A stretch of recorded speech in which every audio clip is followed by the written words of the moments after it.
On February 12, 2023, in Jiangxing at the Poly Garden residential complex, Zhang Sun, with a trace of weariness, pulled out his keys and opened the door to his home. He looked at the 83-square-meter apartment, excluding shared areas, and a faint smile spread across his face. This was his home. After 7 years of hard work in Jiangxing, he and his girlfriend had finally scraped together a down payment and bought it. The title deed bore both their names. Coming from a rural village, he had no connections, no influence, only a third-tier bachelor's degree. Frugal living had allowed him to save over 3,000 yuan. Together with his girlfriend's 2,000 yuan, they paid the down payment immediately after winning the lottery draw, securing this 1.6 million yuan apartment. The keys were handed over last May. After spending 7,000 yuan on simple renovations, the two couldn't wait to move in. Zhang Sun stepped inside, changed his shoes, and went to the kitchen to prepare the ingredients for dinner, putting the rice on to cook. His girlfriend worked as a surgical nurse at a tertiary hospital, and her days were very tiring. After getting the dishes ready, he planned to ride his electric scooter to pick her up. Thankfully, her workplace wasn't far from home. 20 minutes later, Zhang Sun splashed cold water on his face to wash away the fatigue, then grabbed his keys and left the house. He whistled as he sped along the street, but suddenly spotted a traffic police officer ahead. His heart skipped a beat. He braked sharply and quickly put on the helmet that had been hanging under the seat. About 10 minutes later, he saw his girlfriend standing at the hospital entrance looking around. "Xiao Du, get on." Zhang Sun made a U-turn and called out to her. Her name was Du Jing, and they had been a couple for 5 years. When they first met, he called her Xiao Du. Later, when they became a couple, he tried to change the nickname, but Du Jing insisted he keep calling her Xiao Du, saying it sounded more familiar. "Put on the helmet behind you. There's a cop up ahead," Zhang Sun said. "You're the one who never wears one, and yet you're telling me," Du Jing said as she put on the helmet, giving Zhang Wei a pinch on the waist. "Time to go home." Home. Actually, Du Jing's workplace was very close to home, and she could ride an electric scooter herself. Zhang Wei had long wanted to buy another scooter, but Du Jing wouldn't let him.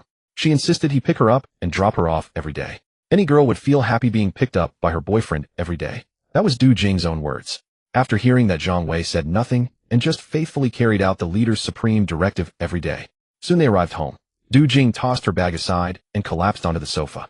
Zhang Sun poured a glass of warm water, handed it to her, placed her legs on his knees, and gently massaged them. "Why are you so tired today?" Zhang Sun asked. "So I don't even mention it. Leaders from the Health Commission are coming for inspection tomorrow. We have to take care of patients and clean the whole ward. How could I not be exhausted?" Du Jing complained as she sipped the warm water Zhang Wei had handed her. "You can slack off a little, my future wife. Don't wear yourself out," Zhang Sun teased. Du Jing shot him a glare and picked up her phone to scroll. "Take a rest. I'll call you when dinner's ready." He put her feet back on the sofa and went to the kitchen. 2 dishes and 1 soup: braised Christian carp, stir-fried baby cabbage, and seaweed egg drop soup. After Zhang Sun served the rice, he called out to the living room, "Xiao Du, dinner is ready." Du Jing slowly got up and shuffled to the table. As she took the bowl from Zhang Sun, she complained again. "Next week, I have to switch to night shifts again. My skin is going to go to ruins. Maybe you should find another job." Zhang Sun paused and said softly. Du Jing shot him a glare while picking up some food with her chopsticks. "Easier said than done. I can't do anything else besides work in a hospital. And we still have over 4,000 yuan in mortgage to pay every month." Zhang Sun mumbled something and fell silent. The only sound in the house was the clinking of chopsticks. After a long silence, Du Jing suddenly looked at Zhang Sun, put on a smile, and said softly, "Can we talk about something?" "What?" "I want to bring my dad over." Du Jing's voice grew quieter. Both of them were only children from single-parent families. Zhang Sun's hometown was a rural village at the border of Hubei and Jiangxi provinces. When he was 10, his father drank and rode a bike at night, hit his head, and died soon after. His mother raised him alone. Du Jing's hometown was in Guizhou, where she had only her father. Her mother had died of complications from an infection last year. "All right, after dinner, call your father and tell him," Zhang Sun said. Zhang Sun took a sip of soup and added, "Anyway, once we get married and have kids, we'll need an older person to help take care of them." Du Jing put down her chopsticks and said coaxingly, "Really? I thought you would object." Zhang Sun pinched her nose playfully and smiled. "Silly, the house doesn't belong just to me. You're the boss, you decide. But you can't be partial. My mother will definitely come to live with us too in the future." Du Jing nodded. "It's mainly because I feel my dad is too lonely alone back home. Before we didn't have a house, so it wasn't convenient. Now that we have one, if he comes to live with us, we can also relax a bit every day. Ask him first. Maybe your dad won't be willing to come. Last month you saw, my mom stayed for less than 5 days and couldn't wait to go back. She has playmates in her hometown. It's really not easy for an old person to get used to the city," Zhang Sun said. Du Jing made an okay gesture. After the meal, Zhang Sun washed the dishes and collapsed onto the sofa. He watched his girlfriend making a video call on her phone and felt a deep sense of happiness and contentment. Both came from ordinary families. 5 years ago, when Zhang Sun's lease was about to expire, he called an agent to look at apartments. That was how he met Du Jing, who was also looking at apartments. They exchanged contact information, agreeing to recommend good listings to each other. Sometime later, Zhang Sun fell off his bike and hurt his leg. When he went to the hospital, the nurse giving him an injection happened to be Du Jing. Through repeated encounters, they gradually became familiar. Later, they shared an apartment and eventually became a couple, ordinary and plain. Even though Zhang Sun didn't have much money, Du Jing never complained about him or asked him to buy luxury goods. There were occasional small tantrums and bickering, but she never spoke of breaking up. How did it go? Zhang Sun asked, seeing Du Jing hang up the video call. Du Jing shook her head helplessly. The old man refuses to come. He says he'll only come after we get married and have a child to help take care of the baby. I told you so, Zhang Sun said lazily. Du Jing glared at him, then went to the bathroom to get a mop and started mopping the floor. When she mopped near him, she saw him staring at her with a silly grin and couldn't help saying irritably, "Sir, please lift your feet." Zhang Sun suddenly pulled Du Jing by the waist, drawing her close to his chest. With a mysterious air, he said, "I'll give you a surprise later." A surprise? What is it? Upon hearing surprise, she stopped struggling and whispered expectantly by his ear, "First finish what you're doing. I'll tell you later." "Tell me now, hurry up." Du Jing pinched his waist, making him wince in pain. Stop, I'll tell you." Zhang Sun reached behind the sofa cushion and pulled out a bag. "Your phone is always lagging, so I got you a Huawei Mate 50. Du Jing eagerly took the bag, while verbally complaining about Zhang Sun spending money recklessly. She sat up, opened the box, and fiddled with the new phone for a long time. Then she hugged Zhang Sun, gave him a big kiss, and went back to mopping. Just as he was about to scroll through Douyin, he heard his girlfriend's voice again. "Why are you keeping all these expired lottery tickets? Just throw them away." Zhang Sun liked to buy lottery tickets. He didn't buy many, just 2 entries of the double color ball every week. He used to dream of striking it rich overnight, but his luck was poor. The biggest prize he ever won was 5 yuan. He worked in after-sales service for mechanical equipment, visiting factories frequently and often traveling on business. But his salary wasn't high, 7 or 8,000 yuan a month. He majored in electromechanical engineering during school, but jobs were hard to find, especially in central cities like Jiangcheng, where wages were low. He wasn't good with words, and after all these years, he was still a frontline employee with barely any raise. After buying the house, life became more strained. His lottery purchases dropped from 2 entries a week to 1. Zhang Sun picked up the expired tickets, stood up, and threw them into the trash can. The next morning, Zhang Sun's alarm clock went off. He gently shook his girlfriend, but seeing no sign of her getting up, he went to wash up. After using the toilet, he began brushing his teeth. Gazing at himself in the mirror while brushing, he was in a fairly good mood. Looking at himself in the mirror, Zhang Sun sighed inwardly. Time waits for no man. Approaching 30, the hair on his forehead had noticeably thinned, a sign of impending baldness. Just as he was about to rinse his mouth, his vision suddenly went dark and a sharp pain struck his head. He steadied himself against the sink with one hand while the other went to his head. In his mind, scenes flashed like an old film projector, image after image flickering through. In some images, countless fireballs rained from the sky, urban buildings collapsed in masses, the entire city engulfed in raging flames. In others, torrential rain poured down, turning the ruined city into a watery wasteland. And still others showed everything blanketed in white. Only a few high-rise buildings peeked out, barely indicating this was once a city, a frozen world. Soon Zhang Sun reopened his eyes, his vision restored. But the images in his mind were profoundly deep, as if engraved into his memory. Is this from too much stress? Zhang Sun murmured to himself, gripping the sink and staring at his reflection. After a long while, he heard his girlfriend getting up, took a deep breath, quickly rinsed his mouth, and washed his face, then sat down on the living room sofa, as if nothing had happened. His head still felt heavy and groggy. 15 minutes later, his girlfriend finished washing up, and they prepared to leave. Your face is so pale. Are you feeling unwell? Du Jing asked, placing her hand on his forehead in concern. Zhang Sun forced a smile and said, It's nothing. Probably just didn't sleep well. He'll be fine after a nap at noon. Feeling the warmth on her hand, Du Jing was still worried. Maybe I should take you to the hospital. This doesn't seem like just lack of sleep. No need. When I get off work, you'll see me full of energy again. Let's go, we'll be late. Without waiting for her reply, he pulled her out the door. Zhang Sun walked slowly toward the hospital, with Du Jing surrounded by traffic coming and going. An unreal sensation crept over him, and his heavy head grew even heavier. The hands hugging his waist suddenly tightened. Zhang Sun shook his head, suppressing the discomfort, and continued. Soon they arrived at the hospital entrance. Just as he reached for the helmet, his girlfriend handed him a sharp pain seized his head, as if mercury was being forced into his skull, aching heavy like a tangled mess. His vision went dark again, and he fell with the scooter, hearing faint crying in his ears. Zhang Sun, what's wrong? Get up. Don't scare me. Zhang Sun. It felt like a very long dream, one that terrified him, yet was deeply etched in his heart. In the dream, in October 2024, 1 year later, they got married, planning to save money and have a child the next year. In 2025, a few days before Lunar New Year, he took his wife to see a movie. Having bought a car, life seemed full of promise. But that day the phone signal was bad and the car's communication equipment malfunctioned. TV news mentioned solar storms, but he didn't pay attention. When he parked in the mall's underground garage and was about to go upstairs, everything changed. Countless people surged into the garage, packing it full. Some tried to get in, others to get out. A few drivers floored the gas, plowing through the crowd. The sudden chaos terrified Jong Sun and Du Jing. They sat in the car bewildered. 20 seconds later, the garage broadcast announced an asteroid was about to hit Earth. No time to curse the government's warnings or lack thereof.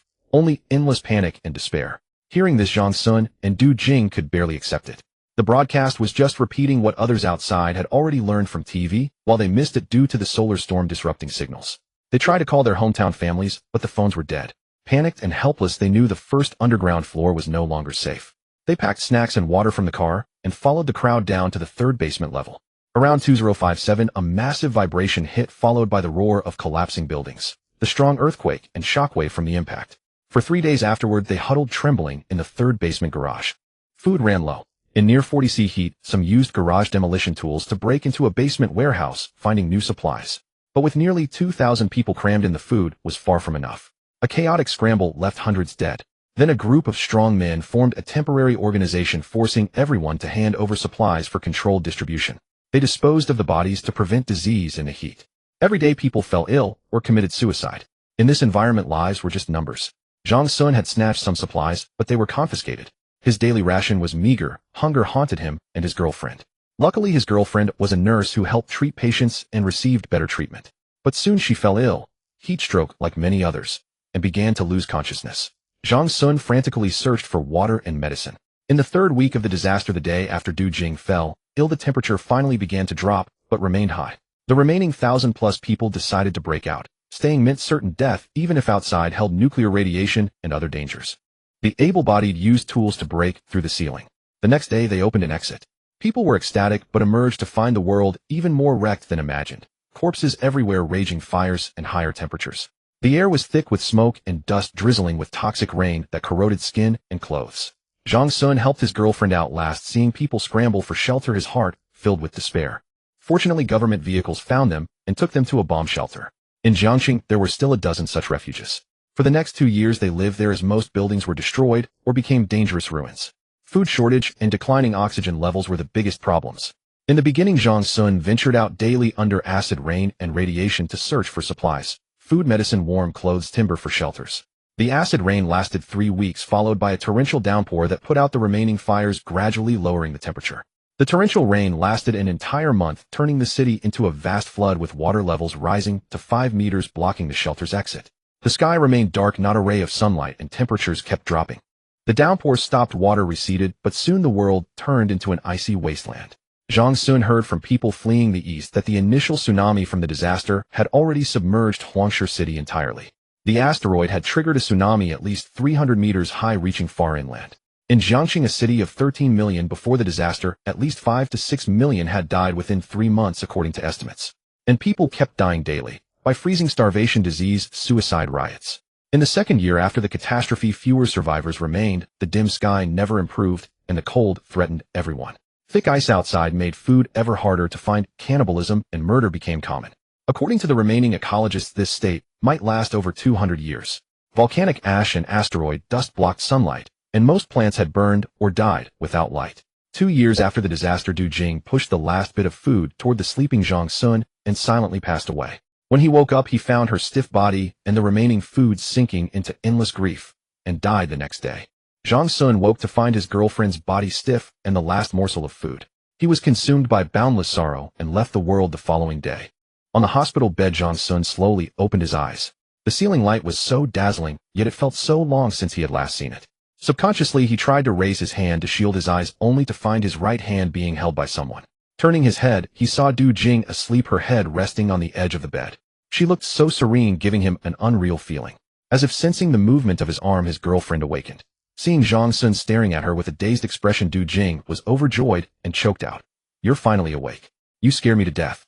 How do you feel now?" Jong Sun's mind seemed yet to recover from those memories, and he asked blankly, "What happened to me?" "You suddenly collapsed yesterday, luckily right at the hospital entrance. The doctors ran some tests and found nothing wrong. The doctor said it might be due to excessive stress lately, causing some nerve weakness, and advised you to rest well." Du Jing looked at his still pale face, patted his hand, and continued, "Just rest, and don't worry. I've already taken leave from your company, and informed your mother. Zhang Sun nodded and replied, "Thank you for your trouble." After eating something, Du Jing left temporarily. Zhang Sun closed his eyes again, recalling the dream from before, so vivid, etched into his mind like a memory. Everything in the apocalypse seemed vividly before his eyes, yet it brought him immense pain. Was this dream real? Zhang Sun wondered. But here he was lying safely in a hospital bed. Suddenly a piercing pain shot through his left ring finger. Raising his arm, he saw a circular indentation on his ring finger. The mark was visibly sinking deeper, but it soon stopped. This looked exactly like the impression left by the ring he wore after marrying his girlfriend in the dream. Was it some kind of omen? He could no longer distinguish between dream and reality. Now for domestic news. According to the Purple Mountain Observatory of the Chinese Academy of Sciences, a new near-Earth asteroid 2025 CA1 has been discovered.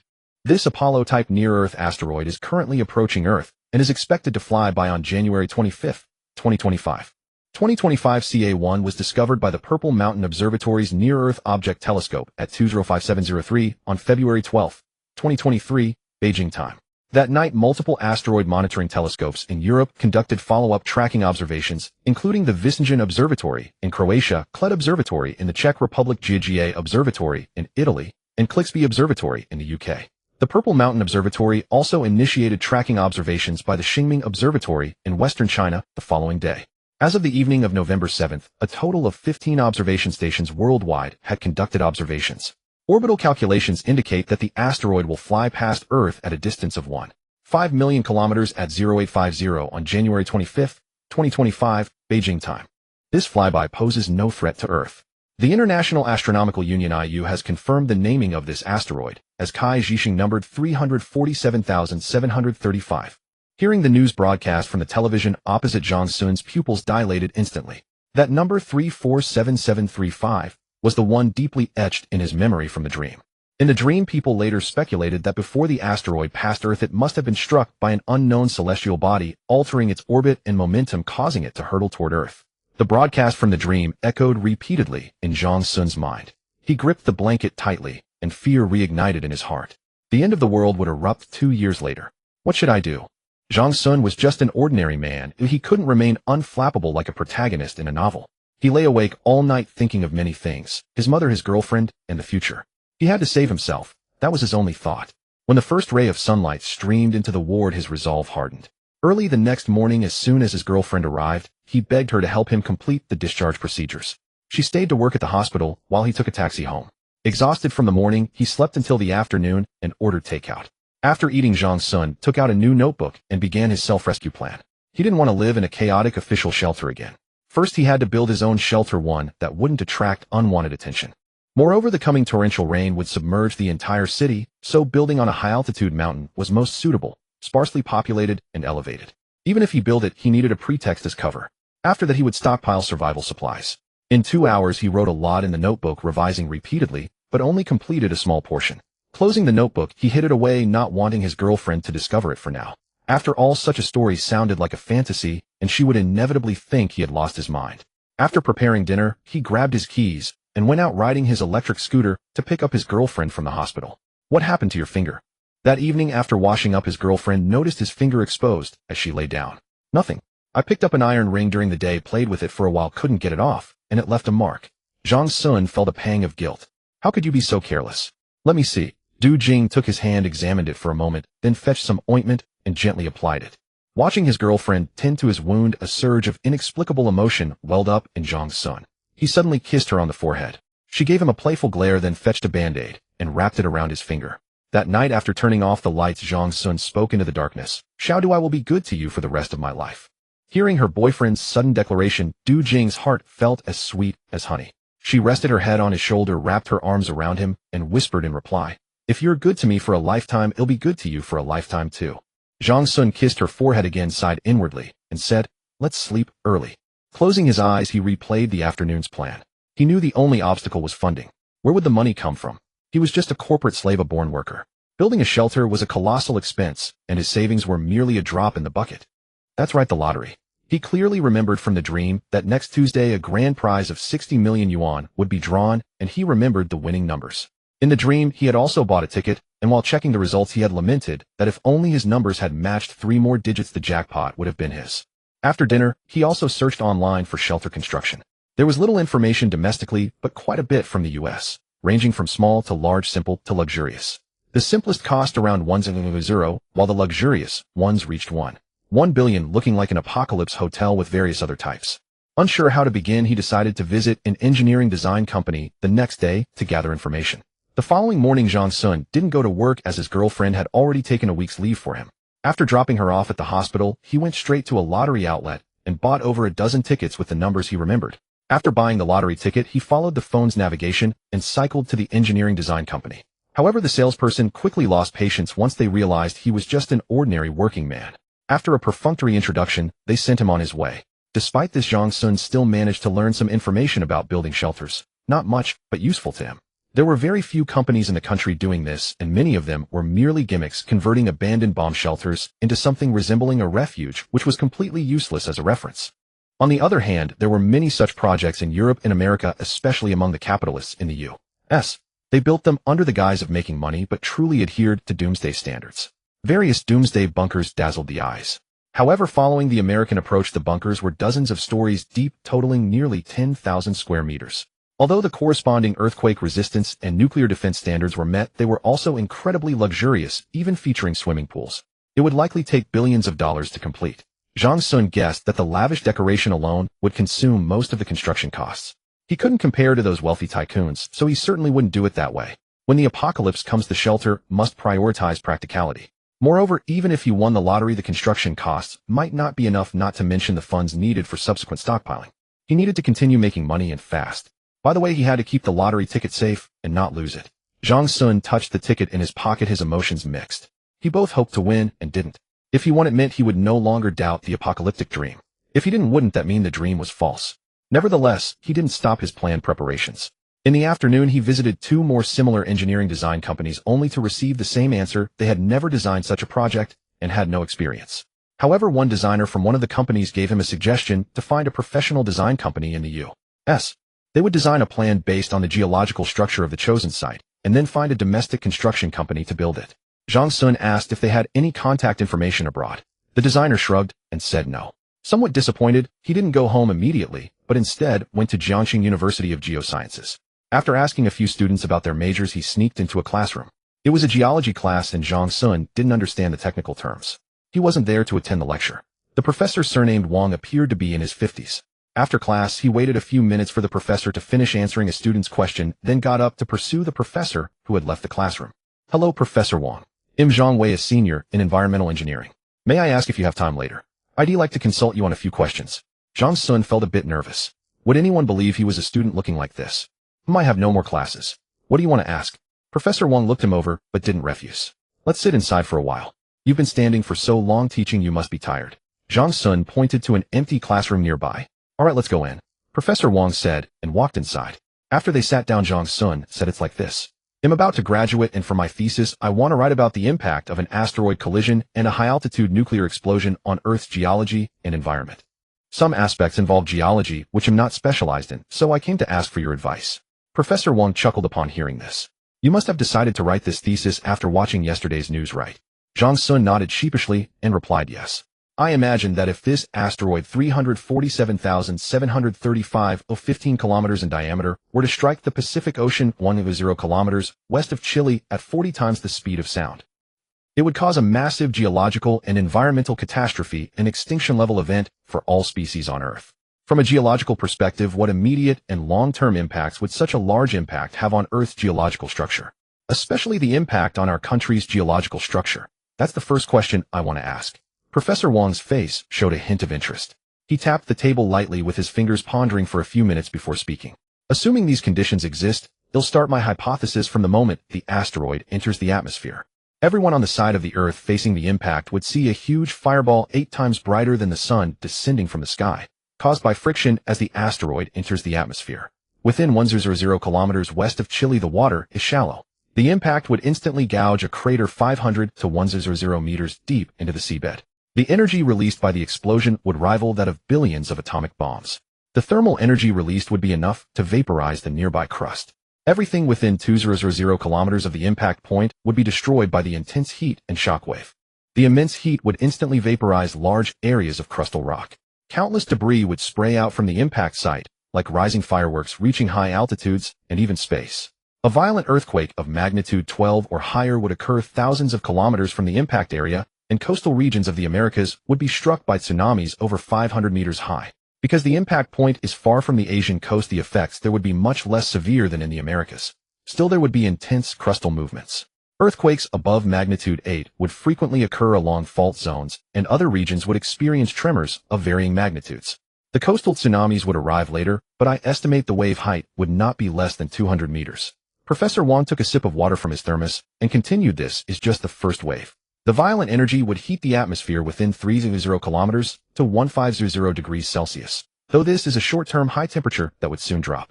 In the second wave, the millions of tons of rock debris ejected into the air would begin to fall like fiery rain from the sky. The entire hemisphere would turn into a sea of flames, and the surface temperature would rise sharply. The third wave would be intense geological activity. All active volcanoes, dormant volcanoes, and even new ones would begin to erupt. As temperatures rise, massive amounts of smoke and dust would be generated. The suddenly heated air would expand and rise, carrying these particles into the atmosphere, eventually enveloping the entire Earth. Moreover, the volcanic ash would contain large amounts of acidic substances, which would cover the entire surface in an unprecedented acid rain. All freshwater on the surface would be contaminated. Even animals and plants that managed to survive the initial catastrophe would perish in this acid rain. Worse still, the sky-covering dust would block most sunlight, plunging the Earth into darkness. It would be almost like being deep inside a pitch-black cave. Photosynthesis would cease, and the food chain would completely collapse. Although Zhang Sun had experienced this in his dreams, he was still shocked by Professor Wang's deduction. He took a long moment to recover, then asked hoarsely, "Is it possible for humans to survive?" Professor Wang sighed and replied, "A few people could survive in the short term if they were inside a sturdy underground shelter, provided it was not hit by an earthquake beyond its design capacity. But in the long term, there is a condition: the shelter must have been prepared in advance with a fully functional closed-loop ecosystem that can sustain the population for an extended period. Otherwise, death is inevitable." Moreover, the collapse of Earth's ecosystem would bring another problem: the oxygen content would gradually decrease. Zhang Sun pondered for a while, then looked at Professor Wang and said, 2 to 3 months after the great impact, with the end of torrential rains, the easing of crustal movements and volcanic activity, and the extremely low energy of sunlight radiating in, Earth should experience a prolonged period of extreme cold. You are quite right. The dust in the atmosphere will gradually settle over time, but this process should be very long. Professor Wang nodded. Professor Wang, how long do you think this condition will persist before recovery begins? Zhang Sun asked again. I cannot say for sure either. Perhaps 100 years, perhaps 200. All previous speculations are based on the asteroid impact event 66 million years ago. I used that event as a reference and magnified its hazards and impacts. After all, that previous asteroid was only about 10 kilometers in diameter. Professor Wang paused, then added, based on my research on Cretaceous geological strata, the time for ecosystem reconstruction is around 500 to 100 years. Furthermore, foreign studies indicate that in marine ecosystems, it takes at least 3 million years for organic matter levels to return to normal pre-disaster levels. The marine algae, terrestrial ferns, and fungi that survive this great catastrophe are key to restoring the ecosystem. Some subterranean organisms and small cave-dwelling animals might also survive. You mentioned earlier that your paper also includes the effects of nuclear explosions, right? Professor Wang asked. Yes, I envision that major powers would launch nuclear weapons before the asteroid's entry trajectory, using the shockwaves of nuclear explosions to decelerate the asteroid. Because I find that current defense levels are almost insufficient to precisely lock onto such high-speed targets. Oh, our defensive measures are nearly non-existent, Zhang Sun stated. Indeed, your idea is intriguing, but I cannot answer this question. You need to think it through yourself. If conditions permitted, I would even borrow a supercomputer to run a simulation, since all the data I mentioned earlier are based on conjecture, Professor Wang said with a hint of regret. Zhang Sun felt deeply grateful, but did not want to waste time, so he asked, Professor, as a leading authority in geology, in your view, which place in our country would be suitable for building a shelter to withstand these impacts? And what conditions must this shelter meet? Well, Professor Wang hesitated, then, after careful thought, said, first, you need to find a place with relatively stable crust, no history of major earthquakes, and far from the impact site. At the same time, this location must be at least 500 meters above sea level, with high structural strength, preferably hard granite geology. It also needs a stable groundwater supply, yet a certain depth. Acid rain has almost no effect on groundwater. This step is about site selection. As for the design of the shelter and the construction of a closed-loop ecosystem, that is not my expertise. You can consult other teachers at the university. Professor Wang seemed to enjoy this kind of deduction and patiently answered Zhang Sun's questions. Which place in our country do you think is suitable for building such a shelter? Zhang Sun continued. Which place? Let me think. Professor Wang lowered his head in thought, soon found an answer, and looked at Zhang Sun, saying Chongqing and Sichuan province are both in seismic belts, and the eastern areas have relatively low altitudes. The first wave of tsunamis could potentially flood inland areas. The south has similar issues. If it's closed, there is one place I consider quite suitable, Yisangwan, in the Inchi Prefecture and Shenanjia region. Many mountain bodies there are hard granite, structurally stable, and rich in groundwater. Moreover, the numerous mountain ranges help resist shock waves. Another point is that this is a tourist area with sparse population distribution, but convenient transportation, making construction easier. After speaking, Professor Wang picked up his thermos and took a sip of water. Zhang Sun seized the opportunity to check his phone. Our time was running short. He said to Professor Wang, "Thank you so much, Professor. I'm sorry for taking up so much of your time. Would it be convenient to leave your contact information? I'd like to treat you to a meal another day." Professor Wang waved his hand and chuckled. "Contact is fine, but no need for a meal. How could I, a teacher, let a student treat me? Rather, I am quite surprised by your questions today and very interested in your ideas. However, I still suggest you change the direction of your paper. What we discussed today is merely speculation. If you really want to write about it, it would be better to treat it as a research topic, as it involves too many aspects. Furthermore, these data requires supercomputer simulations. It is not only time-consuming, but also requires significant research funding. As a senior about to graduate, if your paper lacks data support, it will likely fail the defense." Zhang Sun scratched his head and said sheepishly, "I oversimplified things. After listening to you today, I realized the problem and have gained a lot. There's nothing to be embarrassed about. Having such an idea and coming to me specifically shows you are already quite excellent." Professor Wang took out his phone and opened the WeChat QR code, continuing, "This is my WeChat. If you have any questions in the future, you can ask me directly via WeChat." Zhang Sun quickly added him on WeChat, thanked him several times, and then Professor Wang left with his thermos. Zhang Sun watched Professor Wang leave, feeling secretly grateful. A kind person who had helped him solve his first problem, the shelter site selection. Soon Zhang Sun also left Jiangxing Geological University. He took a bus to where his electric scooter was parked, then rode it straight to the hospital. He arrived just in time for his girlfriend to get off work. After she put on her helmet, Zhang Sun twisted the throttle, and a surge of acceleration came naturally. Du Jing said reproachfully, "Did you rest well at home today?" After sending you to work, I went back and slept and then went out for a stroll in the afternoon." Zhang Sun enjoyed the time with his girlfriend. "Tell me, did you go out to look at pretty girls?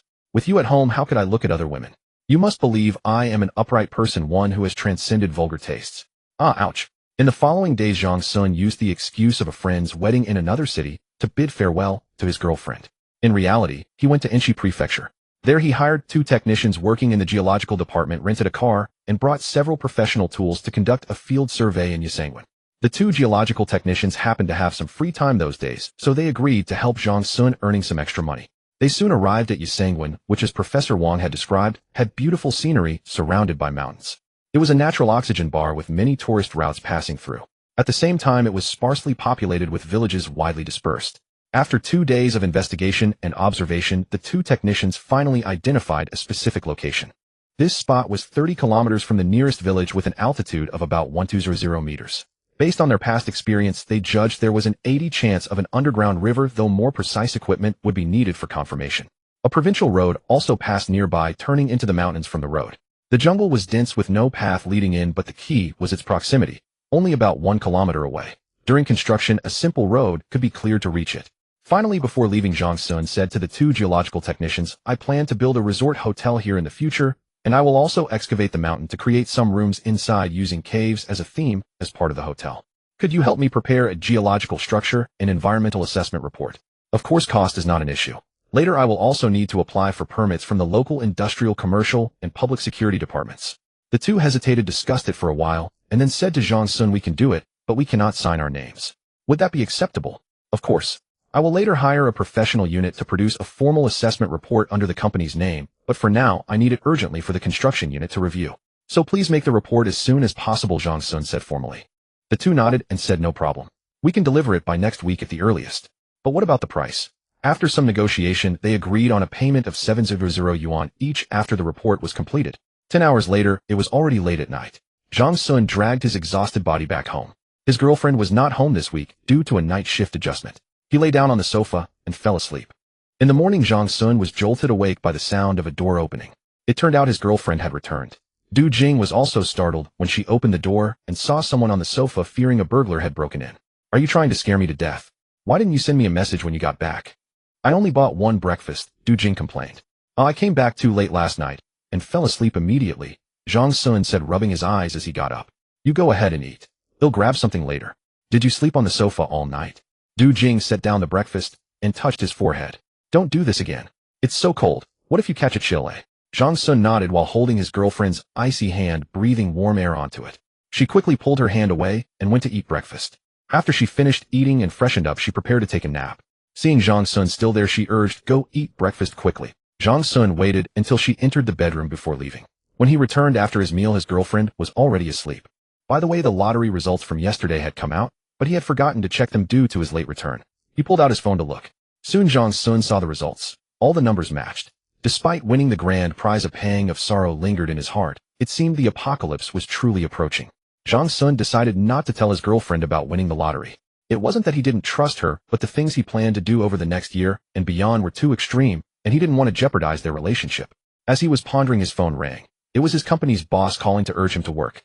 Zhang Sun hung up the phone. Since he had nothing else to do, he decided to go to the company and resign. Before leaving, he put on a hat and mask, covering himself thoroughly. He didn't forget the lottery ticket and his ID card. After resigning, he planned to register the ticket at the lottery shop. At noon, he resigned from the company, ate something outside, and then went to the lottery shop to register. The shop was near his company, so no one recognized him. Under the envious gaze of the staff, he presented the dozen or so lottery tickets, completed the registration, and learned about the redemption process. Afterward, he went to the City Welfare Lottery Center to obtain a winning certificate, and then to the Provincial Center to handle the ticket verification and redemption procedures. The two locations were not far apart, saving him time. For a grand prize of 60 million, taxes alone would take 20, and he would also need to make a symbolic donation. He estimated that the amount he would actually receive was less than 50 million. Zhang Sun worried that this sum might not be enough to build a shelter. After completing these steps, he just had to wait for the lottery center to notify him to collect the prize, likely within 2 to 3 working days. On his way back, he stopped by the market to buy some groceries, including abalone lobster and sea cucumber, items he rarely bought. His girlfriend had been working hard lately, so he planned to cook her a nourishing meal. By the time he got home, it was past 3 p.m. Seeing his girlfriend still sleeping, he didn't disturb her and went straight to the kitchen to prepare soup. His girlfriend had a hospital shift at 10 p.m., so there was still plenty of time. Zhang Sun patiently prepared dinner. At around 5 p.m., she woke up and saw the table full of delicious food. Though she outwardly complained about his spending, she was deeply touched inside. The two enjoyed a wonderful meal and cuddled for a while. Zhang Sun packed some midnight snacks in a thermal lunchbox for her to eat when she got hungry later. As they leaned against each other on the sofa, Zhang Sun suddenly thought of something and asked, "Xiaodu, how can a nurse upgrade to become a doctor?" His girlfriend chuckled. "Upgrade? You think it's a game? But now it's almost impossible for a nurse to become a doctor.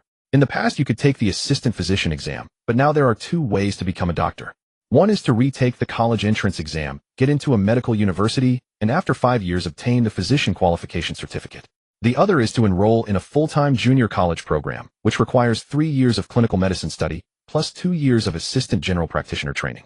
The latter only qualifies you as a village doctor." "So strict?" Zhang Sun exclaimed in surprise. "What did you expect?" "It's a matter of life and death," his girlfriend replied. Zhang Sun's eyes sparkled as he said, "How about you quit your job now and go study for a specialist physician degree?" His girlfriend shot him a glare. "Are you out of your mind? That's so unrealistic. I'm too old to go back to school. Would you support me?" Zhang Sun grinned. "They'll support you." She pretended to be angry and tried to hit him. Then Zhang Sun added, "Since 5 years is too long, why not learn from the doctors at the hospital? You're in surgery, right? Watch how surgeons operate and understand the principles. Also learn some internal medicine knowledge.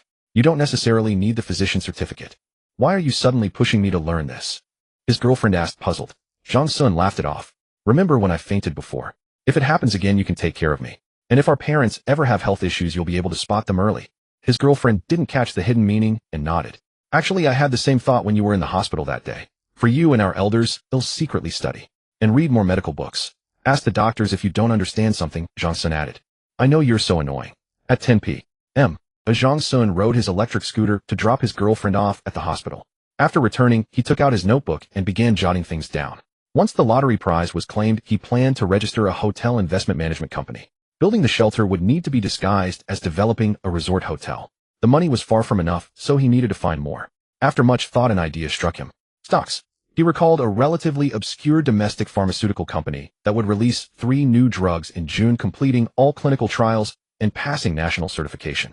One drug was a specific treatment for the previous pandemic with a clinical trial cure rate of 99 for severe cases. The other 2 were effective against Alzheimer's and Parkinson's. Their clinical performance was outstanding, far surpassing all similar drugs on the market. Once the three drugs were announced, the company's stock price skyrocketed by 100 in a very short time and continued to rise over the following year. In his dream memory, Zhang Sun had bought some shares, but only made 300 yuan. He remembered the last news about the company. Its market value was nearly 20 times what it was before the drug release. Zhang Sun decided that after claiming the lottery, he would register the company and invest half of his winnings into this stock.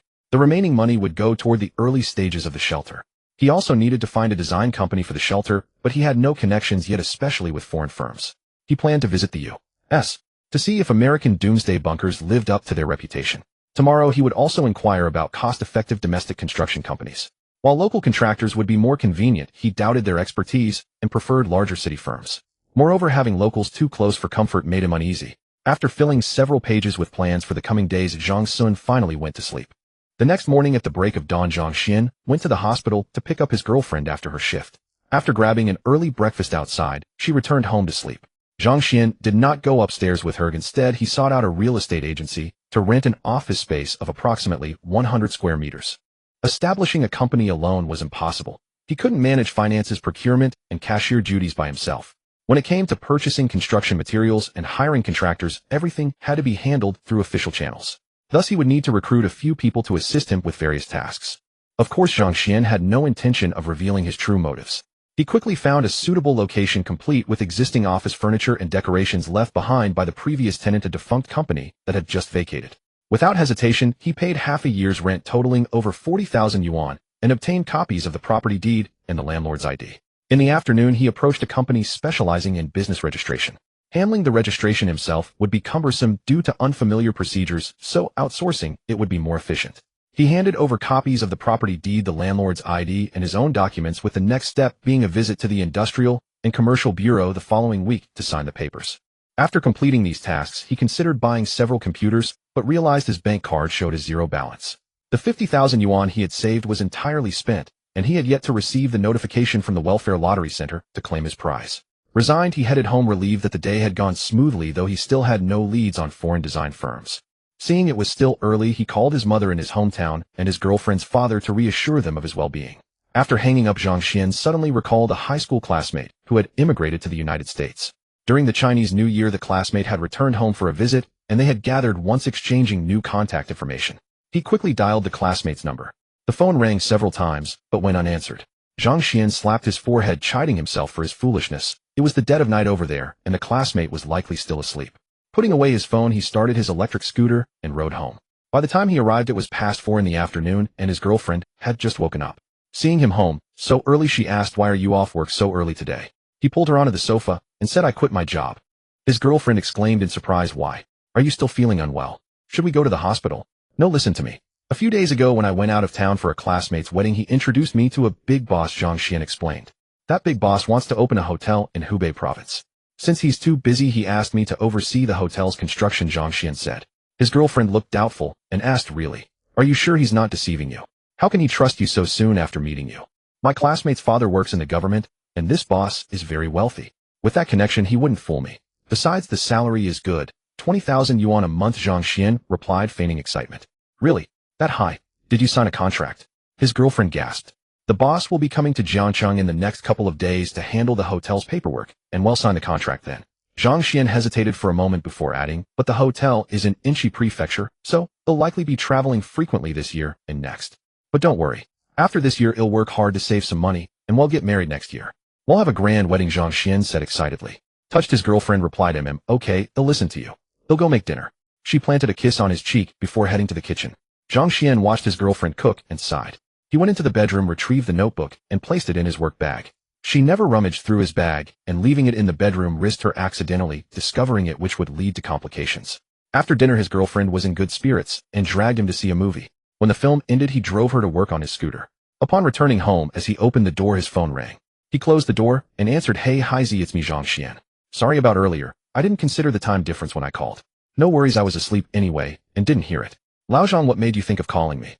A voice came from the other end. "Isn't it just that a day apart feels like 3 years? Ha ha ha," Zhang Xian joked. "Bullshit, I know you too," the voice replied. "You're usually not one for socializing. If you're calling me out of the blue, something's up. Spit it out." Heisey had been Zhang Xian's deskmate in high school, and they knew each other's personalities well. "Actually, I do need your help," Zhang Xian said seriously. Erase the thing, I recently changed jobs. My boss wants to open a themed hotel.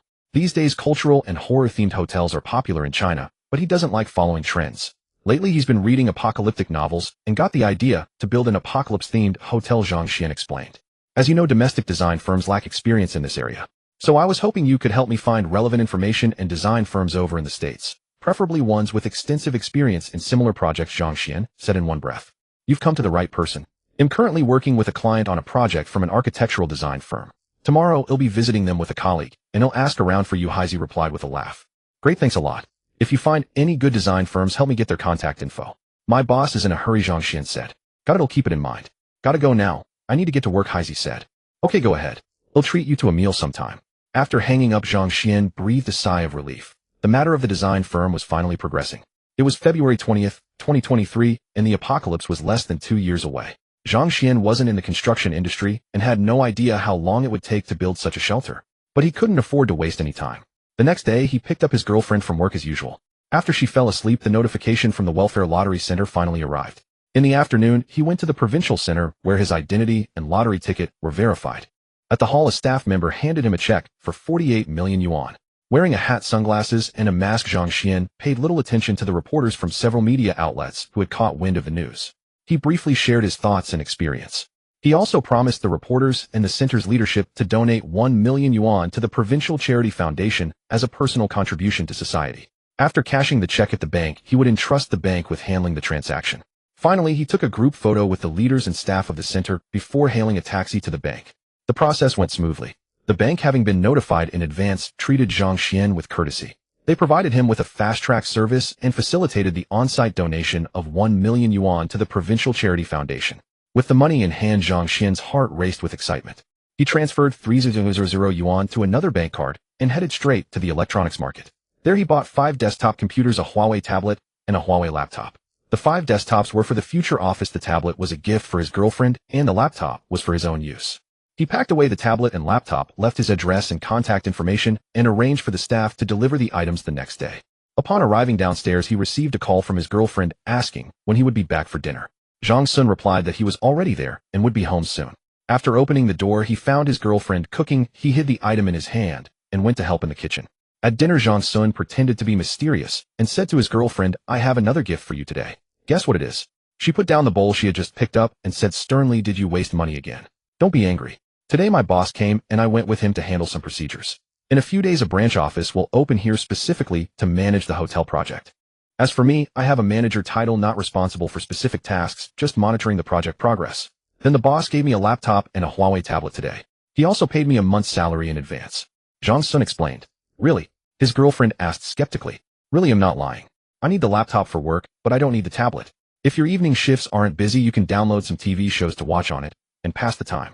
As he spoke, Zhang Sun brought out the hidden tablet and laptop. His girlfriend, who had just gotten a new phone last week, was now delighted with the tablet, acting like a child. She forgot about dinner and fiddled with the tablet for a long time, only reluctantly putting it down after Zhang Sun warned her. The next day, Zhang Sun received a call saying the computer delivery was on its way and asking him to arrive early to open the door. After picking up his girlfriend from work, he went to the rented office and waited for the Computer City staff. About 20 minutes later, they arrived, and assembly was included in the after-sales service. While waiting for them to assemble the computers, Zhang Sun took the opportunity to do a simple cleaning. After finishing, he called the agency company to ask about the progress. They replied that it would take a few more days and that he didn't need to go in person. But he needed to sign a power of attorney, and they would deliver the 3 certificates: company seal, financial seal, and contract seal together later. Zhang Sun hung up, locked the door, and headed to the agency company. After arriving and signing the power of attorney, he returned home. While scrolling on his phone on the couch, he saw a video news story about a wealthy man in China's Central Plains province building a doomsday bunker. It was completed last week and made the news yesterday. The tycoon didn't hide it, but instead proudly showcased his masterpiece. To be honest, Zhang Sun knew this was a publicity stunt. Although the bunker was underground, spanning 9 floors with a total area of 700 square meters equivalent to 2 medium-sized supermarkets, the decoration style was clearly that of a high-end hotel.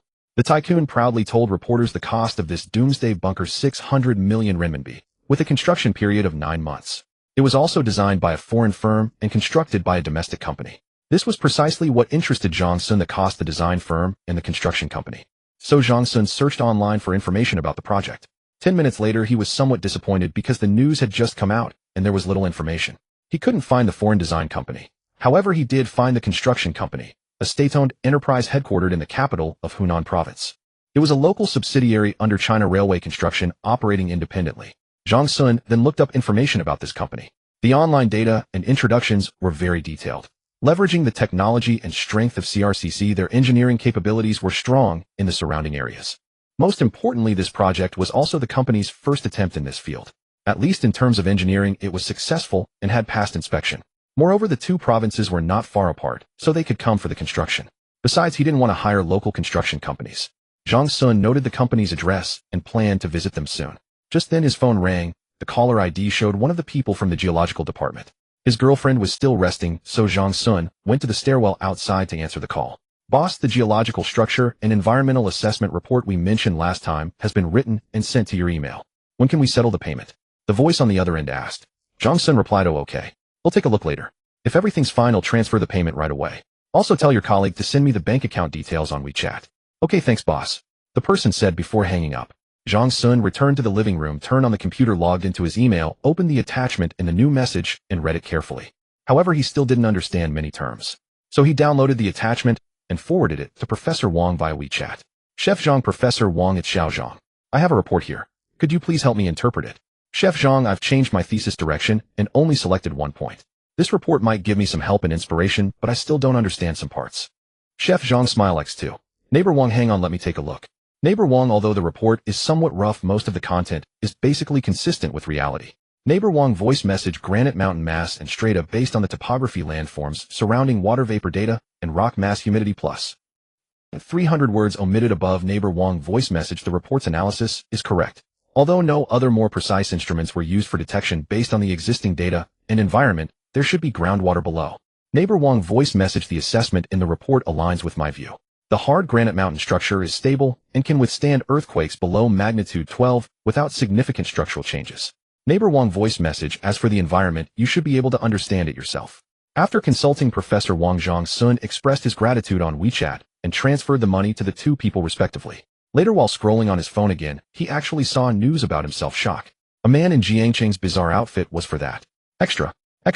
Zhang from Jiangqing wins 60 million jackpot. Biggest welfare lottery prize in Jiangqing this year. 60 million jackpot. Why only donate 1 million? Who is this lucky winner and what are their hidden secrets?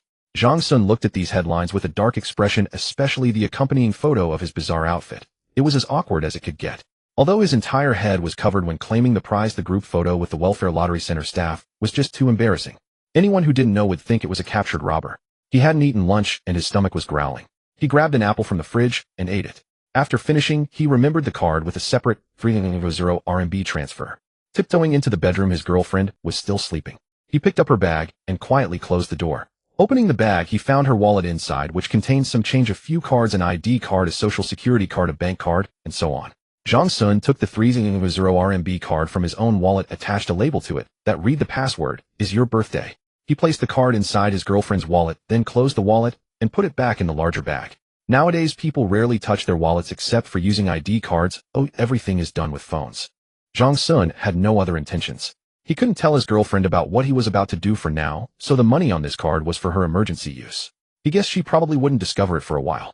By the way, how could he have forgotten about buying stocks? Zhang Sun slapped his forehead and quickly opened his phone app. He found the ticker symbol for that company, checked the trend, and began purchasing. At that moment, its market capitalization was merely 500 billion renminbi. Zhang Sun knew that after this year, this company's market value would rival foreign pharmaceutical giants like Pfizer, Roche, and Merck. After all, at that very moment, each of those foreign companies boasted a market capitalization of over 1 trillion RMB. Why had such a small domestic company achieved such monumental results? Zhang Sun speculated that it must have produced a genius in biology or medicine. As Zhang Sun began buying, the company's stock price hit its daily limit. After finishing, he set it aside, deciding not to touch that stock for the next few months. From the 48 million bonus, he had donated 1 million, spent 20 million on stocks, given 300 to his girlfriend, and had 7 million left. Looking at so much money, Zhang Sun felt no excitement. Instead, he felt increasingly pressed for time. Over 26 million should be enough for the initial capital needed for the shelter. He had no intention of building a massive luxurious shelter like the wealthy. More money would undoubtedly be needed later. After June, by July, the stock's value would have multiplied tenfold to about 200 million. He would then reduce his holdings and cash out some of it, which should be sufficient. The remaining stocks would serve as the capital for hoarding supplies. That was his plan, though the exact expenditure was uncertain. The next day, he went to the job market again, paid a fee, and set up a booth. Without any flyers, he simply printed a sign nearby that read hiring accountant, cashier, and purchasing agent. The company hadn't been registered yet, but he needed to recruit people first. He just wondered if anyone would trust him. Zhang Sun had considered asking his girlfriend to quit her job and help him, but later decided against it. On one hand, he needed her to learn more medical knowledge to ensure some health care in the post-apocalyptic future. On the other hand, since he was the legal representative of the company, it would arouse his girlfriend's suspicions. Zhang Sun sat at the job market for half a day. Many job seekers glanced at his booth and moved on. His recruitment method indeed made it hard not to suspect it was a scam company. Just as he was about to go for lunch, a woman, who looked to be in her 30s, slightly plump, sat down in front of him. "Are you really hiring?" she asked hesitantly. "Yes, it's a new company, so we don't have everything prepared yet. But rest assured the salary and benefits are negotiable." Zhang Sun was overjoyed and continued. "May I ask your name? What position are you applying for? Do you have relevant experience?" "My name is Li Yan. I'd like to apply for the accountant position, and I can also handle the cashier duties. I used to work as an accountant at a company with 6 years of experience." The woman paused, then continued, "3 years ago, I had a child, so I've been at home taking care of the baby. Now that the family financial pressure is high, I've decided to return to work. Sister Lee, let me introduce you to our company. We're in the hotel management business. We'll have a resort hotel project in Inchi Prefecture, but the related procurement and financial matters will be handled in Jiangxing. However, if needed, there might be occasional business trips to Inchi Prefecture. Would that be acceptable?" Zhang Sun asked. "That's fine. But what about the salary?" Li Yan inquired. "Salary? You can tell me your expected figure," Zhang Sun replied. 7,000. Li Yan said hesitantly. "Deal." Zhang Sun continued. "Since it's a new company and many procedures for the resort hotel haven't been completed, there will be a lot of work, so it will be tough at first. Is your child okay?" "That's no problem. My mother-in-law is helping me take care of the child at home." "All right then. Since it's noon, they'll take you to see the office," Zhang Sun said as he packed up the sign. Li Yan hadn't expected her new boss to be so eager, and she felt a bit of regret, but then she thought of something and calmed down. Zhang Sun had come by subway, and he planned to take a taxi. But Li Yan suddenly said, "Why don't you take my car? My husband drove me here and is waiting over there." Zhang Sun nodded and got into Li Yan's husband's car. Her husband kept glancing at the rearview mirror, sizing him up with a suspicious look. During the ride, Zhang Sun explained the specific details. Upon arrival, he took them to the office. Li Yan then realized that the company wasn't even registered yet.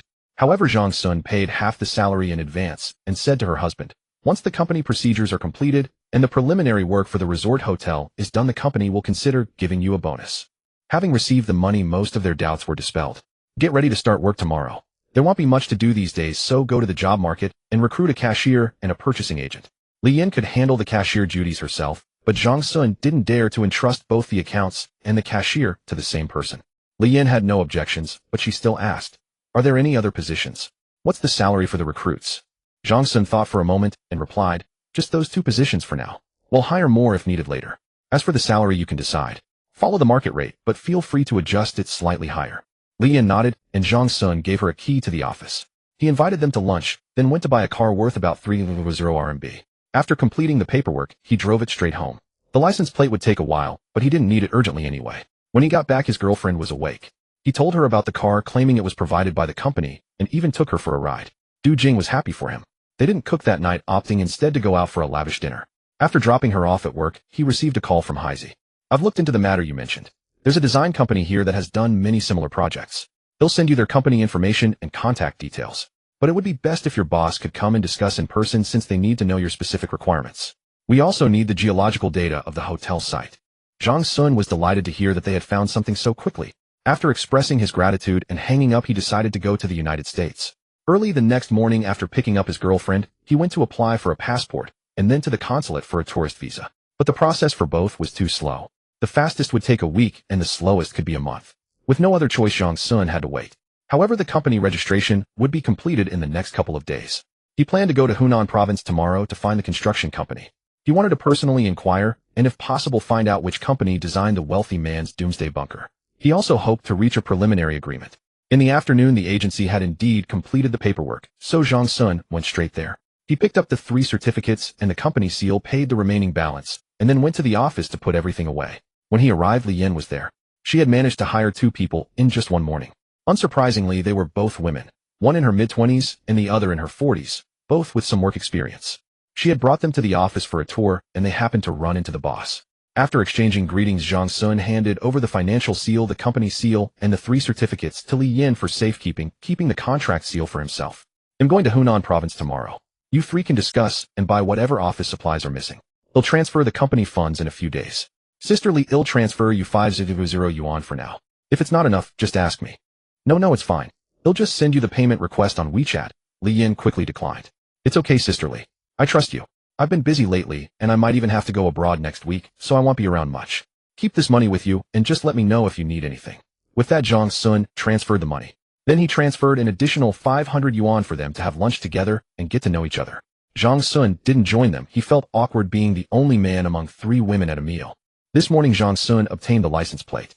After telling his girlfriend he had to go on a business trip, he drove off toward Hunan province. Hubei and Hunan are neighboring provinces, and it took just over 3 hours to reach the provincial capital of Hunan by car. Zhang Sun took the Hongrui Expressway and arrived at the address on his navigation around 2 in the afternoon. Having called the official cooperation number the night before, someone came out to receive him. The tall, slender man in front of him was the company's sales representative named Gao Shang. After a simple registration at the security booth, Zhang Sun went inside. This company was called Qiangji Engineering Co., Ltd. In the reception room, salesman Gao Shang also called over their supervisor and a technical staff member.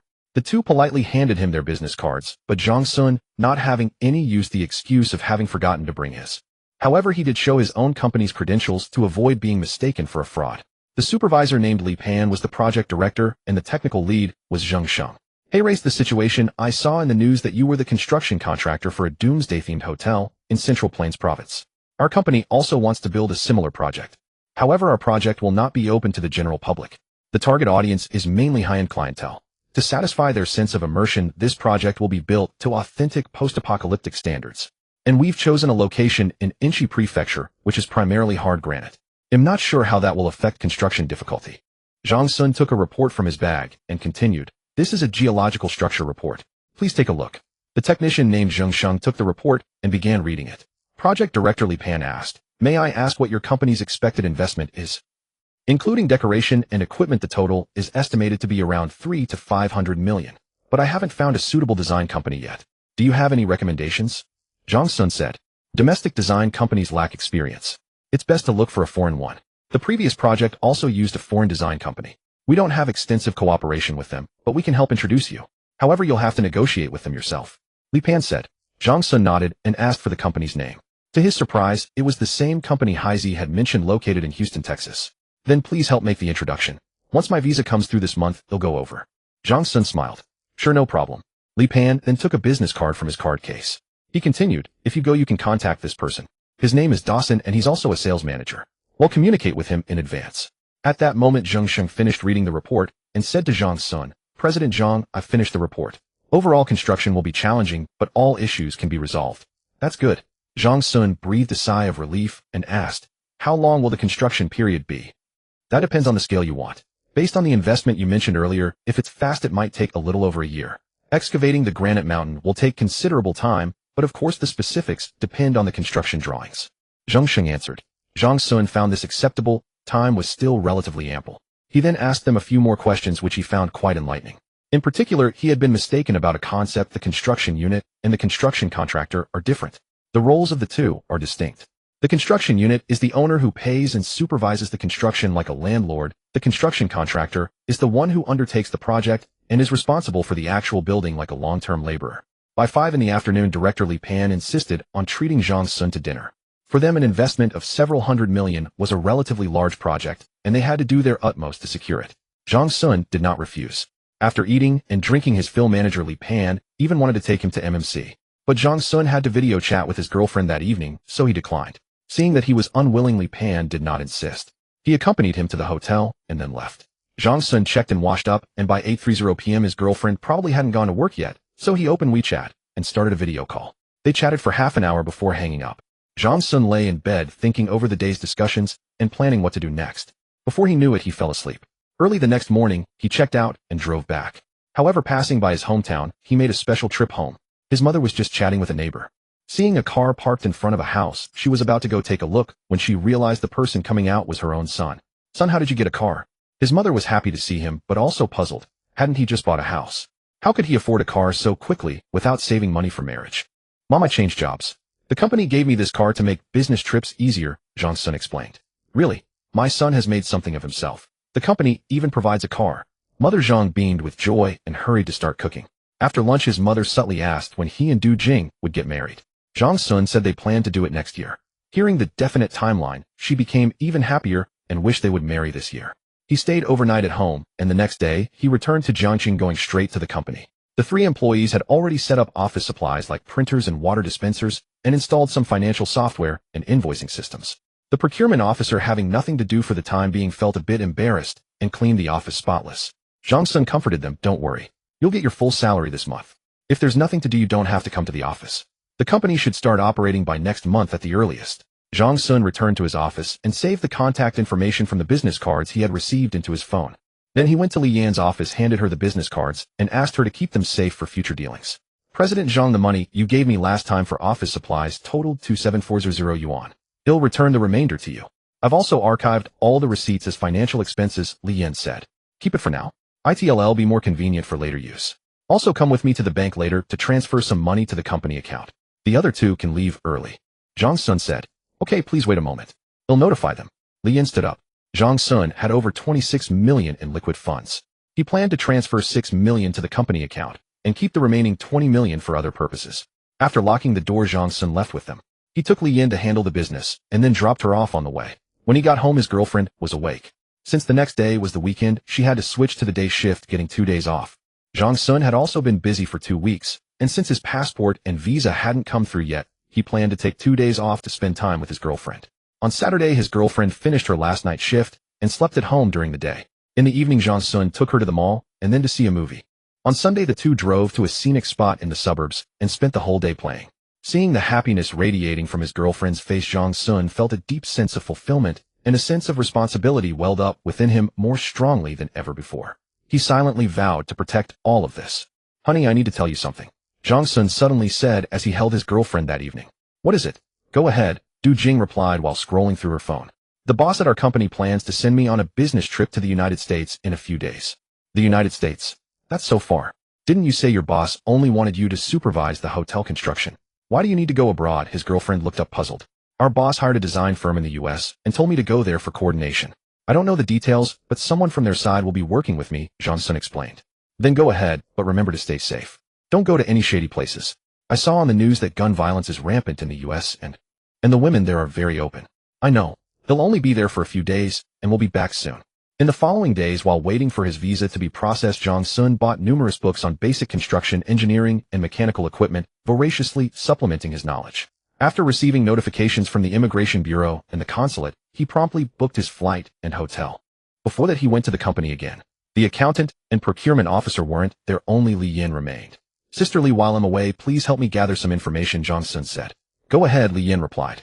"First, I need to know about small civilian power generation equipment, types, pros and cons, consumption, and lifespan. Second, help me find out the inventory list of a large supermarket. But there's no rush, take your time." "Are you planning to open a supermarket?" Li Yan asked, puzzled. "I'm considering it. We'll see how things go," Zhang Sun replied evasively. In truth, his goal was to prepare for hoarding supplies later. Of course, the scale wouldn't be as large as a supermarket, especially since food items have expiration dates. Even specially made vacuum-sealed cans last at most 20 or 30 years. He couldn't just eat canned food forever. Moreover, in that level of apocalypse, even if preserved supplies remained outside, they would be contaminated by nuclear radiation, making them too risky to retrieve. The shelter he envisioned had to be somewhat self-sustaining. The only issue troubling him was electricity and fuel. He couldn't possibly store that much fuel. Given the severe earthquakes, setting aside safety concerns, even the cost alone would be prohibitive for such large quantities. Perhaps after arriving in the US, he could consult some doomsday survival experts. It would be even better if the design firm there had relevant experience, saving him a lot of trouble. By the way, he would also need to hire a translator there. He couldn't keep troubling his classmate who had a job to attend to. "Sister Lee, go to the bank tomorrow to open a foreign exchange account. The resort hotel will be designed by a foreign company, and once the design plan is ready, our company will have financial dealings with them," Zhang Sun suddenly said. "Also, I'll deposit 20 million renminbi into this company account. Help me apply for foreign currency purchase at the bank, convert the 20 million into US dollars, and transfer it to this foreign exchange account." "No problem," Li Yan replied, jotting down Zhang Sun's instructions in her notebook. "That's all for now." After speaking, Zhang Sun returned to his office. He turned on his phone intending to call Heisey, but after a moment's thought he put it away. He figured Heisey was probably still asleep now, so he'd call later in the evening. Is there anything else I've overlooked? Zhang Sun muttered, tapping his fingers on the desk. After thinking for a while with no clear direction, he decided not to dwell on it and focus on handling the immediate tasks. At noon, he treated Li Yin to a meal at the company and then sent her home. He went to the bank again, exchanged some RMB for US dollars, and returned home waiting for his flight around 10 p.m. His girlfriend had already packed his luggage, so he didn't need to worry about that. He checked to make sure his documents were in order, then sat for a while before heading to the market to buy some groceries. After cooking dinner, it was almost 6 p.m., so he rode his electric bike to the hospital to pick up his girlfriend. After supper, with his girlfriend's repeated reminders and instructions, Zhang Sun grabbed his luggage and left. Arriving at the airport, he picked up his boarding pass and went to the waiting lounge. Seeing that he still had an hour before boarding, he took out his phone and called Heisey. Heisey, you'll be arriving at your place tomorrow. Can I trouble you with one more thing? Sure, what is it? What? You're coming to Texas tomorrow? Houston, the voice on the phone exclaimed in surprise. Yes, about what I mentioned last time. My boss sent me to check things out. I don't know anyone in the U.S. Can you help me find a translator? Zhang Sun explained. No problem. I know plenty of international students who'd be happy to work part-time. What time do you arrive tomorrow? They'll pick you up at the airport. Heisey was quite cheerful and added, U.S. time, not Beijing time. There's no direct flight from Jiangxing to Houston. I need to transfer in Tokyo. ITLL take about 20 hours. Let me check the time difference and text you the details, Zhang Sun said. And don't forget about the translator. All right, no problem. When you get here, he'll show you the decadence of capitalism, Heisey hung up after speaking. Zhang Sun, nearly 30, had never been abroad before and felt a sense of anticipation. It was a pity he couldn't bring his girlfriend. He had forgotten to get her a passport and visa, or she could have come along to experience it. With less than 2 years left, he suddenly realized his family hadn't even had a proper vacation, let alone traveled abroad. Should he find a chance to take them on a trip before the apocalypse? Zhang Sun mused. He wondered how the shelter construction would progress and whether he'd have time. If not, he could just sign them up for a tour group and let them enjoy the beautiful landscapes and bustling cities before the end. Boarding the plane, he began a nearly 20-hour journey. Honestly, flying was exhausting, especially in economy class. With cramped space and 20 hours of sitting, it was incredibly uncomfortable. The vastness beyond the clouds quickly tired his eyes, and he forced himself to sleep through most of it. Houston, Texas was in the Central Time Zone UTC-6. It actually took Zhang Sun more than 20 hours, including the layover. He arrived at 10 p.m. local time. Old Zhang over here. Zhang Sun heard Heisey's voice as soon as he came out and turned to see him waving. Luckily, it was nighttime, so the airport pickup area wasn't crowded and Heisey spotted him immediately. Come on, I'll take you to my place for dinner, Heisey said. I booked a hotel online, Zhang Sun replied. Forget the hotel. Cancel it and stay at my place tonight. Tomorrow I'll show you around Houston and bring the translator to meet you. Heisey pulled him outside saying, there's hardly any food on the streets at night, unlike back home. Let me treat you to my family's cooking. Sitting in Heisey's car, Zhang Sun chatted with him while replying to the many messages from his girlfriend. It should be around noon Beijing time now. Your girlfriend is probably on her lunch break, right? Give her a call to let her know you're safe, Heisey suggested. Oh right, I'm confused, Zhang Sun said, quickly opening a WeChat video call. That evening he slept at Heisey's house. Heisey's entire family had immigrated and they were fairly well off. Heisey himself worked in finance with a salary in the upper middle class bracket in the U.S. Seeing that Zhang Sun was his son's classmate and a visitor from China, his parents were very warm. Zhang Sun toured their house and compared it to his own, feeling genuinely envious. He thought to himself that even if he had won 60 million renminbi, he probably couldn't match their family's assets. On the second day in the United States, Heisey took a day off and drove Zhang Sun around Houston. It was much like any other city, just skyscrapers and bustling streets, so Zhang Sun found little novelty. What intrigued him most was the experience of being a foreigner. In the afternoon, the translator Heisey had arranged arrived, and they sat chatting in a cafe. The translator was a young woman named Cheng Cheng. According to Heisey, she was a Chinese international student pursuing a doctorate here, planning to return to China after completing her studies. Zhang Sun briefly explained his matter and then discussed the translation fee. It was 200 per day. Unsure of the market rate, he glanced at Heisey, who nodded. Without further hesitation, he asked, the dollars I exchanged earlier might not be enough. Can I pay you in renminbi?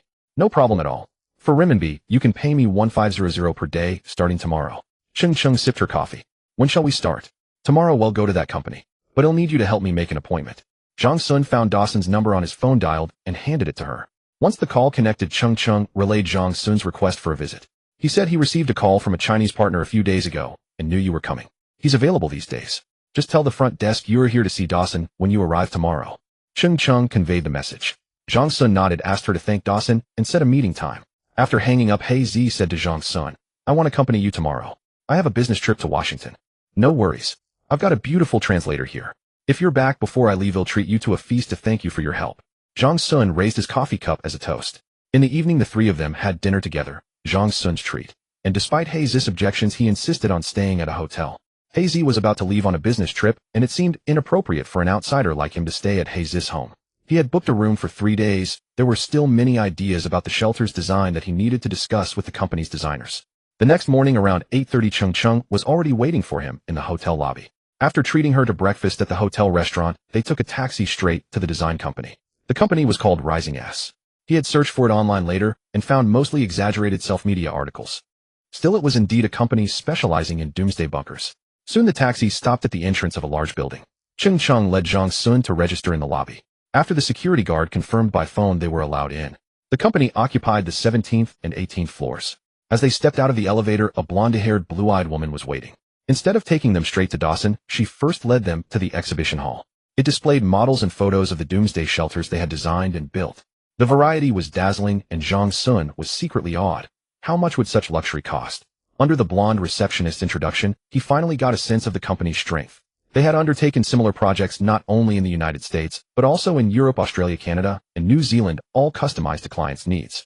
They had also made inroads into China, although through partnerships with local construction firms their reputation was growing. And now another deep-pocketed client from China, or rather a wealthy patron, had come knocking. The blonde woman mused inwardly. "What's the largest project you've ever built?" Zhang Sun asked. "Please come this way." The blonde pointed to a model in the center. This shelter cost a total of 800 million to build, has 13 floors, and covers 2,500 square meters. The interior is finished to 5-star hotel standards and can withstand magnitude 12 earthquakes, tsunamis, and nuclear, biological, and chemical attacks. Zhang Sun was stunned. "What other types are there? Take a look at this.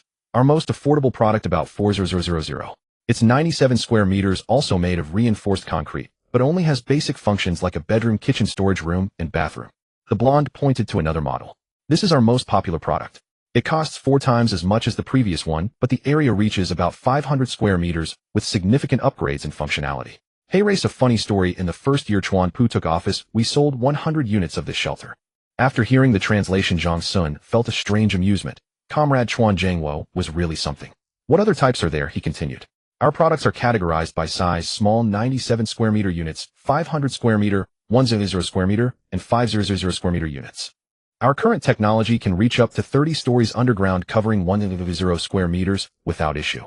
But the cost is too high and no one is willing to pay for it." The blonde expressed a hint of regret. She continued, "Depending on the protection level, such as resistance to earthquakes, tsunamis, and the intensity of nuclear, biological, and chemical threats, the type of shelter varies. Some clients only want protection against nuclear radiation, others against earthquakes. The requirements differ, but most clients hope the shelter can protect against all disasters simultaneously." Zhang Sun nodded. "What about the lifespan?" "That depends on your budget and the disaster level." The blonde shrugged, unable to give a definitive answer. After half an hour of touring the exhibition hall, she led Zhang Sun to Dawson's office, then closed the door and left. "Hello, Zhang from the East. Welcome to Rising S. I'm Dawson, the business manager here." Dawson stood up, shook hands with him, and invited him to sit. He poured coffee for both of them. After a few minutes of pleasantries, Zhang Sun got down to business.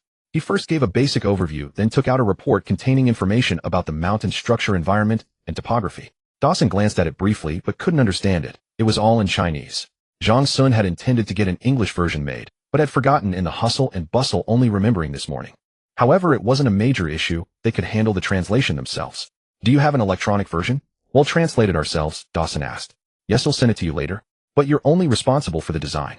The actual construction will be done by the unit you've previously collaborated with.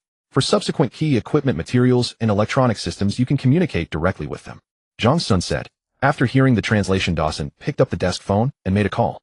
A few minutes later, 2 people entered, both from the design department. He briefly introduced them.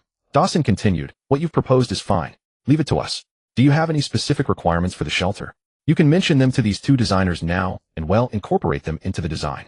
Zhang Sun took a notebook from his bag and said to the 2 designers, "I'll speak. You take notes." After Cheng Cheng translated, Dawson fetched 2 notebooks and pens from the desk and handed them to the designers. Zhang Sun then began to elaborate on his ideas. "My idea is that an asteroid strikes the Earth and governments attempt to intercept it with nuclear warheads, but to no avail. For specifics, refer to the massive impact event 66 million years ago, with the location again in the Gulf of Mexico.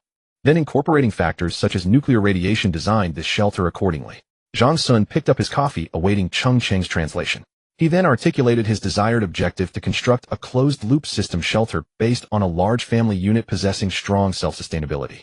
It must be capable of withstanding magnitude 12 earthquakes, extreme heat, nuclear radiation, acid rain, and hypoxia. After hearing the translation, the two designers and Dawson showed surprise in their eyes, never expecting that this Chinese man before them could be so insightful. Typically, other clients, especially the wealthy, mostly had numerous requirements regarding interior decoration. The two designers glanced at Zhang Sun, engaged in a discussion about his vision and goals, occasionally jotting down notes. A segment Cheng Cheng did not translate. 10 minutes later, they ceased their discussion. One bespectacled designer looked at Zhang Sun and said, "Based on your objectives, our preliminary idea is to incorporate an agricultural cultivation system within the shelter. Based on this small-scale ecosystem and considering the disaster types, the entire shelter will need to be equipped with a power system, air and temperature monitoring and control systems, a water circulation and filtration system, wired and wireless communication control systems, an oxygen generation system, a waste recycling system, a security system, and a central control system." The designer provided the preliminary ideas. After hearing the translation, Zhang Sun marveled inwardly. This is what professionalism meant. However, he raised further requirements. 1.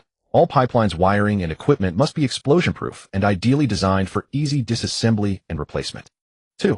All equipment with control systems must be programmable to facilitate future additions and modifications. 3. The main structure, ceiling, equipment, pipelines, and wiring must all be rust-proof and corrosion-resistant, utilizing the best materials. 4. All equipment and control systems must have backups, at least 3 sets. They should operate independently from one another with interchangeable spare parts and a longer operational lifespan than standard products. 5. Mobile equipment should as much as possible be equipped with regenerative braking systems to save and recover excess energy. 6. The interior decoration of the entire shelter should use flame retardant and waterproof materials with fire extinguishing devices installed as abundantly as possible on each floor. 7. Fuel and chemical storage should be separate from the shelter, connected by main and backup passageways, reinforced and treated for fire and static prevention with bidirectional pressure-resistant doors. 8. Apart from the main and backup freight elevators, no passenger elevators are needed on the floors. Instead, stairwells should connect them, and the doors midway on the stairs can be closed when necessary. 9. The upper-level parking area should be as spacious as possible, requiring at least enough space to park over a dozen medium-sized trucks. 10. Escape routes and access passages must also be reinforced, and a procedure for entering and exiting the shelter must be designed. After Zhang Sun finished listing these specific requirements, the 3 individuals from Rising S Company looked at him with strange expressions, including the translator Cheng Cheng. Fortunately, Dawson and his team were experienced and did not probe into why Zhang Sun had such stringent demands for the shelter. "Given your ideas, the shelter's size and budget will be substantial," Dawson said, calming himself and speaking seriously. "That's all I've thought of for now. If I have further needs, I'll inform you as soon as possible before the design begins. Please implement as many functions as you can. As for the budget, you should be able to provide me with a preliminary assessment later, right?" Zhang Sun said. Dawson nodded and replied, "Naturally. Now let's discuss the business aspects, such as the cooperation model among the 3 parties. Yes, originally, I only intended for you to provide the design. Now I've changed my mind. Besides design, you should also be deeply involved, since apart from construction, many internal control systems need to be supplied by your side." As Zhang Sun spoke, he suddenly recalled something and added, "Please communicate with the construction company Tianji first. Let's find a time for the 3 parties to finalize the collaboration plan." All right.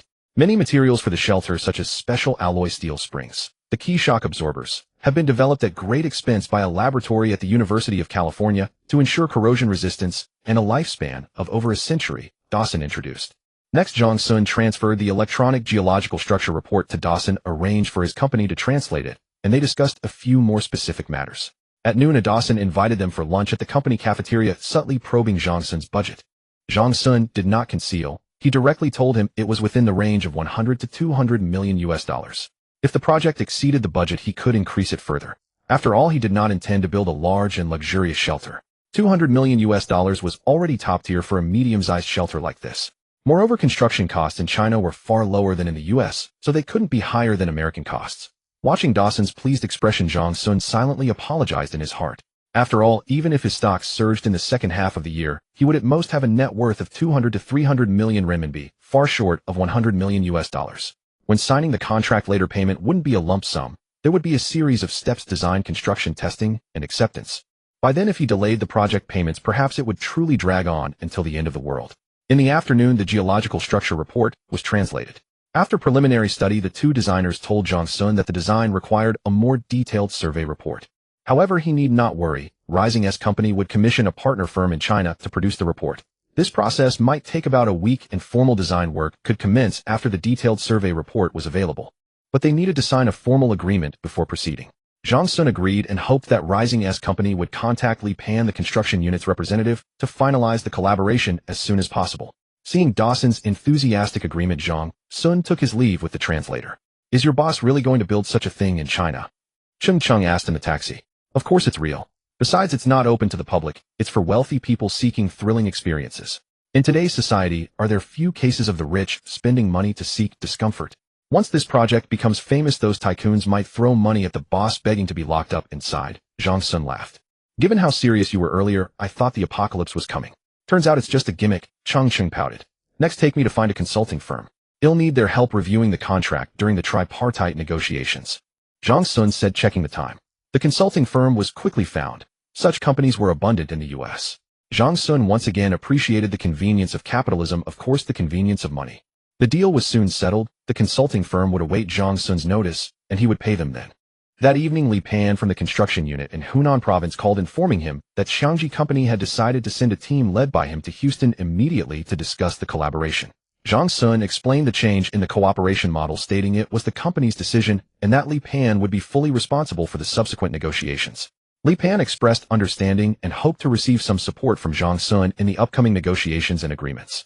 Zhang Sun would naturally lean toward Xiangji Company, not out of nationalism, but to avoid any delays from the foreign company. Li Pan and his party still needed 2 days to reach Houston.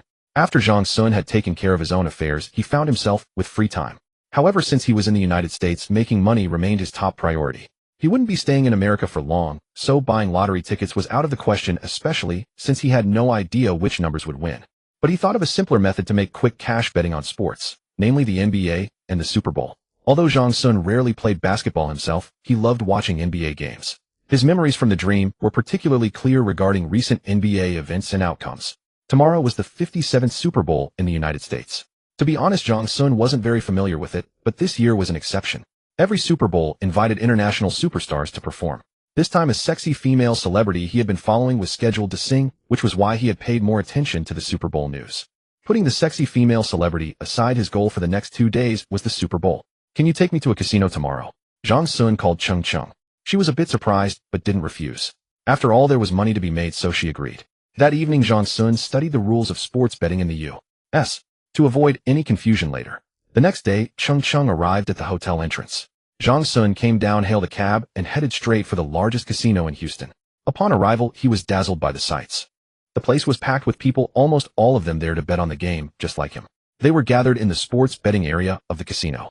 "I bet the Kansas City Chiefs will score 38 points. Place my bet. $2 million, Zhang Sun said, looking at the casino staff and asking Cheng Chung to translate. The staff found it hard to believe. The odds for such a bet were 1 to 100. Hardly anyone placed bets this way. If they did, it was usually desperate gamblers trying to turn the tide after heavy losses. The staff member looked at Zhang Sun, thinking he didn't seem like that kind of person. Cheng Chung also tried to persuade him, but he remained unmoved. Before coming to the U.S., he had asked Li Yin to buy foreign currency from the bank, converting 20 million renminbi into U.S. dollars, all for this moment. Although he had lost some money due to the exchange rate fluctuations at the time, after today, he could make it back 100-fold. This meant that if his bet succeeded, $2 million would become $200 million. Even after deducting high taxes, he would still receive over $100 million. However, the casino was affiliated with the betting company.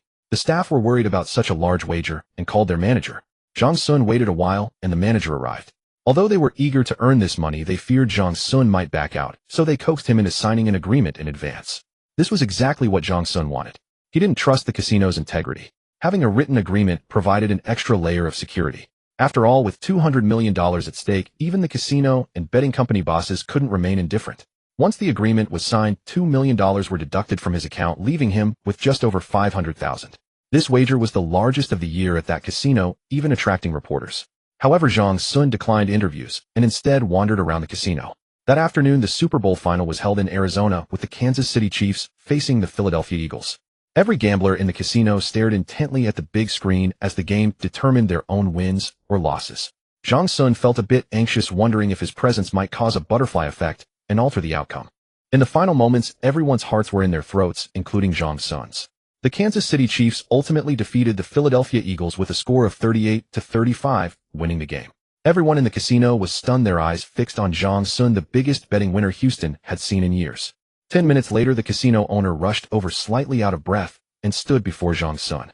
His expression was complex as he looked at him. After a moment of silence, he finally extended his hand. "Congratulations, Prophet from the East." With so many witnesses to the signed agreement and reporters present, the owner dared not pull any tricks.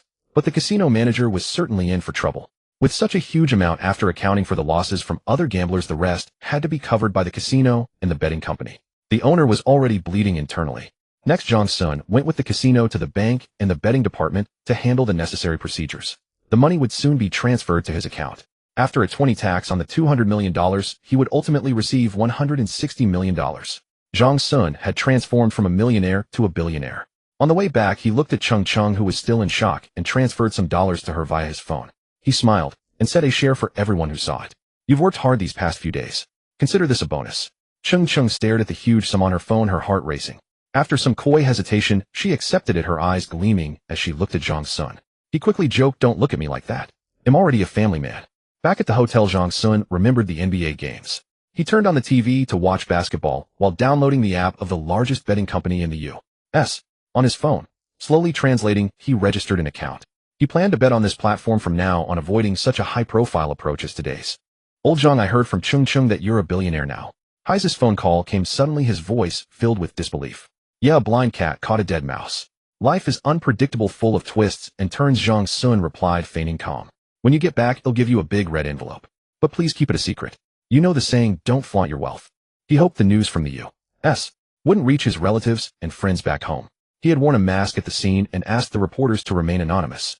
So as long as Heisey kept quiet, no one should find out. "No problem, I got you," Heisey said. "But forget the red envelope. You know my family, we don't need your money. Just treat me to a big meal when I'm back." He hung up before Zhang Sun could respond. "That kid," Zhang Sun muttered. After video chatting with his girlfriend, he lay in bed browsing domestic news when he suddenly received an overseas call.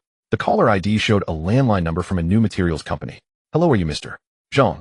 A sweet female voice asked on the other end. "Yes, speaking. Who is this?" Zhang Sun had no recollection of this company. "Oh, I'm a customer service representative from Changjiang New Materials Co., Ltd. We noticed you left a message on our company's website. May I ask what product you're interested in?" the woman inquired. Zhang Sun suddenly remembered. He had been searching online for materials that could withstand nuclear radiation and had come across this company browsing their website. This company was a partner of the Plasma Physics Institute under the Hefei Institutes of Physical Science Chinese Academy of Sciences. In fact, the academy was likely a shareholder. "Yes, our company wants to build a post-apocalyptic nuclear disaster-themed hotel, so I'm looking for materials with excellent radiation shielding properties," Zhang Sun explained. Zhang Sun elaborated. "Our company mainly produces and researches new types of coating materials. We specialize in anti-corrosion and anti-rust technologies.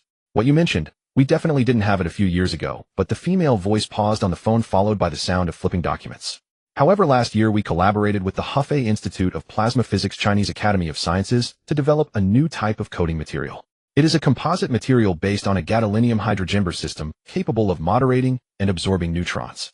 It causes high-energy incident neutrons to undergo inelastic collisions and elastic collisions with hydrogen, carbon, and oxygen until they become thermal neutrons. Finally, they are absorbed by gadolinium and boron, with gadolinium as a heavy nucleus element also capable of absorbing gamma rays." The girl turned a page and continued, "Our test results show that at a thickness of 8 mm, the composite material achieves a neutron shielding rate of 98. In a radiation environment, concrete walls also have good shielding capabilities. If this material is used to coat concrete walls, the neutron shielding rate approaches 100. All radiation-resistant coatings on the market contain lead, including the lead layers used to wrap nuclear reactor cores in power plants. However, long-term use of lead is toxic to the human body. Therefore, our company's new composite material is the best choice for both the environment and human health. Moreover, our product has already been applied to multiple nuclear power plants in China since last year. You can look into it." After hearing the girl's introduction, Zhang Sun's heart stirred with great delight. This was exactly the radiation-resistant material he had hoped for. "Hello, I'm very interested in this material you mentioned. Could you send me the information?" Zhang Sun asked. "Sure, sir. Please give me your email and company name, and I'll send you the detailed information later," the girl on the phone said. After providing the company name and email, Zhang Sun hung up, calculating how to incorporate this coating into his design plans later. Just as he was about to go to sleep, another overseas call came in. "Hello, Engineer Lee." The caller ID showed it was someone from the Inchi Prefecture Geological Department, that Zhang Sun had previously consulted. Hello, Mr. Zhang, I have news for you. Our geological team recently conducted a survey. The location is about 3 kilometers from our previous site. It has been confirmed that there is groundwater there, an underground river, and it flows through your area. Engineer Li said. Oh, I see. Thank you, Engineer Li, for bringing me this news. Much appreciated.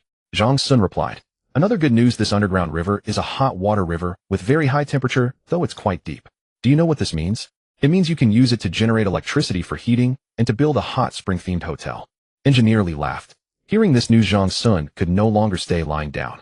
After hanging up, he sent Engineer Li a red envelope as a token of gratitude. He got up, grabbed a notebook and pen, and revised his plan late into the night. This was geothermal energy. He had been worried about his electricity supply, but this hot river would likely free him from reliance on fossil fuels and their inadequacies. However, he then thought, in the apocalyptic ice age, would the temperature of this underground river also cool down? Geological issues. He didn't understand them, but someone did. He picked up his phone and dialed Professor Wang. It rang, but no one answered. Probably Professor Wang was in class.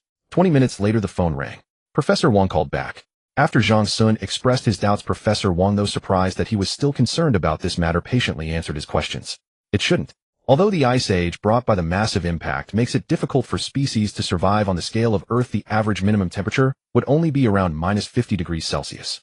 The underground river you mentioned is about 80 meters deep, and it is actually more affected by the Earth's crust, indicating that the crust there receives more heat from the mantle and core.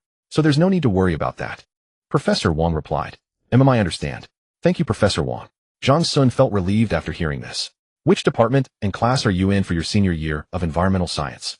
When I asked Professor Ouyang last time, he said he hadn't heard of you. Professor Wang suddenly asked. Zhang Sun was dumbfounded. His identity was completely fabricated. How could he explain this? He braced himself and said, I'm in class 5, and my counselor is Teacher Zhu. Oh, Zhu Huaixiang. It's fine, just asking. Professor Wang hung up. Apparently there really was a Teacher Zhu, so Zhang Sun had bluffed his way through once again. The next morning, Zhang Sun learned that Li Pan and his team had arrived and were also staying at Zhang Sun's hotel. He had a meal alone with Zhang Sun, exchanged some opinions, and without much rest, they went to Rising S Company in the afternoon.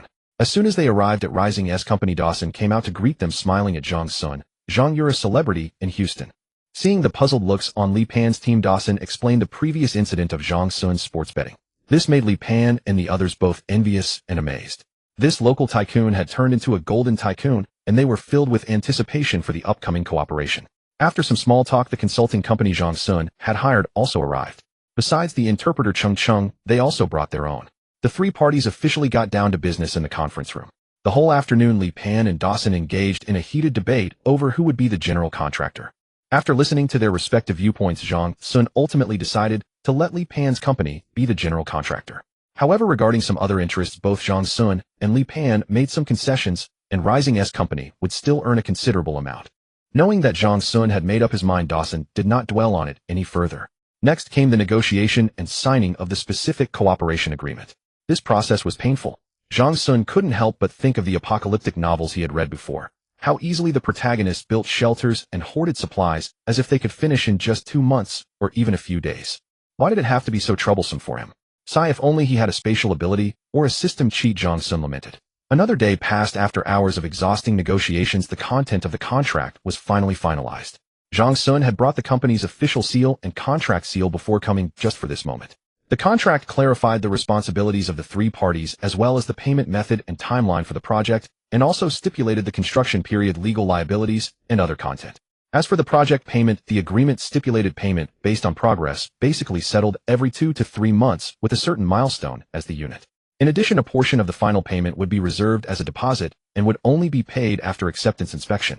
As for the budget, Zhang Sun thought for a long time and decided to increase the original budget as much as possible based on his available funds. He didn't seek a large scale, but all materials and functions must be the best. Of course, he only had so much money on him. Once it was spent, he didn't plan to repay the remaining debt. After the contract was signed, Zhang Sun told Dawson and Li Pan about the discovery of the underground hot river. He hoped that the design would tilt the energy and temperature control systems toward geothermal energy. With a geothermal source, you can not only expand the hotel's theme boundaries in the future, but also save a huge amount on energy costs. This is indeed an unexpected bonus for you. The design is no problem on my end. Dawson patted his chest, guaranteeing. Zhang Sun looked at the 2 designers, and seeing them both nod, he felt relieved. Are there any issues with the construction on your end, laying 80-meter deep underground pipes? Zhang Sun asked Li Pan. No problem, we've done this kind of operation many times. Li Pan also assured. In the evening, Dawson invited Jong Sun and Li Pan to a luxury nightclub in Houston.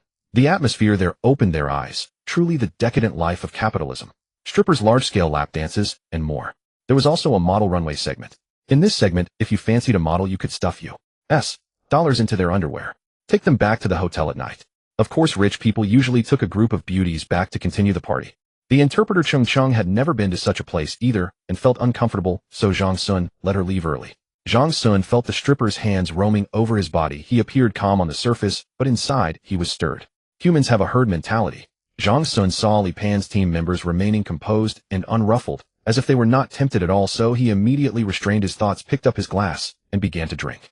Dawson, however, had no such scruples. He had one on each side, groping freely, very unrestrained. He even pushed one of the dancers toward Li Pan, startling him. Li Pan also cared about his face.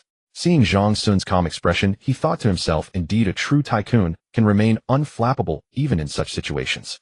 In the end, they didn't dare to take any girls away. When Dawson came out, however, he brought 2 women. He was shouting for Jong Sun and Li Pan to take him back to their hotel together. It was clear that the guy still had some sense, that at least he didn't take them home. That night, the giants from the east were left alone in their rooms. In the days that followed, the technical team, brought by Li Pan, remained here. On one hand, they coordinated with Rising S Company's design team to finalize the project's timeline and responsibilities. On the other hand, since they had finally traveled abroad, they seized the opportunity to experience the decadent, yet unpretentious life of the capitalist world. On the afternoon of the 5th day after placing the bet, Jong Sun's winnings were ready to be credited, though he had to go to the betting center to sign the paperwork. The casino and bookmaking company owners, along with representatives from the bank and notary office, would also be present. He arrived at the betting center with Chung Chung. After verifying his identity and account, the sum, which had been subjected to a hefty 20 tax rate, finally underwent the transfer procedures under the witness of notary personnel handled by the bank system staff. $160 million secured. Declining interviews with reporters, Jong Sun immediately instructed Li Yin to use the company's overseas account to wire a down payment to Rising S Company and Shangji Company. Rising S Company's design fee was paid separately, while Shangji Company served as the general contractor. All subsequent project funds would only need to be transferred to them. Shangji Company would then pay Rising S Company for certain systems and materials. The day after receiving the money, Heise returned from his business trip. Jong Sun specially invited his entire family for a meal and additionally transferred $500 to Heise as a token of gratitude. Heise initially refused, but unable to withstand Jong Sun's insistence, he reluctantly accepted. Having stayed in the United States for so long, it was time to return. Before leaving, Jong Sun earnestly suggested that Heise purchase a shelter from Rising S Company. In case a disaster truly struck, he would have a place to hide. Whether Heise heeded the advice remained unknown. The $500 Jong Sun had given him was just enough to buy a decent shelter product. As for Heise's choice, he couldn't explicitly dictate it. Jong Sun eventually returned with Li Pan and the others. After studying the betting app over the past few days, he finally grasped the rules. Now reading the English on the screen, he could operate it fluently. While waiting at the airport, he used the app to place bets on several upcoming NBA games. After a journey spanning over 20 hours, he finally arrived back in Jiangxing. Li Pan had a connecting flight to Xi'an province, but their schedules were too tight, so Jong Sun didn't plan to invite them for a meal. He first went home to drop off the gifts he had bought for his girlfriend and parents. His girlfriend was on the day shift and hadn't returned yet. After putting down his things, Jong Sun drove to the company. He needed to store the contracts and company seals there. Since he had already communicated with Li Yin about the subsequent construction of the resort hotel, Shangji Company had also contacted Li Yan's side. So today Jong Sun planned to hold a meeting with the women to arrange all future work. An hour later at 4 p.m., he took 3 red envelopes from his pocket, each containing $300 as gifts for them from his trip to the United States. Then he let them leave for the day. Afterwards, Jong Sun intended to rest for a few days as he had been running around lately and felt mentally drained. Following that, he would need to go to the local Industrial and Commercial Bureau, Public Security Bureau, and Environmental Protection Bureau in Inchi Prefecture to apply for construction permits. Although environmental regulations in the reserve were strict, his project was not a production-oriented enterprise and wouldn't cause pollution issues. Instead, it could boost local consumption and tourism. Jong Sun had already inquired beforehand. The difficulty was low and the government was quite supportive of such projects, so he expected the approvals to come through quickly. Driving leisurely, he wandered to the vicinity of his girlfriend's workplace. Unable to find a parking spot, he was about to go back and ride his electric scooter when he spotted her figure. He honked the horn, paused briefly, and picked her up. This seemed to be the first time Jong Sun had driven to pick her up, even though he hadn't owned the car for long. "Why did you get off work before 5 p.m. today?" Jong Sun asked curiously. "I knew you were coming back today, so I asked the head nurse if I could leave early." His girlfriend replied happily. The two exchanged sweet words in the car. About 20 minutes later, Zhang Sun pulled up beneath an upscale Western restaurant. The trip to the U.S. went well. My boss rewarded me with 1,000 yuan. Tonight, eat whatever you want. It's on Mr. Zhang. Zhang Sun declared boldly. His girlfriend rolled her eyes at him and said teasingly, "Look at you, so easily pleased." But she didn't say anything about wasting money. As they ate, Zhang Sun regaled her with amusing stories from his time in the U.S., though he glossed over many things he couldn't let her know. "By the way, how come there's a card of yours in my wallet with 3,000 yuan in it? Where did you get so much money?" Near the end of the meal, his girlfriend suddenly asked. Zhang Sun knew she would eventually discover it, so he had a plan ready. Wiping his mouth, he said calmly, "I wanted to surprise you. Keep it there as our wedding fund for next year. As for the money part of it is from last year's renovation and my salary and year-end bonus up to last month. About over 1,000 yuan. Plus, when I resigned, my former boss gave me over 8,000 yuan as a long service award for being an old employee. Add to that my salary from the current boss plus what I earned from lottery tickets and stock trading, totaling 3,000 yuan. I put it all with you." Upon hearing this, his girlfriend was both moved and envious. "Why are all your bosses so good to you?" "Exactly. If my boss is good to me and am good to you, doesn't that mean you have a good boss too?" Zhang Sun laughed. "So, Boss Zhang, how do you plan to be good to me?" His girlfriend rested her chin on her hands, squinting at him. "How about this?" Zhang Sun suddenly stood up and kissed her on the forehead. Many around them noticed, causing his girlfriend to feel both shy and annoyed. She quickly pulled him away from the place. Back home, seeing the gifts Zhang Sun had bought for her, she was overjoyed and showered his face with kisses. After their passionate moment, they took a shower. Zhang Sun said to his girlfriend, "I still have 1,000 yuan on hand. I plan to have my mom and your dad go on a trip. After all, they're getting older and haven't been to many places. Now that we're better off, it's time they enjoy some comfort." His girlfriend was both touched and worried. "I'm afraid they won't want to go." "Don't worry. They'll say our company has family travel vouchers, and it would be a waste not to use them. When you have a day off, let's look up some senior tour groups and sign them up as soon as possible." Zhang Sun added, "Tomorrow, I'll buy a camera so they can take lots of photos on the road." His girlfriend nodded, nestled against his chest, and gazed at him affectionately. "Honey, you're so wonderful. They'll probably be very busy this year. Please take good care of my mom and your dad. Once things settle down, we'll get married and go on a honeymoon," Zhang Sun said. Hearing about marriage and a honeymoon, his girlfriend buried her head deeper and whispered softly, Whatever you say." The night was quiet yet filled with whispers and murmurs. Zhang Sun had just returned and was utterly exhausted. The next day, he bought a DSLR camera online and visited several travel agencies to inquire about tour routes and services. After comparing options, he made up his mind. He then called his mother and his girlfriend's father, separately convincing them to join a group tour. In truth, he felt a pang of regret. After years of striving away from home, he had never taken his family on a trip.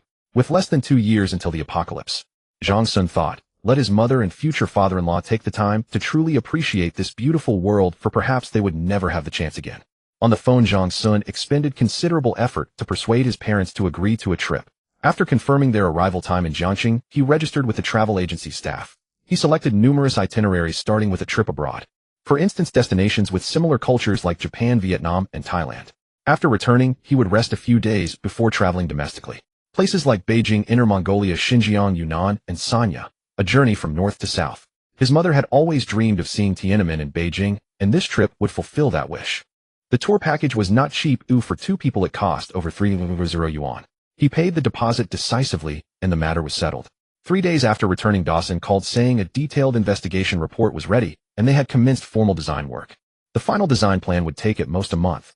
Zhang Sun pondered and said to Dawson, "Prepare a simplified design for me in the next couple of days based on a hotel type, where you could modify a previous project's blueprint.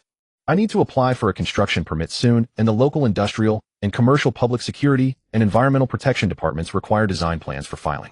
Of course, I'll pay extra for this." Dawson agreed and immediately arranged it. The company began normal operations, albeit with few staff.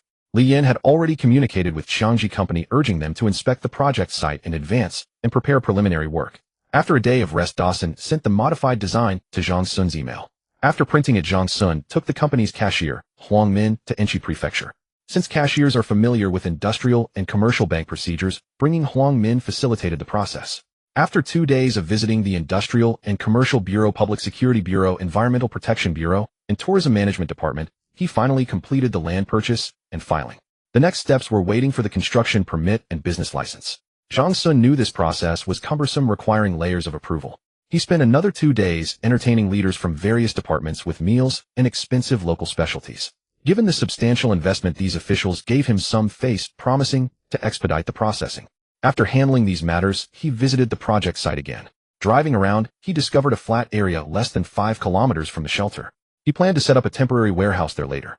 Supplies stockpiled in the future could be stored here first, then transported by him to the shelter.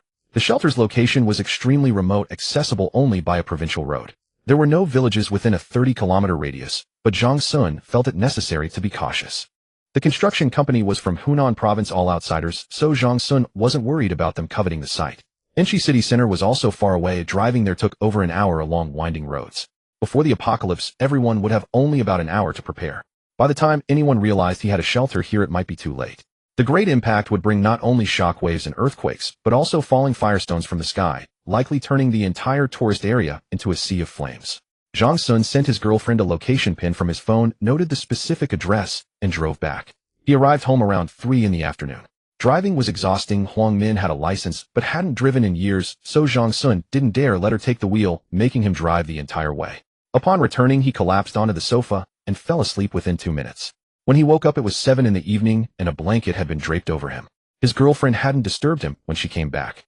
Seeing that Zhang Sun was awake, she called out, "Go wash your face, dinner is almost ready."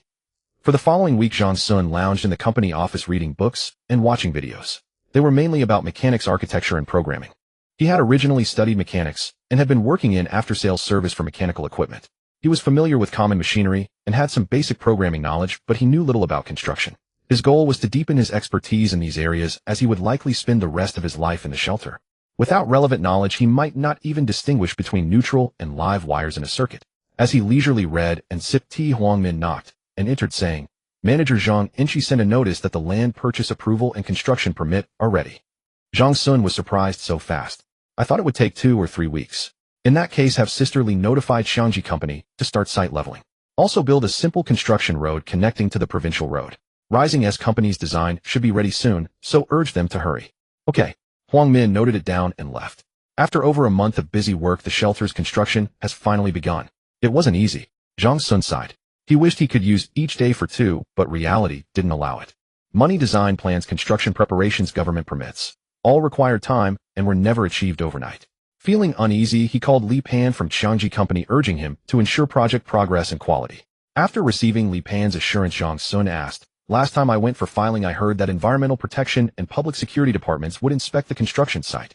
Li Pan explained, "There is such a procedure, but usually they only visit at the start of construction and before operations begin to assess the environment and ensure safe construction. It's mostly a formality." "Why do you ask?" "Nothing, just wondering if I need to be present when they come." Zhang Sun breathed a sigh of relief. He had feared strict inspections, as the filed design plan differed significantly from the actual one. After hanging up, he suddenly remembered another matter. A composite materials company had sent him a document he hadn't finished reading.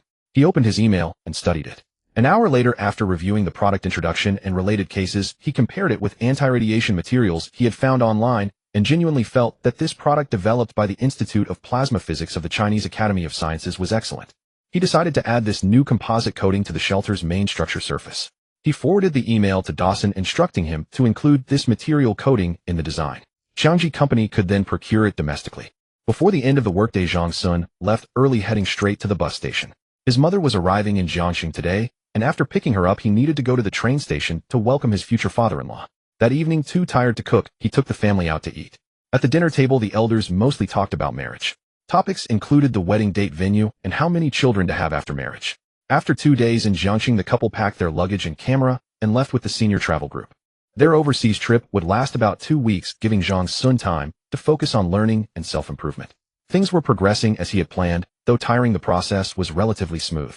Sometimes he thought it would be nice if the apocalypse never happened. His current life was good. With a house, a girlfriend, and family, the pressure wasn't too great. But the news from a month ago, the lottery win, becoming a billionaire through betting on football, all indicated that this wasn't a dream, but something that would truly occur. On the second day of sending the 2 elderly folks on their trip, Zhang Sun bought a cheap phone and obtained several untraceable SIM cards. Using an external network, he began posting apocalyptic warnings on various platforms. He did this to avoid being labeled a rumormonger and to escape official reprimands or detention. But it was all in vain. The internet was flooded with all sorts of doomsday rumors, yet most people dismissed them as mere idle chatter. After several days of this futile effort, receiving no positive feedback, Zhang Sun stopped his meaningless endeavor. For the next 2 weeks, Zhang Sun returned to his previous routine of commuting between home and work. He could have skipped the office, but staying at home made him feel lost without the rhythm of learning. Only in the company did he find the joy of being busy. 2 weeks later, his mother and future father-in-law returned from their travels. Seeing their tired yet exhilarated smiles, Zhang Sun and his girlfriend felt an indescribable happiness. They rested in Jiangxing for 3 days before embarking on the second leg of their journey. This time they stayed within the country, with their first stop being the capital that the elders had long yearned for, Beijing. Meanwhile, Zhang Sun received good news. The design plans and engineering blueprints from Rising-S company were ready. In 2 days, Dawson and 2 of the company's designers would personally visit Jiangxing to explain the design in detail. Once Zhang Sun approved, construction could officially begin. Dawson could have avoided coming to China, but this collaboration with Zhang Sun had made Rising-S company realize the immense potential of the Chinese market. Aside from meeting Zhang Sun, Dawson was also tasked with evaluating the market prospects in this field within China. Zhang Sun welcomed Dawson's arrival, but was more excited about the design proposal. 2 days later, not only did Dawson arrive, but Li Pan also came with the project manager to familiarize themselves with the design details, staying at the same hotel. Zhang Sun didn't take them to the company. It was too small and lacked a conference room for so many people. Instead, they booked a small meeting room at the hotel. Before the presentation began, the Rising-S designer projected the shelter's renderings for everyone to see. This gave Zhang Sun a more intuitive understanding of the shelter structure. Next came a more detailed explanation from the designer. According to Zhang Sun's goals and requirements, they designed a closed-loop system based on a family unit with a certain degree of self-sufficiency. They designed a 5:3 structure with a total area of 3800 square meters. The shelter's walls consisted of 2 layers of concrete, with a reinforced alloy steel plate sandwiched between them. The filling material provided fire resistance, insulation, and impact reduction, sealed with steel gaskets. Steel beams were driven into the granite rock outside the main structure to further reinforce its strength. Additionally, on each face of the concrete wall, 4 high-strength, corrosion-resistant, long-lasting alloy steel springs were installed. These significantly reduced seismic impact, provided shock absorption, and protected internal equipment and pipelines. The outer wall and the intermediate steel plate were coated with a new composite material developed by the Plasma Physics Institute of the Hefei Institutes of Physical Science, Chinese Academy of Sciences. With a thickness of 3 centimeters, it served as the primary barrier against nuclear radiation, working in conjunction with the concrete structure. The entire shelter was located 20 meters beneath the mountain, with the entrance at the foot of the mountain connecting to the corridor that descended to the first floor. The corridor was 50 meters long and 5 meters wide, also constructed with high-strength concrete and specially reinforced to ensure smooth passage and safety. The corridor descended in an L-shaped structure after entering one walk straight for 20 meters to a 90-degree turn. This 90-degree angle was crucial for the shelter. When Zhang Sun opened the shelter's entrance door, external nuclear radiation would rush into the corridor. The 90-degree turn effectively reduced the speed and dosage of radiation spreading to the other side. The shelter's entrance was a reinforced steel airtight door, also coated with radiation-resistant composite material. It not only blocked nuclear radiation, but also effectively prevented toxic gases and contaminants from the external environment. To counter acid rain, thick anti-corrosion materials and coatings were applied in addition to the radiation shielding. The 5:3 shelter featured 2 freight elevators and 2 staircases as backups. The first floor was the protective layer with the highest protection level after the living quarters, focusing on seismic resistance and radiation shielding. It covered an area of 900 square meters with a floor height of 3.8 meters and included a garage. The garage could accommodate 1 RV, 2 small excavators, 2 medium-sized trucks, 3 family SUVs, 2 forklifts, and multiple pallet jacks. Besides the garage, there was a processing area equipped with various small-scale machine tools, CNC machines, and cutting and welding tools. Next to the processing area was a warehouse for storing materials such as steel panels, cement, lubricants, and antifreeze. The second floor was the supplies warehouse, covering 800 square meters, roughly the size of a small to medium supermarket. It was divided into several zones, including a freezer area for storing meat and seafood.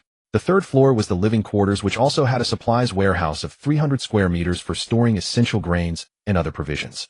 The living area itself was 600 square meters, containing a living room, 5 bedrooms with private bathrooms, a kitchen with dining area, a movie room, a gym, a medical room, a study, a game room, and most importantly, the central control room. The entire living quarter had the highest level of protection and was connected to an escape tunnel. The fourth floor was the ecological layer, featuring an agricultural area, an 80 square meter small livestock zone, a farming warehouse, a seed and feed storage room, and a water storage room. The agricultural area used hydroponics and soil cultivation to grow wheat, rice, mushrooms, and various common vegetables. The livestock zone was small, mainly housing chickens and geese with limited numbers, but enough to provide occasional eggs for the family. The farming warehouse contained agricultural machinery, such as threshers, flour mills, ovens, and other tools, along with crop nutrient solutions. There was also a storage room for seeds, feed, and other supplies which required precise temperature and humidity control. Additionally, a dedicated water room housed 10 large water tanks capable of storing 50 tons of water at once along with various pumps and filtration devices. The bottommost floor was the equipment area containing the power room, HVAC room, 2 independent distribution rooms, and a maintenance area. Beyond the parallel space behind the 5th floor, a separate fuel storage area was carved out. It was independent of the main shelter, connected by a dedicated corridor, and stored diesel, gasoline, coal, liquefied gas tanks, and other flammable materials. Of course, the design fully considered Jong Sun's previous requirements. All critical equipment, pipelines, and cables had additional backups, and equipment with control systems used programmable logic controllers. After nearly an hour of presentation, the overall design was satisfactory, but Jong Sun offered some suggestions mainly regarding redundancy, design, hoping to optimize the spatial layout for better efficiency. For instance, the waste treatment system, the concealment of entry and exit passages, and the fire protection system. The designer noted Jong Sun's suggestions and promised to make minor adjustments if Jong Sun agreed construction could proceed with the current plan. Jong Sun nodded and said to Li Pan, "President Li, since the plan is ready, you can start on your end."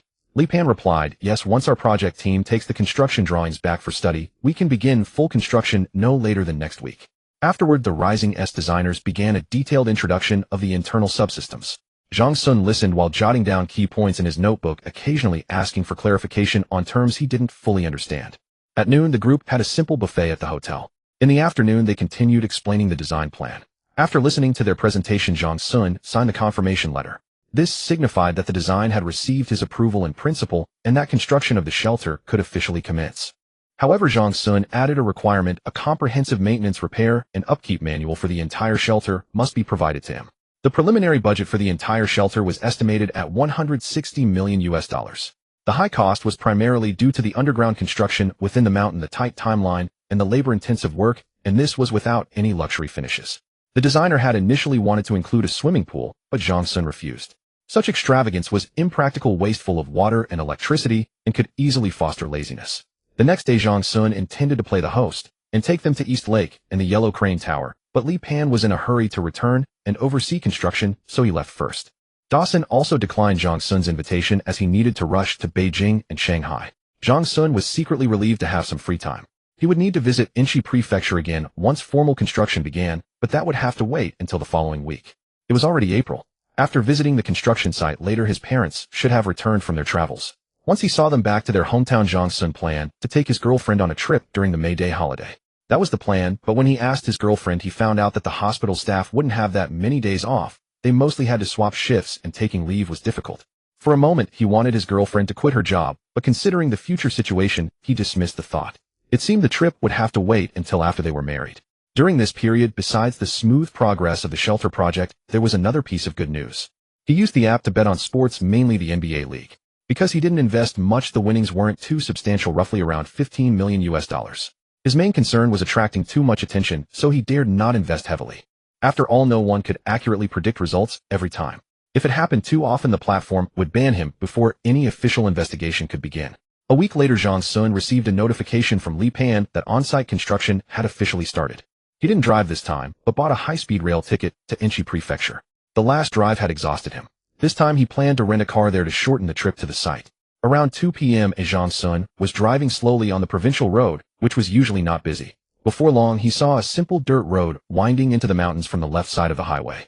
He had rented an SUV, but even so, the ride on this road was extremely bumpy. The dirt road was just over a kilometer, not very long.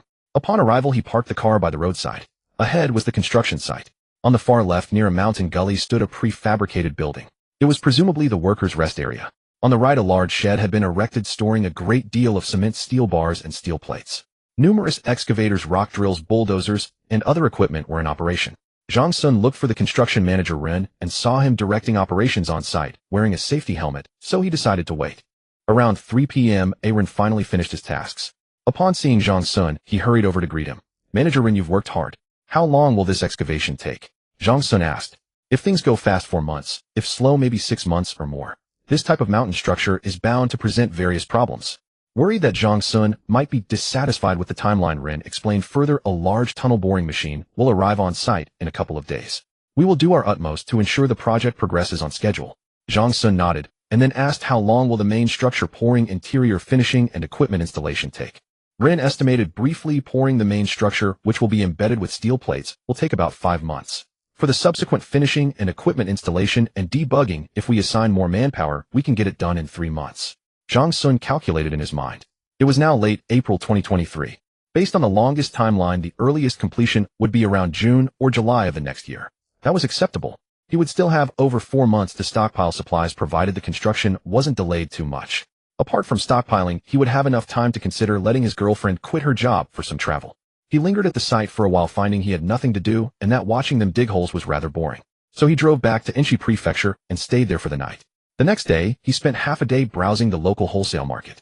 In the afternoon, he returned the rental car and took the high-speed rail back to Jiangcheng. When he got home, his girlfriend had switched to the night shift and was still sleeping. She wouldn't need to go to the hospital until after 10 p.m. So Zhang Sun busied himself with cooking.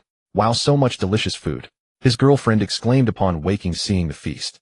She grabbed a shrimp and started eating before he even served the rice. Your night shifts are tough. I made something nutritious to replenish your energy, Zhang Sun said as he served her rice. Thank you, honey. She peeled another shrimp and brought it to his lips.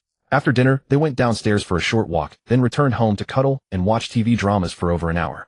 Oh no, I've gained so much weight these days. His girlfriend exclaimed, clutching her stomach in mock horror. Really? Zhang Sun looked at her doubtfully. I can't tell. The fat all went to my belly, so of course you can't see it. She rolled her eyes at him and continued, no, starting tomorrow. I mean, starting from my day shift, I must lose weight. Isn't working so hard at the hospital considered losing weight? Zhang Sun asked. That's different. How come you eat so much every time and never seem to gain any weight? She asked, annoyed. I have a good metabolism, haha. Zhang Sun laughed. Hearing his shameless boast, she felt immensely provoked and pretended to hit him. They playfully wrestled until nearly 10 p.m. before stopping. Zhang Sun walked her to work and then returned home to sleep. It was the most comfortable night's sleep had had in a while. He dreamed of his wedding with Du Jing.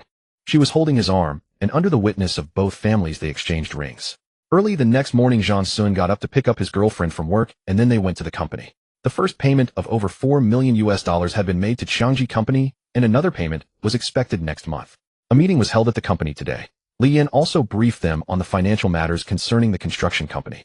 Subsequent internal equipment and special materials would need to be procured by themselves. Fortunately, both partners were reliable and directly provided a list. They only needed to handle the payments and audits. Qiangji Company would handle the rest. Mr. Zhang, please take a look at the second payment for next month. This document contains the subsequent project plan and the arrangement for each payment, Li Yin said, handing over a document. Zhang Sun took it and looked it over, then asked Li Yin, what is the current balance in our account? Li Yin replied, previously you deposited 6 million renminbi into the company account. Later, $160 million were added to the overseas account. From the first payment, you gave $2 million in design fees to the design company and over $4 million as an advance payment to Qiangji Company. Currently, the 6 million renminbi in the domestic account remains untouched. In total, we have over $150 million. It seemed not much had been spent yet. He also had a personal account where the betting app had earned him over $10 million. Adding that would make the total even higher. Alright, transfer $100 million from the overseas account to RMB. We'll use our domestic account to pay the construction company from now on. Also, you can increase the next payment. 30 million is too little, make it 60 million. Zhang Sun waved his hand and instructed directly. Yes, mister. Zhang will arrange that immediately, Li Yin said. And Lin Fang. Zhang Sun looked at another young woman, the youngest in the office, and said the list of equipment and materials has supplier names on it. Follow up on them. Ensure the quality is up to standard and the prices aren't inflated. Lin Fang, the procurement officer, noted down Zhang Sun's instructions and confirmed she had no issues. If you're too busy, the company can hire more people. You decide on that, and just let me know. It was already the end of April, and the May Day holiday was just around the corner. Many companies would be giving their employees time off, and Zhang Sun was no exception. He had informed Li Yin about the holiday in advance, asking her to make sure everything was handled before the break. He had also asked Rin Gong, the supervisor at the construction site, whether the holiday would cause delays, and the answer was no, which put him at ease. Taking time off would inevitably delay the project, but although he didn't want to be seen as a heartless capitalist, he hadn't shortchanged anyone a single cent. On the last working day, he went to the company to fulfill the promise he had made earlier. Sister Li, when I recruited you all to the company, I said that if the project started smoothly, I would give you all a bonus. They'll transfer the money from my personal account, so you won't have to pay taxes on it. Li Yin had completely forgotten about this, and when she heard Zhang Sun mention it, she was overjoyed. Thank you, Boss Zhang. Also contact Rin Gong, the site supervisor, and tell him that the brothers who don't go home during the May Day holiday will get an extra 300 yuan per day, paid separately by our company. Zhang Sun instructed. Okay, you'll do it right away. As Li Yin left, she glanced at Zhang Sun and thought to herself, this boss is really different. Generous. If she weren't already married, she would have thrown herself at him. After Li Yin left, Zhang Sun opened WeChat and transferred some money as bonuses to the 3 women in the company. After work, Zhang Sun went home. His girlfriend was already up and had made dinner. Has your company announced the holiday schedule? Zhang Sun asked. Yes, I have the last 3 days off, his girlfriend replied. How about I take you on a trip? Zhang Sun said. Where to? During the May Day holiday, the news says every place is packed with people and traffic is terrible, his girlfriend hesitated. Tomorrow my mom and your dad are coming back, right? They said they'll stay here for a day and then go back. After they leave, we can go to Shenanjia. It's within the province, relatively close, and the air is good. It's a natural oxygen bar. We can treat it as a retreat. What do you think? Zhang Sun suggested. His girlfriend nodded, not refusing. The next day, a little after 11 a.m., Zhang Sun drove to pick up his mother and future father-in-law. After lunch, the 2 elders took out their camera and showed Zhang Sun the photos they had taken at various places. Especially in Beijing, the number of photos was an order of magnitude higher than elsewhere.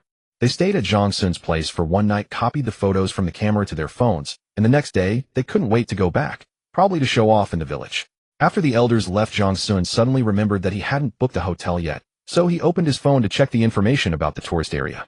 Since it was a holiday, most hotels were fully booked. But this didn't stump Zhang Sun. He used his financial power to directly contact a guest house, persuading them to free up a themed room, even one in the best scenic spot. A day later, Zhang Sun set off in his car.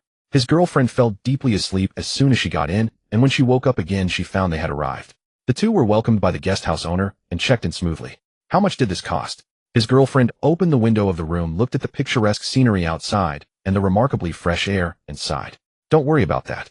Just enjoy these 2 days, Zhang Sun replied while organizing the luggage. About 10 minutes later, the guest house owner brought them lunch, all organic green food.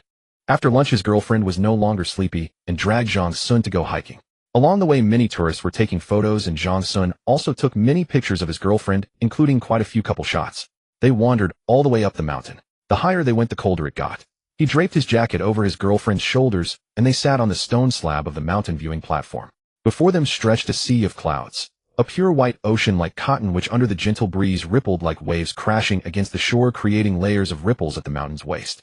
From behind, the silhouettes of the 2 people leaning against each other seemed to blend into the painting, harmonious and beautiful. Click. The sound of a shutter came from behind. A tourist, seeing this scene, quickly raised his camera and took a picture. Later, he uploaded the photo to his social media account, which immediately attracted a lot of attention. This is the most healing photo I've seen this year. In front is a sea of clouds. The man drapes his coat over his loved one, and the loved one leans against the man. No other movements, just quietly feeling the beauty before them, feeling the presence of their beloved. What could be more beautiful than this? Indeed, but I wonder if he got the couple's consent before posting the photo. Does anyone know where this place is? I want to go there with my boyfriend too. Important things need to be repeated 3 times. All of this had nothing to do with Zhang Sun, and he and his girlfriend didn't pay any attention to the online commotion. Over those 2 days, they strolled through the scenic spots like a leisurely walk, tasted many local specialties, and felt thoroughly fulfilled. The tension they usually felt from work melted away. Happy days always pass quickly. On the 3rd day, the 2 of them, with a hint of reluctance, set off on the journey back home. They arrived home a little after 5 p.m., having started at noon, mainly due to traffic jams.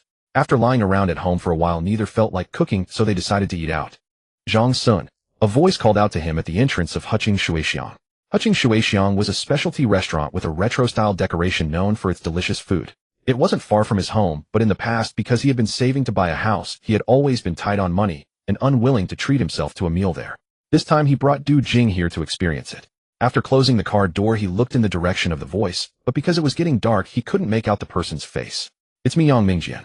Don't you remember? The man came up to Zhang Sun accompanied by a girl. Yang Mingjian. The class monitor. Is it you?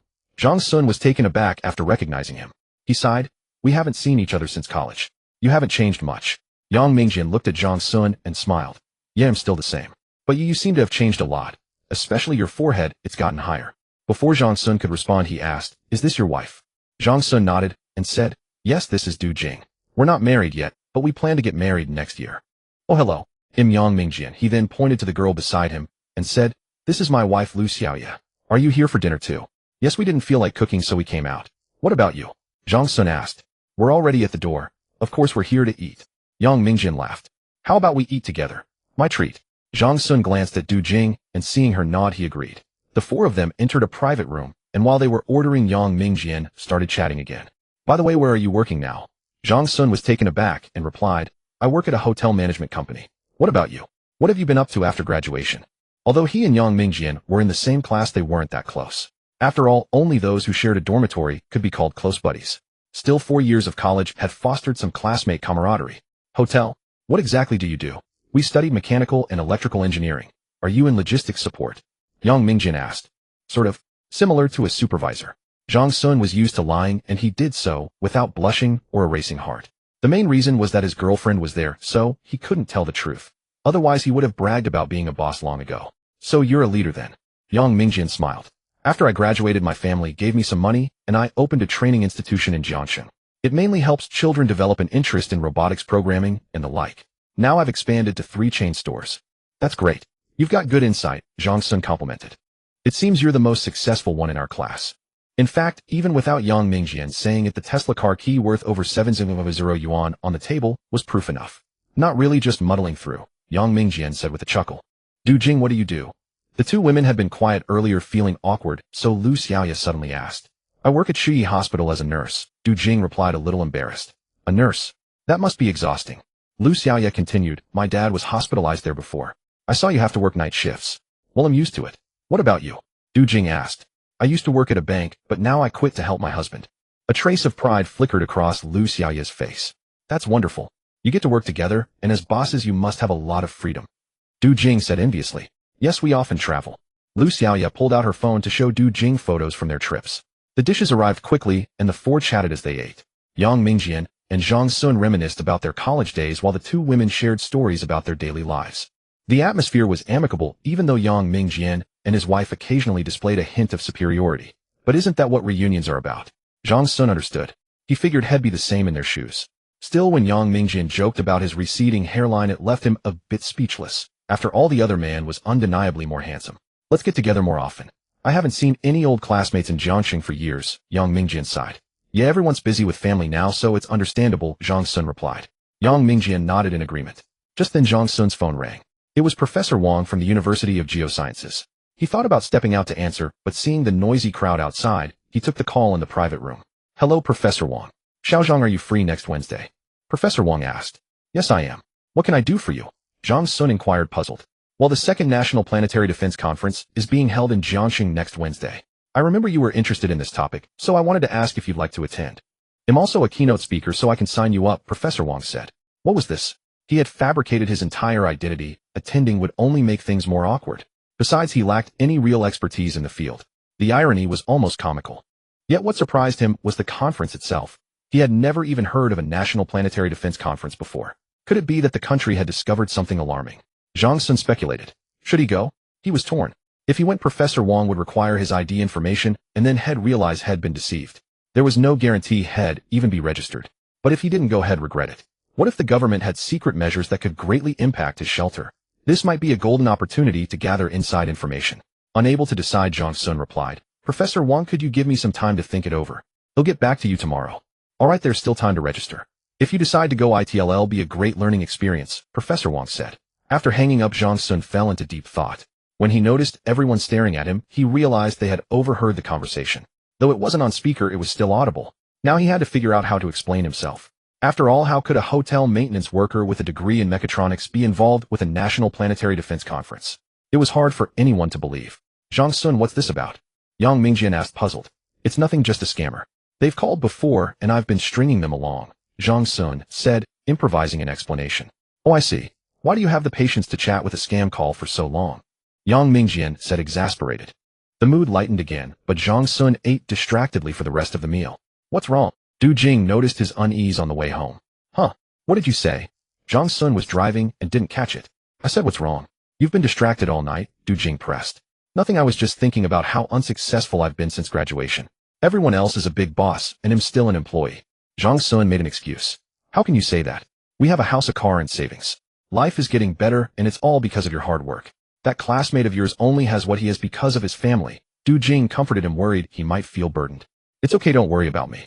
You've been through so much with me all these years, Zhang Sun said, touched. What are you talking about? We don't steal or rob. Our life is improving every day. There's no need to envy others. I'm with you because you treat me well, you know. Du Jing said calmly. Zhang Sun was silent for a moment before saying, I'll cherish you for the rest of my life. Back home, he made up his mind to come clean to Professor Wong. The next day, after dropping his girlfriend off at work, he arranged to meet Professor Wong at 11 a.m. in his office since the professor had no classes then. At 11 o'clock sharp, Zhang Sun knocked on Professor Wong's office door. Professor Wong. In that moment, he felt like a huge fraud. The lies he had told over the past 2 months far exceeded the total of the last 20-plus years. And even now, as he confessed to Professor Wong, he was still lying, covering up one lie with another. So you're just a wealthy guy really into doomsday theories. Professor Wong didn't seem angry after hearing Zhang Sun's confession. Instead, he asked curiously, why do people like you and those foreign capitalists with more money than you can spend always fixate on such intangible matters? Well, you could say we're just too well-fed and bored, Zhang Sun said, embarrassed. Professor Wong looked at him at a loss for words, tapping his fingers on the desk, lost in thought. After 2 minutes, he spoke. Actually, I could still help you register, but your identity is a problem since you're not from our university. You have a way. Zhang Sun perked up, sensing hope. There is a way, but it depends on whether you're willing to pay the price, Professor Wong hinted. I'm willing, Zhang Sun caught on immediately. Our lab is short on some exploration equipment. They'll fund it. The school's financial aid for needy students is too low. They'll fund it. The cafeteria needs renovations in the second half of the year. They'll fund it. The new campus library is facing a budget shortfall. They'll provide moral support. Zhang Sun's heart raced, fearing Professor Wong would drive him to bankruptcy. Next, Professor Wong took him to the president's office where they met the university president. After learning the purpose of their visit, the president called a meeting of some university council members. Professor Wong himself was a member of the council. After a friendly negotiation, Zhang Sun voluntarily donated 5 million yuan to Jiangxing University of Geosciences to support the great cause of education. In return, the university decided to award him an honorary bachelor's degree. They initially wanted to hold a small commendation ceremony, but Zhang Sun declined, insisting on anonymity. And so with a bit of money, Zhang Sun transformed from a graduate of a mediocre college into a bachelor's degree holder from a prestigious university. With his new identity, Professor Wong successfully registered him for the Planetary Defense Conference. After the matter was settled, Professor Wong invited Zhang Sun to dine on behalf of the university, which made Zhang Sun feel greatly honored. Don't worry, it's nothing extravagant. Just the restaurant on the 3rd floor of the school cafeteria. Holding the approval slip from the principal, Professor Wong led him to the 3rd floor dining hall. This place was rarely frequented by many, occasionally hosting the school's business banquets or serving as a choice for student gatherings unwilling to venture off campus. Professor Wong, could you tell me about this National Planetary Defense Conference? After ordering the dishes, Zhang Sun asked eagerly. This Planetary Defense Conference means exactly what it sounds like, Professor Wong said while rinsing the tableware. In fact, on October 23, 2021, the National Planetary Defense Conference was held once in Guilin, Guangxi. At that time, the deputy director of the National Space Administration had already stated the intention to establish a near-Earth asteroid defense system. The plan then aimed to conduct an orbital change technology experiment on a threatening asteroid by the end of the 14th five-year plan, or around 2025 or 2026. Zhang Sun was secretly astonished. He had been utterly unaware of such a momentous event. Having been a wage slave before, he rarely paid attention to such news, so he had truly never heard of it. Then this time, why did you attend? Isn't this something for astronomers and aerospace engineers? Zhang Sun asked in confusion. Originally, it had nothing to do with me, but later they planned to launch a probe named Tianwen-2 for asteroid impact and sampling. As geologists, don't we need to study the geological structures of extraterrestrial bodies? Professor Wong said with some pride, continuing. In the past, we studied extraterrestrial bodies through meteorites, and Jiangxing University of Geosciences has considerable expertise in this area. Whether for national planning projects or the asteroid defense system itself, astrogeology is a crucial component. Finally, Professor Wong asked, now is it clear? Zhang Sun nodded and inquired with doubt. Why does it always feel like the same stuff the U.S. is doing? Yes, there's nothing strange about it. The U.S. is a superpower and China is a super developing power. Since both are superpowers, if you can do it, so can I. It's just that we started too late and our actual actions have lagged behind the U.S. by one step. Professor Wong pointed at the ceiling. On September 27 last year, the U.S. successfully conducted an asteroid-directed test mission. This test was the first time since humanity initiated asteroid defense plans that a man-made spacecraft was used to impact an asteroid in an attempt to alter its orbit. I won't deny that our country has a competitive mindset with the U.S., but this is also a good thing. At least in the future, we can make our own sci-fi movies. Professor Wong laughed. Zhang Sun, however, was not optimistic. He knew that with current human technology, if all resources were devoted, this disaster could be addressed. Simply using a large number of space shuttles or deep space spacecraft to transport something to the surface of that Kai-Jixing star would absolutely resolve the crisis. With a diameter of 15 kilometers and far out in space, even if the largest nuclear warhead couldn't shatter it, the explosive impact could still alter its orbit. However, based on current observations and calculations, this asteroid's orbit was normal and would not affect Earth. At most, it would come a bit too close, about 4.0 kilometers. Even if Zhang Sun warned people, would anyone believe him? That this asteroid, upon approaching Earth, would be struck by some unknown celestial body, altering its trajectory and sending it hurtling toward Earth, and that a solar flare would erupt that day, disrupting global communications and observation equipment. Such coincidences were no different from the various doomsday theories online. There was just too much information on the internet affecting everyone's judgment. Do you need to give a report too? Zhang Sun asked. Of course, otherwise why would they invite me? Professor Wang said with some irritation. I've written a report on the structure and composition of near-Earth asteroids. Currently, humanity lacks the real capability to deal with the threat of an asteroid impact on Earth. However, many theoretical solutions have been proposed, including nuclear destruction, laser ablation, solar sail deflection, and kinetic impact. Among these, kinetic impact is currently the most feasible. By analyzing the asteroid structure, we might be able to disintegrate it through kinetic impact or blasting. Though for now, we can only target small diameter irregular objects. After listening to Professor Wang's introduction, Zhang Sun couldn't help but exclaim, Professor Wang, after hearing your professional explanation, I feel like you've suddenly jumped from studying the ground to space. That's quite a leap. Kid, do you think geology only involves studying soil and rocks? Professor Wang said while eating. Modern geology, combined with physics, chemistry, history, astronomy, and other fields, has given rise to geophysics, geochemistry, and historical geology. These are vital pillars of Earth science. After listening to Professor Wang's explanation, Zhang Sun felt greatly enlightened. The professor's popularization skills were truly exceptional. He could transform what was unreadable in books into something understandable for ordinary people, living up to his reputation. After the meal, Zhang Sun asked Professor Wang another question tinged with a hint of conspiracy theory. Professor Wang, do you think the recent emphasis on space defense by China and the US might be due to something we don't know about? Nonsense. In this information age, even if there are things we don't know, the state can't completely suppress them. Look at the things blocked online. Many people still know about them, they just don't talk about them. Professor Wang laughed heartily and said, I'm talking about the US internet. Look at their capitalists. They even dare to ban the president's account, let alone information unfavorable to the West. Twitter, Facebook. I used to have accounts because I frequently traveled abroad for academic exchanges. But because I spoke some truths, they banned me. Tell me, aren't they worse? Professor Wang said indignantly. Coughing, Zhang Sun felt a bit awkward. How had the conversation shifted? Weren't they discussing the National Planetary Defense Conference? How had it turned into bashing the US? He didn't mind, though. Most of his money came from cutting American profits, so there was no need to vent verbally. Next Wednesday, Zhang Sun set a reminder on his phone. Although his main goal was still to find out if there was any inside information, listening to other content wouldn't hurt. It would be a way to expand his knowledge. After bidding farewell to Professor Wang, Zhang Sun went to the company to hear Li Yan's financial reports. Upon learning that Zhang Sun planned to donate 5 million yuan to the Geosciences University, she once again marveled at his wealth, while also feeling a sense of admiration for him. By the way, regarding the information you asked me to gather about small power generation equipment and large supermarket product categories, I've compiled a document. Shall I email it to you? Li Yan asked. Okay, thank you for your hard work. Zhang Sun nodded. The matter of the small generator had already been decided. The design company had thoroughly considered it, fully utilizing the characteristics of the underground heat source. As for the list of large supermarket product categories, Zhang Sun only wanted it as a reference for future stockpiling and wouldn't follow it completely. Before the end of the workday, Zhang Sun left without heading straight home. He went to Chow Tai Fook instead. He specially selected a diamond necklace for his girlfriend, though not large, it cost over 3.0 yuan.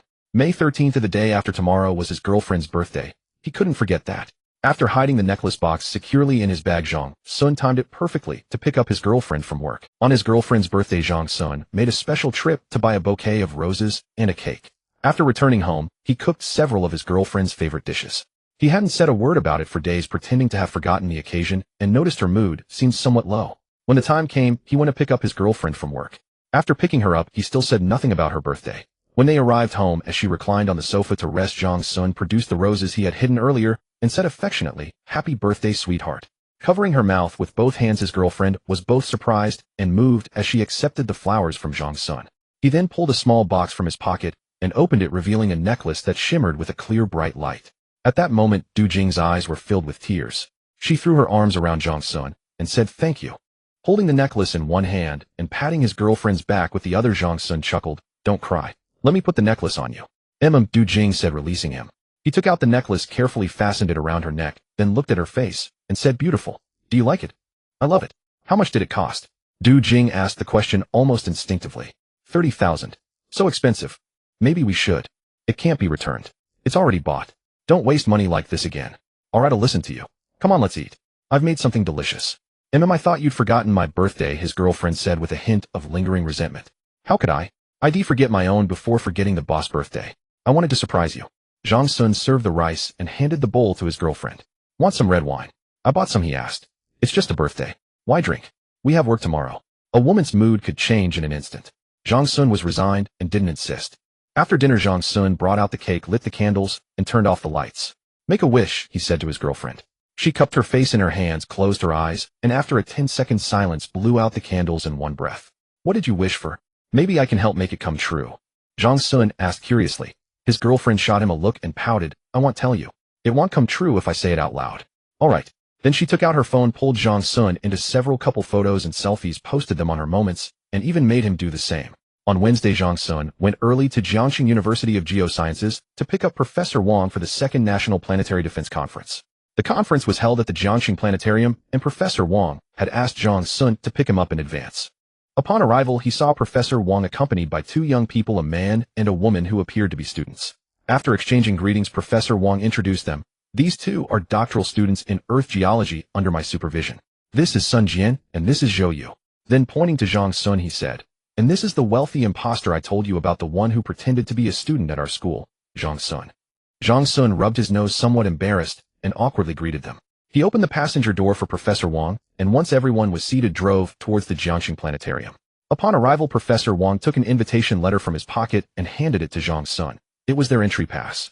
This year's Planetary Defense Conference was hosted by the Planetary Defense Alliance, which was composed of a government-formed core of planetary defense experts and renowned specialists from relevant research institutions. The conference lasted 2 days.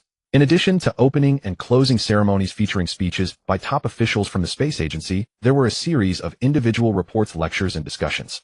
The conference invited experts from fields such as astronomy, aerospace, physics, geology, and technology to discuss the feasibility, preparations, and latest concepts for asteroid defense.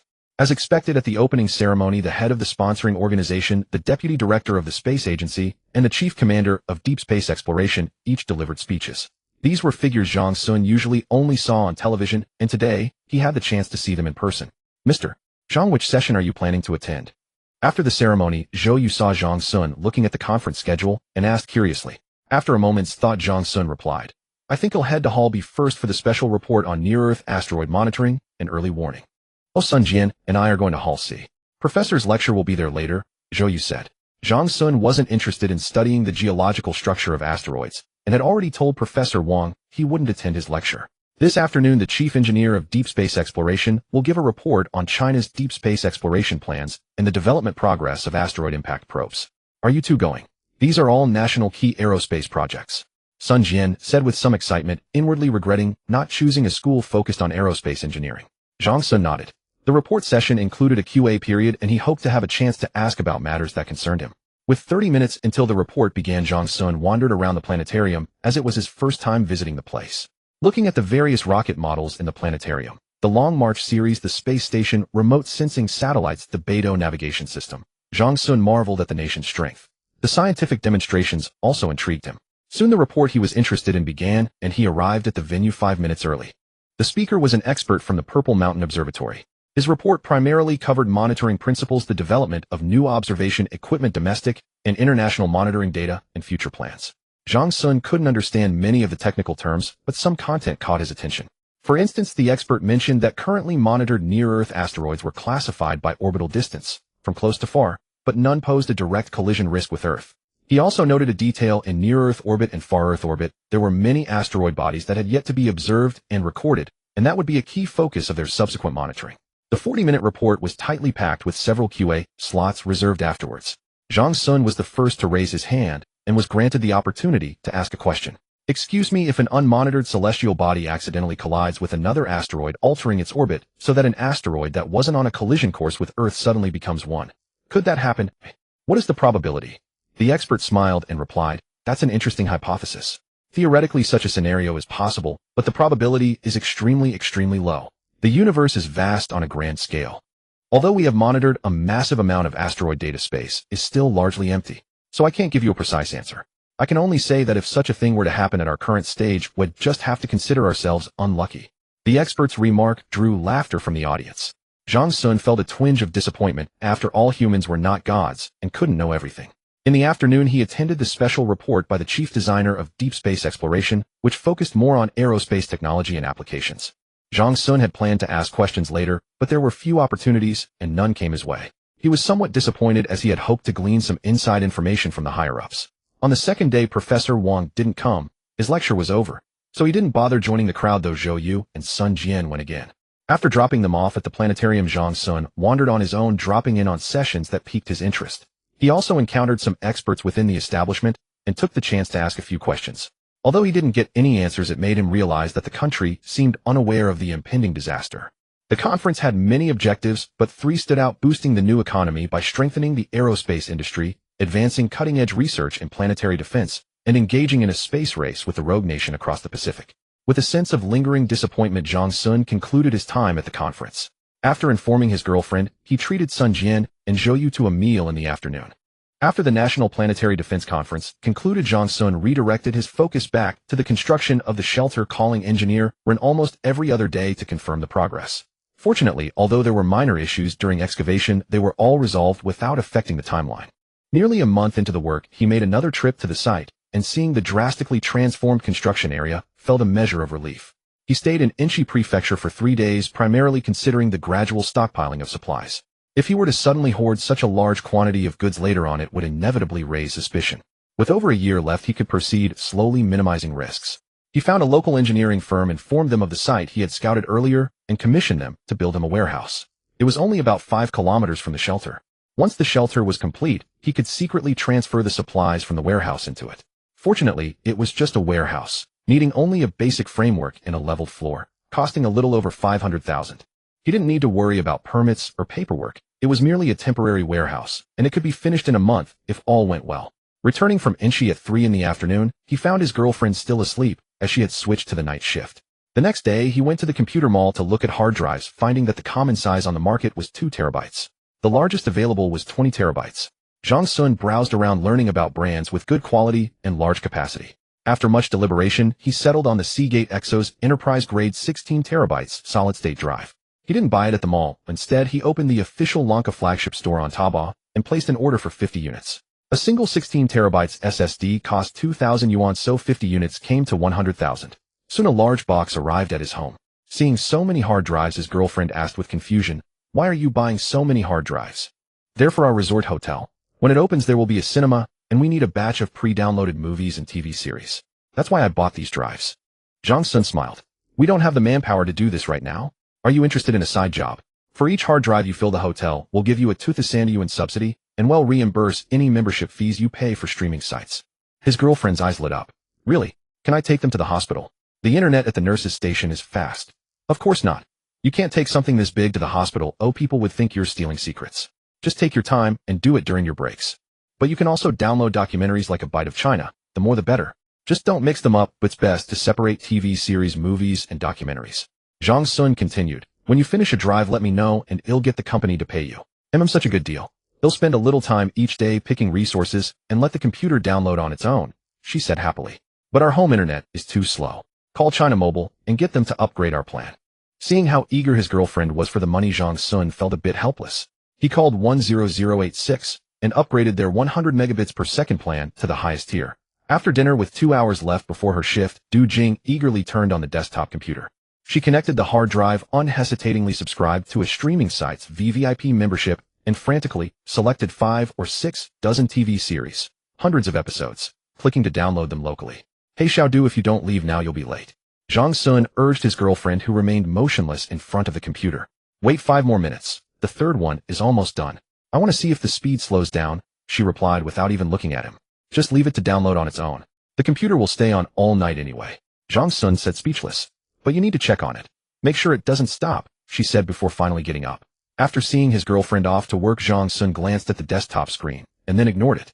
He opened his laptop and logged into the National Digital Library of China. After registering an account, he selected a large number of books on architecture basics, medicine, electronics, machinery, and other fields, and began downloading them. These might prove invaluable in the future, but he would also download other types. For instance, humanities, history, mathematics, physics, chemistry, and so on. The first two could be used to pass the time, while the latter were more of a personal keepsake for Zhang Sun. But there was no rush. He still had time and could download them gradually. This was not free. Downloading and reading required payment. Zhang Sun was now well off, so he purchased the highest tier membership, which gave him the biggest discount on large-scale downloads. Besides these, he also downloaded some survivalist books, such as The Friend of Military and Civilian Talents, The Wiseman's Survival Manual, and The Barefoot Doctor's Manual. In addition to the digital copies, he insisted on buying several physical copies of these 3 books. So he took out his phone, placed an order online, and bought 5 sets of each. After that, he pulled out a notebook and pen from his bag. He jotted down, need to download some web novels, and also acquire foreign educational materials. He wondered how many books a 16 terabytes drive could hold. But finding these resources was troublesome. Zhang Sun thought for a moment, took out his phone, found a number he hadn't contacted in a while, and dialed. "Hey son, what are you up to?" "Damn, is that you? I was just playing LOL. Are you done?" Zhang Sun asked with a grin. "Yeah, I'm about to take a shower," came a tired voice on the phone. "Holy crap, you really were playing LOL. What are you thinking?" "I just finished a game," the irritable voice replied. After a few minutes of banter, Zhang Sun got down to business. "Didn't expect you to be this desperate," the other mocked when he understood Zhang Sun's request. "Tell me quickly, how do I do it?" Zhang Sun said. "Actually, it's simple. Just buy them online." "Buy them online?" "Yeah, you pay some money and someone gives you the resources, novels, study materials, all in bulk." "Do you have a source?" "Of course. They'll send you the contact info. If you want, you can reach out yourself." "Great," Zhang Sun said happily. After hanging up, the contact info arrived within a minute. Not just one, but several contacts. So Zhang Sun started calling each one and adding them on WeChat. For other matters, he might have considered calling during the day, but it was already very late. However, for learning resources, nighttime was definitely the best time. Fortunately, since he was introduced by a mutual acquaintance, there was no beating around the bush, and they quickly reached a pleasant cooperation. Cloud drives from this platform and that platform. Endless study materials. Zhang Sun didn't bother about duplicate downloads, he just went ahead. There were also novels, all packaged into categories: urban fantasy, xinxia, and so on. Zhang Sun worked slowly, and this dragged on until 3 in the morning. If he hadn't been too exhausted to continue, he might have pulled an all-nighter. The next day, several alarms finally woke him up. He checked the download progress, quickly turned off the computer, and unplugged the hard drive.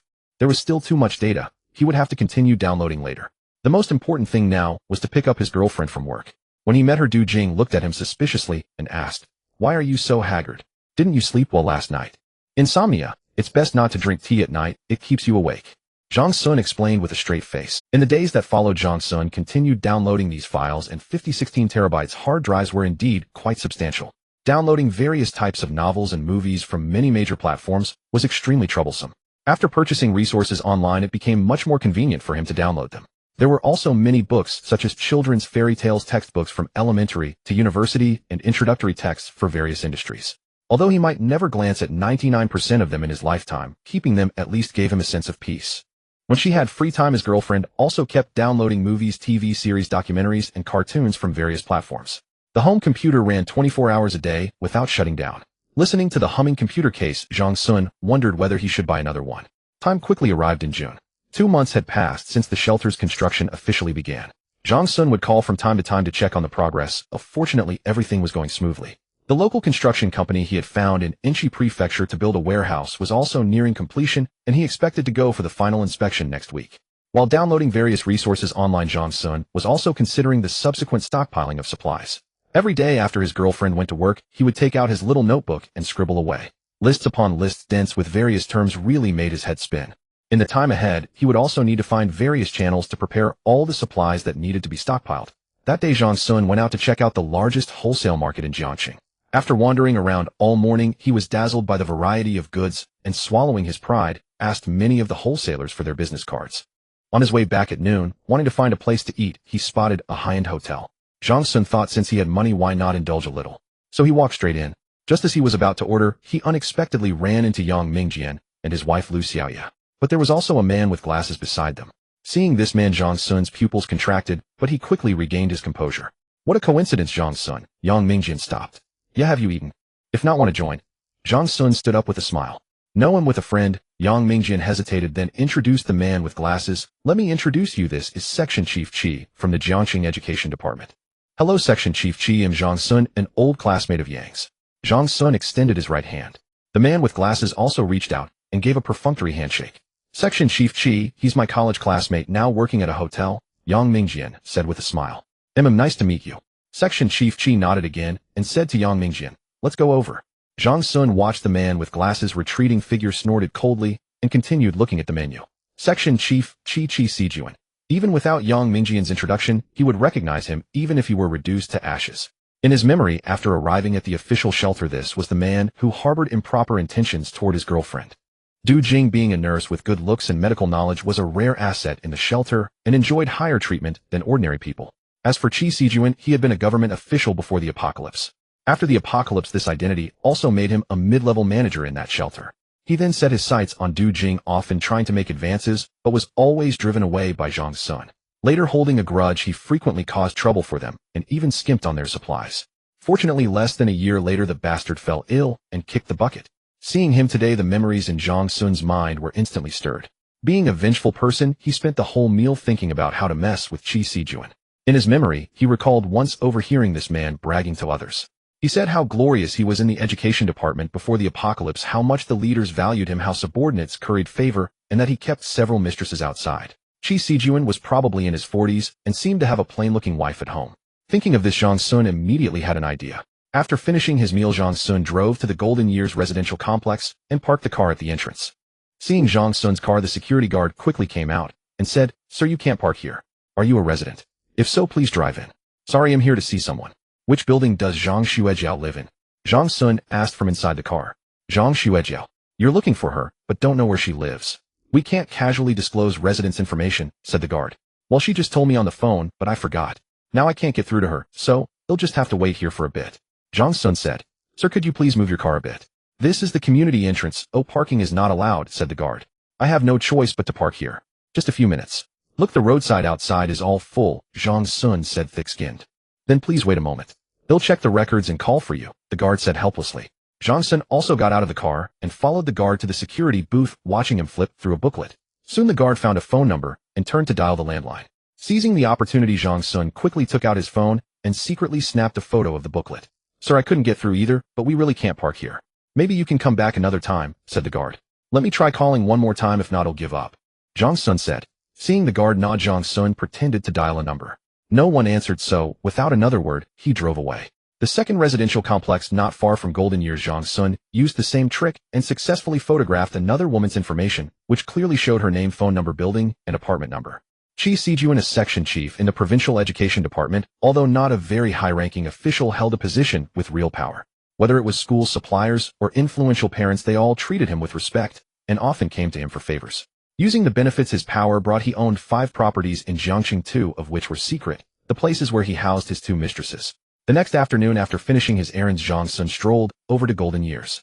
This time he didn't drive, but registered and went straight in. He went directly to the 19th floor of Building 13, where only one apartment was occupied. Taking a small camera from his pocket, Zhang Sun wedged it under the fire hose cabinet across the hall. After secretly setting it up, he sat in an inconspicuous corner of the stairwell, playing on his phone. At 4 in the afternoon, the elevator door on this floor opened. Through the crack in the stairwell door, Zhang Sun saw the person getting out was none other than Chi Sijuan. Soon the sound of a door opening came, and a woman poked her head out, pulling him inside. An hour later, the sound of the door opening came again.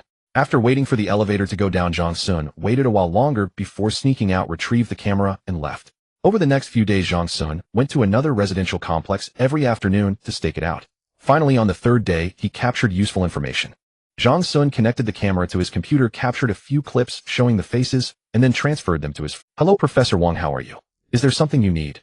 Early in the morning, Professor Wang called, and Zhang Sun answered, still groggy with sleep. "It's like this. Tomorrow, a vice governor in charge of education will visit the school for an inspection. The school board has also invited a few people who have contributed to the school in recent years to join a symposium." Professor Wang paused for a moment, then said bluntly, "To put it plainly, they want to invite some benefactors like you.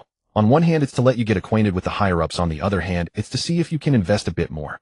Well, Professor Wang, you know him, just a nouveau riche with small money and a small status. Is it really necessary?" Zhang Sun lowered his voice as he spoke into the phone in the bathroom. "It's up to you, but don't businessmen like to network with officials? A vice governor, don't you want to meet him?" Professor Wang tempted. "All right, Professor Wang, tell me the specific time." Zhang Sun considered for a moment before replying. "Be at the school's administrative building 7th floor meeting room before 9 a.m. The vice governor arrives at 10 a.m.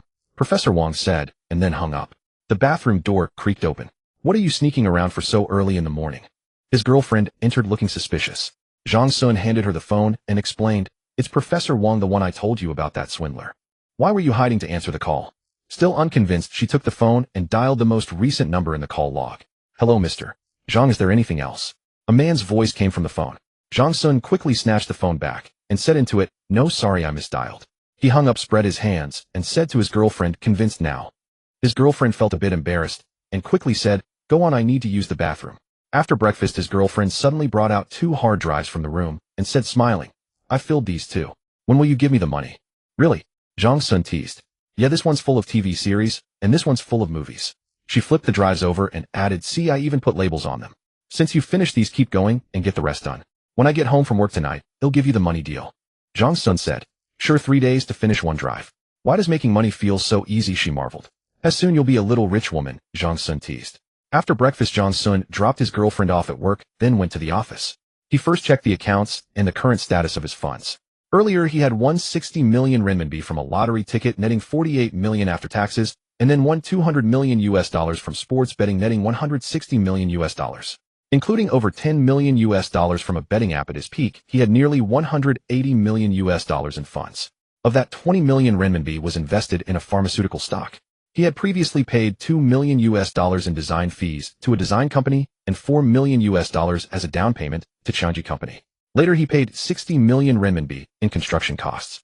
He donated 5 million renminbi to Jiangxing Geological University and spent over 3 million renminbi on miscellaneous expenses. Now he had roughly $150 million remaining. In about 2 months, Changji Company was expected to receive another 210 million renminbi in construction payments. This was a major milestone with clear payment ratios specified in the cooperation agreement. Fortunately, by the end of this month, his stock would surge, turning 20 million into 200 million, bringing in another influx of cash.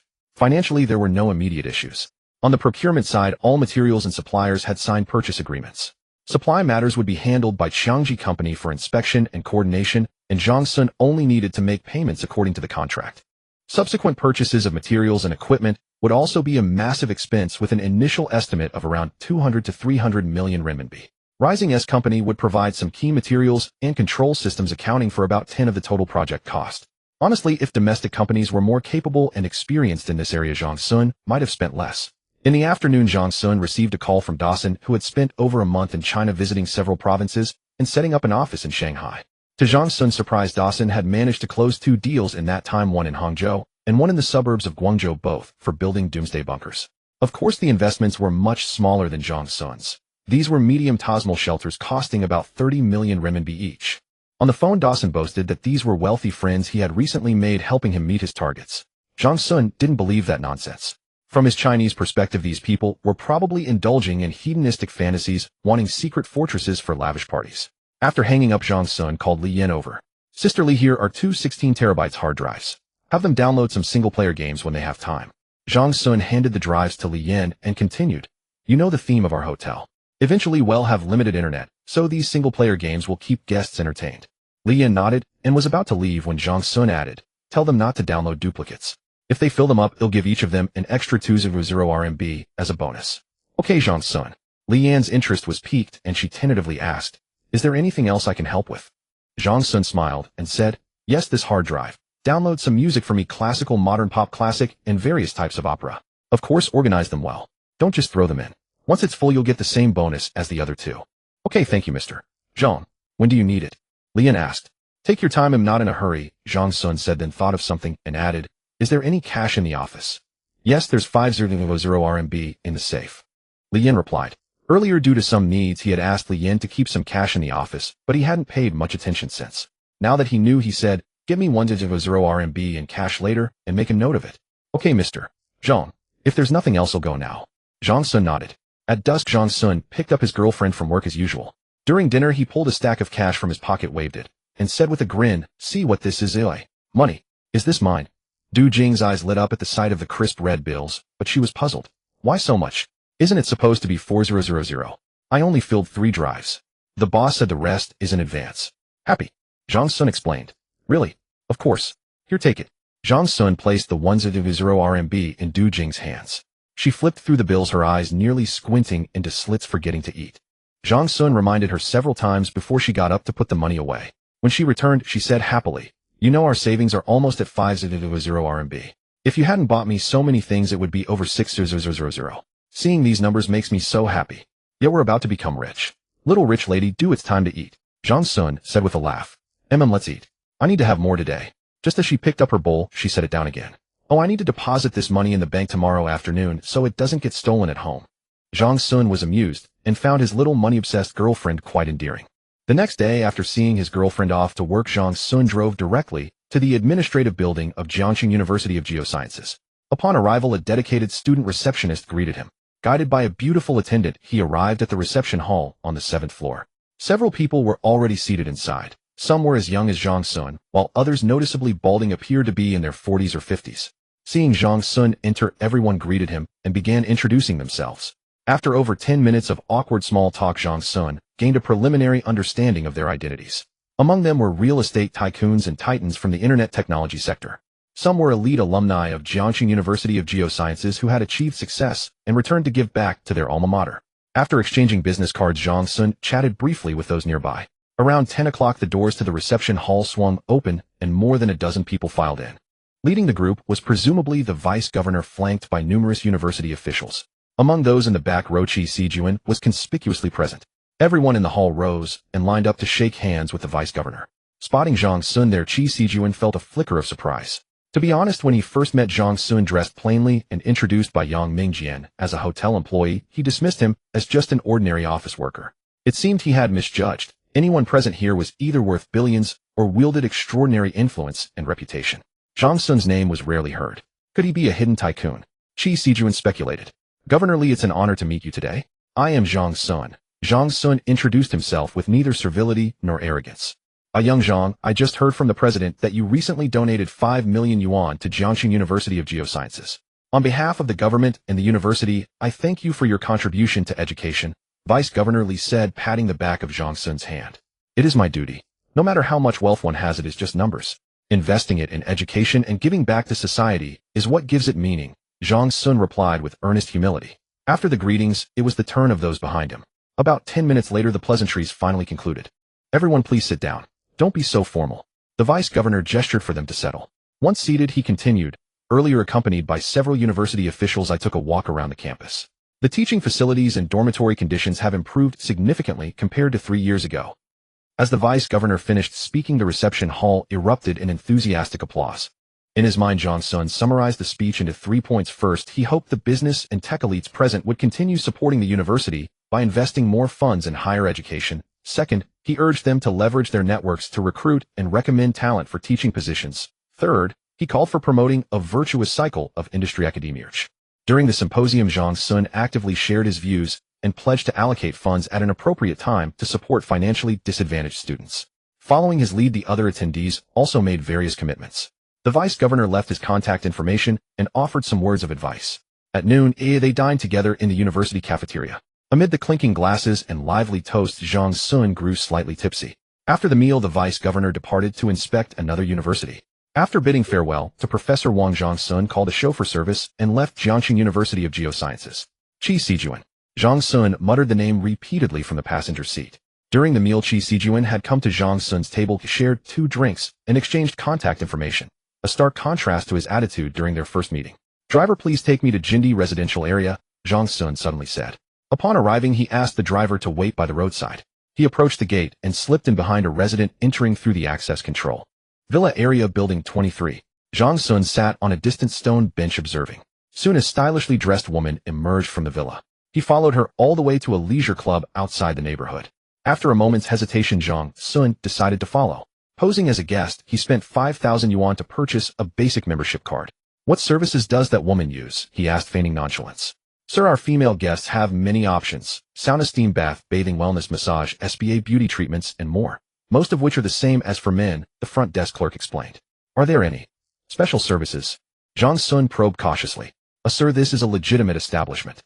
We don't offer such things, the clerk replied with a smile. Oh, never mind then, Zhang Sun said, twirling his membership card with feigned regret. Take me for a massage. Soon Zhang Sun was led into a dimly lit room. The pink lighting and ambiguous decor made him swallow nervously. Hello, technician, no. 98 at your service, a sweet voice chimed. Lying on the massage bed, Zhang Sun's palms grew sweaty. Thankfully, this was a proper establishment, Zhang Sun thought to himself, or he might not have resisted. After about 30 minutes of massage technician no. 98 kept urging him to relax until he was nearly dozing off. Sir, half the time is up. Are you satisfied with my service? Satisfied, very satisfied, Jong Sun replied. Our club offers many other services. Would you like to try some? No, I've seen your menu, nothing special. Just the massage to relax is fine. Not quite. The services I'm talking about aren't on the public menu. They're the kind that truly help you unwind. The technician's voice turned alluring. Are they only for men? Jong Sun turned his head, eyes gleaming with curiosity and doubt. I saw women coming in too. You think only men need this? A large portion of our clients are women, mostly wealthy middle-aged wives whose husbands lack stamina, leaving them lonely and unfulfilled. The technician laughed and continued. We also have plenty of handsome male technicians. Those rich ladies love young cute guys. Jong Sun fell into thought. Glancing at the young technician, he said regretfully, ill past today. I reek of alcohol and don't have the energy for other services. He picked up his coat, pulled out 500 yuan from his pocket, and handed it to her. Here's a tip for you. Your technique is good. The girl was initially disappointed about losing the business, but the extra tip lifted her spirits. She put more vigor into the remaining massage. Afterward, Jong Sun left the club and waited across the street. Sure enough, the woman, Chi Sijin's wife, emerged from the establishment. Jong Sun quickly snapped a few photos on his phone. Returning to his car, he found the driver still there fast asleep. He hurriedly woke him. Boss, I saw you go into that club, so I didn't call you. I just dozed off in the car. About the fee. All right, just drive me home first. They'll give you an extra 500, Jong Sun said with a wry smile. You got it, sir. Hold tight. Half an hour later, back home, Jong Sun's first task was to take a shower. Then he hopped on his electric scooter to pick up his girlfriend from work. The warehouse in Inchi Prefecture was finally completed. Jong Sun made another trip to inspect it and check on the progress of the shelter. He took the high-speed rail to the prefecture, rented a car, and arrived at the warehouse where the construction boss was already waiting for him. Since it was a local company with a small scale, the boss placed great importance on this warehouse. After exchanging pleasantries, Jong Sun went inside to examine it. The warehouse was modest, covering only about 800 square meters. The rear section was already filled with shelves of various sizes as Jong Sun had specifically requested. The boss had cleaned everything thoroughly before his arrival. Jong Sun carefully inspected both walls, found no issues, and asked for the documents to sign. After signing, he called the company's finance department in front of the boss, instructing Li Yin to make the payment. They'll transfer an extra 2,000 yuan. Since I have some unresolved matters, this warehouse likely won't be used this year. Please send someone to check on it occasionally to prevent damage by the villagers. No problem. We have another project nearby, so they'll have the workers keep an eye on it during their trips, the boss readily agreed. He then handed over the keys, keeping a spare set for himself. Leaving the warehouse, Jong Sun drove to the shelter site. Is Engineer Ren here?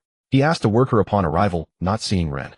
Engineer Ren went home for personal matters. Engineer Feng is in charge now. Thank you.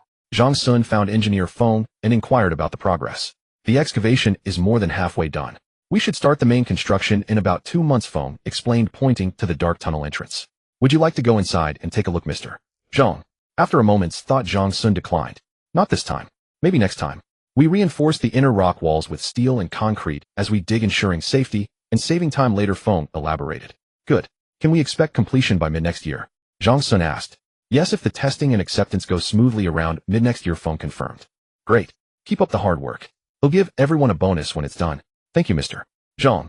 After discussing more details about the shelter, Jong Sun left the site. Back in Inchi, he visited the local wholesale market, collecting business cards. He planned to procure supplies like staple food, fuel, and tobacco locally for convenience. After returning the car and staying overnight, he took the high-speed rail back to Jiangxing the next day. During this time, besides downloading movies and shows, he studied architecture, programming, control, emergency rescue, and equipment maintenance. He had some foundation in maintenance and programming, but he needed to be fully prepared for any future scenarios. Even his girlfriend was amazed by his discipline and eagerness to learn, which inspired her to observe and study more diligently at the hospital. After work, she would eat dinner, tinker with the computer, and then immerse herself in a medical book. Jong Sun welcomed this, but worried about her health, he bought nourishing ingredients and cooked delicious meals to keep her strong. At the Huqing Shuixiang restaurant, 3 people were seated among the osmanthus trees. Section Chief Chi, thank you for your help. I secured the fiscal allocation smoothly. Yang Mingjian raised his glass in gratitude to Chi Sijuan. Yang Mingjian's company specialized in children's interest training. As the government tightened regulations on early education while supporting capable institutions, he had his eye on the subsidies. The economic downturn and expanding chain stores had strained his finances. Avoiding bank loans, he used connections to approach Chi Sijuan, a section chief in the education department, for assistance. The favor came at a cost. 30 of the funds would go to Chi. His wife Lu Xiaoya also raised her glass to toast Chi. After a drink, Chi remarked meaningfully, brother, you're not. Yang Mingjian's heart skipped a beat. What do you mean, Brother Chi? That classmate of yours, Zhang Sun. You told me he worked in a hotel, right? Chi asked. Yes, that's what he told me. Is there a problem? Yang was confused. Chi seemed to sense something. No, just curious. He picked up his glass and Yang quickly refilled it. Chi set the glass down again. Your classmate is no ordinary man. Even the provincial governor praised him. Yang and Lu exchanged shocked glances. Him. Chi waved a hand. Don't pry. Act like you don't know. If he didn't tell you, he's being low-key. No need to dig deeper. A seasoned bureaucrat, Chi spoke in riddles, leaving Yang full of questions, but silent. After dinner, Yang arranged a designated driver for Chi. Back home, he hesitated to call Zhang Sun. Stop being so indecisive. Just call to say hi, not to pry, Lu Xiaoye urged. The call connected. Hey, President Yang, what's up so late? Zhang Sun's teasing voice came through. Just calling to chat. Yang paused. Did you know Chi Sijuan before? There was a moment of silence. Yes, you introduced us last time, remember?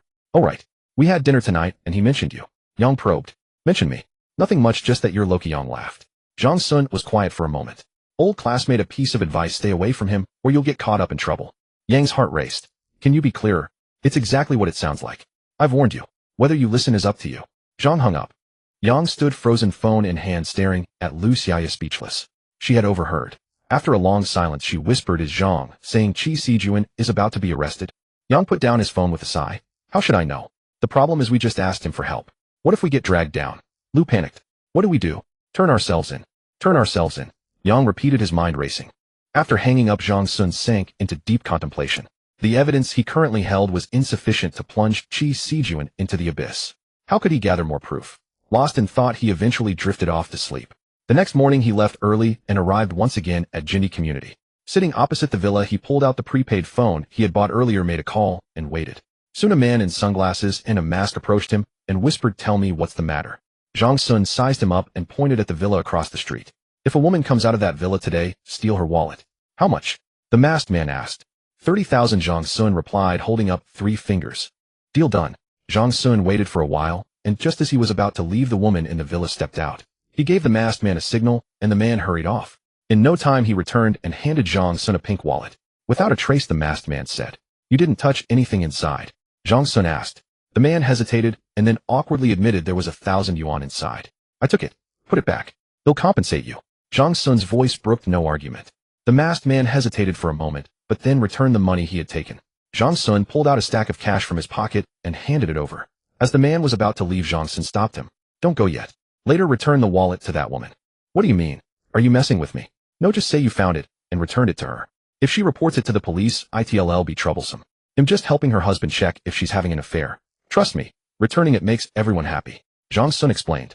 Crazy, the man muttered. But Zhang Sun ignored him, opened the wallet, and took photos of the ID card, bank cards, and a copy of Chi Sijuan's ID card he found inside. After snapping the pictures, he placed everything back in the wallet. 10 minutes later, the woman rushed back to the villa in a panic. The masked man took the wallet from Zhang Sun, removed his sunglasses, and walked up to her, feigning concern. Ma'am, did you drop something? The woman eyed him suspiciously and said, yes, I lost my wallet. It's pink with 1,000 yuan cash inside. Did you find it?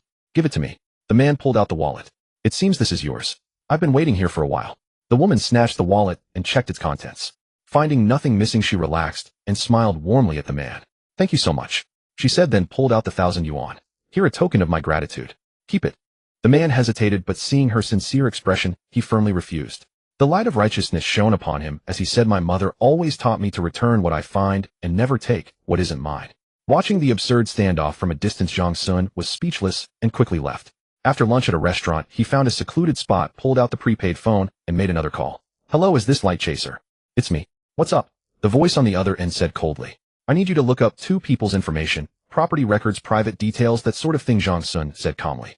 As long as you pay, it's fine. How much are you offering? The other party asked. If you can find me something useful, a flat rate of 100,000. But for now, I'll only give you a 100,000 deposit. The rest after the job is done, Zhang Sun said. Fine. Send me their ID info. They'll text you an email and my account number. Send it there. The other party hung up. Zhang Sun smiled. Half of today's plan was complete. The masked man earlier was a thief, and the person he just called was a hacker. Zhang Sun had previously bought resources from certain people who had extensive connections. Thieves, hackers, streamers, models. All available for a price. This saved him a lot of trouble. Within 3 minutes, the email and account number arrived. Zhang Sun sent the photos he had taken along with Chi Sijuan's phone number to the hacker's email, then transferred 1,000 yuan to the account. Afterward, he hummed a tune and leisurely strolled home. The next day at noon, a message arrived in his email. Zhang Sun opened it and was astonished. The hacker had uncovered quite a bit of dirt. Besides the villa, Qi Sijuan owned 3 other properties under his name. 2 were under his wife's name, totaling nearly 15 million yuan. Although the exact amount in his wife's bank account wasn't disclosed, the transaction records were exposed. She regularly transferred large sums into the account, around 20 million yuan in the past year alone. Even more explosive was the content of their phones. Zhang Sun could only marvel at how both of them played around, each with separate affairs, yet neither knew about the other. There were videos, photos, chat logs, and more. Zhang Sun transferred another 900 yuan to the hacker's account, and then found a shady internet cafe. He packaged all the information and anonymously sent it to a newspaper and the Disciplinary Inspection Commission's reporting platform. After finishing, he finally breathed a sigh of relief. Using Bluetooth, he transferred the evidence from the prepaid phone to his personal phone as a backup, then tossed the prepaid phone and its SIM card into the trash. Now it was time to wait for the miracle. That evening, his girlfriend complained that he had been acting mysterious lately. Zhang Sun smiled awkwardly and said nothing. The next day, Yang Mingjian called him in a panic. Zhang Sun, I turned myself in to the Disciplinary Inspection Commission yesterday. What? Turned yourself in? Why? Zhang Sun asked, puzzled. He knew Yang Mingjian knew Qi Sijuan, but not the details. Yang Mingjian explained his request for help from Qi Sijuan and added, the commission told me that Qi Sijuan was detained this morning for unexplained huge assets. They told me to wait for further notice. Yang Mingjian was still shaken when Lu Xiaoya's voice came through the phone. Honey, look at the news. It's all about Qi Sijuan. Yang Mingjian froze, took the phone, and saw news reports detailing Qi Sijuan's affair and bribery evidence. Finally, he said to Zhang Sun over the phone, Zhang Sun, thank you for tipping me off. Otherwise, I would have been convicted of bribery. Thank goodness I turned myself in early. There's still hope. Before surrendering, I checked the law. Bribe givers who voluntarily confess before prosecution can have their punishment reduced or be exempted. This is a special provision for voluntary surrender by bribe givers. Article 67 of the criminal law states that those who voluntarily surrender may be given a lighter or mitigated punishment, and if the crime is minor, they may be exempted. I think my case is minor, right? Yang Mingjian murmured. Zhang Sun comforted him over the phone. It should be fine. The commission let you go home, so they probably still need you to testify in court. Yang Mingjian felt relieved hearing that. In truth, he was surprised when the commission told him Qi Sijuan had been arrested. Didn't they need to investigate first? But now, seeing the news full of Qi Sijuan scandals, he grew even more curious about Zhang Sun's background. How could he know such news in advance? But he wasn't foolish enough to ask Zhang Sun directly. The arrest of Qi Sijuan removed a major worry from Zhang Sun's mind. Of course, he didn't really need to do this. In reality, he was building a shelter and would probably never cross paths with Qi Sijuan in this life. But when Zhang Sun saw that face, the memories immediately flooded his mind, filling it with anger and hatred. He had to ruin him completely. That was Zhang Sun's only thought. As for the already detained Qi Sijuan, he couldn't figure out who was framing him and how they had produced so much evidence. But it no longer mattered. Extramarital affairs, bribery, unexplained huge wealth, enough to make him suffer. The next morning, Zhang Sun whistled as he went to pick up his girlfriend after work. While having breakfast outside, he suddenly received a call from Yang Mingjian. Zhang Sun, are you free tonight? Let me treat you and your wife to dinner. Sure, but don't mention what happened before, okay? Zhang Sun readily agreed. After hanging up, he smiled and said to his girlfriend, we'll have a good meal tonight. Yang Mingjian is treating us at Huqing Shuixiang. His girlfriend asked in confusion, why suddenly invite us to dinner? Just to get together, replied Zhang Sun. Zhang Sun said. In the evening, Zhang Sun drove his girlfriend to the restaurant. Yang Mingjian and Lu Xiaoya were already waiting and hurried to the door of the private room to greet them. Du Jing was bewildered by the couple's enthusiasm, not knowing what was going on, and ate the meal in a daze. Yang Mingjian tactfully didn't bring up the previous incident, nor did he ask about Zhang Sun's background. They chatted about old school days.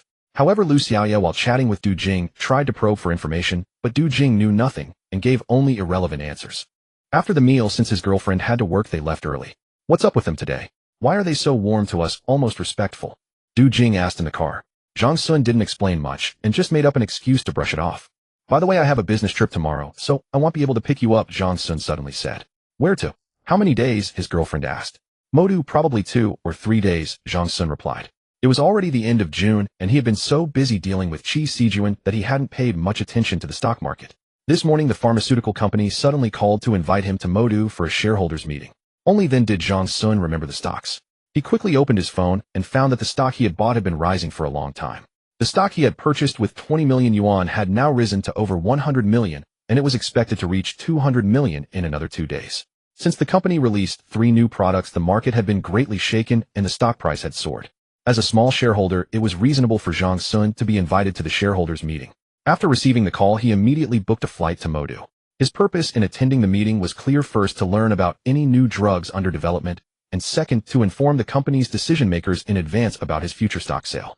Because Zhang Sun was a retail investor, nominally a shareholder, but without voting rights or decision-making power at the company level. Moreover, he didn't have time to follow this stock long-term. Cashing out early would save him trouble.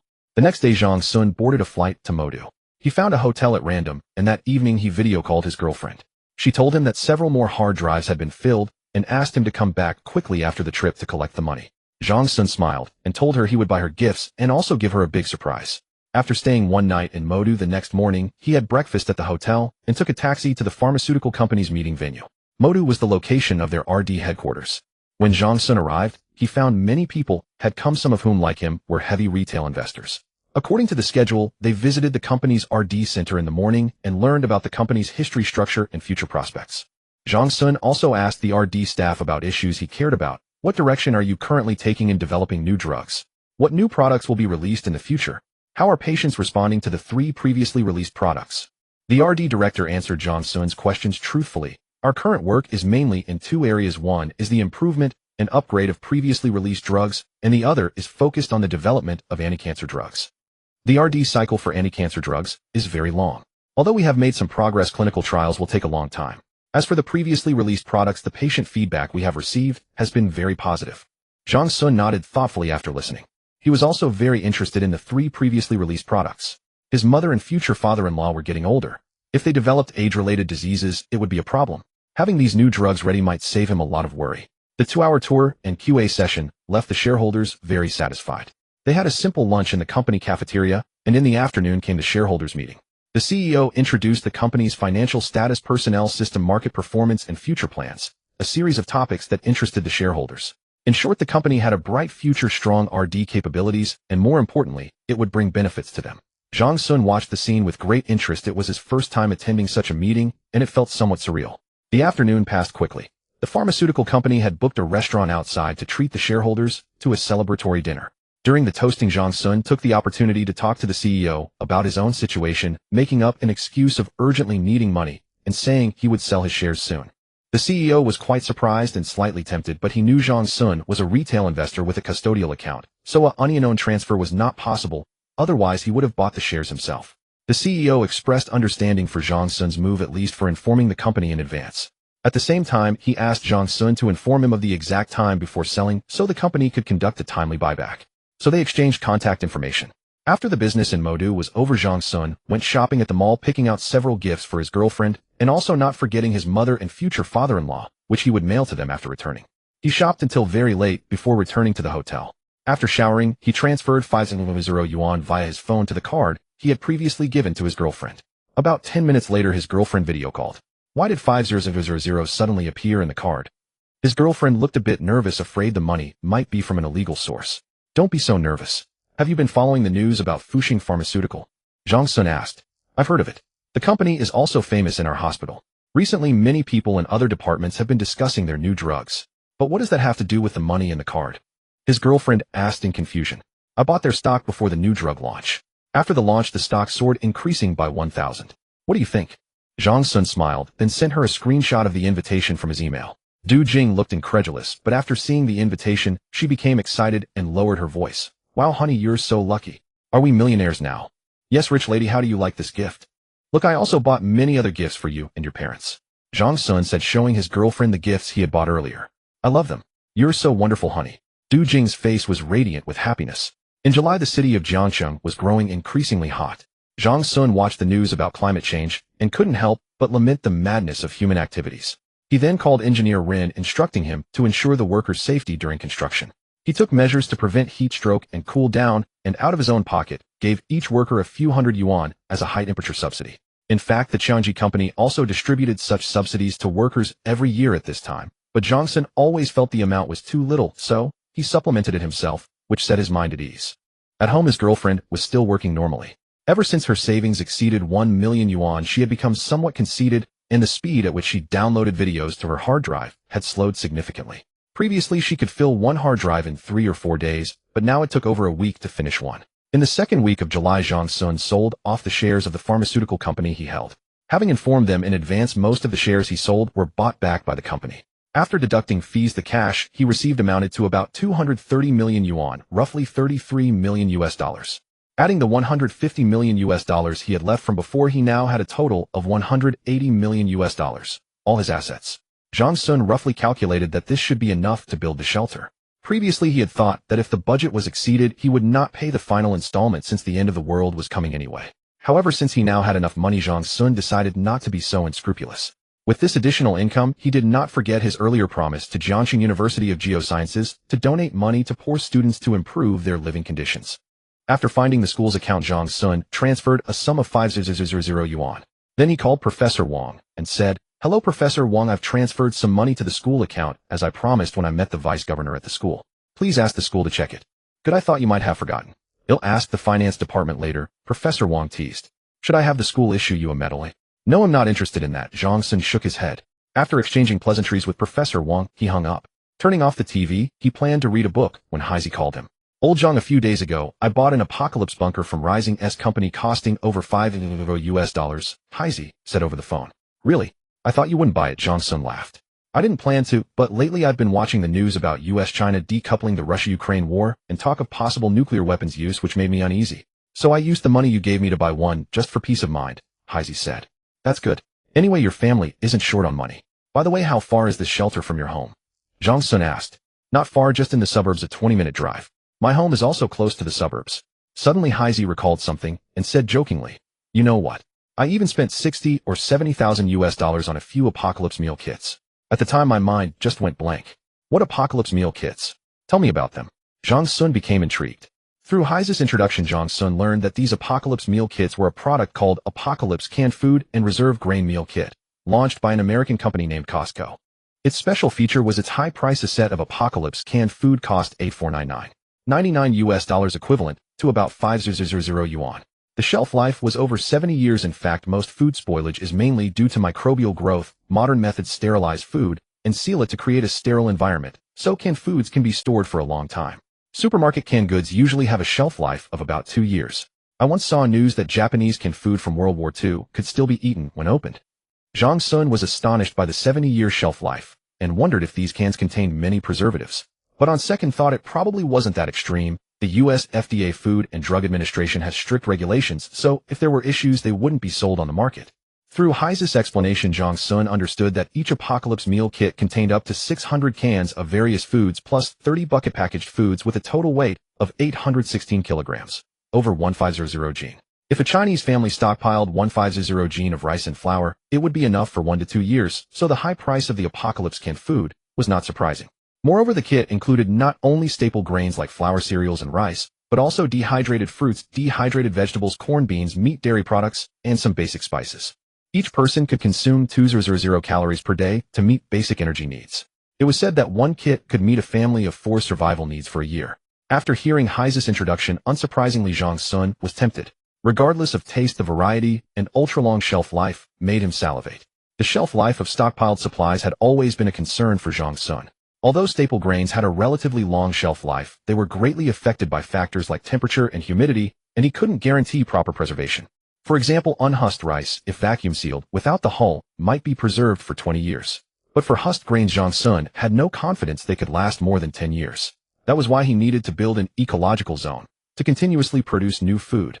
The Apocalypse Canned Food and Reserve Grain Meal Kit that Heisey mentioned was undoubtedly a shot in the arm for Zhang Sun's future survival. "Heisey, can you help me contact this company? I want to buy some too." "Just say the order is large," Zhang Sun said urgently. "Why do you need so many?" Heisey asked, puzzled. "Don't worry about that. My boss is interested," Zhang Sun replied. "All right, I'll contact them. How many kits do you need?" "They'll see if they can give you a discount," Heisey said. "About 200 kits," Zhang Sun said. "So many. Can you even eat all that?" Heisey exclaimed. "If I can, I'll sell them. Business opportunity, don't you get it?" Zhang Sun laughed. "Okay, I'll get back to you soon," Heisey said and hung up. Zhang Sun thought about it. Previously, he had 150 million US dollars in his overseas account. Then he transferred 100 million US dollars to a domestic account plus over 10 million US dollars left in his gambling app, totaling over 60 million US dollars. He had planned to convert it all into yuan and transfer it to a domestic account, but buying these apocalypse meal kits should be enough, and he might need to buy something abroad later, so he decided to keep it for now. 200 kits at retail price would cost 1.7 million US dollars, which was within Zhang Sun's acceptable range. It was a pity that guns were banned in China, though otherwise he would have gone to the US to buy some weapons for the shelter's security. Such items were unavailable domestically, and illegal, a serious crime Zhang Sun dared not risk. Previously he had researched this area and planned to gradually purchase some cold weapons such as nail guns, non-restricted tang, swords, triangular bayonets, folding knives, steel crowbars, and crossbows. If possible, he would also buy some chemicals, preferably those that could produce poison gas. It seemed that stockpiling supplies would also have to begin gradually. Zhang Sun leaned back on the sofa looking at the densely listed types of supplies in his notebook and couldn't help but feel a headache. Some items could be bought now while others had to wait until the shelter was completed next year. Undoubtedly this process would be extremely painful. After telling his girlfriend that he needed to go on a business trip, he headed directly to Enshi Prefecture. Throughout July, Zhang Sun found himself occupied once again. The stockpiling of supplies had officially commenced. Grain and fuel would have to wait until next year, so he focused on preparing other necessities first. First came medicine. Following his list, he made small purchases at different pharmacies, each day accumulating a substantial stock over time. Items included potassium permanganate, iodine tincture, medical alcohol, and antibiotics such as penicillin, tetracycline, and cephalosporins. He also acquired antimalarials, stomach remedies, painkillers, hemostatics, dermatological medications, gauze, sterilized cotton bandages, vitamins, cold medicines, anti-inflammatory scalpels, and other surgical instruments. Most of these were readily available in stores. Those that weren't, he ordered online. These constituted the basic medical supplies. He also purchased some specialty drugs and prescription medications. Although certain pharmacies required a doctor's prescription, many turned a blind eye. Besides medicine, he bought weapons in multiple online installments. Just a few items at a time: nail guns, tang swords, crossbows, and the like. For an entire week, he spent over 4 hours daily shuttling between Enshi Prefecture and the warehouse. Since he was staying at a hotel in the city and couldn't store much there, he had to transport each purchase to the warehouse immediately. After a week, Zhang Sun felt he had acquired enough cold weapons and medicine, so he turned his attention elsewhere. In the second week of July, he focused on survival tools. He ordered 5 sets of German Olide multifunctional household toolboxes online, along with 5 sets of automotive and mechanical repair toolkits. He also sourced labor protection gear from wholesale markets: entrenching shovels, waterproof tents, hard hats, safety ropes, cotton yarn gloves, latex gloves, welding gloves, canvas gloves, white cotton gloves, microwave gloves, work boots, work aprons, masks, protective goggles, and knee pads. Considering the possibility of venturing out from the shelter to scavenge, he bought plenty of wilderness survival gear: blankets, sleeping bags, mats, mess kits, walkie-talkies, small iron pots, canteens, compasses, whistles, high-intensity flashlights, lighters, magnifying glasses, hand-crank generators, candles, maps, nylon ropes, fishing lines, hooks, bait, and rechargeable batteries. There was a great deal of stuff. Each batch he bought at the wholesale market was negotiated in advance. He later rented a truck and hired a driver to pick up the goods and deliver them to the warehouse. Items ordered online arrived quickly as well. These 2 weeks exhausted Zhang Sun as he ran back and forth every day. These items were only part of his procurement list. Meanwhile, Heisey had finalized the deal for the doomsday packages. After Zhang Sun paid a $1 million deposit, Costco promised to ship the goods within the week, with delivery expected around mid-August. Due to the massive quantity of 200 doomsday packages, Costco offered a discount. The total came to $1.6 million, saving about $1,000. However, shipping costs were separate and amounted to over 2,000 RMB.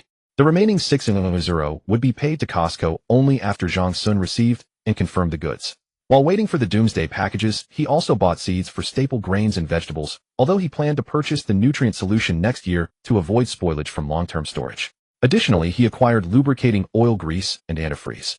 He bought 300 small 20-liter barrels and 20 large 200-liter barrels of hydraulic oil with viscosities of 15 and 22.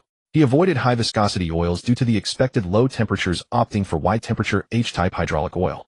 He also purchased 80 barrels of gear oil with viscosities of 68 and 100, along with 70 barrels each of composite lithium-based grease in grades 00001 and 2.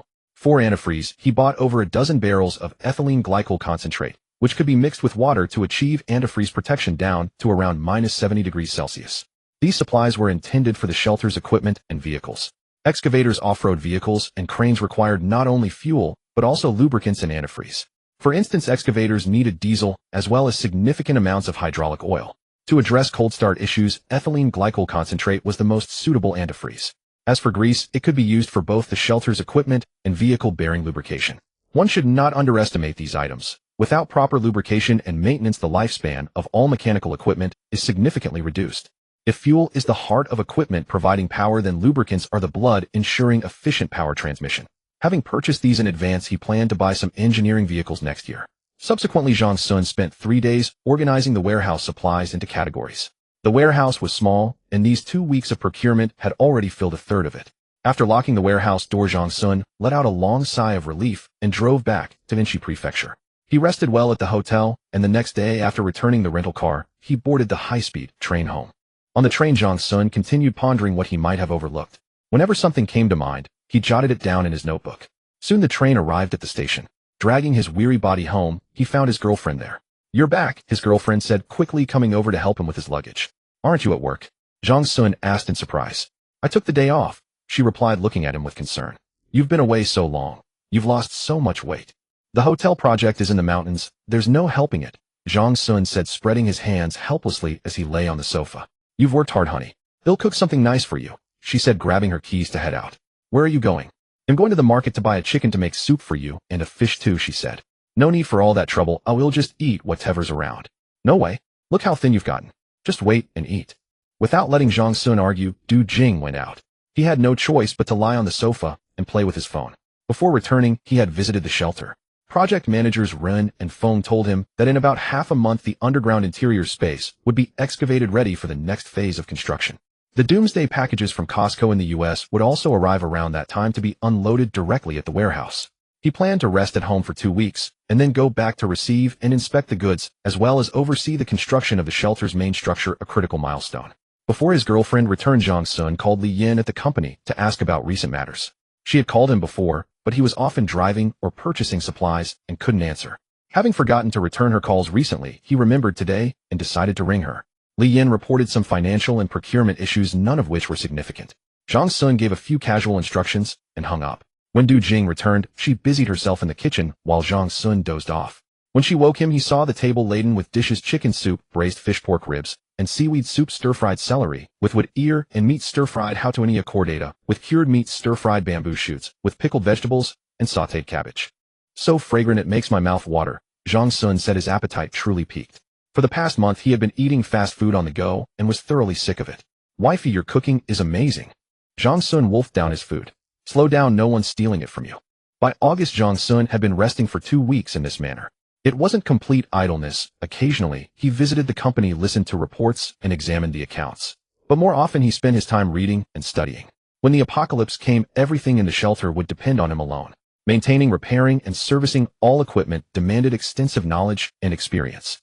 Zhang Sun himself was in equipment maintenance and had experience, but many types of equipment involved required further learning to consolidate. Besides these, he leisurely downloaded various books, films, and television series at home. The weather grew increasingly hot. Suddenly a thought struck Zhang Sun. He slapped his forehead and exclaimed in frustration, "How could I have forgotten something so important?" He wondered whether the apocalypse meal packages he had ordered could be stored for a long time at ambient temperatures of 35 or 36 degrees Celsius. It was highly likely that they could not. He had hastily placed the order without considering the impact of high temperatures. Moreover, his warehouse was not equipped with any temperature control system, leaving him uneasy about storing them for a whole year. Zhang Sun checked the delivery slip. Fortunately, he still had 2 days to prepare. After thinking for a while, he called the construction boss who had built his warehouse, asking him to inquire whether there was a logistics park with cold storage nearby. Around 5 p.m., the boss finally called back, saying he had found a logistics park that could rent out some space for storing goods. Zhang Sun was overjoyed. After thanking him, he checked the high-speed train tickets for the next morning on his phone. That evening, he cooked a delicious meal for his girlfriend and told her he would be going on another business trip. Du Jing said nothing, only urging him to take care of himself. The next day, upon arriving in Inchi Prefecture, Zhang Sun immediately went to the logistics park according to the address and contact person provided by the construction boss. After negotiations, the logistics park agreed to rent a portion of space to Zhang Sun for storing the apocalypse meal packages. At a monthly rent of 120 yuan, after signing the agreement, Zhang Sun quickly called the delivery company to change the address to this logistics park. With the matter resolved, he finally breathed a sigh of relief. After staying in Inchi Prefecture for a day, the apocalypse meal packages finally arrived. This was the first batch of 50 packages loaded into 3 trucks. 2 more batches were expected to arrive within 2 days. Seeing the actual apocalypse meal packages, Zhang Sun realized just how substantial and large each one was. He even began to wonder if he had bought too many. Without dwelling on it, he borrowed manpower and a forklift from the logistics park to unload the goods. Zhang Sun inspected them carefully, confirmed there were no issues, and signed a receipt for this batch. He stayed there for another 2 days, and the remaining 2 batches arrived successively. He inspected them meticulously, confirmed no damage, and signed the receipt smoothly. After accepting all the goods, the American Costco company sent an email urging him to settle the remaining 6,000 yuan payment. Without hesitation, Zhang Sun called Li Yan and asked her to wire 6,000 US dollars to Costco's account. On August 17th, the first phase of the shelter construction was completed successfully, nearly half a month ahead of the estimated schedule. Zhang Sun arrived early at the site. Accompanied by engineer Rin wearing a safety helmet, he stepped into the mountain interior for the first time. The granite on both sides of the passage, the hard rock wall under his palm, gave him a sense of reassurance. The excavated rock walls were damp, surrounded by white mist, creating a stuffy feeling with water seeping from some places. This is groundwater seeping through cracks. It will be fine once we lay cement, engineer Ron explained beside him. Then the two passed through this 20-meter diagonally downward passage, and ahead was a right-angle turn to the lower left, still extending diagonally downward. This section of the passage directly connected to the first floor of the shelter about 20 meters below ground. Looking down from the first floor, it was a ring-shaped hole about 30 meters deep. Under the strong light of the searchlight, a rumbling sound came from the bottom. Mr. Zhang, the workers are reinforcing the mountain body below, inserting steel bars, engineer Rin shouted, close to Zhang Sun's ear. Indeed, the construction noise inside was too loud, making communication difficult. Zhang Sun nodded, observed for a while, and then signaled engineer Rin to go out. Though he called it supervision, Zhang Sun was essentially a layman, merely curious about the construction process. After coming out, they ate a simple meal at the on-site canteen. Engineer Rin also briefed him on the upcoming work. Halfway through the meal, manager Li Pan from Changji Company arrived, specifically looking for Zhang Sun. Li Pan beat around the bush about the project payment. Zhang Sun smiled and assured him that he would transfer the money according to the agreement upon returning. For the subsequent work, once the surrounding mountain body was reinforced, the main structure of the shelter could begin construction. Many materials would be transported to the site, including special concrete high-strength steel plates, thermal insulation and fireproof materials, rust inhibitors, and radiation-resistant coating materials. The high-strength corrosion-resistant alloy spring vibration isolation system from Rising S Company had also arrived. This spring vibration isolation system was the most important shock absorption method for the entire shelter. According to engineer Rin, the system consisted of isolators, dampers, and other components. By adding rubber isolation bearings, the upper building structure was separated from the lower foundation.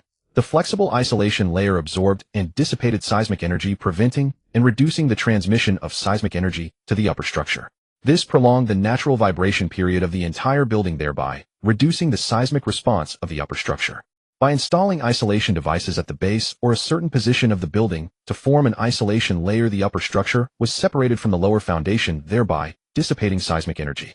This avoided or reduced the transmission of seismic energy upward more effectively, ensuring the safety of the upper structure, internal personnel, and equipment. In fact, it was relatively simple to understand. 1. If the house were suspended above the ground, the earthquake would have no impact on it, but suspension in reality is nearly impossible. 2. The house needs support to bear its weight. Using low-friction ball bearings, the horizontal fixation of the house becomes a problem. 3.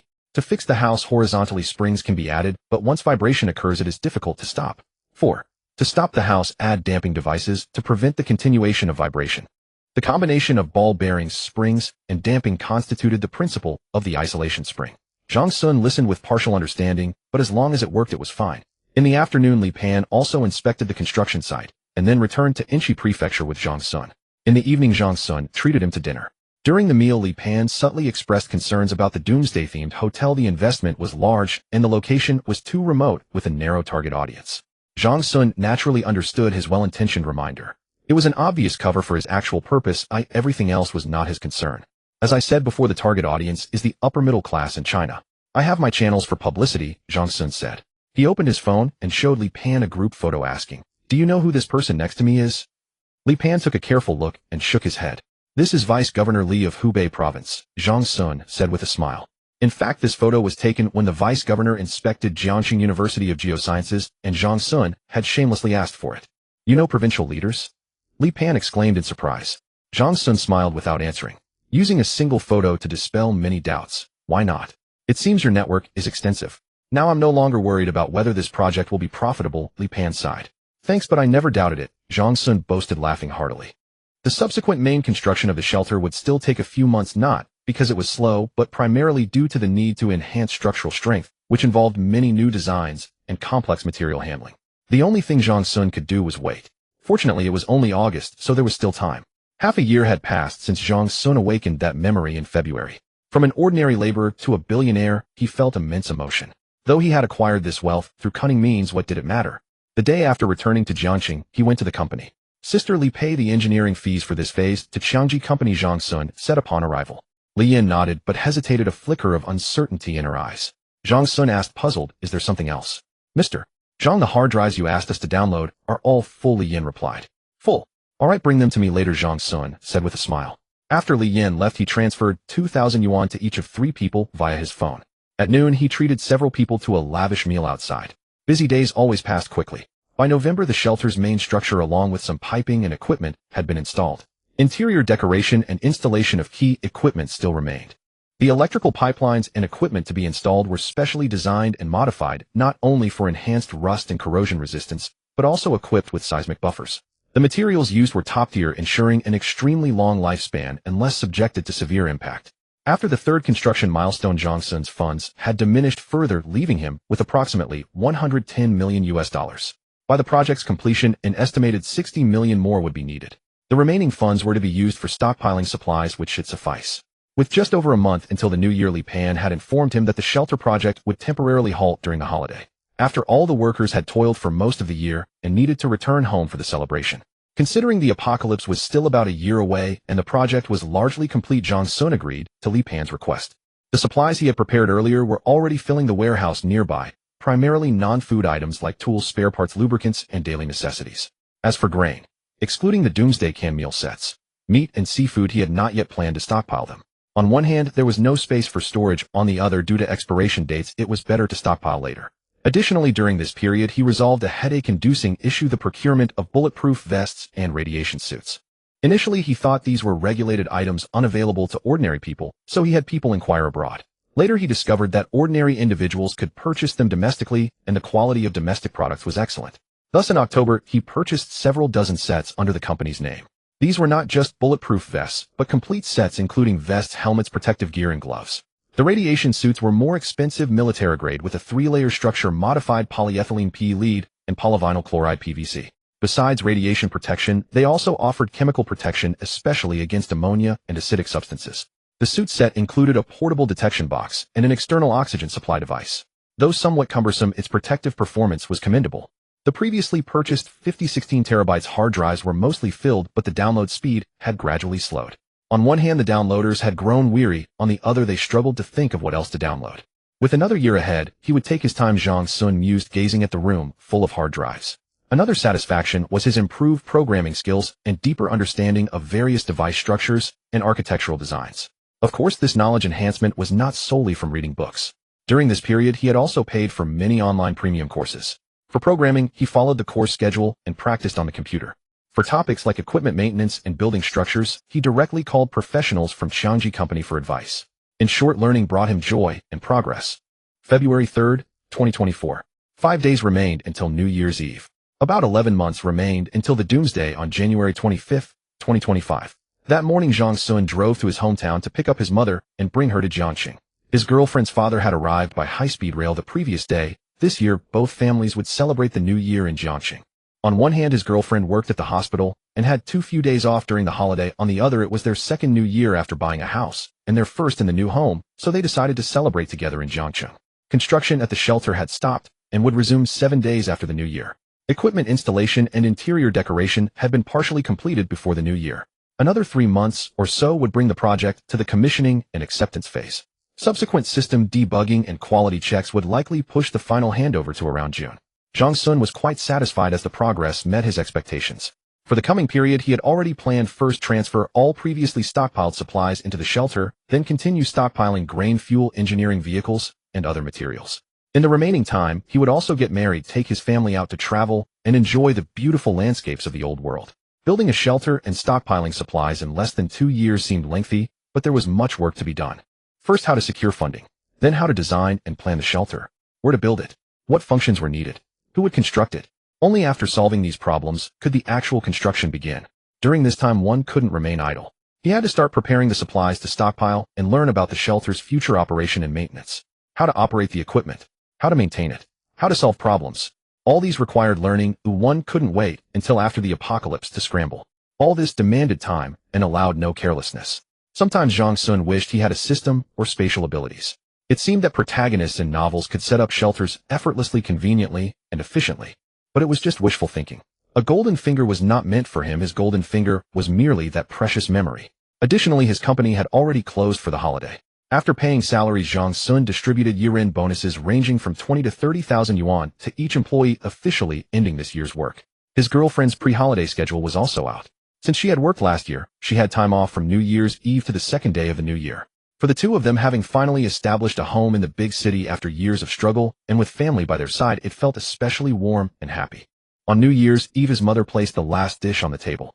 The family raised their glasses to celebrate the arrival of the new year. Though they usually paid little attention to the Spring Festival Gala this year, Zhang Sun's family watched it with extraordinary joy. The television broadcast the midnight countdown. The new year had arrived. Happy New Year. Wishing Mom and Dad good health and all the best. Wishing you safety and an early marriage. Amid the blessings, Zhang Sun's family cheerfully carried fireworks to the square below the residential complex and ignited a splendid display of pyrotechnics. On the 7th day of the first lunar month, it was officially time to return to work. The machines at the shelter had been restarted. Zhang Sun went over to take a look immediately. Seeing the five-story space encased in thick layers of reinforced concrete, an overwhelming sense of security surged within him. Accompanied by engineer Rin, Zhang Sun meticulously inspected every corner and inquired about numerous details. He then raised a few additional requests on the spot.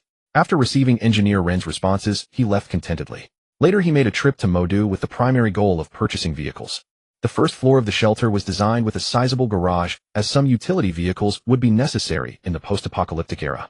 These included construction machinery, such as excavators, loaders, forklifts, and cranes, as well as off-road vehicles, trucks, and RVs for gathering supplies. Of course, he couldn't buy ordinary vehicles off the market.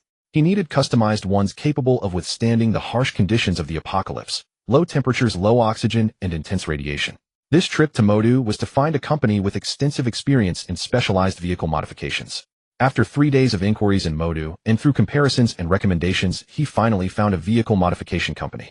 Following a full day of discussions, a preliminary plan was settled. Zhang Sun would designate the vehicle models, and the company would procure and modify them. Beyond enhanced rust and corrosion resistance, these modified vehicles would be equipped with energy recovery systems to conserve power. To cope with low temperatures, low oxygen, and high radiation, key components would be filled with insulation materials, lead plates, and anti-radiation coatings.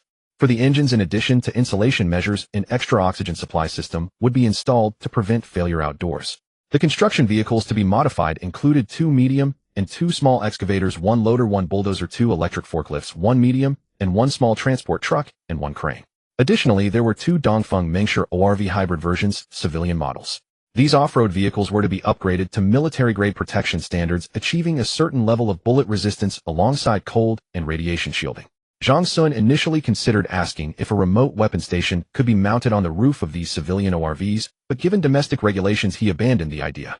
Beyond these, there were also a number of dirt bikes, bicycles, snowmobiles, and inflatable dinghies. Speaking of dinghies, they were essentially small boats, which might not be necessary in the apocalypse. However, Zhang Sun recalled that a great rainstorm would occur before the Ice Age, so he decided to purchase a few boats just in case. Although inflatable dinghies were compact, they were also prone to damage. So Zhang Sun asked them to order a special mini yacht for him. This little vessel was the Jet Capsule, a super compact private yacht designed by Italy's Lazzarini Design Studio. The hull was made of fiberglass, making it a sufficiently small, easy-to-operate compact watercraft. It utilized the latest Hamilton jet drive, capable of reaching speeds between 32 and 62 knots. However, it was also quite expensive, with a starting price of around 250,000. The total cost for all these items, including the vehicles themselves and the modification fees, came to over 17 million renminbi. The mini yacht construction vehicles and Dongfeng Mengshi were the most expensive, costing nearly 8 million renminbi just to purchase. After finalizing the deal, Zhang Sun signed a contract with them. The company's procurement and modification process was expected to take about 2 months, as some models needed to be imported from abroad. However, he didn't demand expedited delivery, mainly because his shelter wasn't finished yet. Even if everything was ready, he would have no place to store it. Therefore, he only paid a deposit of 3,000 RMB, requesting that the modification work begin in May. That afternoon, the company's owner personally appeared to invite Zhang Sun to dinner. Previously, he had been dealing with the manager, but given the substantial value of this order, the owner himself took it very seriously. On his 4th day in Modu, he still hadn't returned home. Instead, he went to the city's largest Mercedes-Benz RV4S store. He was captivated by a particular RV's imposing exterior, the Mercedes-Benz Amadiro Conqueror T. After the apocalypse, if Zhang Sun wanted to travel or scavenge for supplies, ordinary vehicles wouldn't suffice. He needed an RV equipped with a life support system. Although his previously purchased small off-road vehicles had been modified, they weren't suitable for long-distance travel, especially when venturing out. He would certainly drive while wearing a protective suit, but the small vehicle size limited modification space, and the level of protection wasn't reassuring. An RV was different. It offered more space, better visibility, and was more amenable to modifications. The Amadiro Conqueror T heavy off-road RV was built on the Mercedes-Benz Arocs 88 permanent all-wheel drive chassis with a starting price of 10.88 million renminbi. It measured 13.15 meters in length, 3.55 meters in width, and 3.45 meters in height, with a curb weight of 2,500 kilograms. Its dimensions and weight revealed its massive size, classifying it as a heavy RV. It was powered by a 15.6L inline six-cylinder diesel engine, mated to a PowerShift 12-speed AMT automatic transmission. It delivered a maximum power of 425 kilowatts, 578 horsepower, and a peak torque of 2800 Nm. The powertrain met the China 6B emission standards and was equipped with a 600L fuel tank, enabling long-range endurance. It also featured 3 interaxle differential locks and 4-wheel differential locks, totaling 7 differential locks. Additionally, it came with a 300 planetary gear reducer and 814.00 R20 Michelin XCL off-road tires, endowing the Conqueror T with unparalleled traversal capabilities on treacherous terrains like ice, snow, deserts, and ravines, allowing it to pass smoothly and effortlessly. Its layout also differed significantly from typical rugged off-road vehicles. The driver's seat featured an L-shaped layout with 2 multi-purpose displays and a radio. The passenger seat appeared more conventional, but both seats were equipped with air suspension, with ventilation and massage functions, ensuring comfort for the driver and passengers. What caught Zhang Sun's eye even more was that this vehicle could operate in extreme cold down to around minus 60 degrees Celsius, with multiple anti-skid measures. It also came with features like an electric door lock with password and magnetic card access, a 5-step automatic aluminum staircase, exterior lighting, an automatic water pump, LED strip lights, a reverse camera, an 8-channel surveillance system, and waterproof and sandproof storage compartments. It was paired with an Amadiro automatic high-power hybrid power supply system featuring an 8 kilowatts ultra-quiet oil-cooled diesel generator, an 8 kVA inverter charger combo, a 21.6 kilowatt-hours 24V900 lithium iron phosphate battery pack, a battery isolator, a BEP distribution panel, and an automatic intelligent power management system. However, Zhang Sun planned to remove the RV's expansion function. It was unnecessary as he had no need for outdoor camping. Such a terrace-like expansion mode was utterly useless for the apocalypse. Its total usable area reached 25 square meters, complete with a kitchen, bedroom, bathroom, and living room. It also featured a massive 800L fuel tank and could carry an additional 500L auxiliary tank. Zhang Sun's arrival made the owner of the Mercedes-Benz 4S store feel honored, and he received him warmly. Upon learning that Zhang Sun intended to buy an Amadiro Conqueror T, the owner was somewhat surprised. But he was even more shocked when he heard the modification requirements. The vehicle could already handle low temperatures and rugged terrain, but Zhang Sun's demands went far beyond that. 1. The RV must withstand attacks from 7.62 by 51 millimeters ammunition. It needed extensive use of bulletproof steel and high-strength composites with full-wrap ballistic protection for the roof and floor. The windows should be multi-layered bulletproof glass capable of withstanding the simultaneous detonation of up to 2 hand grenades. 2. The RV must endure prolonged high radiation environments and effectively reduce the impact of nuclear radiation on occupants, preferably by adding lead plates and high-strength anti-radiation composite coatings. 3. The vehicle must be equipped with a regenerative life support system similar to those used in the Chinese space station. A simplified civilian version of this system is assumed to be available. 4. Add protective steel mesh to the vehicle's exterior and design an extendable bulldozer blade at the front, allowing the RV to function as a bulldozer when necessary. 5. The vehicle's defense system must also have relevant provisions such as interfaces for remote weapon stations and laser irradiation systems. After some explanation, the manager of the Mercedes-Benz RV4S store finally believed that Zhang Sun was not someone with ulterior motives. However, he also stated that this heavy off-road RV was not yet available for sale domestically, primarily due to its niche market. If Zhang Sun wished to place an order, he would need to contact the RV factory at Mercedes-Benz headquarters. They could customize the vehicle according to the customer's requirements, but the cost would be considerably higher.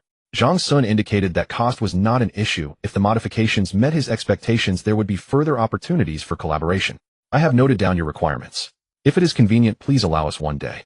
I will immediately report to the overseas team for evaluation, and we should have an accurate price for you by tomorrow, the manager said. All right, may I also ask how long the modification and delivery will take? Zhang Sun inquired.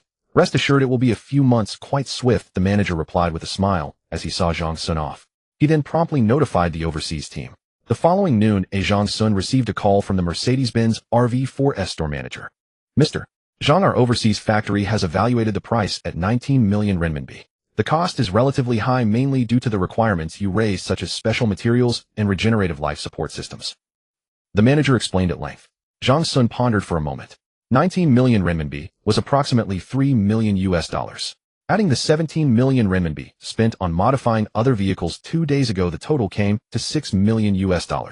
After setting aside $60 million for the shelter, he still had a little over $40 million left, which should be enough for purchasing supplies.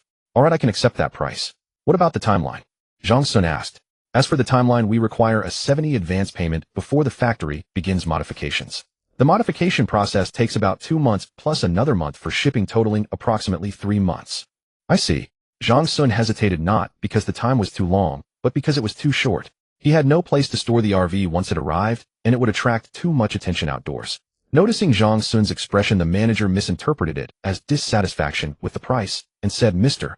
Zhang, if you find the price too high, we can discuss it in person. We are open to negotiation. Moreover, if you place the order now, the overseas team can prioritize your project. Zhang Sun caught his implication and asked, are you saying that the overseas modification team needs additional time to transition to the next project? Yes. I apologize for not clarifying earlier. The modification timeline does not include the preliminary team preparation. Unlike standard vehicles, RV modifications are complex, and the factory maintains only a few modification teams.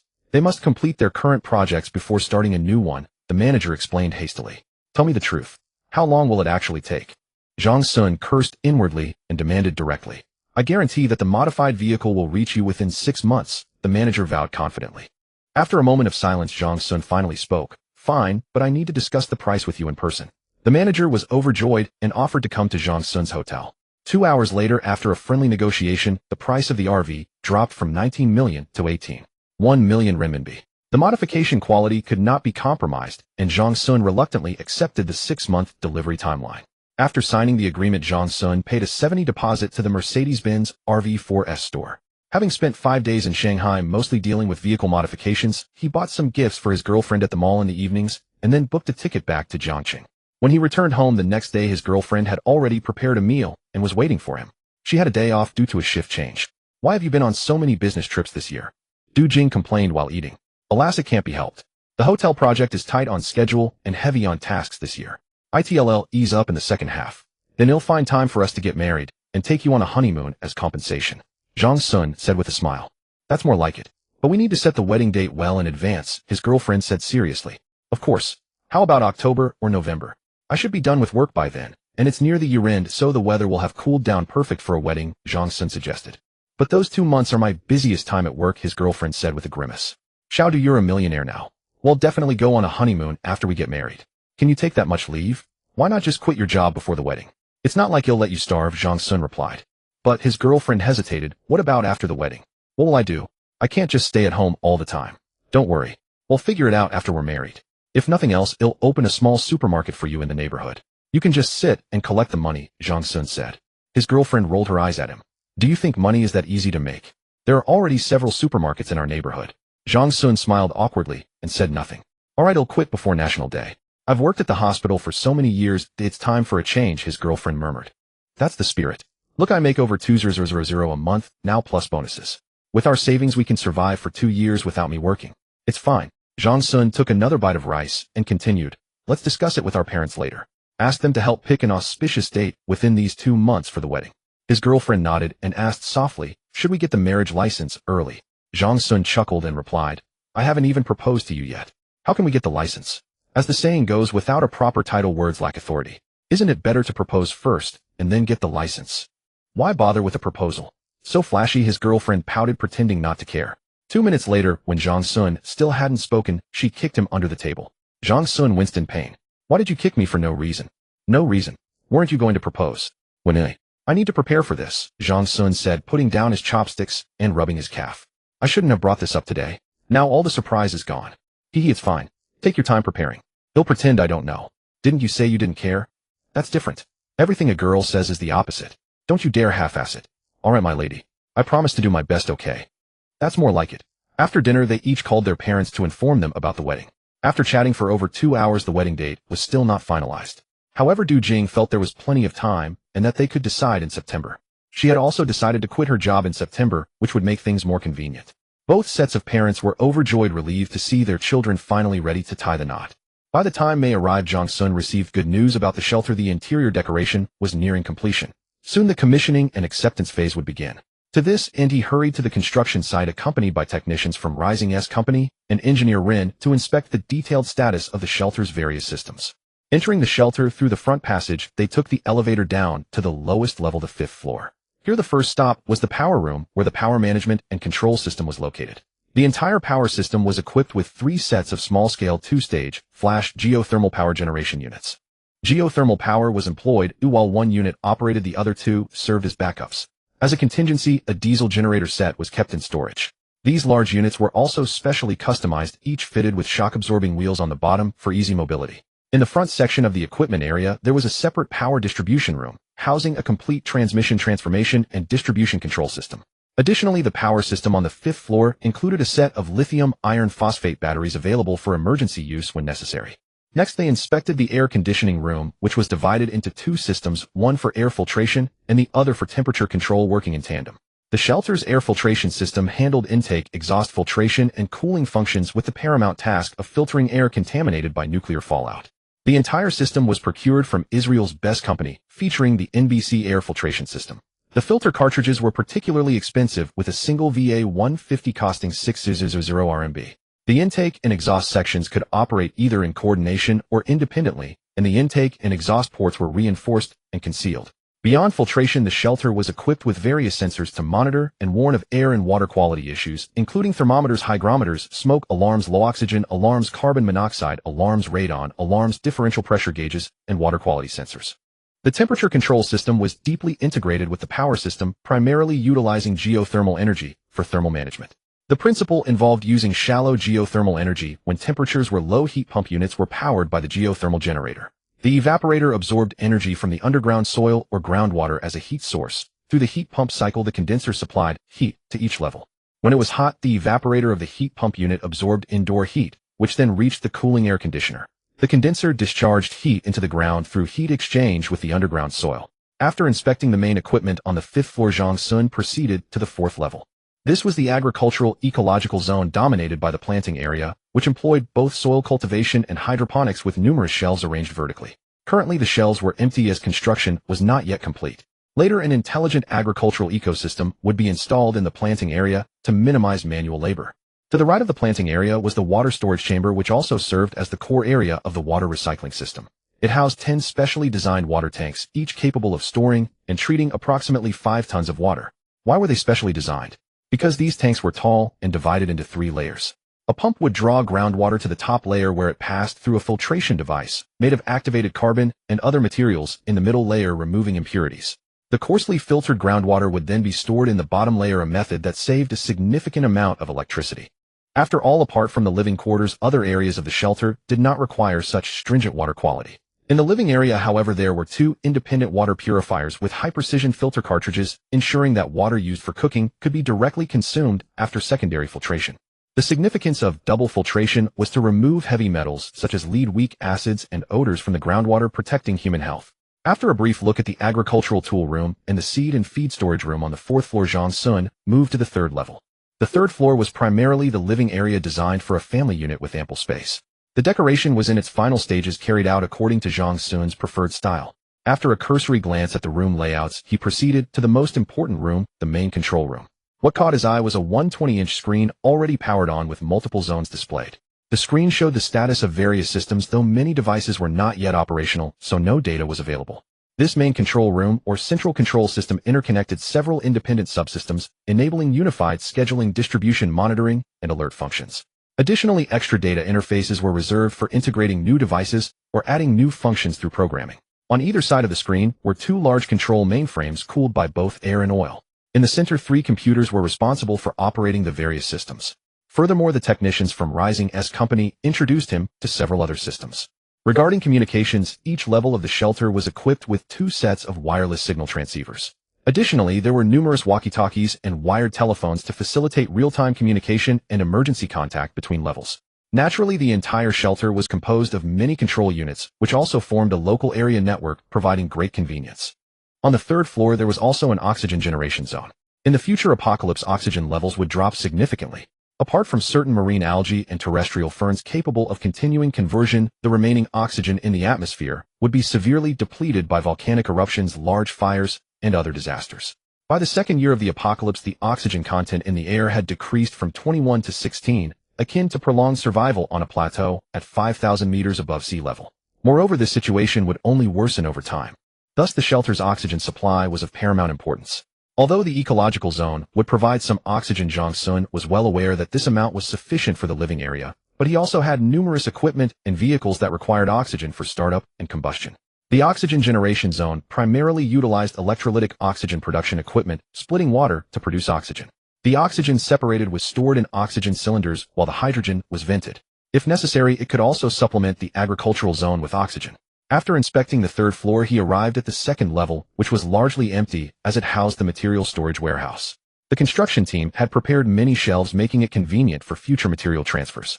For the cold storage, which consumed significant electricity, the refrigeration units employed the latest technology. After achieving the desired cooling effect, the units would automatically enter a low-power mode to minimize energy consumption. The topmost level was the garage and processing workshop. Jong Sun had seen it upon first entering the shelter. Currently, many construction materials were still piled there. He did not linger, noting only that some small machine tools and processing equipment were being installed and commissioned. After emerging, workers were installing the shelter's airtight door. Gazing at the thick steel gate, Jong Sun felt a surge of emotion. His shelter was finally nearing completion, and a great weight was lifted from his heart. Once the tour was over, he did not stay long. He had intended to invite engineer Ren and the others for a meal, but the remote location made him abandon the idea. On the way back, he called the modification company in Shanghai, instructing them to proceed with vehicle procurement and modification. Upon returning, he instructed Li Yin to wire a portion of the advance payment. By the end of June, after all commissioning and acceptance work for the shelter was completed, the subsequent material preparation phase would officially begin. He still had a wedding and a honeymoon trip ahead of him. Time was running short. Jong Sun once again felt the weight of pressure. After returning home to Jiangqing, Jong Sun reclined on the sofa and took out his notebook. It was densely filled with various items. He picked up his pen and crossed out the earlier entries, as these were tasks already completed, while many others still remained unfinished. Matters such as material procurement and subsequent transfer of supplies were prominently marked. After a moment of perusal, Jong Sun flipped to the last few pages of the notebook and gazed at the text recorded there, lost in thought. His girlfriend was working night shifts this week halfway through and would switch to day shifts on Sunday, granting her a day of rest. He had previously decided to propose to his girlfriend, but various trivial matters had delayed it for months. Now, with June approaching and the need to attend to the shelter project, he had to seize the moment. The content on these final pages detailed how to surprise his girlfriend and create an unforgettable proposal ceremony. In truth, most of the preparations were already arranged, largely thanks to his willingness to spend money. He had also notified the two elderly folks back in their hometown, who would secretly arrive in Jiangqing in a couple of days. Everything was in place save for the final catalyst. On Saturday, May 18th, Jong Sun's mother and future father-in-law arrived in Jiangqing. He picked them up, but instead of going home, booked 2 rooms at a hotel for them to stay in that day. The next morning, as his girlfriend finished work, Jong Sun rode his electric scooter to pick her up. He saw her emerging with a colleague, chatting and laughing. Jong Sun asked with a smile, "What's the occasion?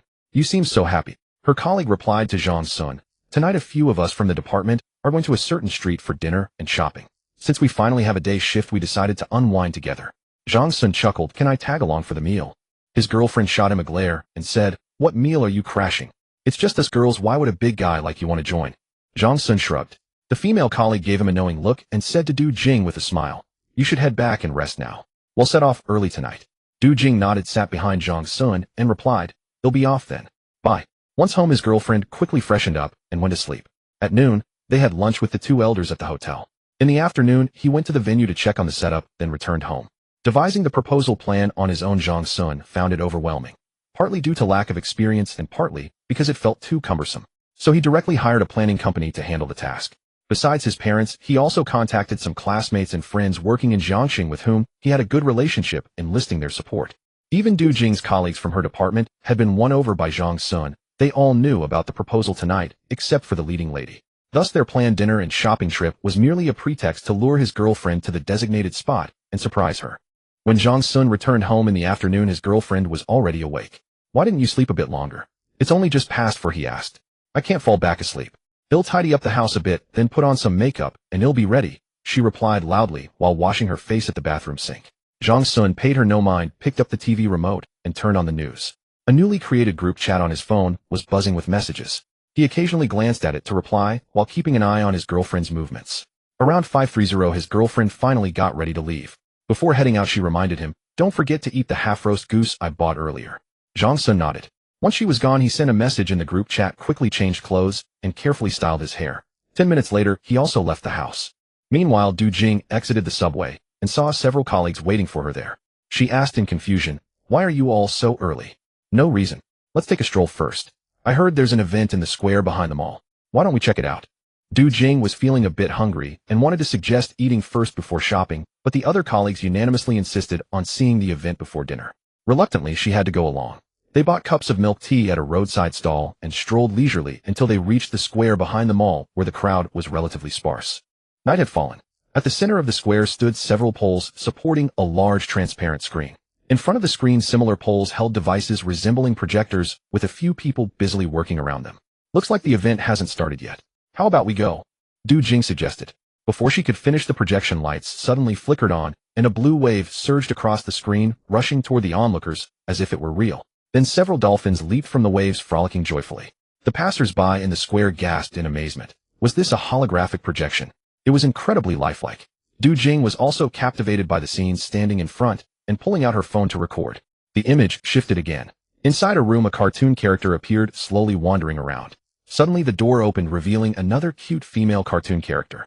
Thus a boy and a girl met for the first time, their eyes locking. The scene changed once more. The male cartoon character lay on a hospital bed playing on his phone when the female cartoon figure reappeared beside his bed. This was their second encounter, and both faces showed expressions of pleasant surprise. Watching the screen she was recording on her phone, Du Jing could no longer contain her joy. She realized this was a shared memory between her and Jong Sun. Lowering her phone, she gazed at the unfolding scenes before her, tears streaming down her face involuntarily. Finally, a three-dimensional figure emerged from behind the transparent screen. Jong Sun holding a bouquet of roses. His eyes fixed ahead, his voice came through the speakers. "Du Jing, over these years you have been by my side, encouraging me through difficult times. I have nothing to repay you except to spend the rest of my life being good to you." His voice paused for a moment. "Du Jing, will you marry me?" As he spoke, a beam of light shone on her, drawing everyone's gaze. Du Jing wiped away her tears and walked forward amid the chants of "marry him" from her colleagues and friends. The figure on the screen remained fixed, staring ahead. Du Jing stood quietly gazing at the projection before her, a little at a loss. "Du Jing, will you marry me?" The voice suddenly came from behind, startling her. She quickly turned around to find Jong Sun kneeling on one knee behind her, holding roses in one hand and a ring in the other. Behind him stood her father and her future mother-in-law, both beaming at her. At that moment, Du Jing's heart was overflowing with happiness. Glancing at the cheering crowd around her, she extended her right hand and replied, "I do." Jong Sun handed her the roses, slipped the ring onto her finger, and then pulled her into his embrace. The couple, their love finally fulfilled, held each other tightly. Behind them, the images seemed to bless them, a sea of fiery red flowers with butterflies fluttering among them. In the deep ocean, countless colorful fish swirled around the cartoon couple, as if they were the center of the world. The proposal went smoothly. Afterward, Jong Sun invited all the friends to take a group photo. Then he treated them to a meal. That evening, the two elders did not return home with them, but stayed at the hotel, leaving the night for the couple alone. By mid-June, the long-awaited day for the completion of Jong Sun's shelter had finally arrived. Jong Sun Li Pan from Xiangji Company, a representative from Rising S Company, and a representative from the third-party inspection agency jointly hired by the three parties gathered at the site. After touring the fully completed shelter together, the third-party agency personnel commenced a 3-day inspection. Prior to this, the construction unit had debugged all equipment systems, and each system was functioning perfectly. This inspection was not expected to encounter any issues.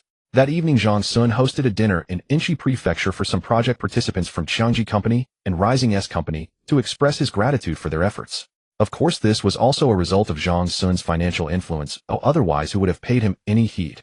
Moreover, the completion of the shelter filled him with immense joy, prompting him to drink heavily at dinner. He ended up thoroughly intoxicated, and it was Li Pan and the others who helped him back to the hotel. Fortunately, his behavior remained decent. He neither caused a drunken scene nor blurted out anything about the impending apocalypse. On the afternoon of the third day of Jong Sun's stay in Inchi Prefecture, the third-party agency completed its inspection. This agency, based in Shanghai, demonstrated strong professional competence, and the inspection process uncovered several issues. However, the construction and design units promptly addressed these problems on-site, ensuring no delays. The completion of the inspection marked the successful realization of Zhang Sun's shelter plan. Originally, Qiangji Company and Rising S Company had intended to hold a grand key handover ceremony at the site, but Zhang Sun declined, preferring to keep a low profile. Unable to persuade him otherwise, Li Pan arranged a simple handover in the meeting room of the site's temporary office. Zhang Sun cheerfully signed his name on all the necessary documents. The remaining balance of 60 million was due. Zhang Sun instructed his company's finance officer Li Yin to transfer 53 million to Qiangji Company's account. The remaining 7 million would be held as a warranty deposit payable 1 year later. As a result, Zhang Sun still had nearly 50 million in hand, while the modified vehicle required over 6 million, meaning his budget for subsequent material procurement was limited to this amount. If it proved insufficient, Zhang Sun was not worried. He could always resort to taking out massive loans, even from usurious lenders, and he could also sell his house. After the inspection, most people left the site, but a few remained from the construction and equipment teams. This was at Zhang Sun's specific request. He needed to master the operation and routine maintenance of all shelter equipment. He also had to thoroughly understand the data and operating methods of each control system. Fortunately, his solid foundation allowed him to grasp the principles of the equipment and control systems quickly. After about a week, Zhang Sun became familiar with every piece of equipment and every procedure within the shelter inside and out. He diligently recorded key points of attention in his notebook. After everyone else left, he activated some power generation equipment and the temperature and air systems to maintain basic shelter operations as he was about to begin transferring supplies and purchasing food. It was necessary to ensure the warehouse maintained a suitable temperature, and during this period he stayed overnight at the shelter as commuting to the city daily was too far. The next day, Zhang Sun went to the city, returned his rented SUV, and rented a medium-sized truck. He then purchased 5 manual forklifts and 2 electric forklifts, loading them onto the truck. Since the city was far from the shelter, he needed to first use the truck to transfer supplies from his previous warehouse to the shelter before procuring other materials such as food and fuel. The warehouse and shelter were only about 5 kilometers apart, and Zhang Sun made roughly 3 round trips daily. The main challenge was that after transporting items to the shelter, he had to move them to the second floor, sort them by category, and place them in the correct locations, a process that consumed a great deal of time. Working alone was indeed inefficient, but he had no choice. He was reluctant to let too many locals see the shelter's true nature, so he hired no outsiders. Since the construction and design units were not from Hubei province, even if they had any ulterior motives, it would be difficult for them to track down the location. Locals, however, were familiar with the area and not too far away. Thus, he preferred to endure the hardship alone rather than expose the shelter's comprehensive facilities. Although he had previously used the pretext of an apocalypse-themed hotel, those who had not seen it in person generally dismissed it as a gimmick and did not take it seriously. Once someone actually entered the shelter and saw it with their own eyes, their mindset would change entirely, leaving a profound impression. If the apocalypse truly arrived, people would not think of seeking refuge in nearby bomb shelters, but would instead desperately try to seize Zhang Sun's shelter. It took Zhang Sun nearly 5 days to finish transferring all the supplies from the warehouse, primarily due to the hassle of loading, unloading, and organizing the items. Exhausted and aching, he rested for a day before immediately proceeding to prepare other supplies. First, he focused on staple foods such as rice and flour. He had previously calculated that a family of 4 would need approximately 450 jin of rice, 100 jin of meat, and 300 jin of vegetables per year. However, since the latter could not be stored for long, he planned to purchase only a limited amount, concentrating mainly on the first 2. The information he had gathered earlier while visiting wholesale markets now proved useful, and he quickly placed orders with suppliers. He purchased a total of 20 tons of various types of rice and 2 tons of various flours. It was not that he wanted to buy more. 20 tons of staple grains, half of which were vacuum-packed unhusked grains, would suffice for a family of 4 for about 50 years, and he was uncertain whether the grains could be stored that long as their shelf life was unpredictable. To ensure good taste besides common brands, he also bought aromatic rice and glutinous rice. The flours included corn flour, sweet potato flour, and high-gluten flour, and the supplier threw in a generous amount of yeast.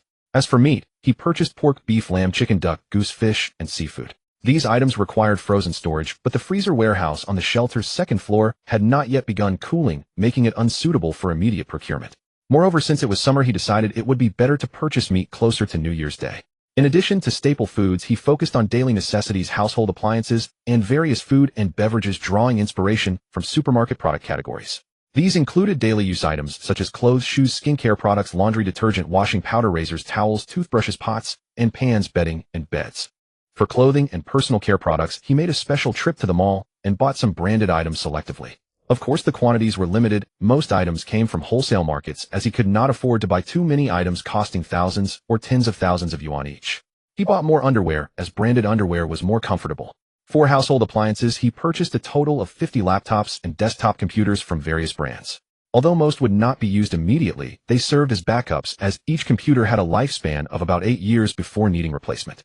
He also bought a significant number of television screens, projectors, water purifiers, refrigerators, washing machines, water heaters, microwaves, ovens, dishwashers, vacuum cleaners, dryers, and irons. However, the largest quantities were of food and beverages other than staple grains, including tobacco, alcohol, snacks, instant noodles, self-heating meals, and drinks. He also purchased many vacuum-packed preserved foods that could be stored for a long time. As Jong Sun frantically shopped and shuttled between the city and the warehouse, the goods piled up until they were nearly overflowing. Reluctantly, he paused his purchasing to first transfer the backlog of supplies from the warehouse to the shelter's second-floor storage. It took him nearly another week to sort and organize all the supplies. Time quickly passed into July. "When will you be back?" His girlfriend's plaintive voice came through the phone.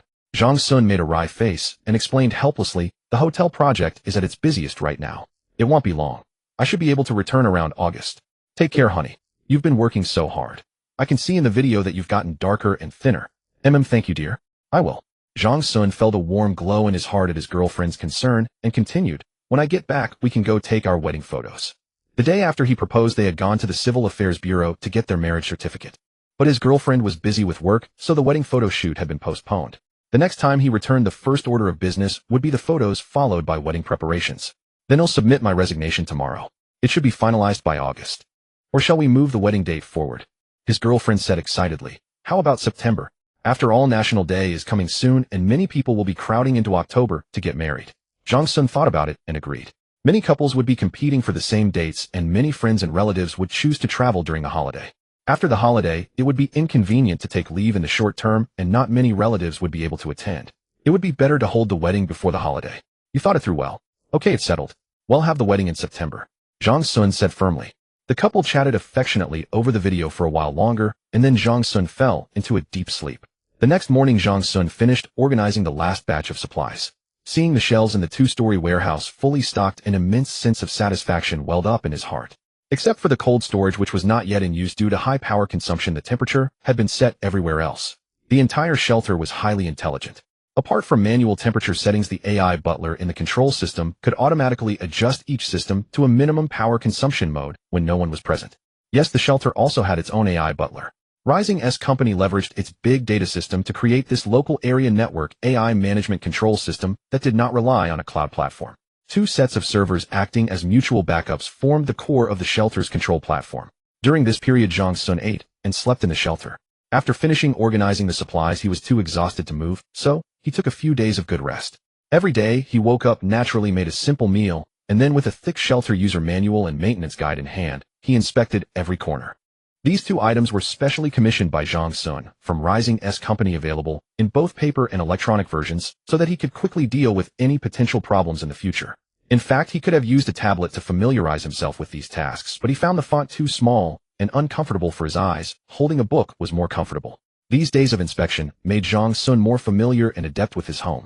During this time, a secondary equipment shutdown occurred. He quickly found the cause of the fault in the troubleshooting guide within the maintenance manual.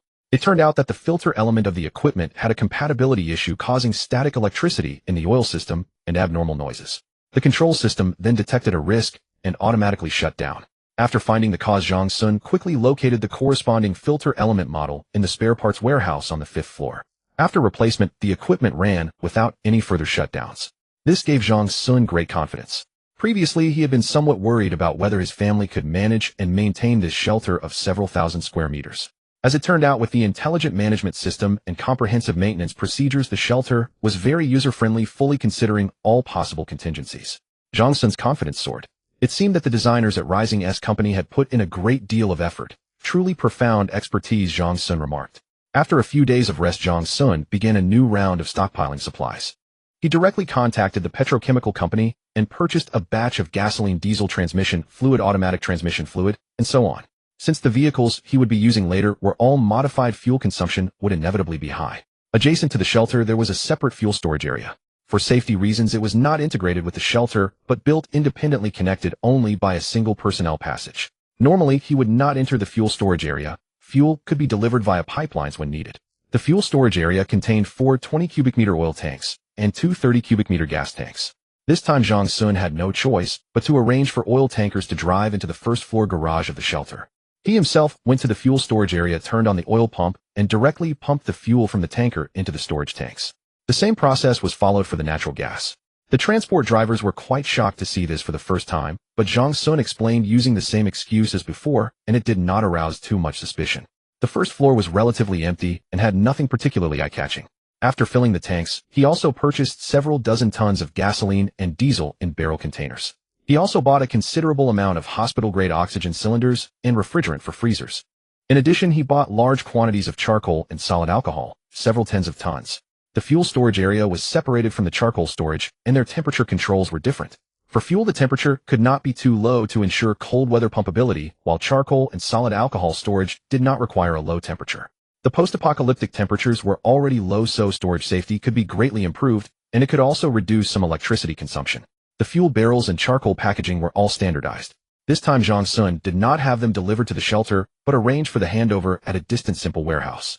He transported them to the shelter using a rented truck, and then he drove an electric forklift to transfer them box by box into the fuel storage area. Since he had already stocked up on hydraulic oil gear, oil grease, antifreeze, and the like, this time, he saved a lot of effort. Next came the purchase of various types of seeds. He went to a specialized trading market and bought many seeds for grains, vegetables, and fruits, as well as a large amount of nutrient solution. Considering consumption, he also bought chemical raw materials such as urea, calcium nitrate, potassium dihydrogen phosphate, potassium sulfate, magnesium sulfate, and so on. With these raw materials, he could formulate different types of nutrient solutions for different crops.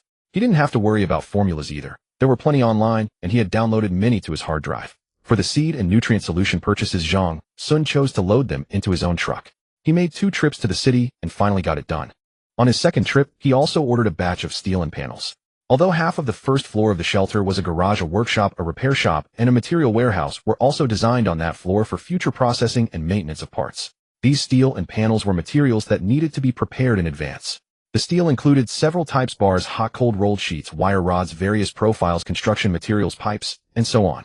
He also purchased many types of panels, such as medium-density fiberboard, plywood, finger-jointed board, particle board, flake board, fireproof board, veneer, ecological board, etc. In addition to these, there were many small items, such as pipe fitting screws of various sizes and specifications, adapters, and wires.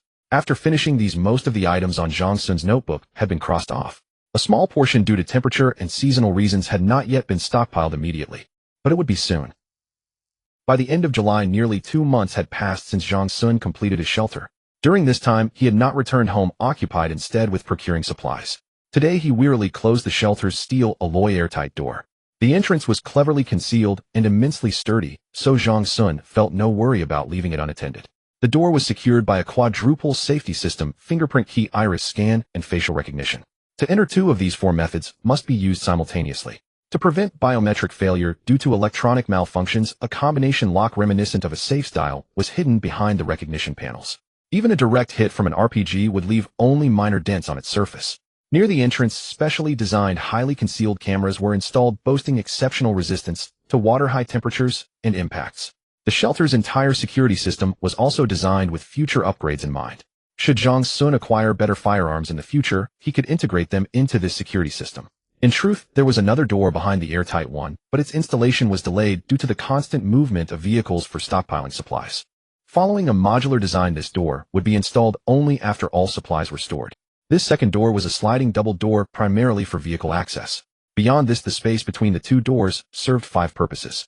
First, to further enhance radiation shielding. Second, to act as a buffer zone for entry and exit, equipped with a direct reading electronic dosimeter DM91 and a thermoluminescent dosimeter TLD to measure radiation levels on protective suits and accumulated gamma radiation. Should one return from the outside, this area would serve as a decontamination zone to remove radioactive contaminants from vehicles and personal protective suits. Third, it provided temporary storage for hazardous waste. Fourth, it acted as a physical security barrier with potential for future installation of remote weapon stations and chemical agent dispersal via the decontamination system. Fifth, it functioned as an early warning and monitoring outpost. This area contained numerous explosion-proof and radiation-resistant conduits and cables connecting to the mountain exterior, allowing real-time monitoring of external contamination and intrusions through external sensors and cameras. When his girlfriend and parents eventually moved in, Zhang Sun planned to register their identities into the system to assist in managing the shelter, though with certain restricted permissions. Additionally, the modified vehicles he had ordered had arrived at the external warehouse, and he drove them back himself. This was both to ensure the shelter's security and to familiarize himself with the vehicle's handling. The provincial road had little traffic, so he could drive leisurely without issue. He acquired 2 medium and 2 small excavators, 1 loader, 1 bulldozer, 1 crane, 2 electric forklifts, and 1 medium and 1 small transport truck. Additionally, there were 2 Dongfeng Mengshiro RVs, civilian models modified for military use. The electric forklifts and trucks were the first to be modified and delivered, proving invaluable for transporting supplies. As for why he didn't buy family vans, the harsh environmental conditions made small vehicles unsuitable for the apocalypse. Not to mention the state of post-apocalyptic roads, even wearing a protective suit in such cramped spaces was impractical. Instead, he purchased several go-karts and balance scooters for use within the shelter. In areas like the warehouse equipment rooms and ecological zones, he could patrol using these vehicles. The miniature private yacht, the Jet Capsule, now rested quietly in the garage. Upon receiving it, Zhang Sun was captivated by its sleek, streamlined hull and futuristic cockpit, yearning to test it on a lake, but that remained a mere fantasy for now. The one thing that irked him was the lack of a confirmed delivery date for the RV. Initially promised within about half a year, the overseas modifications lagged and weren't completed until June. He was told the shipping and customs procedures were underway. As for when it would arrive, Zhang Sun had no idea, hoping it would be delivered before his honeymoon. The supplies purchased during this period cost him nearly 30 million renminbi. He also bought numerous digital products online, including gaming consoles, audio systems, VR gear, robotic vacuum cleaners, floor scrubbers, mite removers, rugged phones, and watches. He had purchased almost every potentially useful category of products on Taobao. The latest VR motion sensing equipment set alone cost him over 8 million renminbi. The game room in the shelter's living area already had a VR gaming setup. But Zhang Sun felt it wasn't advanced enough. While browsing Taobao, the features and description of this new set deeply attracted him, so he unhesitatingly placed the order.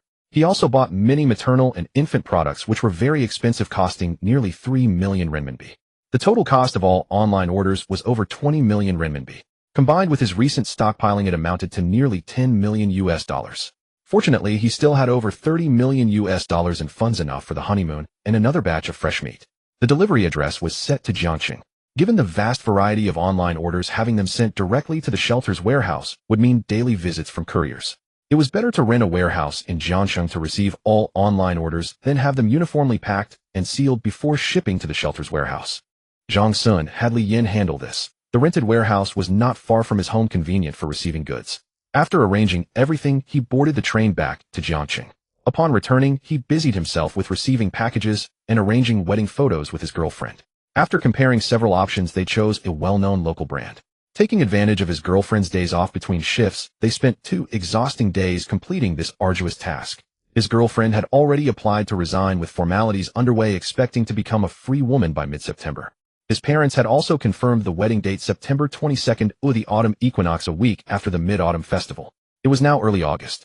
After about half a month, Zhang Sun's online shopping spree finally concluded with all goods signed for. He hired a professional packing team to sort and package everything for shipment to the warehouse in Enchi Prefecture. The hard drives he had bought earlier were also filled to 90% capacity over the past year, with a few empty ones left for future use. He even gave his girlfriend 700 RMB as a reward. After resting at home for a while, Zhang Sun embarked on another business trip to the Enchi warehouse to receive the shipped online products. After signing for them, he promptly transferred the already packed items to the shelter. This time he didn't bother unpacking, finding it too troublesome. Since everything was already sorted and packed, he could unpack later when needed. After staying in the shelter for 2 days to inspect the equipment and systems, he returned home to Jiangxing. The shelter's central control system had a dedicated app that could connect via wireless network to computers and phones, allowing Zhang Sun to monitor the shelter's status parameters from home in real time. Zhang Sun had recently returned from Enchi Prefecture. Because of his wedding, his mother and father-in-law had also rushed to Jiangxing from their hometowns. During dinner that evening, they discussed the wedding details, reserving the hotel, hiring the wedding planning company, and deciding who to invite. Since he was from Hubei province and his hometown wasn't too far from Jiangxing, they decided to hold the wedding in Jiangxing instead of his hometown. A separate ceremony would be held at his wife's hometown. Early the next morning, Zhang Sun took the 2 elders to look at hotels and find a wedding planning company. Du Jing had to work, so only the 3 of them went. After searching all morning, they finally settled on a hotel, but the wedding plans from several companies left him somewhat dissatisfied. Fortunately, in the afternoon, they found a company specializing in traditional Chinese weddings, and their proposal caught Zhang Sun's eye. He called his girlfriend to discuss it, and she loved the idea too, so they booked it. After paying the deposit, they informed the hotel and provided the wedding company's details. The 2 sides would need to coordinate for the venue decoration later. Once the venue and plan were confirmed, the family chose an invitation design online that evening, and Zhang Sun placed the order immediately. By the end of August, all invitations had been sent out. Now they were just waiting for the wedding day, with the two elders bustling about in excitement. As September arrived, Jiangcheng, a city famously known as a furnace, grew hotter by the day, forcing everyone to stay indoors. However, Zhang Sun had to go to the company to handle some matters. General Zhang, to be honest, the three of us have had nothing to do since July, said Li Yan with a bitter smile. We feel a bit guilty for taking your salary. Indeed, after the shelter was completed, all material procurement was handled personally by Zhang Sun, bypassing the company. In fact, aside from asking Li Yan to rent a warehouse, he hadn't assigned any other tasks to the company during this period. It was as if Zhang Sun had been paying his 3 employees for 2 months without any work.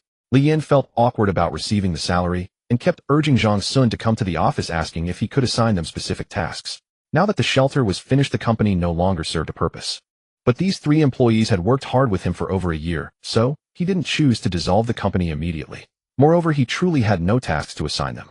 Helpless, Zhang Sun replied, "You know, the resort hotel is already finished, and the company's working capital is dwindling. So this year I plan to find some funds to keep things running. The hotel won't open until next year. Don't feel burdened. I can still afford your salaries." After taking a sip of water and thinking for a moment, he continued, "From October to the end of the year, you don't need to come to the office. They'll still pay you a basic salary each month. You can rest or take on side gigs during this time." "General Zhang, that doesn't feel right. We haven't done anything and you're still paying us," Li Yan and the other two said, finding it hard to believe. They had never seen a boss like this. One who rarely managed them, offered good holiday benefits, and now paid them for doing nothing. "All right, that's settled. There's still some money in the company account. Sister Li just come to the office once a month to handle the payroll." Most of Zhang Sun's funds were in his personal account. The company's account had plenty of money before, but after paying the project costs, it was nearly empty. Seeing her boss' firmness, Li Yan felt a mix of joy and reluctance to argue, so it was decided. Just as they were about to leave the office, Zhang Sun pulled 3 red invitations from his bag. "I'm getting married on the 22nd of this month. If you have time, you're welcome to attend," Zhang Sun said with a smile. "What? Boss, you're not married yet. I thought you already had kids. Is this your first or something?" They took the invitations and chattered excitedly. Zhang Sun's face darkened. "This is my first marriage. How many wives do you think I want? We just didn't expect you to be marrying now," Li Yan teased, eyeing his increasingly receding hairline. "Don't talk about work when you're there," Zhang Sun warned in advance. "Don't worry, we know you're under a lot of pressure, and don't want your family to worry. We won't say a word," Li Yan assured him, patting her chest. Zhang Sun gave her an appreciative glance, surprised by her insight. Finally, he added, "And don't worry about the company's financial issues. I have funds from other channels, but it's not convenient to transfer them to the company account now. Also, National Day is coming. I've decided to give you a benefit. Sister Li, you can organize a team-building trip. Decide the timing yourselves, before or after the holiday, I don't mind.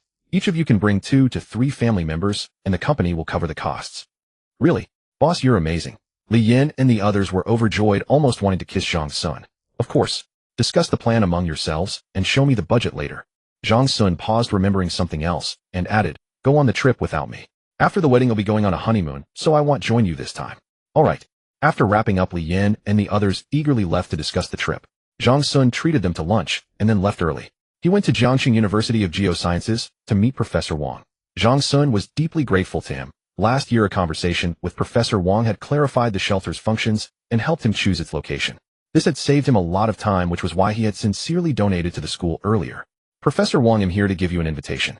I'm getting married on September 22nd. Oh, and I'd like you to be my witness," Zhang Sun said nervously. "Do you have time that day?" "You're just getting married now." Professor Wang adjusted his glasses, looking surprised. "Yes, do I look that old?" This was the second blow Zhang Sun had received that day. Professor Wang chuckled dryly. "Congratulations. The 22nd is a Sunday, right?" He checked the calendar on his desk, confirmed it was Sunday, and continued, "No problem. You are the 6th person to ask me to be a witness." "Hee, that shows you're highly respected, Professor Wang."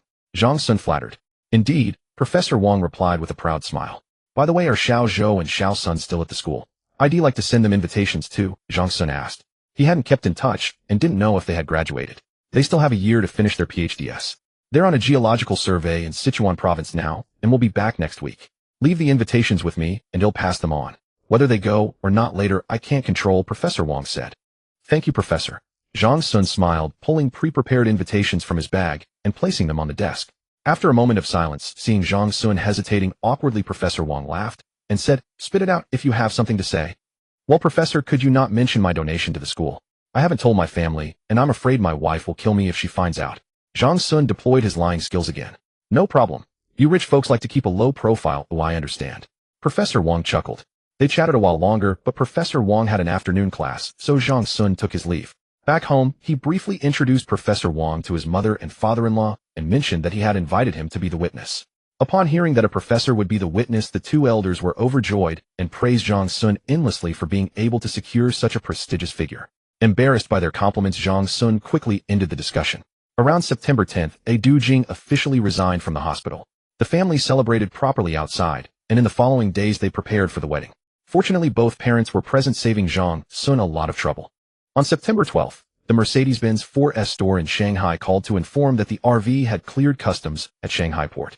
It was expected to be delivered to him in about a week after completing other procedures. Zhang Sun was overjoyed as the delivery was much earlier than he had anticipated. A week later, on September 18th, he figured there was still time to visit the shelter before the wedding. So throughout the week, he kept track of the RV's travel updates. Since it was a modified vehicle much larger than ordinary RVs and difficult to transport, two experienced drivers were hired to drive it all the way. On the afternoon of September 17th, amid his mother's complaints, Zhang Sun boarded the high-speed train to Enshi Prefecture. Although the wedding was imminent, the matter of the RV couldn't be delayed. It was too conspicuous to leave anywhere except the shelter, so he had to go receive it promptly. On the 17th, he stayed overnight in Enshi Prefecture. Early the next morning, he rented a car and headed to the shelter's warehouse. The delivery point was there, and around 10 o'clock the RV finally appeared before Zhang Sun's eyes. Its military gray exterior wrapped in steel railings, and the closed bulldozer blade at the front gave it an exceptionally imposing look. The RV slowly stopped in front of the warehouse. After a brief greeting with the two drivers, he eagerly stepped inside to explore. Although the manufacturer had frequently sent pictures during the modification process for his input, seeing the real thing was a thrill no image could provide. The interior of the RV was luxurious. The rear section was a storage room capable of holding 6 tires and an off-road motorcycle. Further forward was the master bedroom, with a bed measuring 2 by 1.8 meters. At the foot of the bed was a 1.2 meter wide small door leading to the storage room. On either side of the master bedroom were the bathroom and kitchen. The bathroom featured a dry-wet separation design, and though small, it was commendable given the precious space in an RV. Further ahead, opposite the middle door, was the living room equipped with a sofa, TV, and projector. The sofa could be unfolded into a single bed. Above the front of the cabin there was another bed measuring 1.8 by 1.6 meters, which could be raised to the ceiling when not in use, saving space. At the rear there was also an exposed elevator. The total interior space of the RV was nearly 25 square meters. The front cockpit was almost sci-fi-like, with a nearly 2-meter integrated screen and level 3 autonomous driving. Combined with the 4 modification requirements Zhang Sun had proposed earlier, the manufacturer had gone above and beyond, essentially meeting his expectations. After dawdling in the vehicle for about half an hour, Zhang Sun finally signed his name on the inspection and acceptance list at the reminder of the two drivers. Finally, he asked the two to wait at the warehouse and handed them the keys to his rented car. He then carefully drove the RV to the shelter. It took another half an hour to park it in the shelter's ground floor garage. After a brief check of the shelter's condition, he closed the main door and walked out to the provincial road intersection. He called the drivers to pick him up. Around 1 o'clock, Zhang Sun took the two drivers to Enshi City, treated them to a meal, and they bought their own tickets back. Zhang Sun then returned the rental car. Since he frequently rented there and knew the owner well, he declined the owner's dinner invitation and boarded the high-speed train back to Jiangxing. On September 22nd, the autumnal equinox, Zhang Sun welcomed the most important ceremony of his life, his wedding. At 8 a.m., accompanied by Yang Mingjian and some other relatives and friends, he drove to the hotel where Du Jing was staying. At the hotel, a lively bridal pickup session ensued. The bride's and groom's families engaged in witty battles, creating a warm and civilized atmosphere.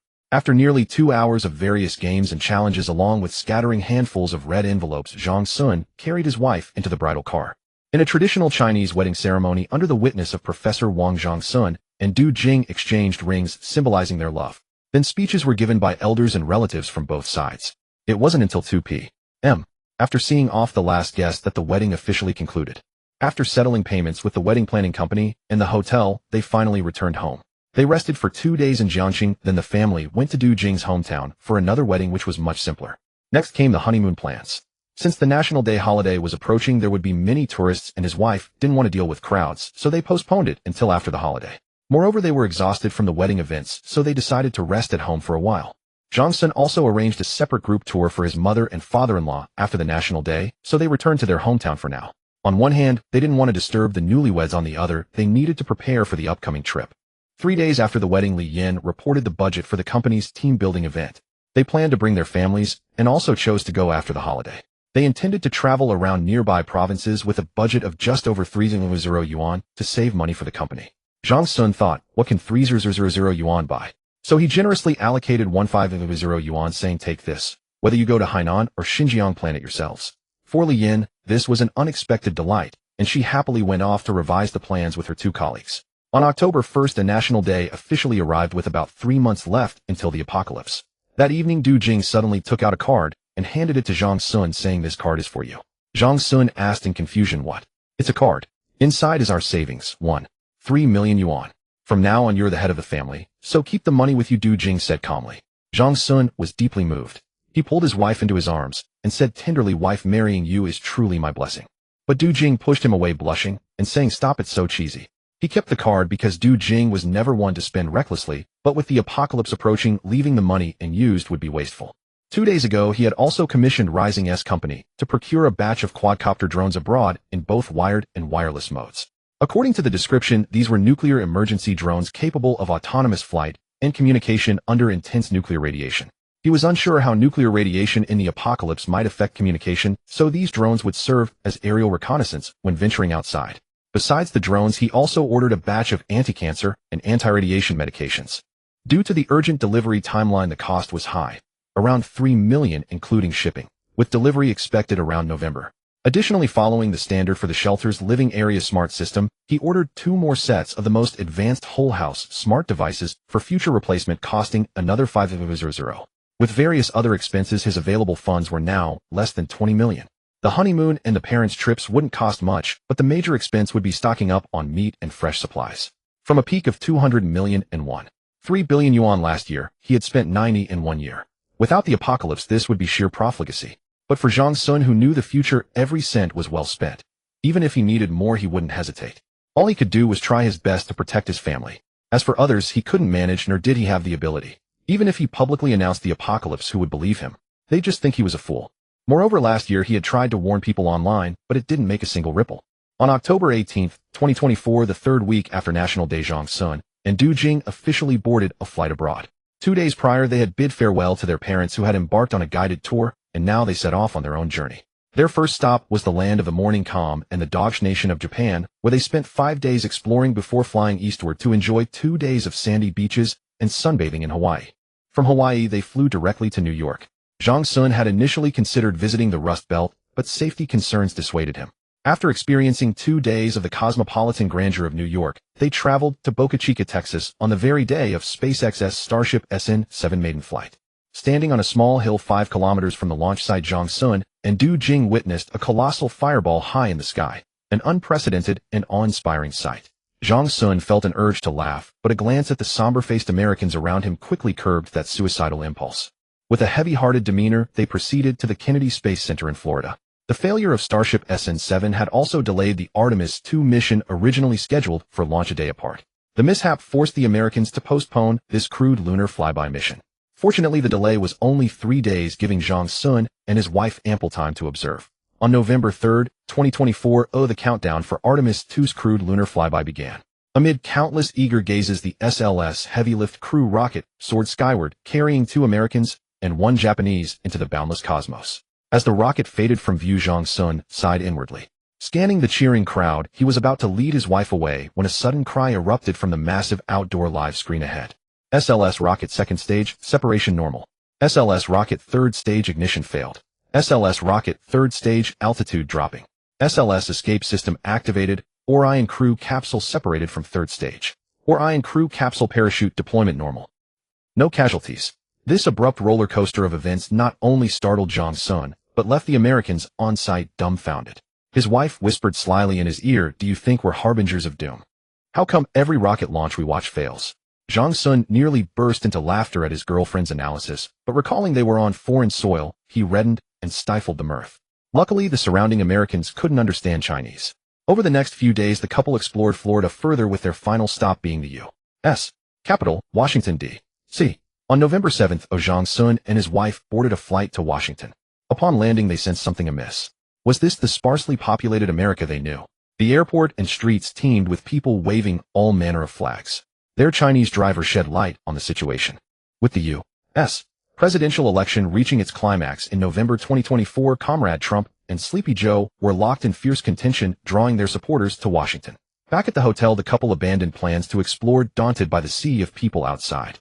The next day, more state voting results emerged, deepening the uncertainty gripping American society. Initially, incumbent President Sleepy Joe, backed by Wall Street titans, held a lead over his rival.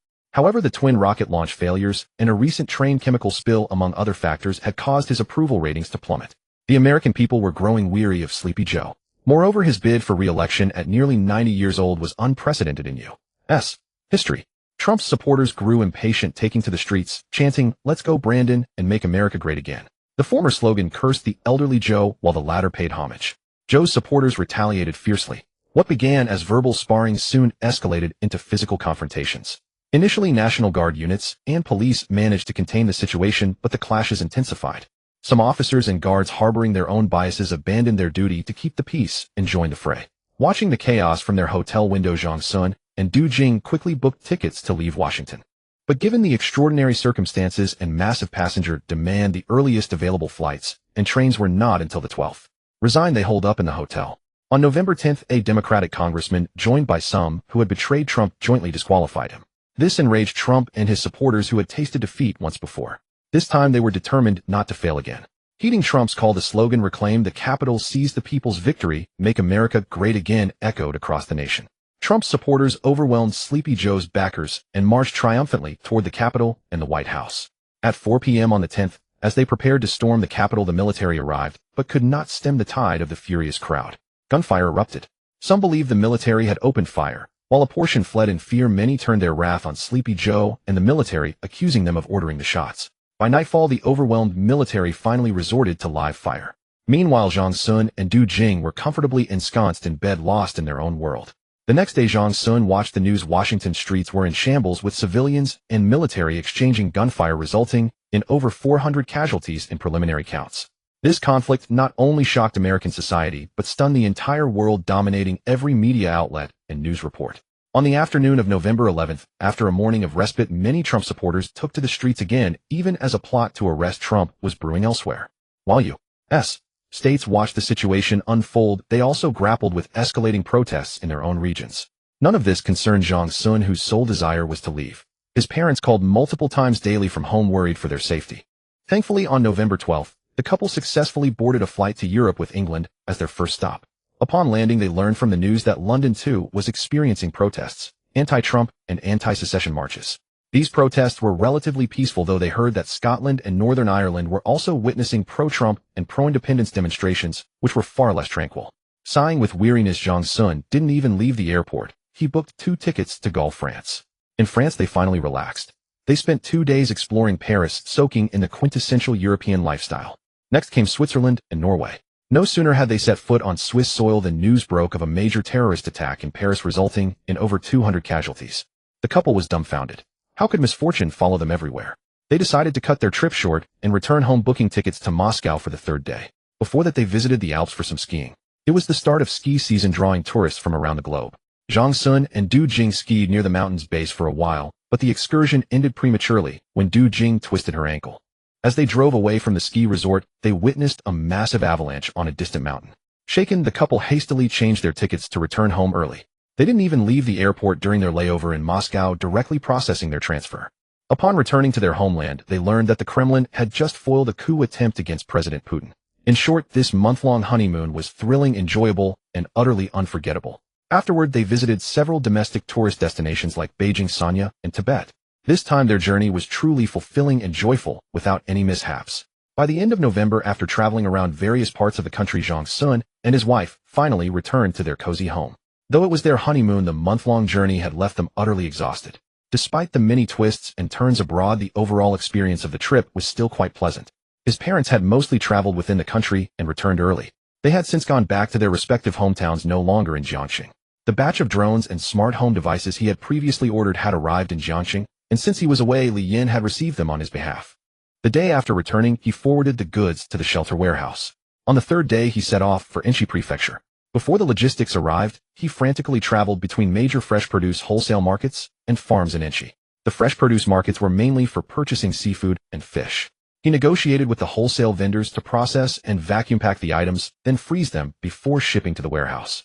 The farms were primarily for ensuring the freshness of meat. Pork, beef, lamb, chicken, duck, and goose were all slaughtered and processed on-site by the farmers. After several days of hard work, the shelter's cold storage was finally operational with shelves and refrigerated cabinets stocked full of various meats, 500 gene of pork, 200 gene each of beef and lamb, 200 chickens, 800 each of ducks and geese, and 1500 eggs.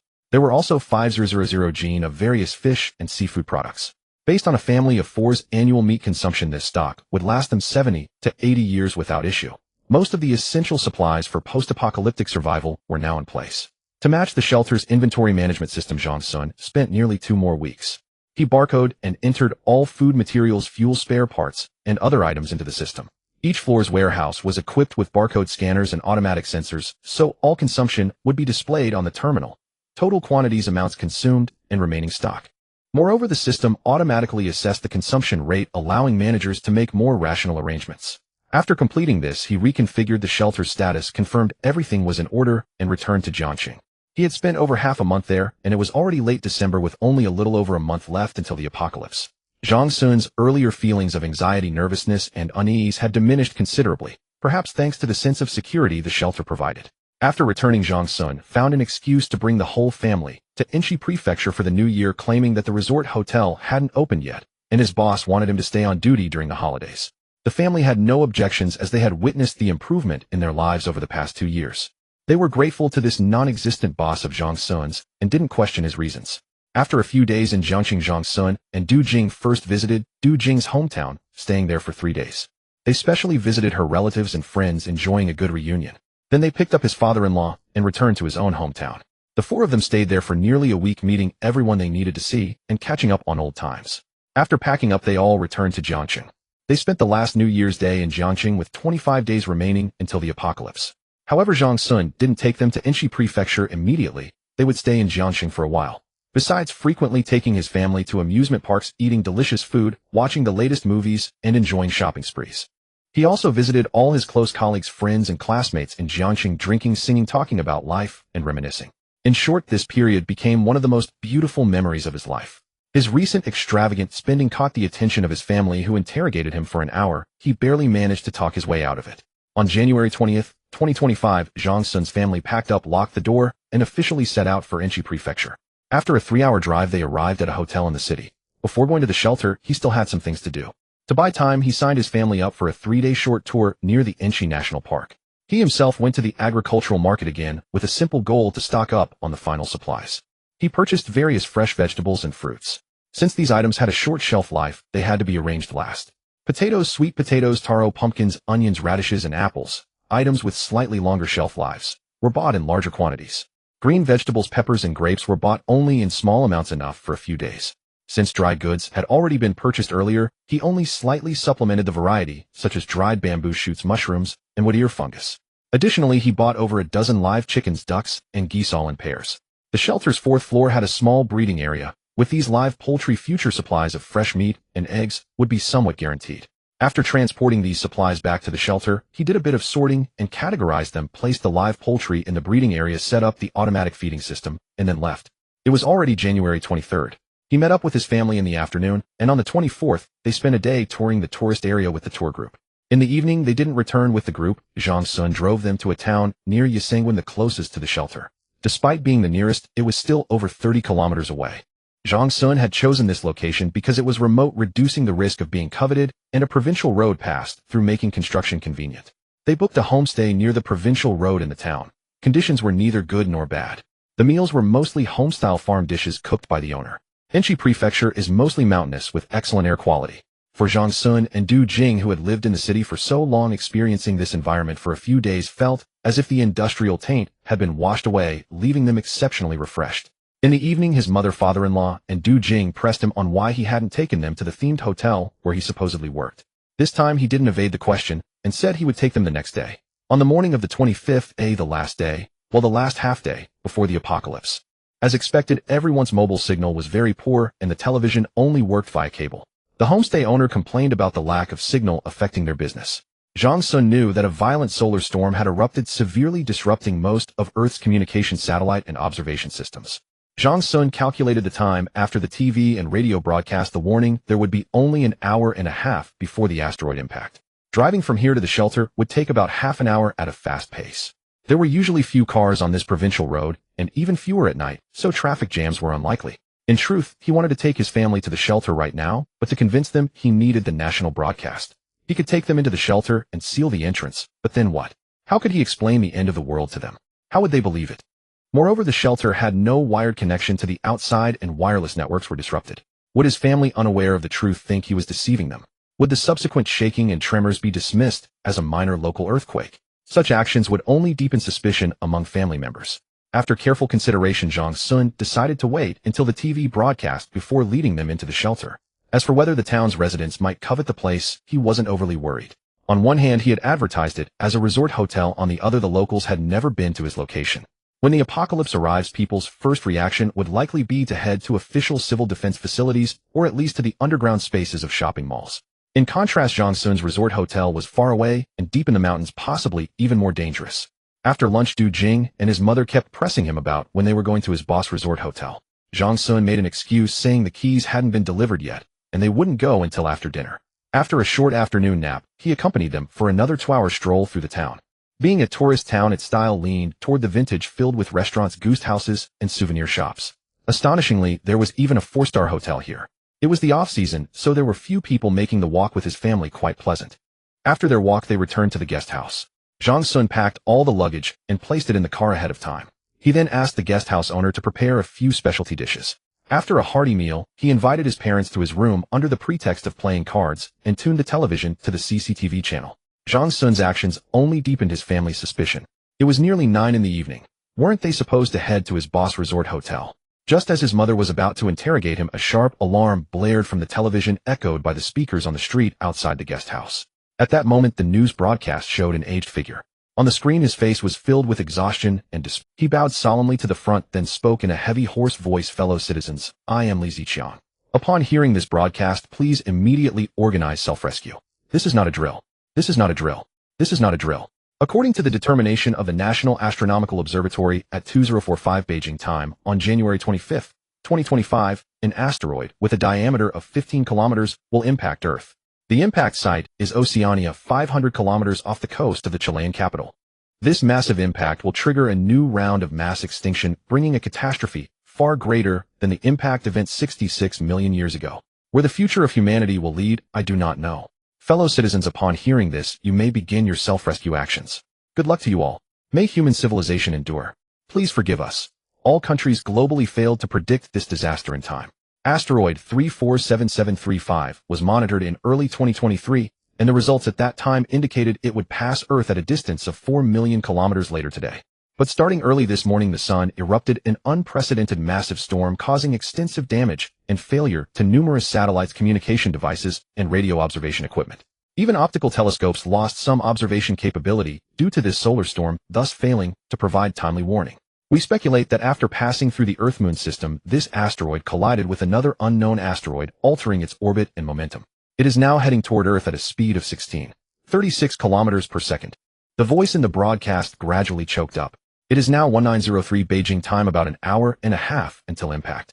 Fellow citizens, please gather supplies and enter underground or civil defense shelters as much as possible. At the same time, fellow citizens in rural areas, please try to hide in basements or caves. Additionally, following an emergency decision by the United Nations starting from 2030 on January 25, 2025, intercontinental nuclear missiles will be launched in 2 directions, eastern and western hemispheres, toward the asteroid's impact trajectory. It is hoped that the shock waves from the nuclear explosions will reduce the asteroid's impact velocity. Current planetary defense systems are far from capable of dealing with such a fast-approaching small celestial body. Though we will face both nuclear radiation and the immense catastrophe of the impact, we have no other choice. Apart from Zhang Sun, who was mentally prepared, the family was stunned into silence by the news. They stared blankly at the television, unable to believe that doomsday had suddenly arrived. "Follow me quickly," Zhang Sun said in a deep voice, pulling his mother and Du Jing toward the door without further explanation. His father-in-law followed behind. As they passed through the guest house lobby, the owner's family was still staring blankly at the television. Zhang Sun shouted, "What are you waiting for? Pack up and find a place to hide." By the time Zhang Sun and the others got into the car, the owner finally snapped out of it. The streets had descended into chaos. The shops on both sides were brightly lit, and the sounds of car alarms, panicked cries, and weeping intermingled, intensifying the sense of terror.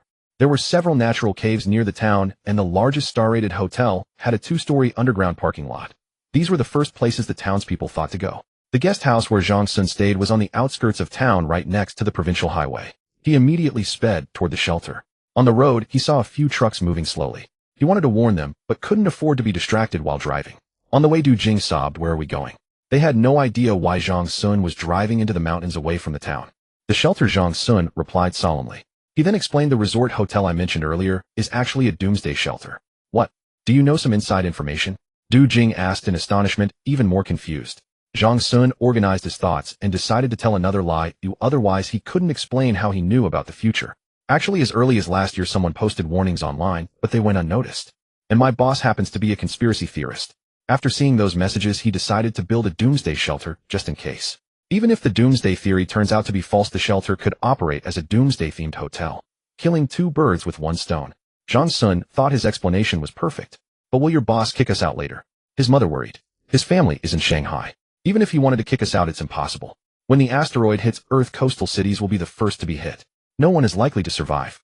Zhang Sun comforted them. "So this shelter is now ours." The 3 in the car fell silent, unsure whether they were mourning the unseen boss or gripped by the fear of doomsday. On the road, Zhang Sun gradually realized why the leader hadn't mentioned the impact of this catastrophe. It was because he knew the eastern coastal areas would be submerged by tsunamis. He deliberately withheld it. People needed some hope. If it were spoken, hope would vanish. At 7:42 p.m., they arrived outside the shelter. Zhang Sun opened the shelter's main door, activated the passage lighting, and drove the car inside. He then returned to close and secure the steel airtight door, carefully inspecting the passage and the door's condition. After confirming everything was fine, he called his father-in-law over to install the second door. With 45 minutes left, Zhang Sun used an electric forklift to transport the 2 steel doors there. With his father-in-law's help, they used hoisting equipment to install the second protective door. Since future installation had been considered during design, a modular assembly plan was adopted, requiring only 2 or 3 people to complete quickly. After another check to ensure everything was correct, Zhang Sun led them down to the 3rd-floor living area's main control room and shut down most of the shelter's equipment. Except for the temperature control system, air filtration system, and monitoring system, which were temporarily powered by battery packs, everything else was turned off. The cold storage's refrigeration could last for a while. Only after enduring the initial intense shocks and vibrations, and confirming the shelter was unaffected, could it be fully and formally activated. With 5 minutes remaining according to the shelter's safety protocol, the current operation level was red. Now it was time to await the arrival of doomsday. The major impact was at 2045, and the shockwave would reach here from the eastern Pacific at 2057. Strictly speaking, there were still about 17 minutes left. Yet those brief, 10-plus minutes felt like a century, both fleeting and interminable. Meanwhile, across the nation, the majority of the populace was frantically attempting self-rescue. Especially in the highly urbanized present day, the choices of countless individuals were largely identical. Air raid shelters always ranked first, followed by subway spaces, underground shopping malls, parking garages, and so on. They hastily gathered supplies, clothing, food, daily necessities. The more they carried, the better, except for money. The fortunate ones had their families together and were near civil air defense works or subway platforms. The unfortunate ones were alone, working far from home and residing in the suburbs. People might understand the consequences of this catastrophe, but they had not contemplated its process. Perhaps due to the rush or the direness of the situation, their thinking was entirely consumed by fear. Often after packing, they stood dazed at intersections, uncertain of where to go. The cities fared slightly better, but what about the countryside? Rural areas were actually the most perilous, with almost no place to evade the first wave of disaster. Perhaps some villages and mountainous regions had karst caves, but the vast majority could only stay at home, helplessly waiting. In rural areas, towns, and even small counties, the initial casualties might be lower than in cities, but the casualty rate would be far higher. In Jiangxing, Qi Sijuan, still serving his sentence in prison along with many fellow inmates, wondered why in the blink of an eye all the prison guards had vanished. Because the prison was located in a remote suburb, sparsely populated, and recently relocated, its facilities, such as the broadcast system, were not yet fully developed. Moreover, for him, luck had been consistently poor over the past 2 years. First, someone had set him up and sent him here. Now, for some unknown reason, a sense of unease filled him, leaving him bewildered once more. Could this be a prank by the prison leadership to see if the inmates would attempt to escape without guards watching over them? Qi Sijuan thought it likely, but he refused to fall for it. He obediently lay on his side on the narrow bed plank, less than 1.4 meters wide, without moving a muscle. 26 kilometers away in the city center, Yang Mingjian and his wife were hosting a leader at the Huqing Shuixiang restaurant. Due to the crowded and noisy dining hall, and because they were in a private room, they did not hear the broadcast immediately. It was only when the entire hall erupted into chaos that they were alerted. Yang Mingjian, disregarding the leader, grabbed his wife and planned to return home to pick up their child. But as soon as their vehicle drove out of the restaurant entrance, they were stunned by the sight before them. Dense vehicles crisscrossed chaotically, many had rear-end or collided head-in, bursting into fierce flames. Those who could not move due to the gridlock simply abandoned their cars and fled madly in some direction. Yang Mingjian's car was also stuck. Gritting his teeth, he pulled the handbrake, left the keys in the ignition, and abandoned the vehicle. He grabbed his wife and sprinted home. Fortunately, the restaurant was not far. They reached home in 10 minutes. They waited for the elevator, but it was very busy. Cursing in frustration, they had no choice but to take the stairs. Their apartment was on the 12th floor. By the time they arrived home, it was already 7:30 p.m. with only 1 hour left. If they did not reach a civil defense facility, their entire family would be wiped out. Upon reaching their floor, Yang Mingjian saw that their apartment door was open. The nanny seemed to have fled, leaving their child crying loudly inside. What was left in the house? Food in the fridge, gone. Our rice, gone. As snacks and fruit, also gone. Damn, the nanny had taken everything. He cursed angrily, told his wife to quickly pack clothes, and went to the kitchen, where he emptied the oil from the Jinlongju oil bottle and filled it with tap water. His wife, ignoring the crying child for the moment, packed clothes while anxiously checking the time on her phone. Her face, pale with terror, made her look especially haggard. Yang Mingjian could find no food in his own home. In desperation, he kicked open the neighbor's door, only to find it already abandoned. Unwilling to give up, he searched briefly, but found nothing. He was going mad. Time was slipping away. Less than 50 minutes remained. It was too late. They had to find a shelter immediately. Carrying the oil bottle and the clothes his wife had packed, he hurried out the door. Fortunately, the elevator was now empty, and they soon reached the ground floor. But he quickly discovered that the entrance to the nearest underground parking garage had been sealed off, and outside stood a vast crowd of residents who had arrived later, shouting curses. Where to go? He felt lost. Then he thought, Baidu. Setting down the oil bottle, he took out his phone to search for nearby civil air defense shelters. The network was still very poor. With no other option, they ran out of the residential compound, and following the crowd, headed toward the nearest subway station. The frenzied flow of people was utterly chaotic. Fearing that his wife and child might be separated in the crush, Yang Mingjian kept a tight grip on his wife's arm. As they walked, cries, curses, and desperate screams filled the air. Soon the already crowded flow turned into a stampede. Yang Mingjian's family was at the back of the crowd and had not yet been affected, but those ahead suffered terribly. Just then, several out-of-control vehicles accelerated, ramming into the cars already blocking the road, crashing directly into the crowd and slamming into a concrete wall, causing a violent explosion. Not too far away, Yang Mingjian and his wife instinctively dropped to the ground. More than 20 minutes had passed, only half an hour remained. If they did not find a shelter soon, their family would be doomed. Rising, a fierce determination appeared on Yang Mingjian's face. He pulled his wife into an empty car parked by the roadside. He turned the steering wheel hard left, floored the accelerator, and charged into the crowd. Controlling the direction, he sped along the sidewalk, crushing countless people under the wheels. Such madness shocked everyone, including his wife, who was too terrified to speak. However, other drivers on the road who witnessed this scene instantly lost all sense of traffic rules. Morality was cast aside. They imitated Yang Mingjian's method and also drove into the crowd. As these car owners grew increasingly reckless, the flow of people descended into even greater chaos. The already crowded crowd became like a human pyramid, or more like zombies stepping over others' bodies to advance. Yang Mingjian's car soon hit this mountain of people and could go no further. The nearby citizens who had narrowly escaped death were consumed by rage. They smashed the car windows and dragged his family out. In his final moments, a phrase flashed through his mind: when the wind blows the eggshell, the chips are gone and man finds peace. The tragic fate of Yang Mingjian's family was no accident, it was the consequence of his own folly.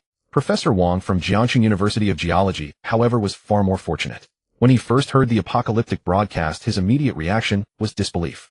While tutoring his grandson on elementary school homework at home, he hadn't even had time to use the restroom before the broadcast's content amused him.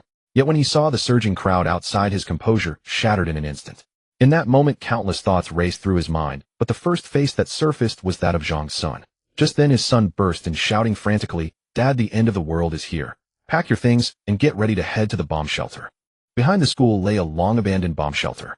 Although the school had recently renovated it for students to escape the summer heat, it could never accommodate such a massive crowd. Professor Wang found himself still unable to accept the situation. He was dragged out of the room by his son, laden with bags and bundles. Their family of 5 joined the school stream of people surging into the bomb shelter in the hills. As the crowd swelled, some bold students organized themselves and forcibly shut the shelter's entrance gate. But the consequence of this action was that those outside madly battered the gate without regard for consequences. Among them those at the back, seeing time running out, decisively abandoned the shelter and fled toward the subway station outside the school. The remaining, unwilling to give up, made a final desperate effort, somehow procuring a cutting torch. As the gate was gouged open, the crowd poured in like a swarm. Yet Professor Wong's face bore an unnatural expression of despair. At that moment he had already guessed the truth. Perhaps some people had long known this day would come and had been making preparations in advance. They had concealed everything, some organization, high-ranking government officials. Or perhaps both, they had abandoned all of human civilization. The scene of his first meeting with Zhang Sun vividly surfaced in his mind, and the conversation they had then had failed to trigger even a flicker of caution in him. Perhaps the other had hinted at something, but he hadn't grasped the implication. Regret consumed Professor Wong. He could have slapped himself. He now understood that everyone here, including himself, even if they survived the initial waves of disaster, would not live much longer. Because back then he had already clearly deduced the process and consequences of the catastrophe. Moreover, he vaguely felt that this disaster was far more severe than he had imagined. Another wave of helpless despair washed over him, and Professor Wong closed his eyes in agony. Perhaps a painless release was the right choice. In the final minute before the predicted time, he opened his eyes and said to his son, "If we survive this, once the nuclear radiation subsides, the heat and the torrential rains pass, try your best to head west." Tears streaming down his face, he glanced at his grandson and continued, "Jiangsheng will no longer be a place to live. Remember my words." His son looked at him dubiously and nodded. Clearly he had yet to grasp the severity of this disaster's impact on human civilization. After all, he was an arts major.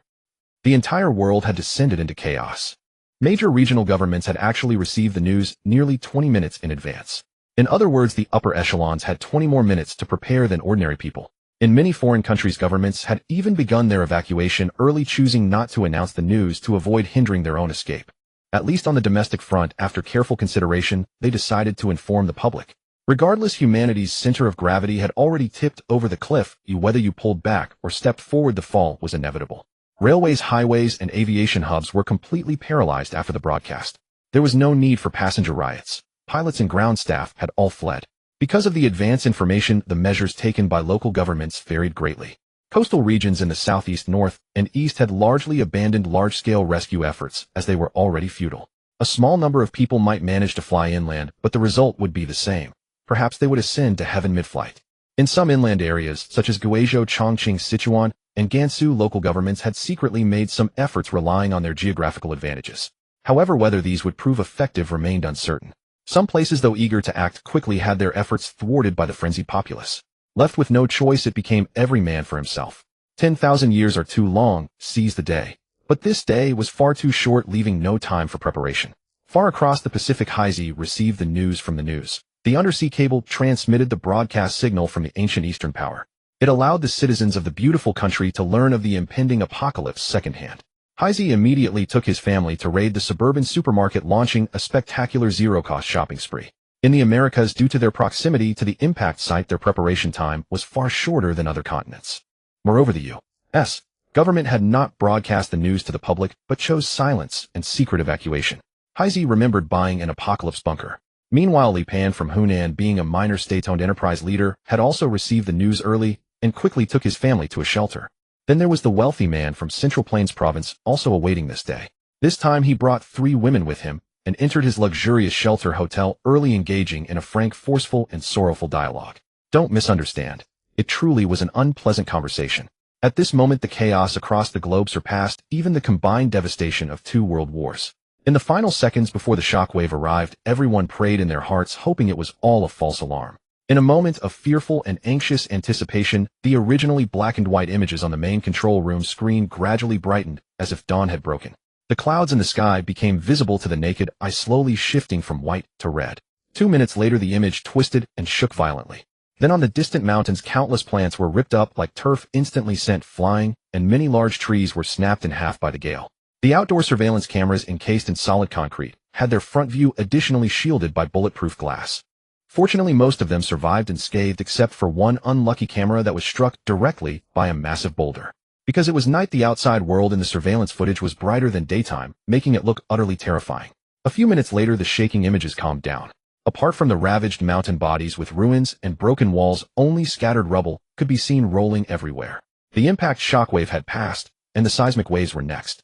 As expected, the entire shelter shook violently, and the sensors on the screen indicated a magnitude 9 earthquake. This was the weakened tremor after traveling nearly 10,000 miles. One could only imagine the apocalyptic scene at the epicenter. Fortunately, the shelter's seismic buffer system withstood the strong quake. Aside from some shaking, the shelter remained intact. The sensor data from various locations shifted from a healthy green status to a yellow alert status.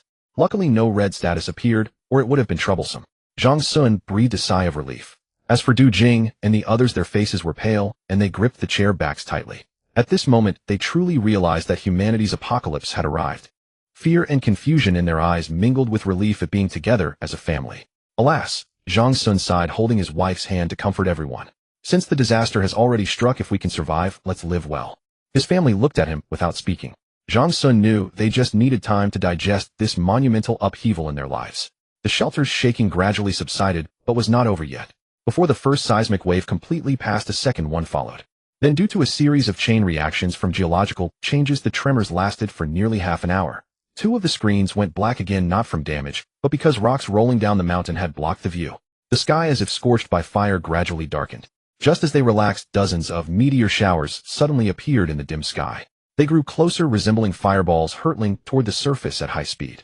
These fireballs were debris blasted into the atmosphere by the asteroid impact, now falling back down.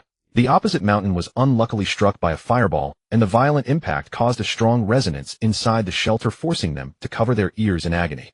Fortunately, it passed quickly. Zhang Sun inwardly fumed at the designers for not accounting for such factors. "Are you okay?" he asked his wife and parents first. They shook their heads, their pale faces full of terror. The fireballs were limited in number and spread over a wide area. Luckily, they did not hit their mountain. But the screens lit up again as the fireballs ignited large-scale wildfires, bringing new disaster to the plants that had survived the initial shockwave. Thus the four of them sat there in a daze, watching the raging inferno outside, a scene no less hellish. In less than 10 minutes, countless glass beads rained down on the ground like a sudden downpour, and this glass rain lasted for half an hour. At midnight, under the baptism of the fierce wind, the outside fire not only did not weaken, but grew even more ferocious. However, the frequency of earthquakes decreased significantly. Only 2 minor aftershocks occurred since 11 p.m. It was already very late. Zhang Sun said to Du Jing, "Honey, you and Mom and Dad go to the second-floor warehouse and check the supplies on the shelves. If they're messy, just tidy them up a bit. They'll go down to the 5th floor to inspect the equipment." Zhang Sun took out several walkie-talkies and handed one to each person. Going down to the 5th floor, he headed straight for the power generation equipment. Fortunately, the units had buffer devices underneath. After inspection, apart from slight displacement, there was no other damage. Using tools like jacks, he restored the generator set to its original position and then checked the temperature control and electrical control equipment. No visible dents or damage were found. He spent another 2 hours manual in hand checking each parameter and inspecting the condition of every component. Afterward, he viewed the fuel storage through the monitoring system. Fortunately, he had been foresight enough to pack fuels like charcoal and solid alcohol in wooden crates, and all crates, barrels, and gas cylinders were secured with no collisions or leaks. After finishing that, he went to the second-floor warehouse and found his wife and parents still organizing supplies. Although the edges of the shelves had been reinforced, quite a few items had fallen and were scattered. Zhang Sun joined the effort, and after another hour and a half, they had the supplies roughly organized. Some food bags were torn and couldn't be stored long-term, so Zhang Sun set them aside to be consumed soon. The family was exhausted. It was already 4 a.m. Outside, a light rain seemed to have started, but the wildfire still raged with no sign of dying out. The mountains now looked as if they had been bombarded by several rounds of artillery, a stark contrast to their former lush greenery. It was a sight to make anyone grieve and weep. Zhang Sun took out several new blankets.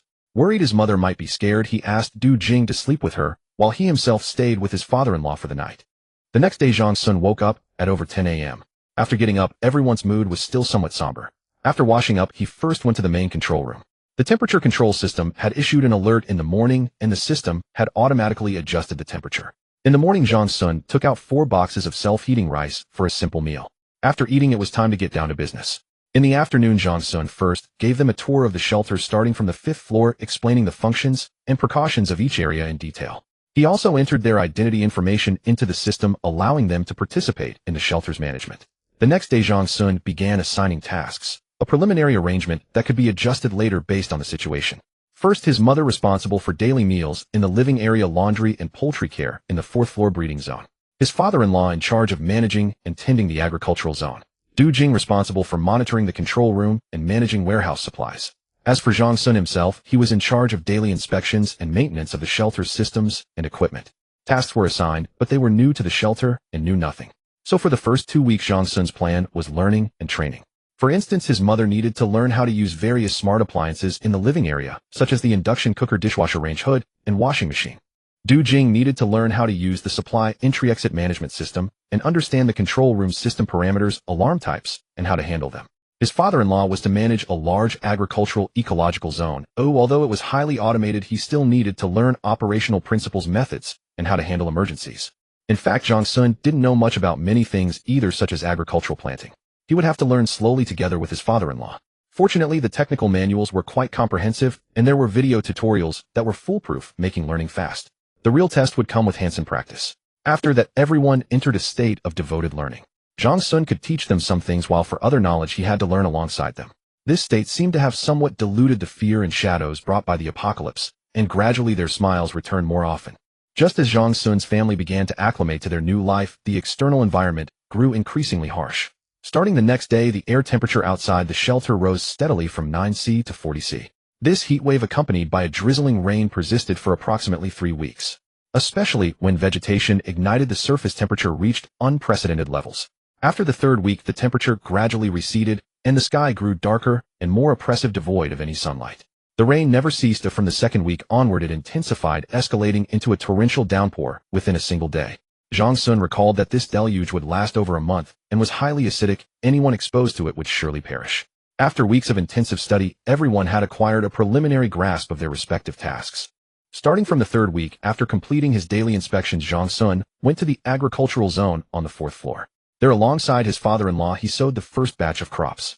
The entire agricultural area spanned over 500 square meters, employing both soil and hydroponic cultivation methods with multi-tiered growing racks. The supplier had indicated that the actual planting area amounted to approximately 2.5 mu. Under normal circumstances, this scientific approach to cultivation yields significantly more than traditional farmland. At full capacity, it could produce 3 harvests annually, yielding over 6,000 gene of grain.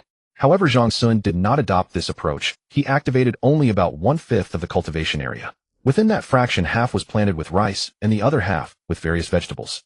The limited planting was primarily to accumulate experience, with the additional reason being the ample stockpile of food reserves. Only after consuming a portion of the stored provisions would he fully utilize the agricultural cultivation. As for the oxygen supply, there was no cause for concern. For at least half a year, the oxygen levels in the air would not drop drastically in the short term. The shelter's air filtration system continued to exchange gases with the outside environment.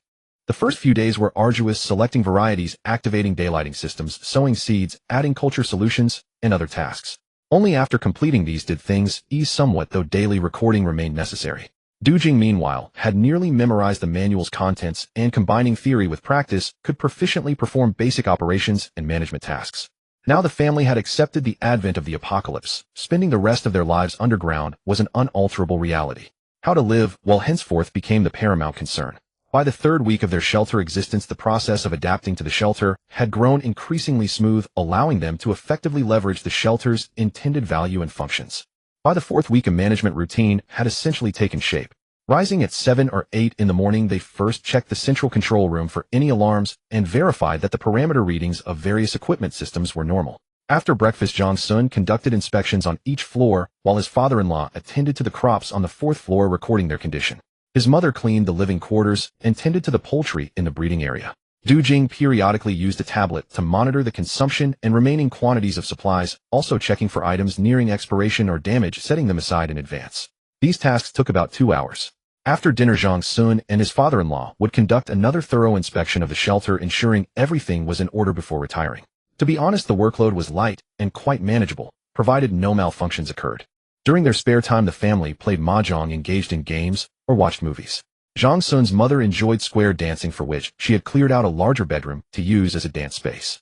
Although the living room was more spacious, she preferred not to disturb others while dancing, so she chose an unoccupied bedroom. Sometimes after dinner, she would coax the others into joining her for square dancing. Zhang Sun and Du Jing lacked enthusiasm and gave up after a few days. However, his father-in-law quite enjoyed it. Later, when his mother taught him ballroom dances, such as the waltz, slow waltz, foxtrot, and jitterbug, he became increasingly addicted. The two of them danced for over an hour every evening. As for Zhang Sun, he occasionally played games, but was more often dragged by his wife to the movie room for films or to watch TV series in the living room. Outside, the torrential rain persisted, and the sensors exposed to the air detection system indicated that nuclear radiation levels were gradually stabilizing. The peak occurred on the fifth day, reaching 8,000 millisieverts per hour. Now it had stabilized at around 2,500 millisieverts per hour. For context, eating a banana exposes one to about 0.0001 millisieverts. Sleeping next to another person for 8 hours 0.0005 millisieverts. A dental X-ray 0.005 millisieverts. A radiation dose of 100 millisieverts has no direct immediate effect on the human body. Between 100 and 500 millisieverts, a decrease in white blood cells occurs, but there are no visible changes, and the person experiences no significant discomfort. However, when the body is exposed to a dose of 100 to 200 millisieverts, hair loss ensues along with symptoms like vomiting. At doses between 200 and 400 millisieverts, the white blood cell count drops markedly, and the individual suffers from severe headaches and vomiting. These were the external radiation levels. Thanks to the efficient air filtration system and radiation shielding, the internal radiation level within the shelter was approximately 0.002 millisieverts. Due to the earlier spike in external nuclear radiation, the shelter's radiation level had once surged to 30 millisieverts, causing Zhang Sun considerable anxiety for several days. But after reaching its peak, the radiation level gradually declined, and he breathed a sigh of relief. The torrential rain also had a significant impact. Since the shelter's passage was situated within a mountain ravine, flash floods began in the fifth week of the apocalypse, and the water level rose continuously. Footage from the monitoring system showed that half of the shelter's airtight door was already submerged. At this point, only half of the downpour's duration had passed. It was estimated that another 2 weeks would pass before it subsided. The good news was that the floodwaters had ceased rising, preventing the complete inundation of the passage and exit. On February 27, 2025, the fifth week of the apocalypse, Zhang Sun conducted his routine inspection after breakfast. 30 minutes later, Du Jing's voice came through the walkie-talkie. "Honey, I found a crack in the corner of the warehouse. Come quickly." Zhang Sun's heart tightened. "I'm on my way." "How big is the crack?" "About 20 centimeters. Relieved that it wasn't too large, he soon arrived at the warehouse on the third floor. Using a tape measure, he found the crack was 23 centimeters long and only 5 millimeters at its widest point, a minor issue. However, he worried whether the shelter's concrete structure might have sustained internal damage from earlier tremors. Could there be problems with the steel plates and filler materials in the middle layer? Without rushing to treat this crack, he retrieved the shelter's ultrasonic flaw detector and began a systematic inspection of the entire inner structure. Ultrasonic flaw detection is suitable for identifying internal defects, offering a wide detection range, high sensitivity, efficiency, and ease of operation. After a day of meticulous examination, he indeed discovered over a dozen cracks within the concrete structure. Among them, 13 cracks had widths less than 0.05 millimeters, while 3 exceeded 0.05 millimeters, with the largest measuring 17 centimeters in length and 3 millimeters in width. Zhang Sun marked each one. Minor cracks could be ignored as they fell within the standard range per national specifications and were troublesome to address. The priority was to deal with the 3 larger cracks promptly. The next day, while conducting inspections, he used a portable radiographic flaw detector to examine the steel plates in the middle layer. Since this method involved some radiation, Zhang Sun used it sparingly, only testing key welding joints.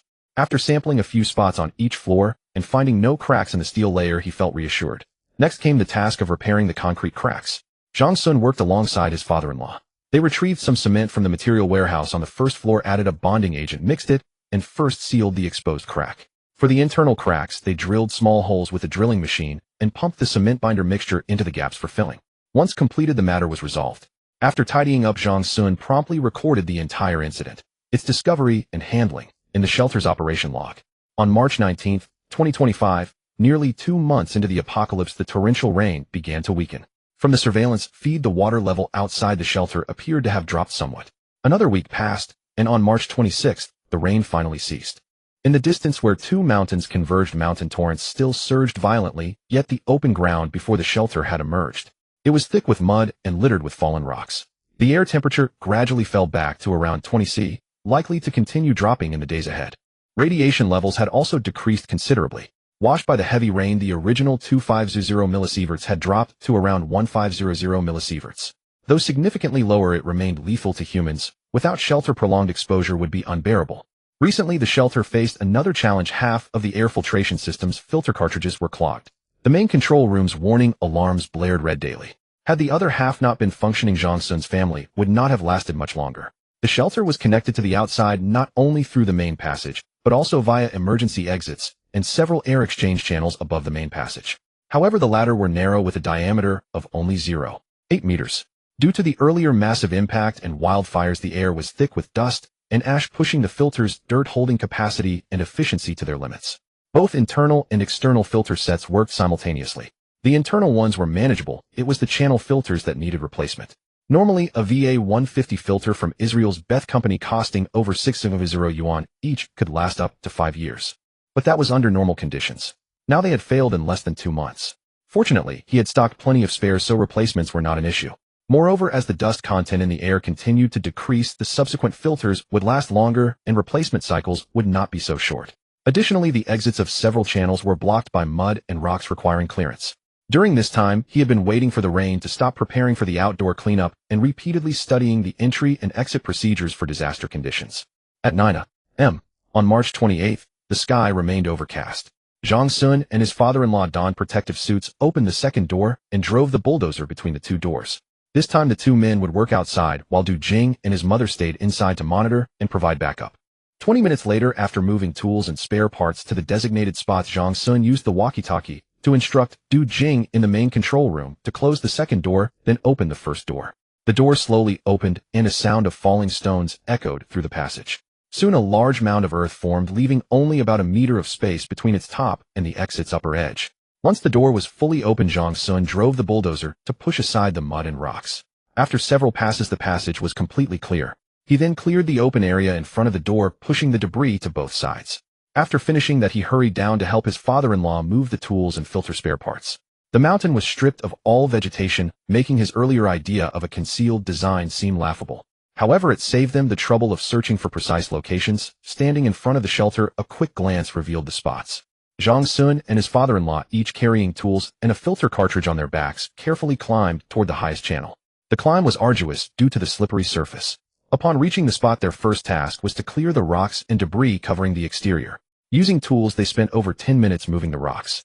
Zhang Sun removed the steel barrier net in front of the channel and crawled inside. The channel was narrow, but once he was inside, his father-in-law lowered the filter cartridge down with a rope. The channel was sloped with an inverted L-shaped bend at the rear, a design to minimize direct radiation exposure. Zhang Sun caught the filter, hooked his toes into an anchor point, and lay prone in the channel. He removed the clogged old filter and installed the new one. After that, he did not immediately exit. He handed the old filter to his father-in-law and asked him to toss over the remaining tools. He still needed to clear small stones and debris from inside the channel.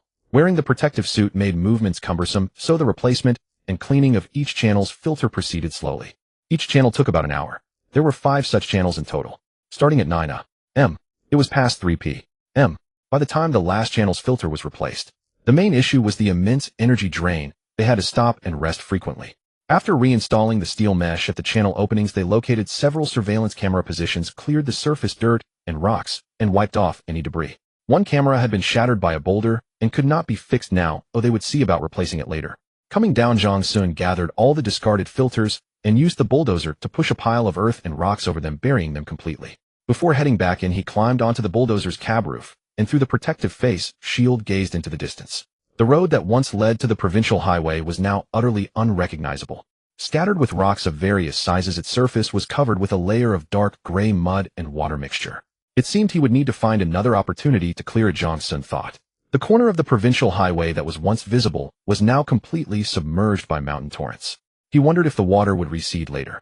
Inwardly, he hoped the water level would not drop further, because when the severe cold arrived, the ground would be covered with thick ice.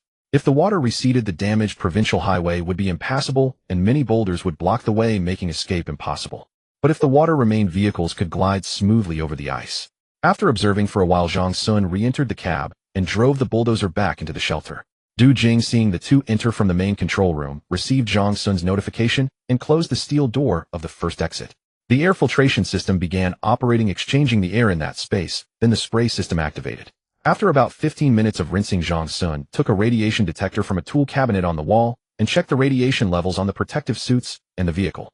Once preliminary standards were met, the two removed their outer layer of protective suits, placed them in the red trash bin nearby, and instructed Du Jing to open the second door. Zhang Sun quickly drove the bulldozer through the second door. Once they were all inside, the second door closed immediately.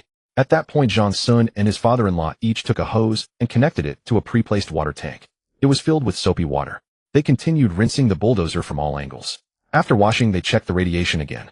The vehicle's radiation level was now harmless to humans, but Zhang Sun, still cautious, added a third safety measure. He covered the bulldozer with a huge black plastic cover coated with a composite material. Then the two used soapy water to rinse themselves again.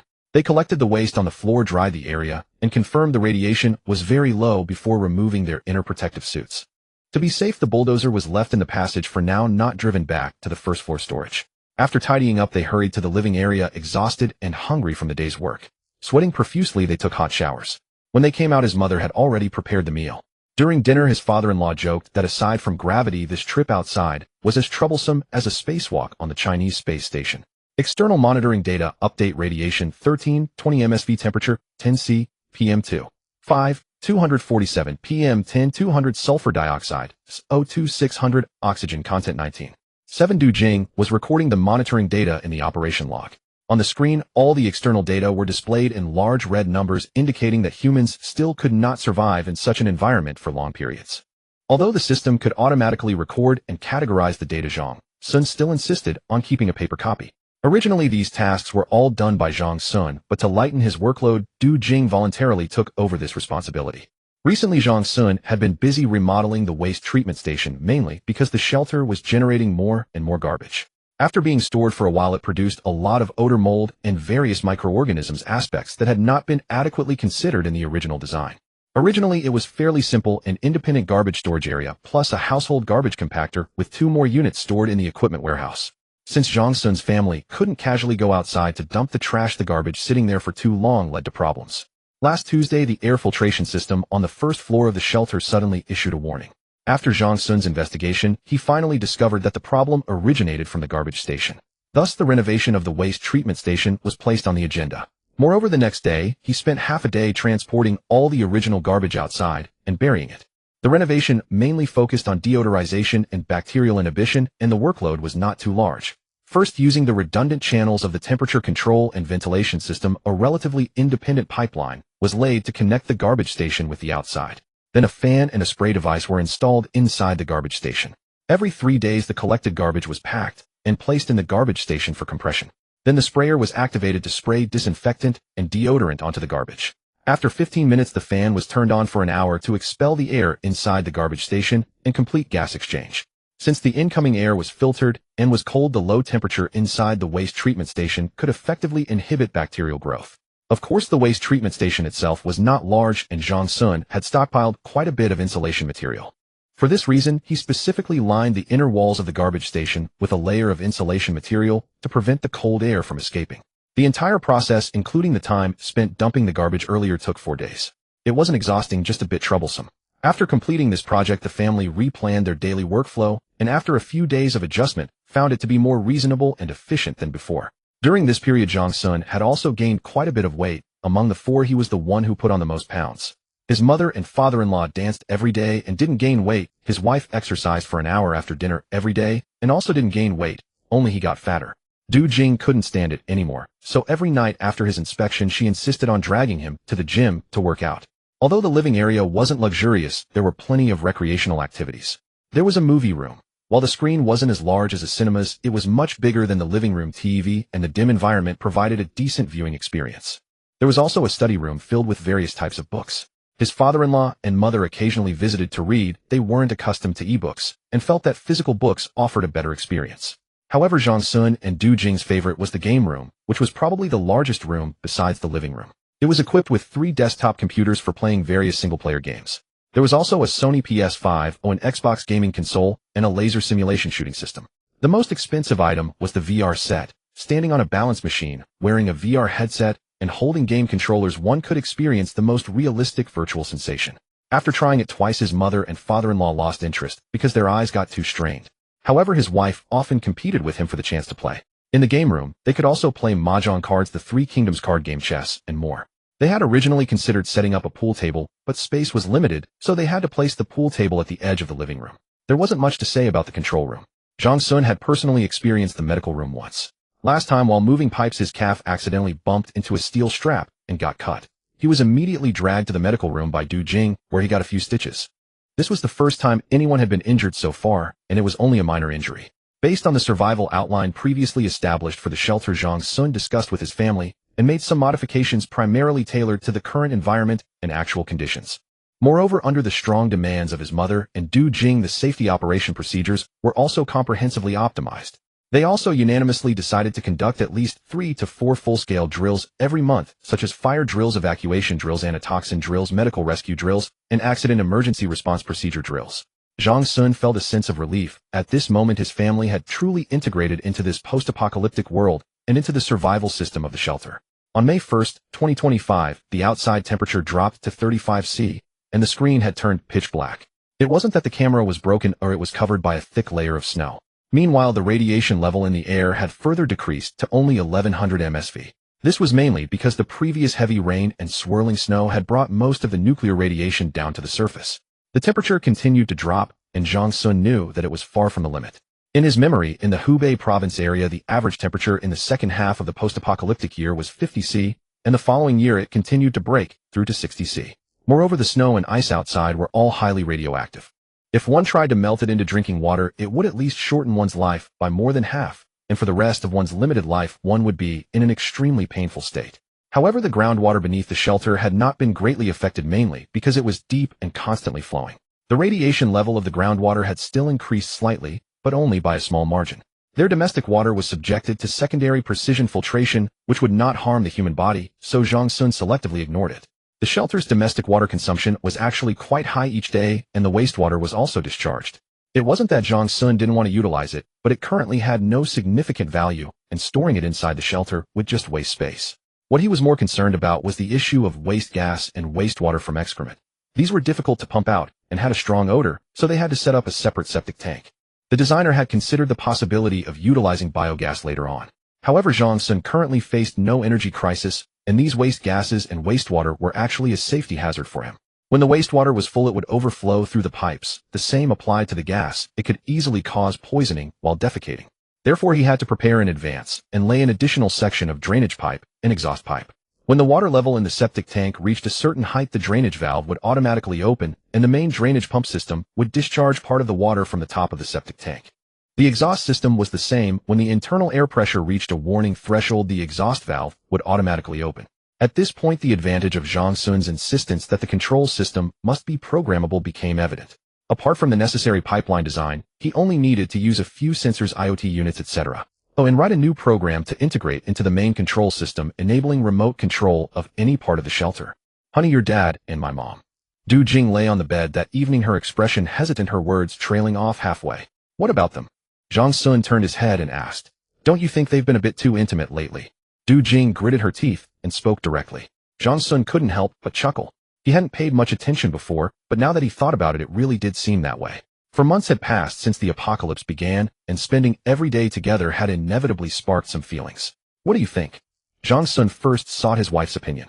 I don't know what to do either. Du Jing shook her head. They fell silent for a moment, then Zhang Sun spoke up. How about this? If they have feelings for each other, why not let them be together? In times like these, besides their children, the elderly need some other emotional support. But I'm not sure, Du Jing replied. It's okay. Tomorrow we can probe them indirectly and see how it goes, Zhang Sun said with a smile, continuing. You talk to my mom, and it'll sound out your dad. I suppose that's the only way. Du Jing nodded. Let's sleep. Just as Zhang Sun was about to turn off the light, Du Jing suddenly sat up, covering her mouth as she rushed to the bathroom. Fearing she was ill, Zhang Sun quickly followed. Du Jing leaned over the sink, feeling nauseous, wanting to vomit, but unable to. What's wrong? Are you feeling unwell? Don't scare me, Zhang Sun said anxiously. Du Jing didn't answer, supporting herself on the sink until she recovered after a long while. Seeing her husband's worried expression, warmth filled her heart, and she comforted him. I just feel like throwing up. Do you know what's wrong? Zhang Sun didn't understand these things. His wife had studied nursing and later taught herself medical knowledge, so he could only ask this. Du Jing nodded, then shook her head, saying to him, go to the medical room and get a pregnancy test. Hearing this, Zhang Sun's pupils contracted, and an immense wave of joy flooded him. He ventured, are you saying? I'm not sure yet. Just go get it. Du Jing rolled her eyes at him and pushed him out. 20 minutes later, Du Jing emerged from the bathroom. Under Zhang Sun's expectant gaze, she nodded and said 2 lines. Hearing it was true, he was at a loss for words. It was his first child, and he had no mental preparation or experience. Du Jing remained calm and said to Zhang Sun, don't tell the parents yet. Let's sort out their situation first. Okay, Zhang Sun agreed. The next day, they each took the opportunity to sound out the 2 elders. After some indirect probing, the elders hesitantly revealed their feelings, worried that Zhang Sun and Du Jing might object. At dinner that evening, both Du Jing and Zhang Sun expressed their support, putting the elders' minds at ease. With everything out in the open, Zhang Sun suggested holding a simple wedding for the couple. Though the elders pretended to refuse out of modesty, they eventually agreed under their persuasion. Over the next 2 days after finishing their tasks, they set aside time to decorate the room. These tasks were simple enough, and everything was quickly arranged. On May 17, 2025, Zhang Sun's mother and Du Jing's father were officially married. The shelter had no wedding attire, so they had to make do with other clothes. After a simple ceremony and a nice meal, the wedding was complete. During the meal, Zhang Sun also announced the good news of Du Jing's pregnancy, which was the best gift the children could offer their parents. Life in the apocalypse continued. Because of Du Jing's pregnancy, Zhang Sun wanted her to rest and do nothing, but she flatly refused. "I'm only just starting, I'm not immobile," Du Jing said with exasperation. "Besides, lying around all day isn't good for the baby either." Zhang Sun relented and let her be, but he became more attentive, staying by her side whenever he could. While there was still time, Du Jing also taught her mother and Zhang Sun some basic delivery techniques. If she went into labor and everyone was at a loss, it could be dangerous. Although the shelter's medical room was simple, it was still better equipped than an average town clinic, with devices like an ultrasound diagnostic machine, a small X-ray machine, a shadowless operating table, and a blood cell analyzer. In the days that followed, Du Jing became the family's treasure. She was no longer allowed to inspect the warehouse supplies for fear of accidents. To ensure she had fresh food, her father-in-law even planted some fruits in the agricultural zone. Things like cherry tomatoes and strawberries, grown using hydroponics regardless of season, could be harvested in about 2 months. The fruits bought before the apocalypse had long been consumed, with some spoiled due to their short shelf life. Fortunately, some of the vegetables planted earlier were ready for harvest, the first homegrown food since the apocalypse began. The rice was still growing with ears forming, but not yet ready for harvest. According to the ecosystem AI Butler's assessment, the expected yield was around 700 kilograms. After threshing and drying, the weight would further decrease to about 600 kilograms. This amount of grain was more than enough to sustain their family of 4 for a year. Zhang Sun was quite satisfied, and the oxygen levels on the 4th floor agricultural zone were also higher than elsewhere. Sometimes his mother and Du Jing liked to spend time there. The sight of greenery brought them relaxation and joy, as they hadn't seen green in a long time. The coming child filled the family with hope and anticipation. "What's that sound?" Du Jing, pregnant and with heightened hearing, asked as Zhang Sun accompanied her for a walk after dinner. "Just the equipment running downstairs," Zhang Sun explained. The shelter's equipment usually emitted some noise, but special soundproofing prevented it from disturbing the living areas. Moreover, each level, especially the living areas, was lined with sound-absorbing materials exceeding standard insulation measures. "No, it's different from usual. Listen carefully," Du Jing insisted. Zhang Sun tilted his head, focusing, and soon he noticed it too. The equipment's operational sound was louder than before, occasionally accompanied by sharp, unusual noises. He didn't dare take it lightly, and said to Du Jing, "You go back, I'll go check." Du Jing nodded and replied, "Go ahead, be careful." The change in sound was subtle, and even Zhang Sun, accustomed to the noise, hadn't noticed it at first, thanks to Du Jing's alertness. The shelter's operation and maintenance manual described such situations and the procedures. First, Zhang Sun took out a vibration detector and measured the axial, longitudinal, and horizontal vibration levels of all equipment. After recording all vibration data and comparing it with previous monitoring data, he found that while the values hadn't reached the warning threshold, they showed an upward trend. This condition typically had 3 possible causes. 1. Assembly errors with poor center alignment calibration. 2. Insufficient lubrication causing wear on the transmission shafts, leading to dry friction, localized high temperatures, and vibration. 3. Resonance in rotating parts. Zhang Sun ruled out the other possibilities and identified the second cause, insufficient lubrication. Perhaps to save materials, the amount of lubricant added earlier had been too little, accelerating its consumption, Zhang Sun speculated. He promptly retrieved a bucket of grease from the warehouse and injected new lubricant into the bearings of various equipment and motors. After finishing, he waited half an hour and measured the vibration values again, finding a significant decrease across all metrics. Relieved, Zhang Sun also reminded himself that these data shouldn't only be recorded in inspection logs, but should also be analyzed using the shelter's AI capabilities. After all, charts were far more intuitive than scattered data. Over the next 2 days, he wrote a new analysis program, adding less frequently monitored data like vibration and decibel levels into the shelter's monitoring system. By mid-June, nearly 5 months into the apocalypse, the first batch of crops had begun to yield a bountiful harvest. The Zhang family mobilized everyone, spending half a day to completely harvest the rice paddies, which would not be replanted for some time. This harvest primarily served to accumulate experience, given that Zhang Sun had previously stockpiled a vast amount of grain and supplies. They needed to consume a portion of these reserves first, and the nutrient solution for cultivating crops was limited, requiring thrifty use. For now, the focus was on growing vegetables and fruits. After reaping the rice, they proceeded with drying and threshing. In the agricultural eco-zone on the 4th level, there was a crop processing area where pre-prepared threshers and grinders came in handy. That evening the family enjoyed the freshest rice, cooking an elaborate feast to celebrate. After dinner they gathered on the living room sofa to watch television. As his mother gazed at the lively scenes in the drama she sighed, "I wonder what it's like outside now." The four of them fell into a sudden silence. No one knew the answer. In such an environment, even those who narrowly escaped the initial calamity would find it difficult to survive long-term. In Zhang Sun's memories, he and Du Jing had perished one after another from radiation sickness and lack of food. The official shelters blocked most of the nuclear radiation, yet people still succumbed to radiation sickness daily. Radiation, extreme cold, and hypoxia were destined to claim 99 of humanity sooner or later. The remaining one would depend on their luck. "Tomorrow I'll try to see if I can pick up any signals from outside," Zhang Sun comforted. Early the next morning, he rose quickly, inspected the shelter, and skipped breakfast to retrieve the radio receiving equipment he had purchased earlier from the supply warehouse. The entire system consisted of an antenna feeder line, SDR receiver, and PC software. Since the shelter's design had accounted for radio communication channels, all that remained was to install the receiving antenna and begin debugging. After spending 2 days diligently studying the principles and methods of radio and testing within the shelter to confirm everything was in order, he once again opened the shelter's door. This time his father-in-law accompanied him.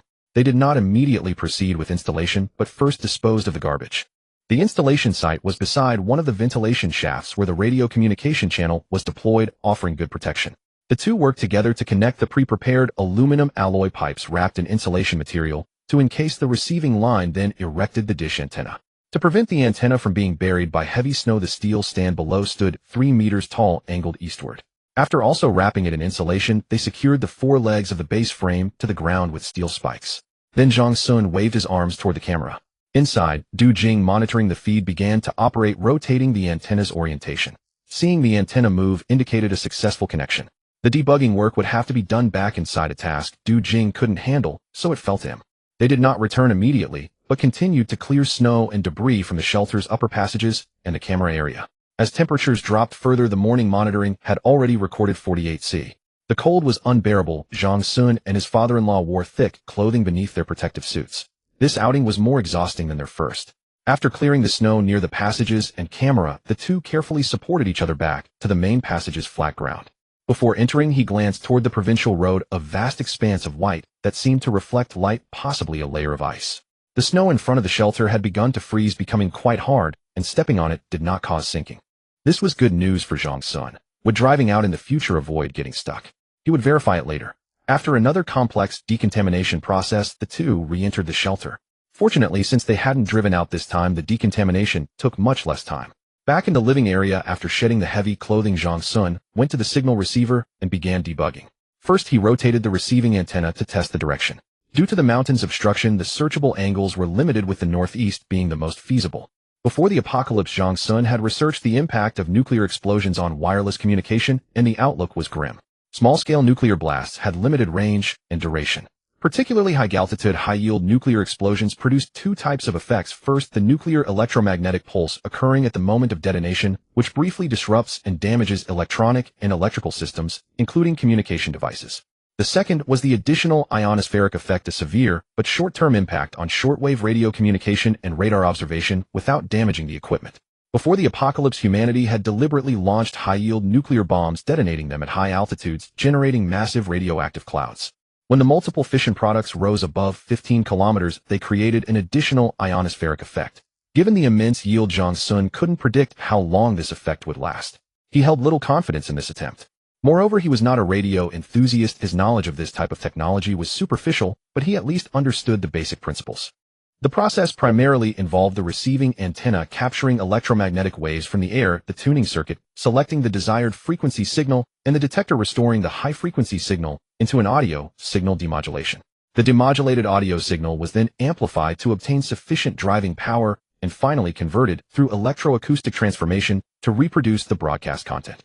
In essence, this equipment was a more complex radio, also equipped with a signal transmission function. Zhang Sun had no intention of actively transmitting signals, not only due to power limitations, but more importantly out of concern that it might reveal his location. He carefully manipulated this radio, searching across various frequency bands, but mostly encountered static.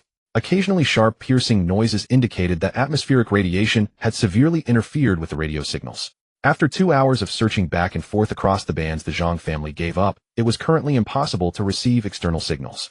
The reason internal communication within the shelter functioned smoothly was primarily due to the main structure shielding external radiation noise.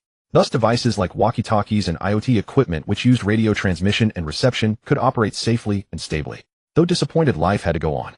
The next day was a full-scale drill day. After finishing their respective tasks, they conducted their 5th drill and the first medical emergency rescue drill, with Du Jing as the commander. Over the previous period, she had frequently trained the family in this knowledge and application, using a mannequin, a gift from a clothing store owner during a previous shopping trip, to simulate various emergency rescues. This time was about testing everyone's skills, including handling scenarios like smoke inhalation-induced fainting, excessive blood loss, stroke, falls, and throat obstructions. Under the supervision of the commander, Zhang Sun, his mother and his father-in-law each had to independently perform the treatment procedures. His mother and father-in-law repeatedly got the order of steps wrong, greatly irritating Du Jing, who subjected them to severe criticism and re-education. Of course, while Zhang Sun was secretly amused, Du Jing caught him and made him demonstrate the procedures twice more before she was satisfied. After nearly 2 hours of effort, the drill concluded with Du Jing's approval. Over the following week, Zhang Xian would carve out some time each day to switch on his radio receiver. Though he knew the odds were slim, a flicker of hope persisted. Having been isolated for so long, deep down, he yearned to hear some sound of human activity. Each time he found nothing. Surrounded by mountain ranges and situated in a remote area, even signals from high-power transmitters would attenuate rapidly under the interference of intense radiation. I wonder just how severe the attenuation is. Zhang Xian murmured to himself. Should I test it? The thought stirred within him, but it would require another trip outside, a considerable journey. When he shared this idea with his family, Du Jing and his mother were unanimously opposed. Going out was acceptable, but straying far from the shelter was too dangerous. No one knew what might happen, and they couldn't bear the risk, especially with Du Jing pregnant. It was far too worrisome. Seeing their firm opposition, Zhang Xian calmed down. Indeed, it was easy to talk about, but without thorough preparation, venturing out impulsively was truly perilous. Yet he had no intention of giving up. On one hand, he would try to persuade his wife and mother. On the other, he would ensure all preparations were in place. It was already July, and the outside temperature had plummeted to 50 C. Nearly half a year had passed, and Earth's environment had reached its most hostile state. Zhang Xian had to brace for the worst. The oxygen level had further dropped. Before the apocalypse it was around 21, but now it was only 16. 8. The shelter had long activated its electrolytic oxygen generation system to maintain normal levels. Normally, every 10 liters of air contains about 2.095 liters of oxygen, roughly 20.95. An oxygen level of 16 was equivalent to living on a plateau at an altitude of 3658 meters in Lhasa. When Zhang Xian had gone out earlier to install the antenna, he had connected an oxygen cylinder inside his protective suit. Otherwise, he risked fainting from hypoxia while working. This was also the difference between low and high altitudes. Locals in Tibet were accustomed to the plateau environment, but many tourists found it hard to adapt in a short time. If Zhang Xian were to go out, he not only needed to prepare for warmth, but also to guard against radiation and hypoxia. Additionally, navigation was a problem. Maps were largely useless now, and figuring out how to find his way back was a crucial factor. In the first-floor garage, there was a motorhome and 2 Dongfeng Mengshi ORV off-road vehicles. To cope with the low temperature, low oxygen, and intense radiation, Zhang Xian had specially modified these vehicles, filling key parts with insulation materials, lead plates, and anti-radiation coatings. For the engine, besides insulation, he added an oxygen supply system and an electric heating device to prevent it from failing to start outdoors due to hypoxia and cold. The idea of going out lingered in his mind. He prepared for it while continuously explaining to Du Jing and his mother.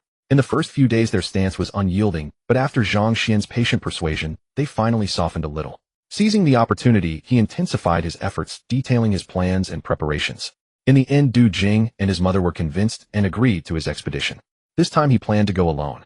His father-in-law was getting on in years, and Zhang Xian feared he might not have the stamina. He thoroughly inspected the off-road vehicle inside and out, checking its airtightness. Though not fully sealed, it could block most of the frigid air from seeping in. Moreover, the entire exterior of the vehicle was reinforced with lead plates and coated with anti-radiation paint, which could mitigate most radiation damage. To ensure sufficient fuel, he placed a 70-liter auxiliary fuel tank in the back seat. Leaving it outside would cause it to freeze quickly, making refueling troublesome. To prevent skidding and accidents, he also fitted snow chains on all 4 tires. There was plenty to bring along. He strapped a mountain bike to the roof in case of emergencies. As for food, eating would be difficult while wearing a protective suit, so Du Jing came up with an idea. She found 2 new 4 bags, filling one with chicken soup and the other with energy drinks. She taped the tubes to his face so he could take a sip whenever hungry. These bags were placed in the pockets of his inner clothes, also serving as insulation. Apart from these safeguards, he didn't forget his main task. He installed a high-power radio transceiver on the off-road vehicle. His plan was to send messages to the shelter at regular intervals, thereby testing the degree of interference the radiation environment had on radio signals. There was also an unplanned objective to scout the town where they had lived before the apocalypse. Of course, he wasn't motivated by misplaced compassion. Pure curiosity drove him to see if any humans might have survived in such conditions. Thinking this, he dared not be careless. He retrieved the Tang saber and crossbow he had bought earlier from the warehouse as self-defense weapons. He opted against the nail gun as it was prone to freezing in low temperatures. Regarding navigation, there were 3 methods. One relied on the vehicle's sensors to identify surrounding buildings' obstacles and terrain features, constructing a 3D model to achieve visual navigation without networks or maps. This method was primarily used in urban environments before the apocalypse. Zhang Xian wasn't sure if the visual navigation system could build a 3D model in such mountainous terrain, so he prepared 2 other methods. The second was less reliable, using the vehicle's radio transceiver to track signal sources to confirm direction, a crude approach that might not work. The third method was the most effective, though time-consuming and labor-intensive, and it had the drawback of potentially revealing the shelter's approximate location. Essentially, as the vehicle advanced, he would place a beacon device by the roadside. On his return, he could follow the beacon signals to find the correct direction. To be safe, he decided to primarily rely on the third method with the other 2 as supplements. The preparations took a week. To ensure nothing was overlooked, he also installed an ice-penetrating radar on the roof to monitor ice thickness about 60 meters ahead. According to ice rink standards, if the ice thickness was less than 50 centimeters, it was best to avoid crossing. On July 16, 2025, under the earnest gaze of his family, Zhang Xian drove the Dongfeng Mengshiro RV to officially begin his first long-distance expedition, colloquially known as going far from home. Fully equipped, he slowly drove the vehicle out of the shelter. The ice on the road near the shelter was relatively thin, only about 40 centimeters, as the earlier mountain flood had receded, leaving soil beneath the ice. Zhang Xian drove cautiously, heading in the direction he remembered leading to the provincial road. With the surrounding mountains as references, it wasn't hard to find. 20 minutes later, the vehicle finally reached the junction of the 2 roads. He first sent a signal to the shelter using the radio equipment, then placed a beacon on the ice. Before starting his preparations, Zhang Xian had already taught Du Jing some basic radio operations. Now he would see if the shelter could receive the signal and reply. The sky remained a gray expanse. The vehicle's lights were already on.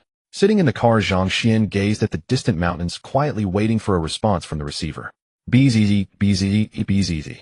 The radio equipment emitted nothing but chaotic noise. Zhang Sun waited for 5 minutes. Receiving no reply, he was about to transmit another signal when a voice came through the receiver. "Honey, can you hear me?" The voice was fairly clear, though mixed with some static. "I hear you. How's the signal on your end?" Zhang Sun replied, surprised that the shelter had directly sent an audio signal. The signal came through earlier, but there was a channel decoding error. "It's fixed now." After that, Du Jing's voice came through the receiver again. "How are you feeling? Are you and the vehicle all right?" "Don't worry, everything's fine. I'm heading east now. I'll contact you later," Zhang Sun said. "Okay." The vehicle was still running. Zhang Sun glanced at the compass, then consulted the pre-prepared paper map for reference. He turned the steering wheel to the right and drove toward the small town. The provincial road was completely unrecognizable. Occasional boulders protruding from the ice told the tale of the earthquake's devastation on this path. He maintained a speed of about 35 kilometers per hour, and the ice-penetrating radar displayed a consistent green skin indicating the ice thickness was within safe limits. Every 7 kilometers or so, he would stop to deploy a beacon. Each time he looked back, he could faintly see the blinking light of the previous beacon. This gave him a certain sense of security.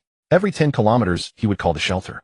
Since direct audio transmission was possible, the analog signals prepared earlier were no longer needed. For the first 2 10-kilometer segments, the audio signal was relatively normal with some attenuation, but still receivable. After an hour and 20 minutes, Zhang Sun vaguely spotted a building, or rather half of one, as its lower half was already covered by ice. He recognized it, the only 4-star hotel in the tourist town. Because the hotel was situated on higher ground, it hadn't been completely submerged. As for the guest house where Zhang Sun and his family had stayed, there was no trace left. Perhaps it had been swept away by the flood. He sighed inwardly. After 6 months of extreme conditions, there was certainly no life left here. To confirm his suspicion, Zhang Sun stopped the vehicle 50 meters in front of the hotel and blared the horn. The sound echoed through the mountains for a long time, but he saw and heard no response. He picked up the camcorder from the passenger seat, filmed a panoramic shot through the window, then attempted to transmit the video back to the shelter. "Honey, I've reached the town we stayed in before. Can you hear me?" As he spoke, he plugged the camcorder's cable into the radio transmitter. 30 seconds later, a voice came through the receiver. "I hear you. Stay safe. How's it looking there?" "The town is destroyed. They'll send a video, I'll try to receive it, Zhang Sun said loudly. About 20 minutes later, Du Jing's voice came through again. Honey, the video reception is very slow. It's just starting to decompress. Have you eaten? Zhang Sun was both amused and touched. The sudden shift in topic caught him off guard. He did feel a bit hungry. He turned his head and took a deep gulp of chicken soup. I've eaten. They'll keep moving forward. Keep an eye on the signal reception. At 11 a.m., Zhang Sun had advanced another 30 kilometers. The terrain behind him widened and the mountains shrank. The beacons were nearly depleted, so he contacted the shelter again. When he was 50 kilometers from the shelter, the signal became very weak. Transmission time increased significantly, and the noise grew louder, nearly drowning out the original audio. Gritting his teeth, Zhang Sun pushed another 10 kilometers. This time, voice communication with the shelter failed completely. Unwilling to give up, he boosted the transmission power to maximum and sent a text message. After about 5 minutes, a reply came. After decoding, the receiver screen displayed, received. Return home as soon as possible. He turned the vehicle around and began the journey back. The autonomous navigation information on the Mengshi's dashboard had been updated, showing a winding yellow line. The route automatically generated by the vehicle's visual assistance system during the outward trip. This meant Zhang Sun could return to the shelter without relying on the beacons. However, he wouldn't blindly trust the vehicle's navigation system. All three methods needed complete verification to ensure the safest return. He activated the radio equipment to automatically search for signal sources. The bearing and approximate distance were displayed as data on the screen. Along the way, Zhang Sun saw several more villages, all in ruins reduced to rubble. Because they were built on hillsides, they hadn't been washed away by the flood. There was no need to investigate. He retraced his route, retrieving the beacons and packing them back into the vehicle. Just before reaching the town, the receiver crackled to life, with several audio messages now much clearer. Honey, are you back yet? Honey, where are you? If you receive this, reply quickly. Zhang Sun parked the vehicle in front of the hotel again, pressed the transmit button, and said, I'm back and feeling good. Then he added, he'll be home in about 2 hours. Await my triumphant return. 30 seconds later, he received a reply, received. Normally, it would only take about 40 minutes to drive from here to the shelter. The oxygen tank he carried could last another 3 hours. Before that, he decided to venture into the hotel to have a look. He turned off the headlights, but left the engine running. After strapping on a headlamp, Zhang Sun opened the door and walked toward the hotel. Carrying an oxygen tank in one hand and a Tang sword in the other, he climbed in through a hotel window. Inside the room, the first thing he saw was a mess of broken glass and icicles. The bedding was crumpled into a heap. Carefully, he made his way to the door, which had already fallen off. Beyond it stretched a long corridor littered with downed doors and peeling wallpaper. He focused on checking the rooms near the back of the hill. There was nothing useful and no signs of recent human activity. This floor parallel to the ice surface had been fully searched. He shone his flashlight down the stairwell to the floor below, but it was completely sealed by ice. He had no choice but to go up. There were 5 more floors. He climbed to the second floor, but found nothing. On the third floor, he discovered over a dozen frozen corpses, a sight that startled him at first. Suppressing his discomfort, Zhang Sun continued his search. In some undamaged cabinets, he actually found a few useful items: ultraviolet disinfection lamps, disinfectant spray, a portable electric kettle, a high-tech foot bath, an iron, a hair dryer, and a speaker. He didn't take items like tea bags or disposable skincare products. Exposed to this radiation environment, he wouldn't dare use them. The metal objects, being small and made of metal, could be decontaminated to remove surface radiation, provided the absorbed radiation hadn't altered their internal structure. Otherwise, he would have to discard them. He collected some and planned to test if they could be cleaned. He didn't go up to the top 2 floors, not out of fear, but because the corpses were too unsettling. He found a bag, packed the items, and finally exited the hotel. Then, dragging the large bag, he returned to the vehicle and laboriously hung these items on the back. Returning to the car, he calmed himself for a moment, dispelling the images from his mind before shifting gears and driving back. The pressure gauge on the oxygen tank had dropped by more than half, leaving only about 2 hours of supply. The fuel gauge showed that 3/5 had been consumed, covering a total of 90 kilometers. The 80-liter main tank had used nearly 50 liters of fuel, primarily consumed by the generator powering the air conditioning heater. He had deployed 4 beacon machines along the route from the town to the shelter, and Zhang Sun still had to retrieve each one. Halfway there, as he hummed a tune, his pupils suddenly contracted. An off-road vehicle seemed to be parked beside the beacon ahead. Are there people active? Was it unintentional, or did they come here on purpose? He had a premonition that this vehicle was headed for the shelter. But in this environment, ordinary off-road vehicles couldn't travel far. Where did this one come from? The beacon was flashing ahead, but the vehicle sat there, its lights off, as if the engine had died. Suppressing his doubts, he carefully drove his Mengshe vehicle towards the beacon. Zhang Sun's Mengshe was a Militarido civilian model, which he had modified back to military specifications, making it capable of withstanding ordinary bullet attacks. Even if the opponent had stronger attack methods, he could always use his rugged vehicle to ram theirs. He was confident he could incapacitate them. As the distance closed, the Mengxi's high beams illuminated clearly, but only the rear of the other vehicle was visible. Why was there no reaction at all? Zhang Sun was puzzled. He pressed the accelerator, drove ahead, then made a sharp U-turn. It was still hard to see. The front windshield was frozen over and the doors were tightly shut. Zhang Sun stopped the car and honked several times, but there was still no response. After waiting 2 minutes, he gritted his teeth, released the brakes, stepped on the gas, adjusted his direction, and rammed into the driver's side of the opposite vehicle. Although the speed was not high, it still pushed the other car 3 or 4 meters. After waiting a few more minutes with no reaction, he picked up his tang saber and got out. First, he checked the front of his own car for damage. Fortunately, only the steel frame was slightly dented as he had added protective grills, and the impact force was not great. Zhang Sun was highly alert, gripping his tang saber tightly as he slowly approached the deformed off-road vehicle. Even up close, he couldn't see inside clearly. The windows were covered in a layer of ice. He determined that the vehicle had arrived within the last few hours because he had deployed the beacon at this spot only about 5 hours ago. He tried to open the door, but it was locked. Zhang Sun returned to his car, grabbed a hammer, and smashed the off-road vehicle's window. 3 people sat in the back seat, apparently dead, clinging tightly to each other. 2 men and 1 woman, their faces were purplish black, covered in festering sores. Zhang Sun breathed a sigh of relief. It was good they were dead, otherwise if they had followed the beacon to the shelter it would have been troublesome. Although they couldn't break through the shelter's door, there was no guarantee that his family wouldn't take pity and let them in. He then tried to start the off-road vehicle's engine, but failed. A fleeting display indicated the fuel was depleted. It seemed these people hadn't chosen to stop. They had simply run out of fuel, and the vehicle's power could no longer provide heat. Regarding their festering wounds, Zhang Sun recognized them from his dream memories as symptoms of radiation sickness. It was evident that these 3 had been suffering from severe radiation sickness before freezing to death, and wouldn't have survived much longer anyway. What surprised him was that one of the men wore a SWAT jacket. Zhang Sun hesitated, then set down his tang saber and searched the man for a while. The man had several layers of clothing underneath, yet they still perished. Frozen to death, oxygen deprivation, or caused by radiation sickness. He couldn't be sure, perhaps it was a combination of all 3 factors. He found nothing. Just as he was about to give up and open the trunk, he suddenly noticed a black object beneath the man. Suppressing his discomfort at being near the dead, he pulled out the black object, a pistol. Overjoyed, Zhang Sun carefully removed the magazine to prevent accidental discharge. Then pointing the pistol at the sky, he pulled the trigger. A flash and a loud bang startled him. There was still a bullet in the chamber, and it was already cocked. Fortunately, Zhang Sun was cautious, or there could have been an accident. The magazine held 7 more rounds. He searched the car thoroughly, including the pockets of the 3 bodies, but found nothing except the spare magazine. The man seemed to be wearing a bulletproof vest. Zhang Sun hesitated about whether to strip it off. Checking the time, he decided to go ahead. Because the bodies were frozen, it took him over 10 minutes to remove the vest. There was nothing else in the car, so Zhang Sun turned his attention to the trunk. But the trunk lock wouldn't open either. Helpless, he wielded his hammer again. With the shattering of glass, the contents of the off-road vehicle's trunk were revealed before him. The light from his headlamp reflected off several black cases.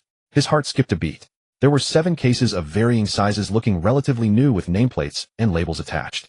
Zhang Sun inspected each one. Type 95 assault rifle, Type 191 automatic rifle, Seats LR-4A Type 7. 62mm high-precision sniper rifle, DBP 1915.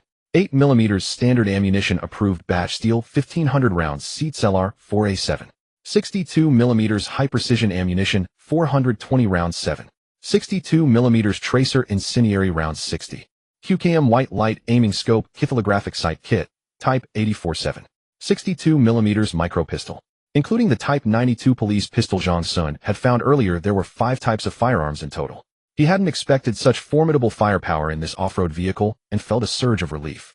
It was fortunate he hadn't encountered them while they were alive, otherwise it would have been quite troublesome. He quickly transferred the cases to his own vehicle, turning the Mengshi around and backing it up to the rear of the off-road vehicle. Except for the ammunition boxes, which were heavier, the rest were manageable.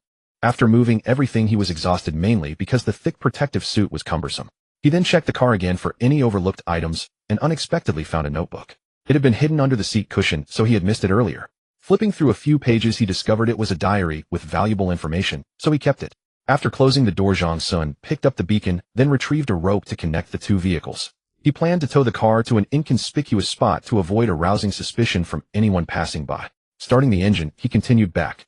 About 20 minutes later, at a place where the ice had cracked, Zhang Sun used his own car to push the off-road vehicle off the edge. Checking the time and the oxygen tank's pressure, he dared not waste any more time and had to hurry back.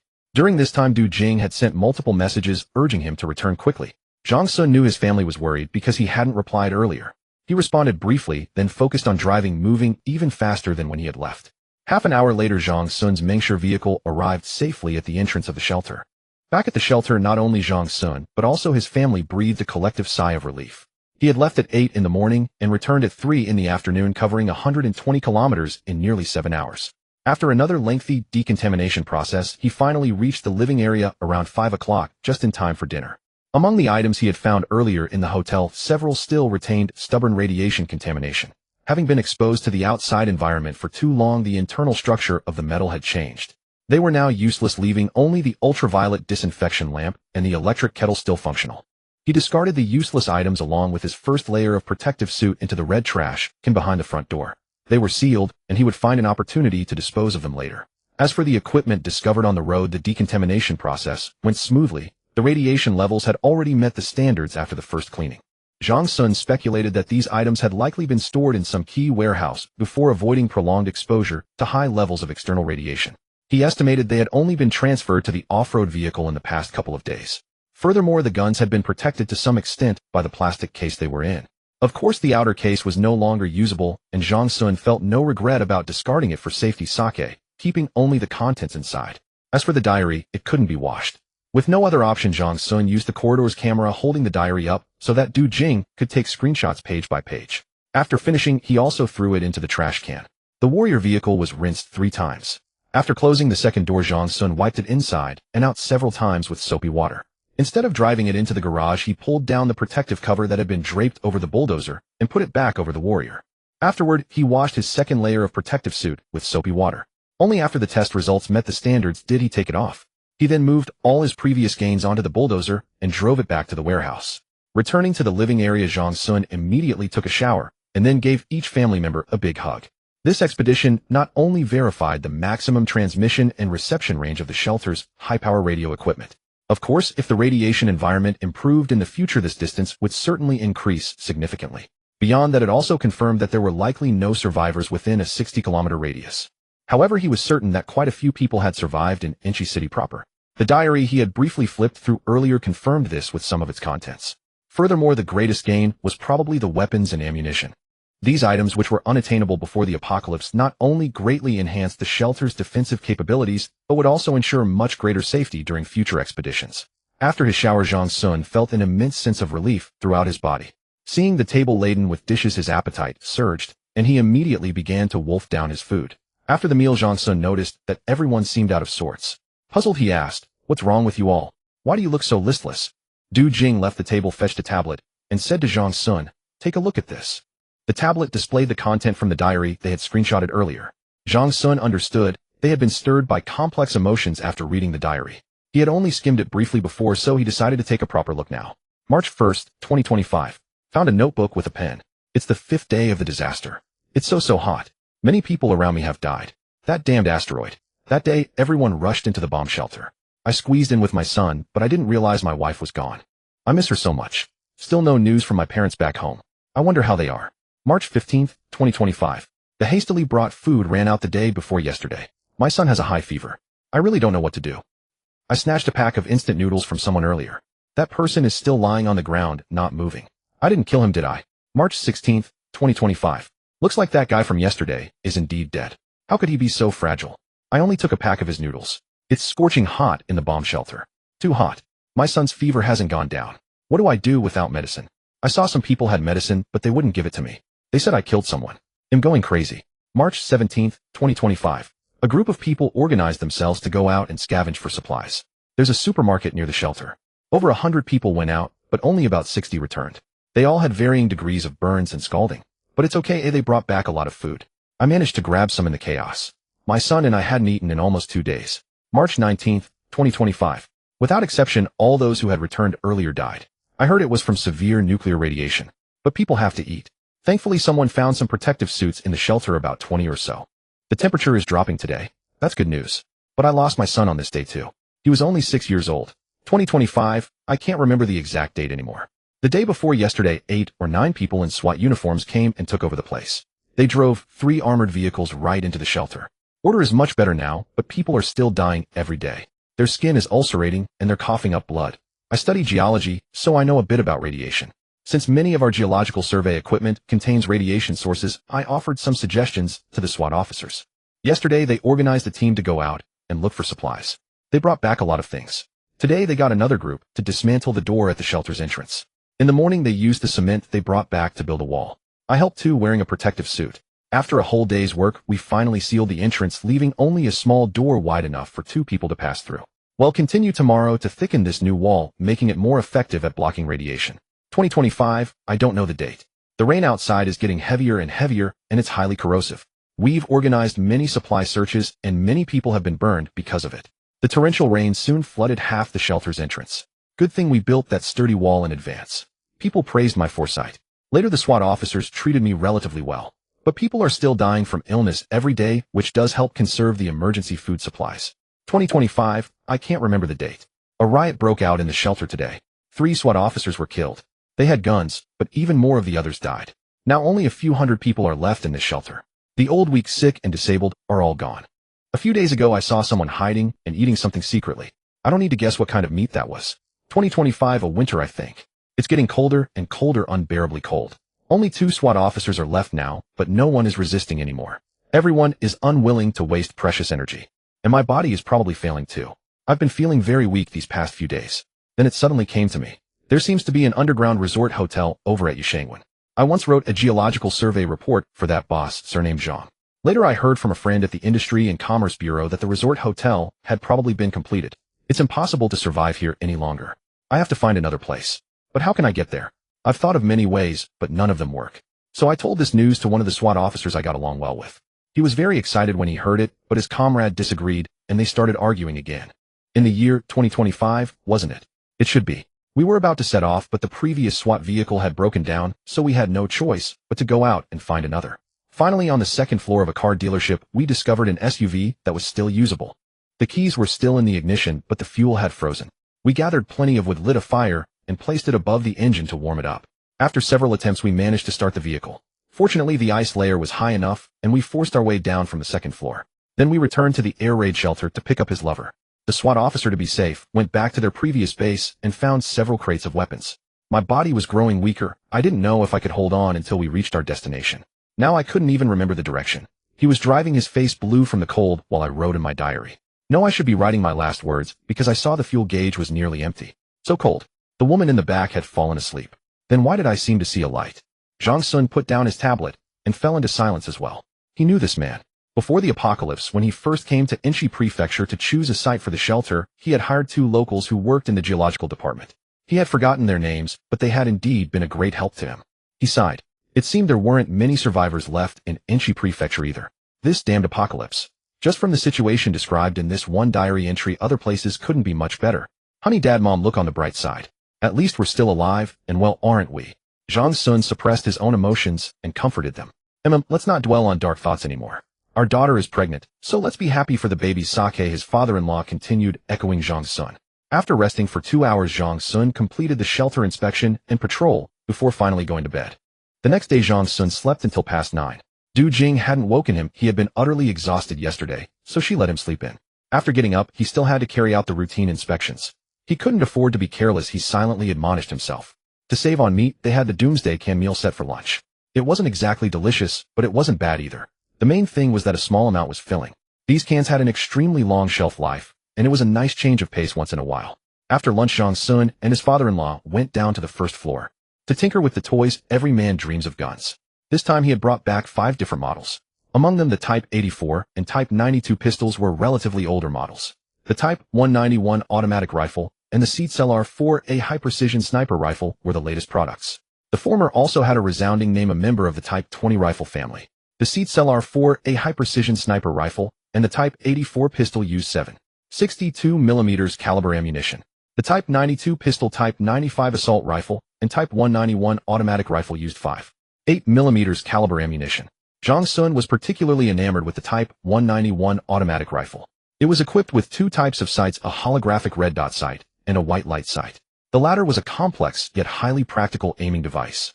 It featured automatic ranging, wind measurement, and ballistic calculation, along with a 9x adjustable telescopic magnification. It could also function as an infrared sighting system at night. The Type 191's accessories were not limited to this. It also had a silencer and extended stock transparent magazines, and more. Its performance was formidable. Since 5.8mm ammunition was the most abundant, taking the Type 92 pistol and the Type 191 automatic rifle would be the best choice for future trips. This wasn't to say the other two guns were useless. They had their roles in specific situations. For instance, precise sniping would require the CSLR-4, a high-precision sniper rifle. For emergency illumination, the Type 84 pistol could fire 7.62mm tracer incendiary rounds. After tinkering for a long time, Zhang Sun and his father-in-law reluctantly put down the guns. Among a pile of loose ammunition bags, there were also 7 or 8 small cardboard boxes.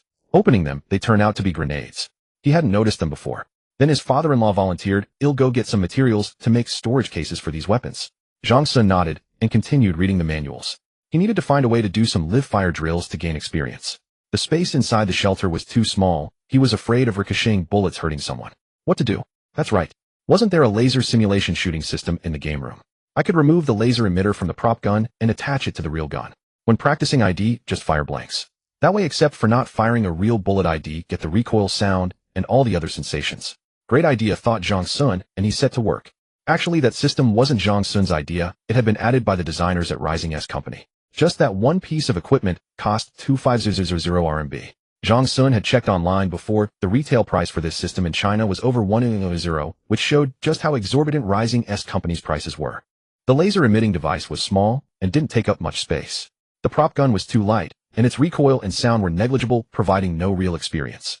Zhang Sun took out the Type 95 assault rifle separately and fixed the laser emitting device in front of the sight. Then he connected the emitter probe to the rifle's trigger, and the simple task was complete.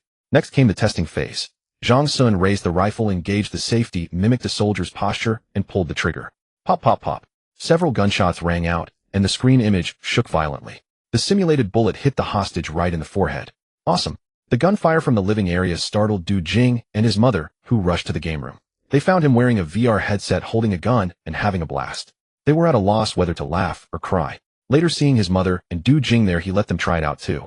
Because Du Jing was pregnant, Zhang Sun got a thorough scolding from his mother. However, she herself took the initiative to experience the feel of shooting. Every shot hit the hostage. She was still a bit nervous. After a few shots, his mother lost interest and went back to her room to do square dancing. Zhang Sun played for a while himself, then went to help his father-in-law with the boxes. By the time he reached the first floor, his father-in-law had already made 2 mainly modeled after the original packaging cases. They formed a rough shape with wood and covered the outside with a layer of aluminum sheet. Then they added a layer of insulating material inside, followed by a layer of foam board. Finally, they coated the outer aluminum surface with a radiation-proof coating, and it was done. As for the ammunition boxes, besides these measures, they added a layer of flame-retardant material. Since the ammunition itself was vacuum-sealed, it was relatively safe.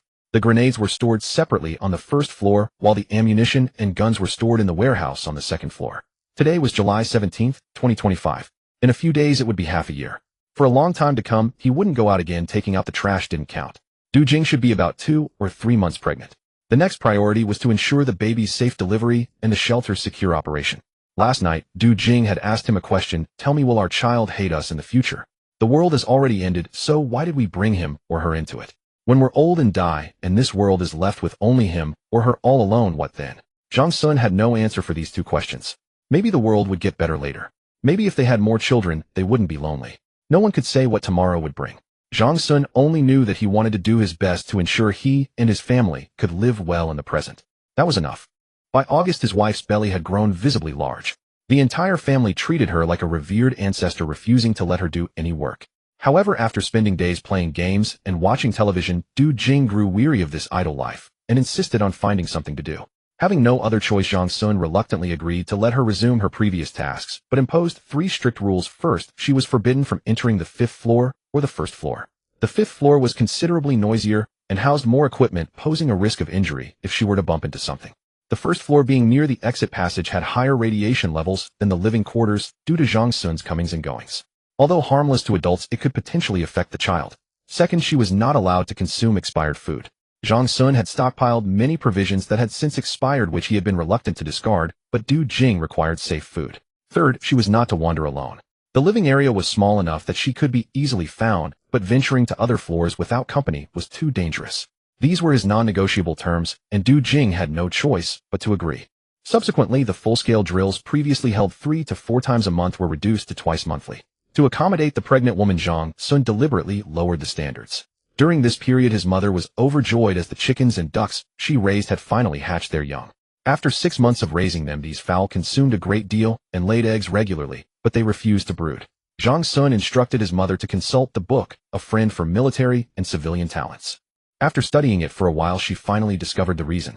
The primary cause was the constant temperature within the shelter, which led the poultry to believe it was never the season for brooding. Having identified the issue, his mother fed them aspirin and periodically lowered the temperature in the breeding area, gradually restoring it afterward. After about a month of such adjustments, the hens, ducks, and geese finally began to brood. To ensure the survival rate of the chicks, she later raised the temperature in that area by 2 degrees. During a meal, his mother joked that once the young ones grew a bit larger, they could send their parents to the chopping block. This was unavoidable as the breeding area was limited and the stockpile of feed was insufficient to sustain too many fowl. Often they supplemented the feed with leftover scraps from their meals, a measure to conserve resources. After the older chickens, ducks, and geese were slaughtered, they could be stored in the cold storage to ensure a future supply of meat. The manure from the breeding area was cleaned daily, partly used as fertilizer for the agricultural zone, and partly discarded as waste. Maintaining cleanliness in the breeding area was of utmost importance. It not only kept the poultry healthier, but also prevented the growth of mold within the shelter. This did not mean mold was entirely absent, but it was minimal and most had been previously eliminated. In May, his mother discovered a patch of mold in a corner of the agricultural zone. Initially, she thought little of it and casually mentioned it to Zhang Sun. However, Zhang Sun treated it as a grave threat, knowing that untreated mold could release spores posing significant health risks. Mold spores travel through the air, invading the respiratory system upon inhalation and multiplying rapidly. Prolonged exposure can lead to respiratory illnesses, allergic reactions, and even rheumatism. Those with weakened immune systems may suffer headaches, fever, skin or mucous membrane inflammation, and in severe cases, carcinogenic effects. Infants and young children with their weaker constitutions are particularly susceptible to skin diseases in moldy environments. He dared not take any chances, immediately mobilizing the masses to launch a vigorous public health improvement campaign. Since the shelter's air monitoring system did not include mold detection in its overall design, no warning was issued. Zhang Sun and his family meticulously inspected every corner of the shelter. Simultaneously, they retrieved all previously stockpiled robotic vacuum cleaners and floor scrubbers to conduct a comprehensive cleaning of all 5 floors. Walls and corners that the robots could not reach had to be cleaned manually. First, they scrubbed every corner with a diluted potassium permanganate solution and soapy water, followed by a rinse with clean water. All ventilation fans were activated to prevent unpleasant odors. They began with the 4th floor agricultural ecological zone, which had the most mold colonies and was treated as a high-priority area. Electrical cabinets, storage rooms, and the interiors of boxes were all carefully inspected and cleaned. Next came the equipment area on the 5th floor, the living quarters on the 3rd, the storage area on the 2nd, and the garage on the 1st. Since Du Jing was known to be pregnant, she was assigned with his mother to clean the 2nd and 3rd floors, while Zhang Sun and his father-in-law handled the 5th and 1st floors. The intensive cleaning operation lasted nearly a week. With a total area of nearly 400 square meters, completing the task with just 4 people was arduous. The 2nd and 1st floors in particular required more work than the others. The 2nd floor was filled with shelves and storage bins, all needing surface cleaning, and had accumulated significant dust. The 1st floor, connected to the passage, had higher radiation levels and housed 2 vehicles that had been used outside. Zhang Sun and his father-in-law prepared large quantities of soapy water to repeatedly wash and wipe everything down. The interior walls of the passage were also cleaned. The water consumption was immense, having the 50-ton reserve in the 4 water tanks and depleting a third of the soap stock. Zhang Sun had to restart the water pump to replenish the tanks, a process that required 2 days for filtration through the activated carbon in the middle layer. After completing the floor cleaning, Zhang Sun removed and inspected the air filtration system's filter cartridges in batches, disinfecting them as well. The plumbing in the bathrooms was also checked to ensure no mold had been overlooked. The cleaning efforts exhausted the family, but it was necessary to ensure their safety and health, preventing problems before they arose. Afterwards, Zhang Sun checked the power system data and found that weekly electricity consumption had increased by 45. This was mainly because he had activated all the ventilation fans, whereas normally only a portion were in use, putting pressure on the oxygen supply system. The need to expel odors inevitably led to some waste of the shelter's oxygen. The oxygen supply system had to shorten the intervals and extend the duration of electrolytic oxygen production, causing a sharp rise in power consumption. This also included the electricity used by the water pump. The family later conducted a review of the operation. They decided to include mold monitoring in their regular checks and to further optimize the cleaning process to reduce energy consumption. Everyone agreed that addressing the problem in a distributed manner was the best solution. For instance, conducting a small inspection weekly and a partial cleanup bi-weekly to achieve overall improvement. This meeting was held the afternoon after the cleaning concluded and lasted for 2 hours. Presided over by Shelter Director Zhang Sun, the meeting featured keynote speeches from the Minister of Health and Logistics Zhang Sun's mother, the Minister of Supply and Demand, Du Jing's father, and the Political Director Du Jing. The leaders expressed strong support for the operation and commended the many advanced individuals who had emerged. At the same time, they conducted criticism and self-criticism regarding shortcomings and rash actions during the work. The meeting achieved a series of effective consensuses which were documented in the minutes. With that, the meeting declared a phased victory for the operation, vowing to continue implementing the meeting's spirit and striving for even greater triumphs. Within the interior of a large civil air defense project in Changsha, the capital of Hunan province, near the front passageway stood a makeshift shelter constructed from canvas and wooden frames. The entire winding, nearly 3-kilometer-long underground complex was densely packed with such shelters. The better ones were wrapped in sheets of iron, while the inferior ones were merely shielded by a few tattered newspapers. These shelters were all occupied, most by families huddled together. Entire families crowded into spaces of less than 5 square meters, their gazes vacant, faces pallid, bodies bundled tightly. Only during food distribution did a flicker of life appear in their eyes. This air defense project was considered one of Changsha's larger refuges. Initially, nearly 100,000 people had flooded in. Now fewer than 10,000 remained. Countless had perished from starvation, disease, heat, cold, thirst, suicide, or being trampled or beaten to death. Everyone had grown numb. They simply stayed waiting for their day of death. Utter despair enveloped the space. Even the administrators originally organized by the government were no exception, going through the motions daily, sending out teams to scavenge supplies, distributing what was found, or going hungry if nothing was. Although the tunnel entrance had been sealed with concrete, some radioactive contamination still drifted in through ventilation ducts. Despite some rudimentary filtration measures, it was too late. Everyone had contracted radiation sickness, to some degree the severity varying. Now bitter cold afflicted everyone. The rebellions and riots of the early post-disaster days had lost all meaning. No one was willing to expend their bodous energy. Strenuous activity could mean shortening one's life even further. Across the city, every shelter was an isolated island. Though there was communication, it was overshadowed by plunder and slaughter. Supplies were finite. If you used them, I had none. Oh, if you lived, I died. Thus, for survival in this apocalypse, all moral constraints became a cruel joke. Today, Li Pan was leading a team to scavenge supplies. Dozens of such teams were dispatched daily from their shelter. Their attire was bizarre. Li Pan, for instance, was wrapped in several layers of tinfoil, with only a pair of goggles shielding his eyes. Others fashioned cylinders from thin iron sheets to cover their limbs and chests, protecting the rest of their bodies with tinfoil. So I wonder if we'll find anything today. Hopefully we won't run into people from the Yuelu district area, Li Pan lamented as he walked. He considered himself fortunate to have survived this long. He had received news 10 minutes before the apocalyptic broadcast. Because the Qiangji company was a subsidiary of a state-owned enterprise, and he was a senior manager, his information network was superior. Those precious 10 minutes had given him and his family the time to reach the civil defense facility ahead of others. However, his parents had succumbed shortly after the apocalypse to complications from radiation. Only his family of 3 remained. His wife and son were in a dire state. This couldn't continue. To change their situation, they had to help themselves. How? The 2 shelters his company had previously constructed were his greatest hope. The first shelter in Zhongyuan province cost 600 million renminbi to build, spanning 9 floors and 700 square meters. The second in Inchi Prefecture was 5 floors and 400 square meters, but its construction cost was an astonishing 900 million renminbi. Both shelters had their pros and cons. The latter, with its larger investment, offered superior protection against various disasters. The former, though farther from Hunan and with inferior defenses, had the advantage of being built much earlier. Consequently, it likely held more stored supplies and gaining entry would be easier. Zhang Sun's shelter had been completed not long ago, so its supplies were probably scarce. Li Pan remembered Zhang Sun calling him on the day the world ended. He had mentioned he was on a family trip, suggesting his shelter was likely unoccupied. But this presented a dilemma. How could he breach such a formidable fortress? Should he choose the one in Zhongyuan province? That probably wouldn't work either. It was too far. He would likely freeze or die of illness before arriving. Li Pan smiled bitterly. Was even making a choice this difficult? The dim sky provided some cover. His team had roamed the area for hours without encountering anyone else. But luck was against them.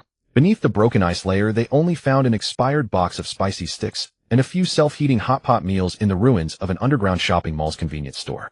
Everything else had either been scavenged or had rotted. Even these items were radioactive, but they had no choice. To survive another day, they had to force themselves to eat. Everyone was exhausted. With no other option, Li Pan ordered the team back. To avoid drawing attention, they had to hide the meager finds on their persons. Old Zhang, I never asked. What did you do before?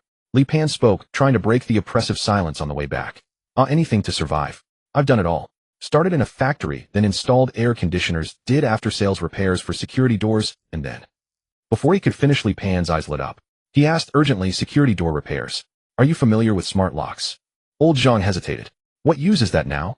We've even lost our tools. Why do you ask?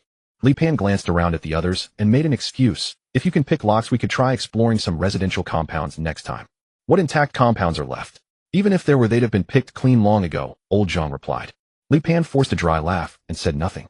Back at the shelter after handing over the supplies and collecting the next day's rations, he returned to his flimsy shelter. His mind was consumed with how to escape this place. He needed to get Old Zhang alone somewhere private. Their shelter was sandwiched between neighbors' shacks, making private conversation impossible. Looking at his sleeping wife and son, Li Pan regretted not preparing to leave sooner. At the apocalypse's onset, time was too short. The public shelter was the only option.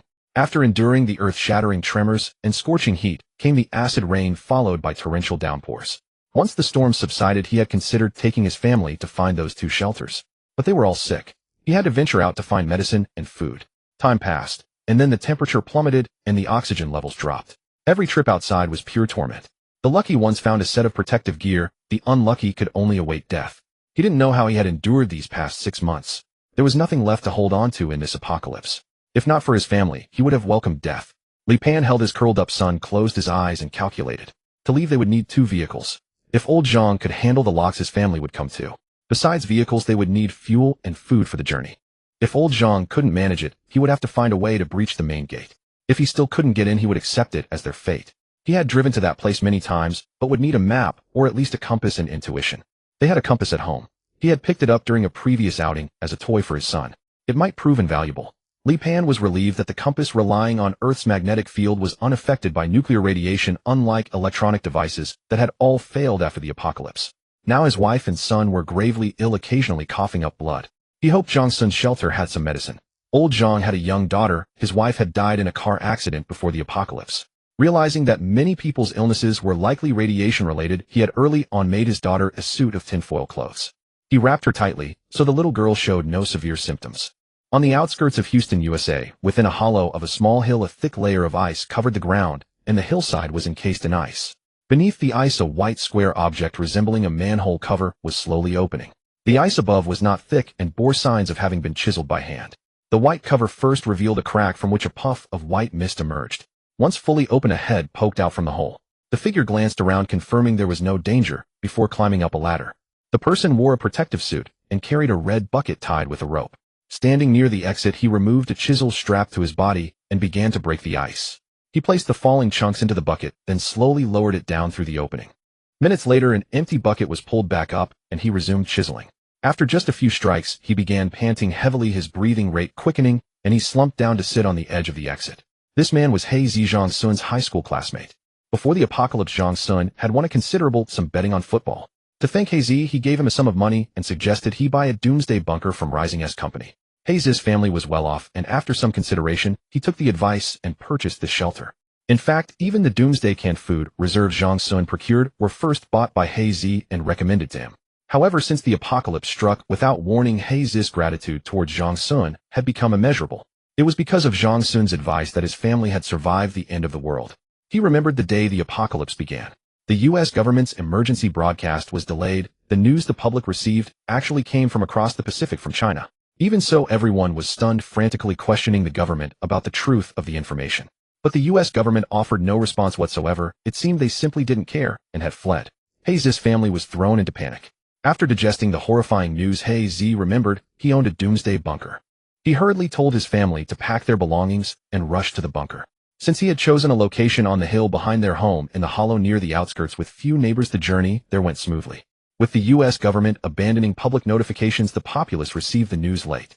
The asteroid impact point was 1,000 kilometers off the coast of South America, leaving people less than an hour to prepare. When the apocalypse arrived, the Americas were the first and most severely affected region on Earth.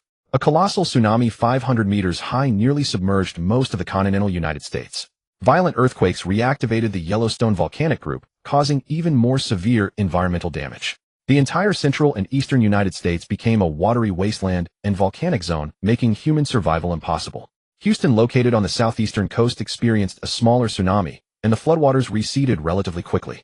Hayes' family had narrowly escaped the initial catastrophe. Even so, they had faced countless crises inside the bunker. This 500 square meter fortress had cost him a mere $5,000. Quite cheap, wasn't it? Its low cost meant it barely withstood the initial waves of impact. Like other shelters, it was built with reinforced concrete, but its shock absorption measures were poor. When the earthquake struck, the shaking was violent, making it impossible to stand, and cracks appeared in the walls. The pre-prepared diesel generator nearly broke. The shelter had 3 levels. The top floor was a warehouse, the second floor was living quarters and a small agricultural area, and the bottom floor housed equipment and fuel. Though small, it had all the necessities, but without adequate preparation it struggled against such immense disaster. For instance, the family had no materials to repair the cracked walls. They had to find an opportunity to go outside and gather mud to plaster them. The air filtration and water circulation systems were rudimentary.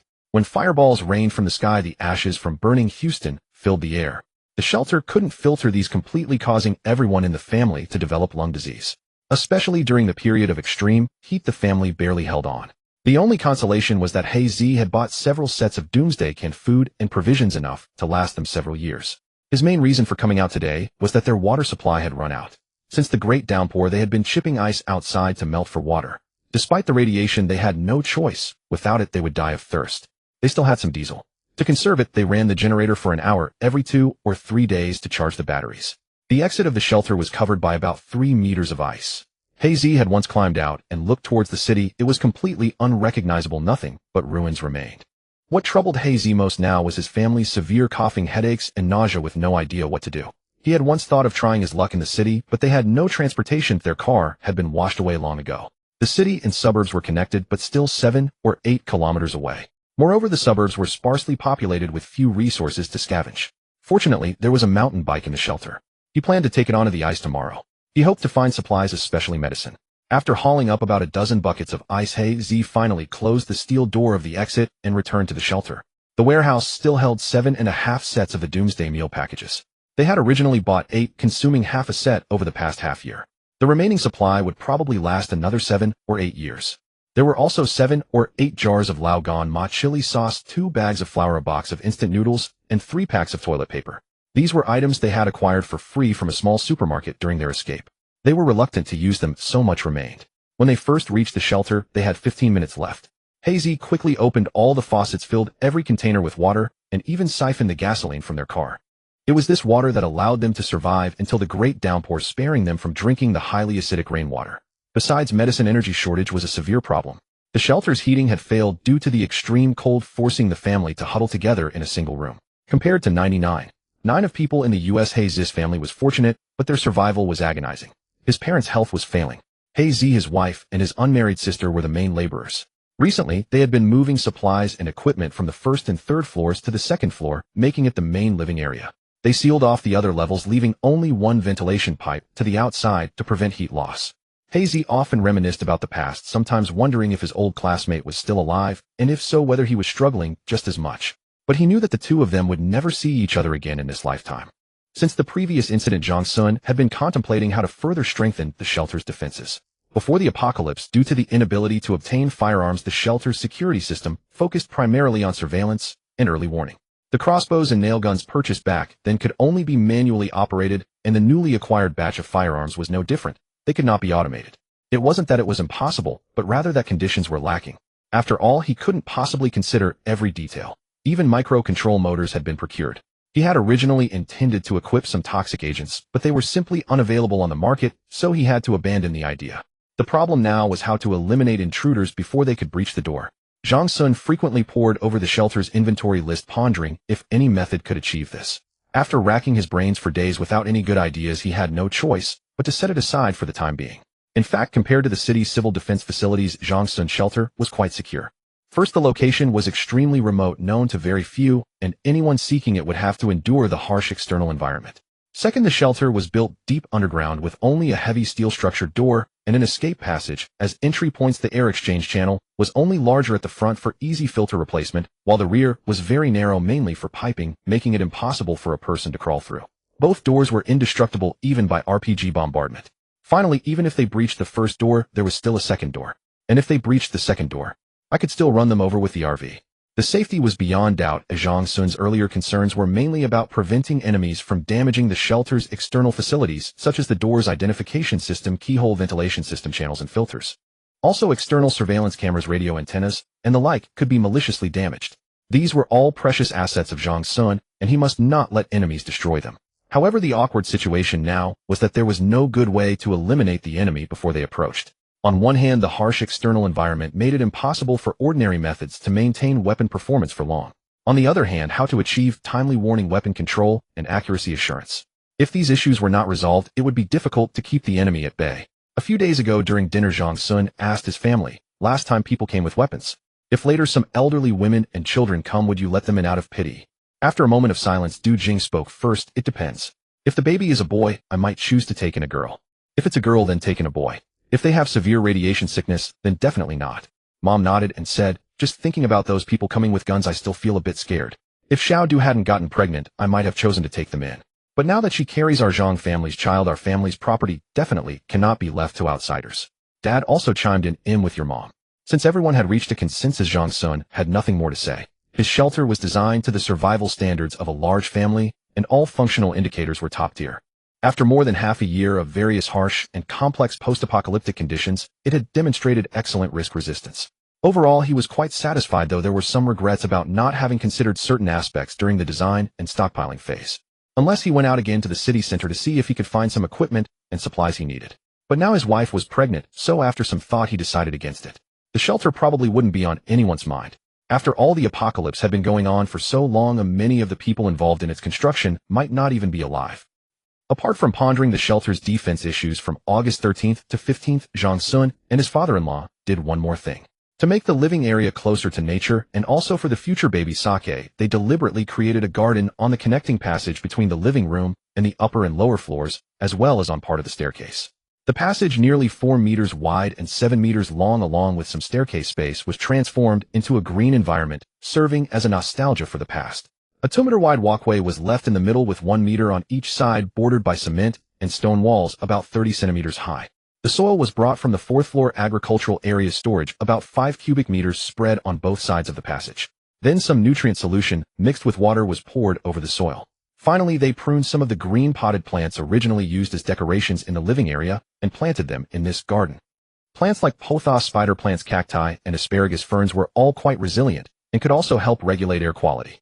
After the shelter was completed, to make the living area less monotonous, the design had included quite a few bonsai and potted plants.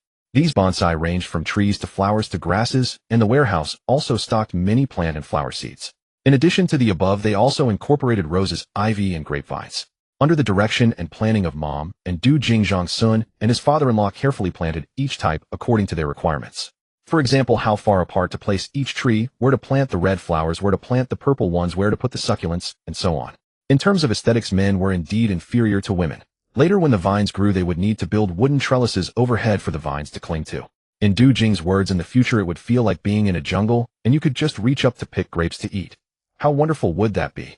After this task was completed, Zhang Sun threw himself into new work, conducting a comprehensive inspection of the electrical circuits and plumbing.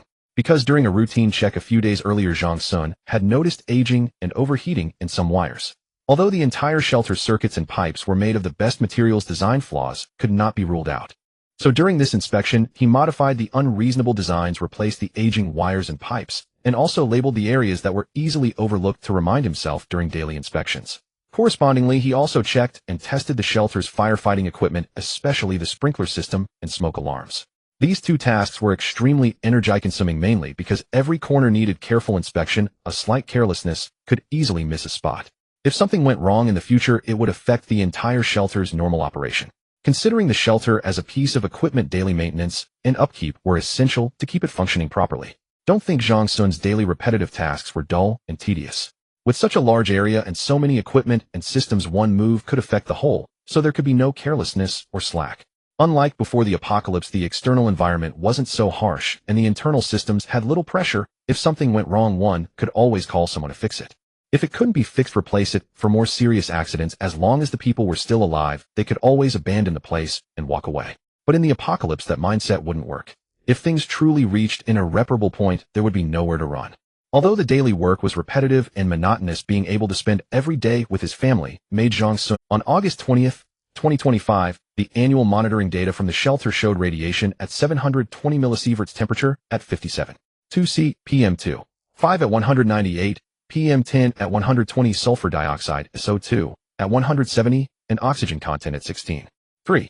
Du Jing continued copying the data from the screen. It was the 8th month of the apocalypse. All indicators were declining, which should have been a good thing, but the temperature and oxygen content figures were glaringly harsh.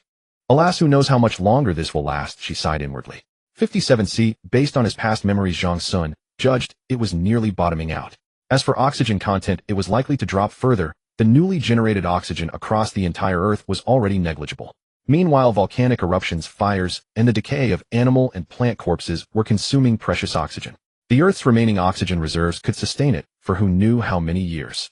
Zhang Sun prayed silently, hoping the algae in the oceans would prove resilient, though otherwise there would truly be no hope. Since the early days of Earth, primitive algae in the oceans had been providing oxygen. The Great Impact had undoubtedly caused immense damage to marine life, but there was currently no means to assess its extent. Although the issue of nuclear radiation was significant, its levels would continue to decrease over time. Zhang Sun did not know the total number of high-yield nuclear bombs deployed by various nations, but it was undeniable that nuclear explosions brought intense radiation in the short term. However, in the long run, the impact would not be as severe. He had never understood this until recently, when he read books on nuclear science and suddenly saw the light. From 1945 to the present, a total of 2061 nuclear tests had been conducted worldwide. Among them, the United States conducted 1032, the Soviet Union 715, France 210, the United Kingdom 45, China 45, India 5, Pakistan 6, and North Korea 6. The radiation pollution from so many nuclear tests had been diluted by the Earth's atmosphere to near insignificance. However, the bombs deployed this time caused such long-lasting and widespread effects. Zhang Sun speculated there might be two reasons. One, the yield of the nuclear bombs dropped by governments far exceeded that of nuclear tests, and they were deployed all at once, exponentially amplifying the scale of nuclear contamination. 2. Nearly 600 nuclear power plants and thousands of reactors worldwide produced continuous radiation pollution. The key difference between nuclear power plants and nuclear bombs is the energy release time. Bombs release their energy in a short burst, and the resulting radiation is quickly diluted by the atmosphere. But leaks and accidents from nuclear power plant reactors take much longer, hundreds or even thousands of years. These radioactive substances slowly drift across the world with the atmosphere, causing widespread long-term nuclear contamination. Referencing the Chernobyl nuclear accident, the radioactive materials spread to Ukraine, Belarus, Russia, and other European countries, affecting an area of over 2,000 square kilometers. Moreover, the radioactive substances impacted the environment, animals, plants, and humans to varying degrees. For instance, the accident's radioactive materials contaminated vast tracts of land, rendering some areas unsuitable for crop cultivation and pasture. Before the apocalypse, over 4,000 square kilometers of land in Ukraine remained heavily contaminated with radioactivity. It caused 9,500 deaths and 2,700 cancer cases, becoming an eternal scar on humanity. This was even after the Soviet government, at great human cost, built a 60-meter-high concrete wall to contain it. Now consider that over 600 nuclear power plants and thousands of reactors worldwide had all been destroyed. With no one managing them, it was unimaginable how much nuclear pollution was released daily. Although the external radiation levels were still declining, the decrease came solely from the nuclear explosion component. What truly caused pain and frustration was the slow simmering death inflicted on all species by those nuclear power plants. It was certain that due to humanity's own actions, this disaster would be greater than the 166 million years ago, and the time and difficulty for recovery would multiply. Yet Zhang Sun still held hope for the outside world. Precisely because of humanity's existence, there was hope to accelerate this process. Though the vast majority would perish in this calamity, he believed a tiny fraction like him would survive this catastrophe and then strive to adapt and reshape the Earth's environment. There were many shelters globally, both private and governmental, and many must have withstood the initial impact. Especially in countries far from the impact sites, core political figures and high-ranking military officers sheltered within had a far higher survival rate than ordinary people. Moreover, these state-level shelters were not only vast in size, but also equipped with facilities far superior to Zhang Sun's shelter. They also housed many elite scientists and technicians capable of maintenance and upgrades. Zhang Sun believed that state-level emergency plans would certainly involve urgently selecting a group of elites to enter such shelters, thus preserving a small human society. After all this analysis, Zhang Sun smiled bitterly. It came down to the same truth: even in the face of disaster, people were not equal. If he hadn't received that fragment of memory, he would probably still be suffering in the official small shelter. Every day, he would have to venture out into the radiation to search for supplies only to find they weren't his to keep, but had to be handed over for unified distribution. Zhang Sun found it hard to imagine how he and Du Jing had survived for nearly 2 years in such harsh conditions. Fortunately, heaven had given him a chance to choose a different path to save his family and draw a conclusion to the regrets in his memories. Life was only a few short decades and his parents were getting on in years. He cherished every day in the shelter being able to stay by their side. That itself was a blessing. The first half of August was a busy time, whether it was tending the garden or inspecting and modifying the pipelines, giving him the illusion of being at work. In the latter half of the month, apart from routine inspections, Zhang Sun was in a state of complete idleness.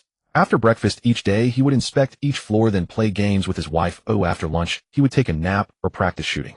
In the afternoon, he would watch movies with his wife or call his parents for a game of mahjong. After dinner, he would make a simple round of the floors, then accompany his wife for prenatal education. Only then did such a simple, unadorned day come to an end. The shelter also had an energy-saving mode. Based on the patterns of work and life over the past half-year, Zhang Sun, with the help of the intelligent AI assistant, adjusted some unnecessary or infrequently used power-consuming equipment. For instance, the lighting systems in certain floors or rooms would automatically turn off when unoccupied. The refrigerator's cooling system would run periodically instead of continuously. Similarly, for the first and second floors, especially the first, which was rarely visited, maintaining normal temperature was unnecessary, so the heating supply could be slightly reduced. Every time Zhang Sun inspected the first and second floors, he would temporarily put on extra clothes. Though troublesome, these measures indeed reduced the shelter's burden and energy consumption. Such optimizations required periodic reassessment and improvement. This was not only to ensure all systems operated at peak efficiency, but also to foster a more perfect symbiosis between the people and the shelter. As September approached, after lazing around for a week or two, it was time to go out and dispose of the trash. However, this outing wasn't just for garbage disposal. There were 2 other tasks to accomplish. One was to install a climbing ladder at the air filtration channel above the main gate and near the camera. Because the mountain surface was icy and steep, making every climb arduous, the father-in-law planned to create some ladders and secure them in place. He had been working on these ladders for some time using steel bars and plates. 4 steel bars formed a frame. The lower 2 bars connected steel plates at intervals, while the upper bars served as handrails. With Zhang Sun's help, the father-in-law crafted over a dozen ladders of varying lengths. During the last garbage disposal trip, the 2 had coordinated to measure the approximate distances. These ladders were made based on those measurements, and after route planning, the number of ladders was determined. When the time came, they would align them and drive in nails to secure the ladders to the mountain surface. But first, they had to slightly level the uneven areas before fixing the ladders. The other task was to test the drone's performance. Hadn't Zhang Sun previously purchased a batch of quadcopter nuclear emergency drones from the United States? They had been gathering dust in the warehouse, so this was a perfect opportunity to test them. The main goal was to see how the drones performed in low-temperature, radiation-heavy environments, including flight and remote control range, as well as battery life. The manual listed a maximum flight distance of 230 kilometers and a battery life of 1.2 hours. This was under standard pre-disaster conditions, but now it was the apocalypse. He needed to know how much the drone's performance would degrade, so if it was ever truly needed, he would have a clear understanding. The flight system for these drones was provided by DJI. It wasn't that Zhang Sun refused to buy domestic products, but DJI primarily focused on consumer-grade drones, and larger models like these weren't yet available. Additionally, domestic nuclear emergency drones were not open to the civilian market. The American drone manufacturer also had shares in DJI, which is why DJI's flight system was used on these drones. After all, DJI was highly capable in this field. As for the drone itself, it integrated advanced American materials and sensors, making its performance among the best in the quadcopter category. The batch of drones Zhang Sun bought came in both wired and wireless modes. The initial concern was that nuclear radiation might interfere with the drone's wireless communication. During a trip in July, he had verified that radio communication worked fine within a certain distance, so the wireless mode wouldn't be useless. Once outside, Zhang Sun and his father-in-law first carried out all the ladder's tools and drone equipment. Then they used a cart to haul the trash to a distant ravine for disposal. Afterwards, the father-in-law went to clear obstacles on his own, while Zhang Sun launched a wired drone, extending it to the cable's maximum length and setting it to hover mode. He then left it alone and went to help his father-in-law install the ladders. About an hour later, they had connected the ladders for both passages. By then, the drone's battery was nearly depleted, and it began to auto-return. This test of the drone's battery life under fixed position and altitude conditions showed that indeed in this low-temperature environment, the flight time was shortened by 20 minutes. After the wired drone landed, Zhang Sun quickly retrieved it and placed it in a custom case. He then opened another case containing a wireless drone. In fact, both wired and wireless modes could be switched, attach the cable for wired mode, remove it for wireless mode. After placing it on the icy ground, Zhang Sun gestured toward the shelter's camera. Du Jing inside began to control the drone, flying it toward Enchi City. The distance to the city center was about 80 kilometers, making the round trip 160 kilometers. They wanted to see if the drone could make it. Du Jing had practiced in the shelter a few days prior, so her control was fairly smooth. Without a navigation map, she could only rely on approximate direction and distance using the drone's image transmission function for identification. The video transmission was too slow and had high latency, limiting many features. At this point, the advantage of DJI's flight system's autonomous control became evident. Even with a weak signal, as long as the operator set parameters like distance, direction, and speed, the drone would follow those commands. It would also transmit images along the way. The video transmission was too slow to view until the drone returned. It was Du Jing's turn next. Zhang Sun went to help his father-in-law first. Inside the shelter, Du Jing watched the transmitted images and quickly located the hotel in the small town they had visited before. As for other buildings, they had completely vanished. Without time for lamentation, using this reference point, she promptly adjusted the flight direction. The drone flew along the valley toward the Enchi city center. After about 10 more minutes, Du Jing spotted a cluster of buildings in the upper left corner of the transmitted image, likely the city center. Preliminary analysis suggested about 15 kilometers remaining. However, the image transmission was slowing down. Du Jing simply input a command to continue flying for another 20 kilometers, adjusting the direction toward the upper left. For a while afterward, no more images came back, and the last information showed the battery still at 60. 23 minutes later, the drone transmitted images again, a signal that it had returned, autonomously retracing its path. Generally, civilian drones on the market had 3 return modes: 1 key return, low battery return, and loss of control return. The latter 2 were typically mandatory. But the drones Zhang Sun had procured were more akin to military ones. When control was lost, they could autonomously decide whether to continue flying or return based on battery level. After more than 10 minutes, Zhang Sun, who was outside the shelter, spotted the returning drone. Once it landed, he went to retrieve it. The ladder installation was mostly complete with about an hour left. They continued working. After installing all the ladders, they tested them together. They were sturdy and satisfactory. Things became much easier afterward. Together, they spent another 2 hours clearing the ice from the passage interior and exit. They finished after 2 in the afternoon. After cleaning up the remaining tools, they re-entered the shelter. Despite the bitter cold, both men had a thin layer of sweat on their foreheads. The father-in-law remarked that every outing felt like running a marathon, exhausting. Zhang Sun smiled at that. Before the lengthy decontamination process was over, he used the intercom in the passage to ask Du Jing if the drone's video had been saved. Since they were near the shelter, video transmission was faster, and there was no need to remove the storage disk. Moreover, the wireless drone still had some battery left, enough to support video transmission to the display device.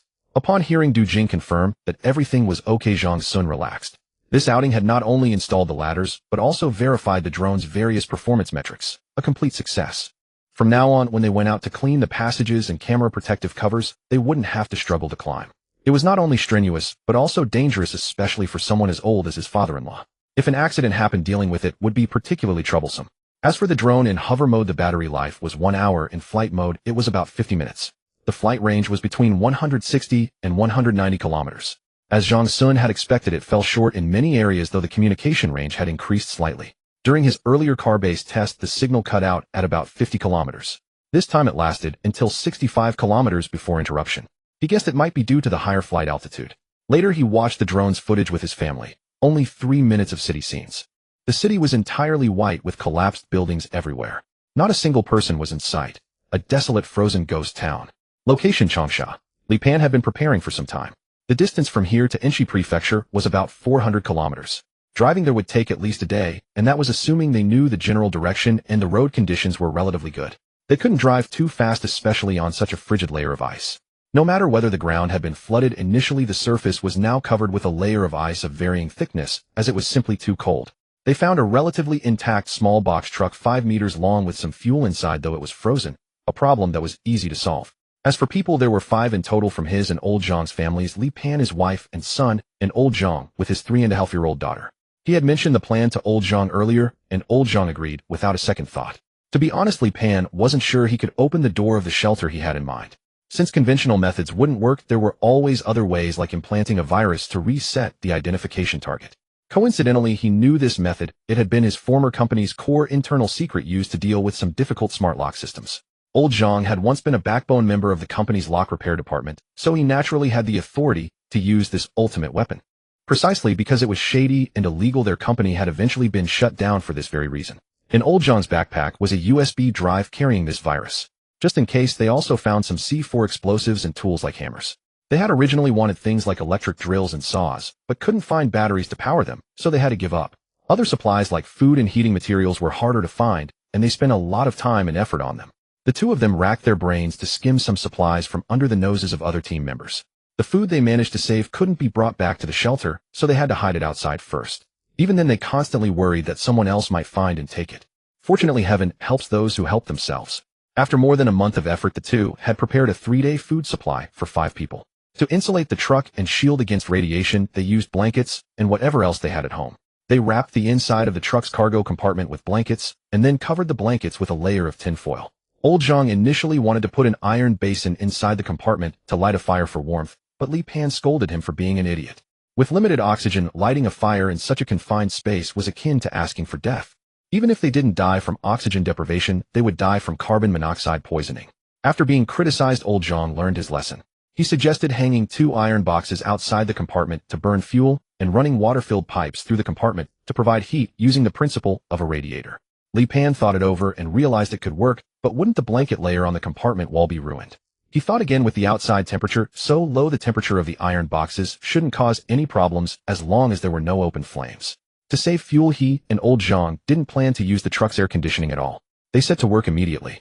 Whenever their team wasn't on duty, the two of them would go out alone to find the materials and supplies they needed.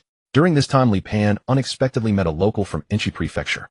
He was a driver who frequently transported goods between the two places. He had survived the disaster because he happened to be delivering goods to an underground mall in Changsha on that fateful day. His name was Du Chun, and for the past few months he had been trying to get back home, but all his attempts had failed. He still had parents, a wife, and children in Inchi Prefecture, so he had only one belief in his heart: to go home. Li Pan decided to bring him into their team as a guide, but this meant they wouldn't have enough food. Gritting his teeth, he decided to wait a bit longer to finish the preparations before setting off. During this time, Li Pan and old Zhang kept looking for materials, while Du Chun went to search for food. After considerable effort, the two finally gathered the materials, and the next step was to modify the truck compartment. Time quickly passed into September, and their progress was far from smooth. On one hand, they still had tasks at the shelter which cost them a lot of time. On the other hand, they had to avoid being discovered by others, often stopping to observe for a long time at the slightest sound. Fortunately, they completed the modification without incident. Du Chun had also found some food, and he had even pried open the fuel tanks of many abandoned vehicles, bringing back dozens of liters of solidified gasoline. Due to the decreased oxygen content in the air, starting vehicles was more difficult and engine combustion was incomplete, so fuel consumption would be higher than before the apocalypse. They needed to prepare more fuel. In the past, a vehicle like this would consume only about 60 to 70 liters for 400 kilometers, but in the current environment, without preparing 200 liters of fuel, they probably couldn't make it 400 kilometers. So far, they had collected only about 120 liters, including what was in the truck, which was far from enough. They had to continue prying open fuel tanks. Gas stations in the city were out of the question. They had long since exploded into nothingness during the Great Disaster. Besides gasoline, they also needed fuel for heating, with solid alcohol, books, and the like were all their targets. However, these items were particularly hard to find. Since the arrival of the Ice Age, the top priority supplies for all shelters had been food and heating materials. After months of scavenging, the city, already largely burned, made it even harder to find these things. Li Pan and the others had to turn their attention to the outskirts of the city, but this meant they would be exposed to radiation for even longer periods. They were all already suffering from radiation sickness. Over the past month, spending so much time outside had worsened the red spots and ulcers on their skin. Moreover, old Zhang and Du Chun had developed gastrointestinal problems, frequently vomiting and coughing up blood. Li Pan felt helpless about it. All three of them were already determined to die, with only one belief in their hearts. He and old Zhang were doing it for their children, while Du Chun was doing it to go home. Going to the edge of the city on foot, the difficulty was unimaginable. Sometimes if they couldn't return in time by afternoon, they could only find some shelter and huddle together for the night. Looking at the condition of old Zhang and Du Chun, Li Pan really worried whether they could hold out until the day of departure. He himself wasn't much better off. For the sake of their children's survival, they were willing to give up everything, even their own lives. After several long-distance searches, they barely managed to gather the necessary supplies. Time was running out. They had to set off as soon as possible. Li Pan had given old Zhang and Du Chun hope, and now it was time for them to give their children hope. On September 11th, 2025, Li Pan drove the small box truck and officially set off, heading for the Yishangwen shelter in Enshi Prefecture.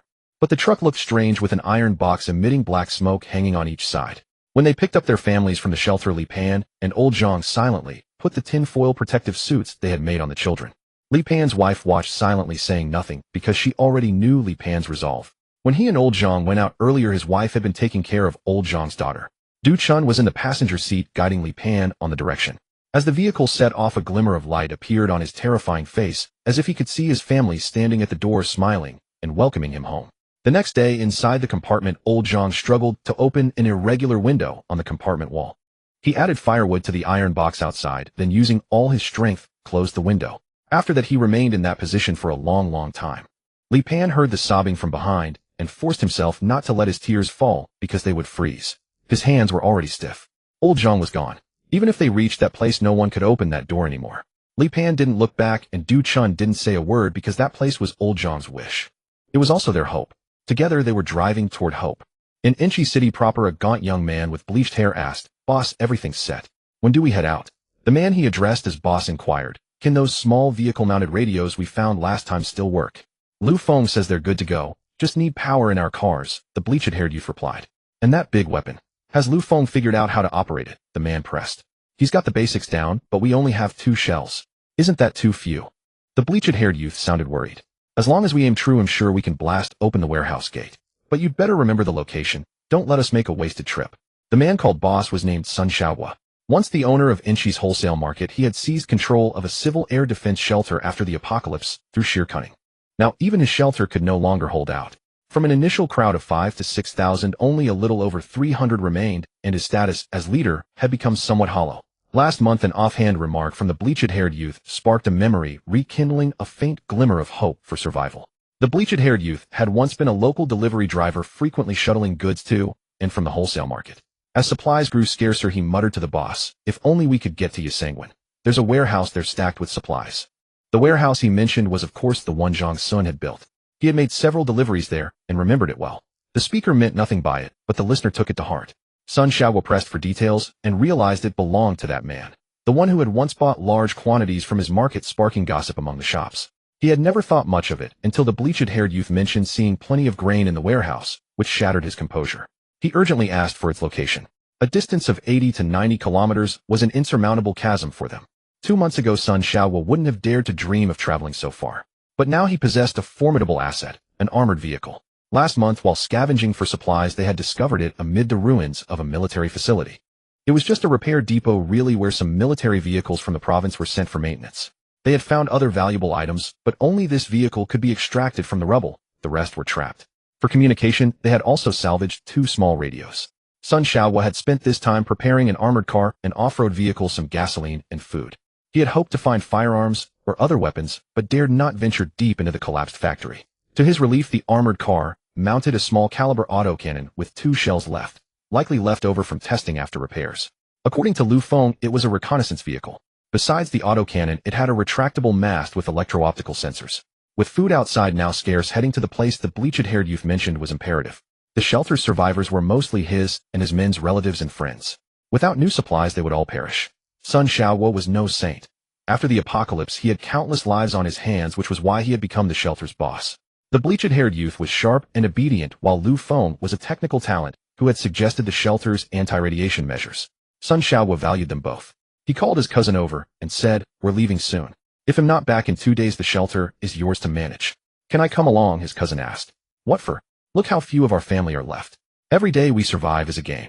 If help comes from the provincial capital, maybe we won't die," Sun Xiaohua scolded. He sighed and continued, "Maybe I'm being too pessimistic. Worst case, we return empty-handed. With luck, we might even enjoy a few more good days." His cousin nodded reluctantly. Sun Xiaohua added, "If we don't come back, remember, never try to find us." 20 minutes later, Sun Xiaohua set out with 6 people in 2 vehicles. He, the bleached-haired youth, and Lu Feng rode in the armored car, while the other 3 followed in the off-road vehicle. The reconnaissance mast remained retracted, and to save fuel, the air conditioning was set to its lowest setting. On September 19, 2025, the 2 vehicles departed from Inchi City, heading for Yasangwan. However, ahead of them, a box truck had briefly stopped there before continuing in the same direction. Inside that truck were Li Pan's family and old Zhang's 3.5-year-old daughter. Earlier, while passing through Inchi, he had let Du Chun off.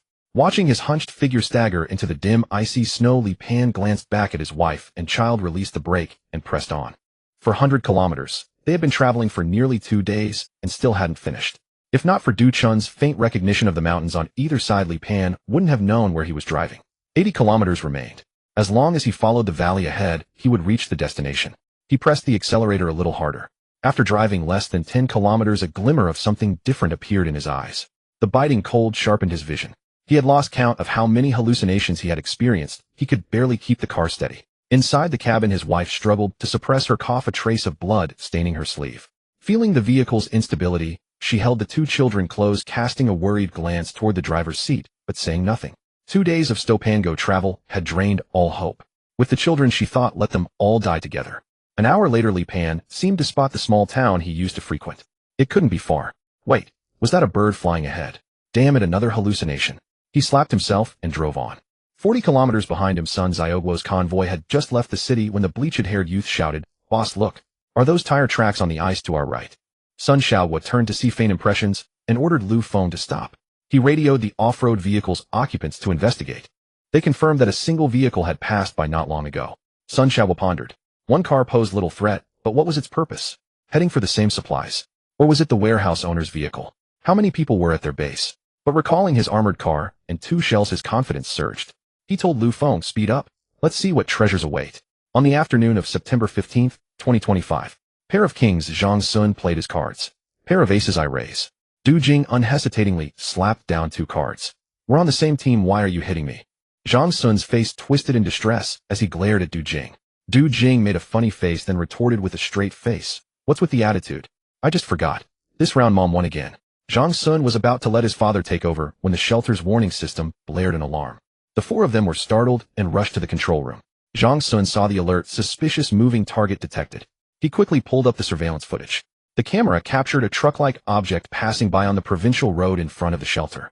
Earlier, to build the shelter, they had carved a road from the provincial road leading here. One of the surveillance cameras above the shelter was precisely aimed at the intersection of these 2 roads. About a kilometer away, the footage only showed a white blur streaking past, quite indistinct. Pausing and zooming in, Zhang Sun could still discern it was a box truck. His brow furrowed deeply. Du Jing and his parents grew tense, sensing that these people were all coming for their shelter. But the truck drove straight away. Had it not noticed them? "Honey, you stay here. They'll go check it out," Zhang Sun said, uneasy. "They'll go with you," his father-in-law offered. "That truck's already far away. Maybe we shouldn't go out. Perhaps they were just passing by." Du Jing hesitated. "It's not that simple. This place is so remote. Why would people keep coming? Don't worry, you'll take the Mengshi vehicle, and I have a gun. It'll be fine." Zhang Sun reassured Du Jing, then told his father-in-law, "I'll go alone. If anything happens, you can cover me at the entrance." His father-in-law nodded.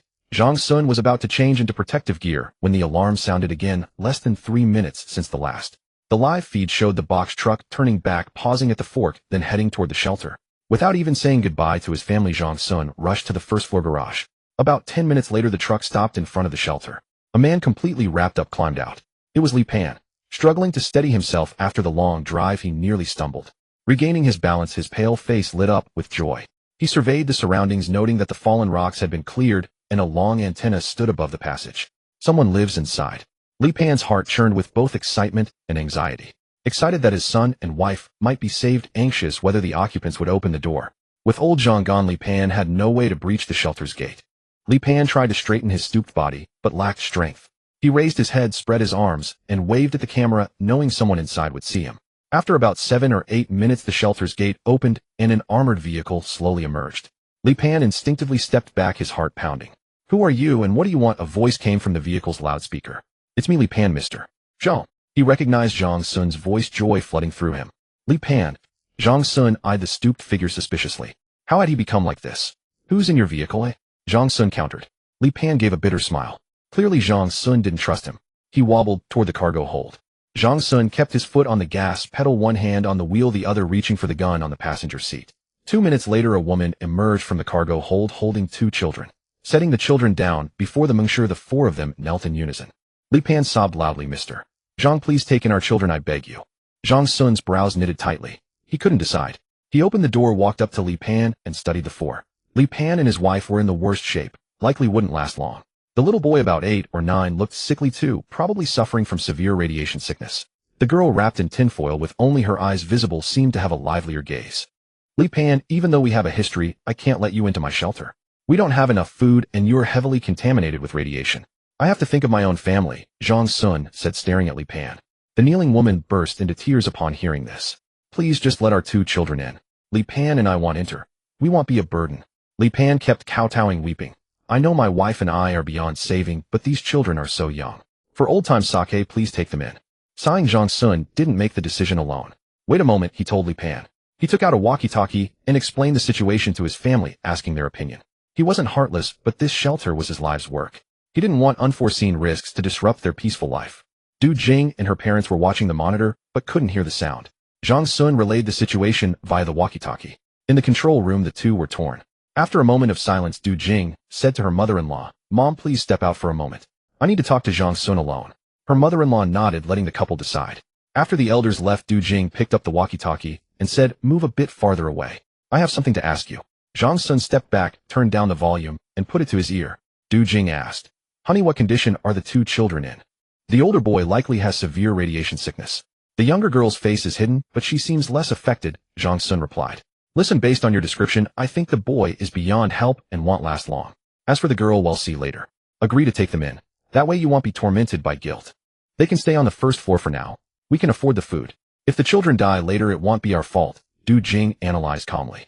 Zhang Sun saw the logic and silently admired his wife. The boy probably wouldn't live long anyway. It would only cost some food and effort, not a huge burden on the shelter. He put down the walkie-talkie, walked to Li Pan, and said, Li Pan's sister-in-law, my wife, and I have decided to take in the 2 children. The couple was ecstatic. They pressed the children to kowtow to Zhang Sun. What are their names? Zhang Sun asked. The boy is my son, Li, and 9 years old. The girl is a friend's daughter, Zhang Pingping. Li Pan hurriedly introduced. Zhang Sun gave a faint smile, then said to Li Pan, say your goodbyes to the children. Every extra minute outside is dangerous. Li Pan, overcome with gratitude, hugged his children and tearfully gave them his final instructions. 5 minutes later, Li Pan retrieved a notebook from the truck and handed it to Zhang Sun. This has their names and birthdays. They're in your hands now. Zhang Sun took the notebook, nodded silently, then turned to the children. Uncle will take you to get some good food. The shivering children looked up at Li Pan and his wife. Seeing them nod through tears, they walked toward Zhang. Blondie, are you sure you've got the right spot? Look around, there's nothing but mountains and ice. Where's the warehouse? Lu Feng stopped the car, questioning the location of these mountains. Blondie hesitated himself. It should be here, but there's nothing. Impossible. Sun Xiaohua ignored them, turned to look around, and asked Blondie, are you certain this is the place? Blondie nodded, albeit with a lack of confidence. It seems a massive flash flood occurred here which might have swept away the warehouse, Sun Xiaohua sighed. What now? Head back. Lu Feng's face was etched with disappointment. No, we follow that vehicle ahead. They must still have supplies, why else would they come to such a remote place? Sun Xiaohua said. Boss, since it's so desolate, why would they come? Do they have a place to stay? Blondie asked. Sun Xiaohua was also puzzled and could only speculate. Maybe there's a large cave here. Let's follow them first and see. Blondie and Lu Feng nodded, and they continued forward. They drove slowly, headlights on to clearly see the tire tracks on the ice. After about 40 minutes, they reached the fork in the road just as Zhang Sun was about to lead the 2 children into the shelter. Honey, emergency. Du Jing's urgent voice came through the walkie-talkie. Zhang Sun quickly picked it up, asking, what's the emergency? 2 more cars have appeared at the fork. The front one looks just like your warrior vehicle. They're definitely heading for our shelter. They'll be here in about 10 minutes. Come back quickly. Du Jing was nearly in tears. Zhang Sun frowned, glaring at Li Pan, and demanded, did you lead them here? Li Pan and his wife had heard the walkie-talkie. He smiled bitterly. We've been traveling from Changsha all the way without any contact with anyone. We really didn't bring them here. Then why the coincidence? Zhang Sun questioned as he opened the door of the warrior. Enough. Since you don't believe me, I'll have to prove it to you. Li Pan glanced at his son, a fierce glint in his eyes. Then he said to Zhang Sun, please take care of my son. He'll go deal with them. With that, he walked toward his own vehicle. Li Pan's wife gazed at her son, tears streaming down her face. She held back her sobs and resolutely turned away, joining Li Pan in the truck. Zhang Sun watched them. After the truck turned around, he lifted the 2 children into his car. The children huddled in the passenger seat, especially the little boy whose eyes were filled with reluctance and anguish. Having endured the long apocalypse, he was no longer a child. His silence did not stem from indifference. He knew his parents had found release. Zhang Sun reached out his right hand, shielding the child's view. On the other side, Blondie pointed ahead. Boss, the car in front is coming toward us. Sun Xiaohua smiled and said to Lu Feng, stop the car first. Flash the hazard lights at the oncoming vehicle. It seems they've noticed we're following. But soon his smile vanished. He shouted in panic, quick, turn the wheel. He's insane. The truck was accelerating, clearly intending to ram them. There was no time to load and fire.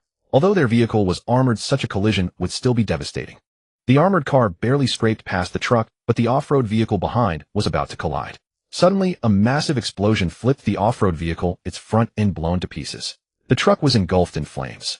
The armored car carrying Sun Xiaohua was caught in the blast wave, spinning several times on the ice before its front slammed into a solid rock face. The three inside were knocked unconscious, their bodies slumped grotesquely. Smoke billowed from the hood. With a clatter, the left door fell off, and a rush of frigid air surged into the cabin. Zhang Sun stared at the scene, utterly baffled. How could two vehicles colliding in such freezing weather cause such a massive explosion? He didn't know that the C4 explosives Li Pan and Old Zhang had prepared for blasting open the shelter's main door were the cause. In that moment, to ensure his child's survival, Li Pan chose to trust Zhang Sun and take his enemies down with him. He protected his child and found his own release. Zhang Sun silently mourned for them, then got out and lifted the two children down. He said to Li An, "Come on. Your parents no longer have to suffer." Holding Li An's hand and carrying Zhang Pingping, he walked toward the shelter's entrance. After placing the two children behind the first door, he briefed Du Jing and his father-in-law, then returned to the warrior. The shelter's heavy door slowly closed. The two children would undergo decontamination procedures with his father-in-law. Because of radiation exposure, they could only stay on the first floor, where temporary folding beds would be set up. Outside, Zhang Sun sat in the car using binoculars to look ahead. The flames on the truck still hadn't died out.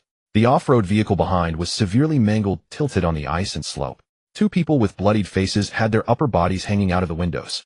As for the oddly shaped armored car, its front was deformed from the impact with the mountain. The front door was gone, the state inside was unknown.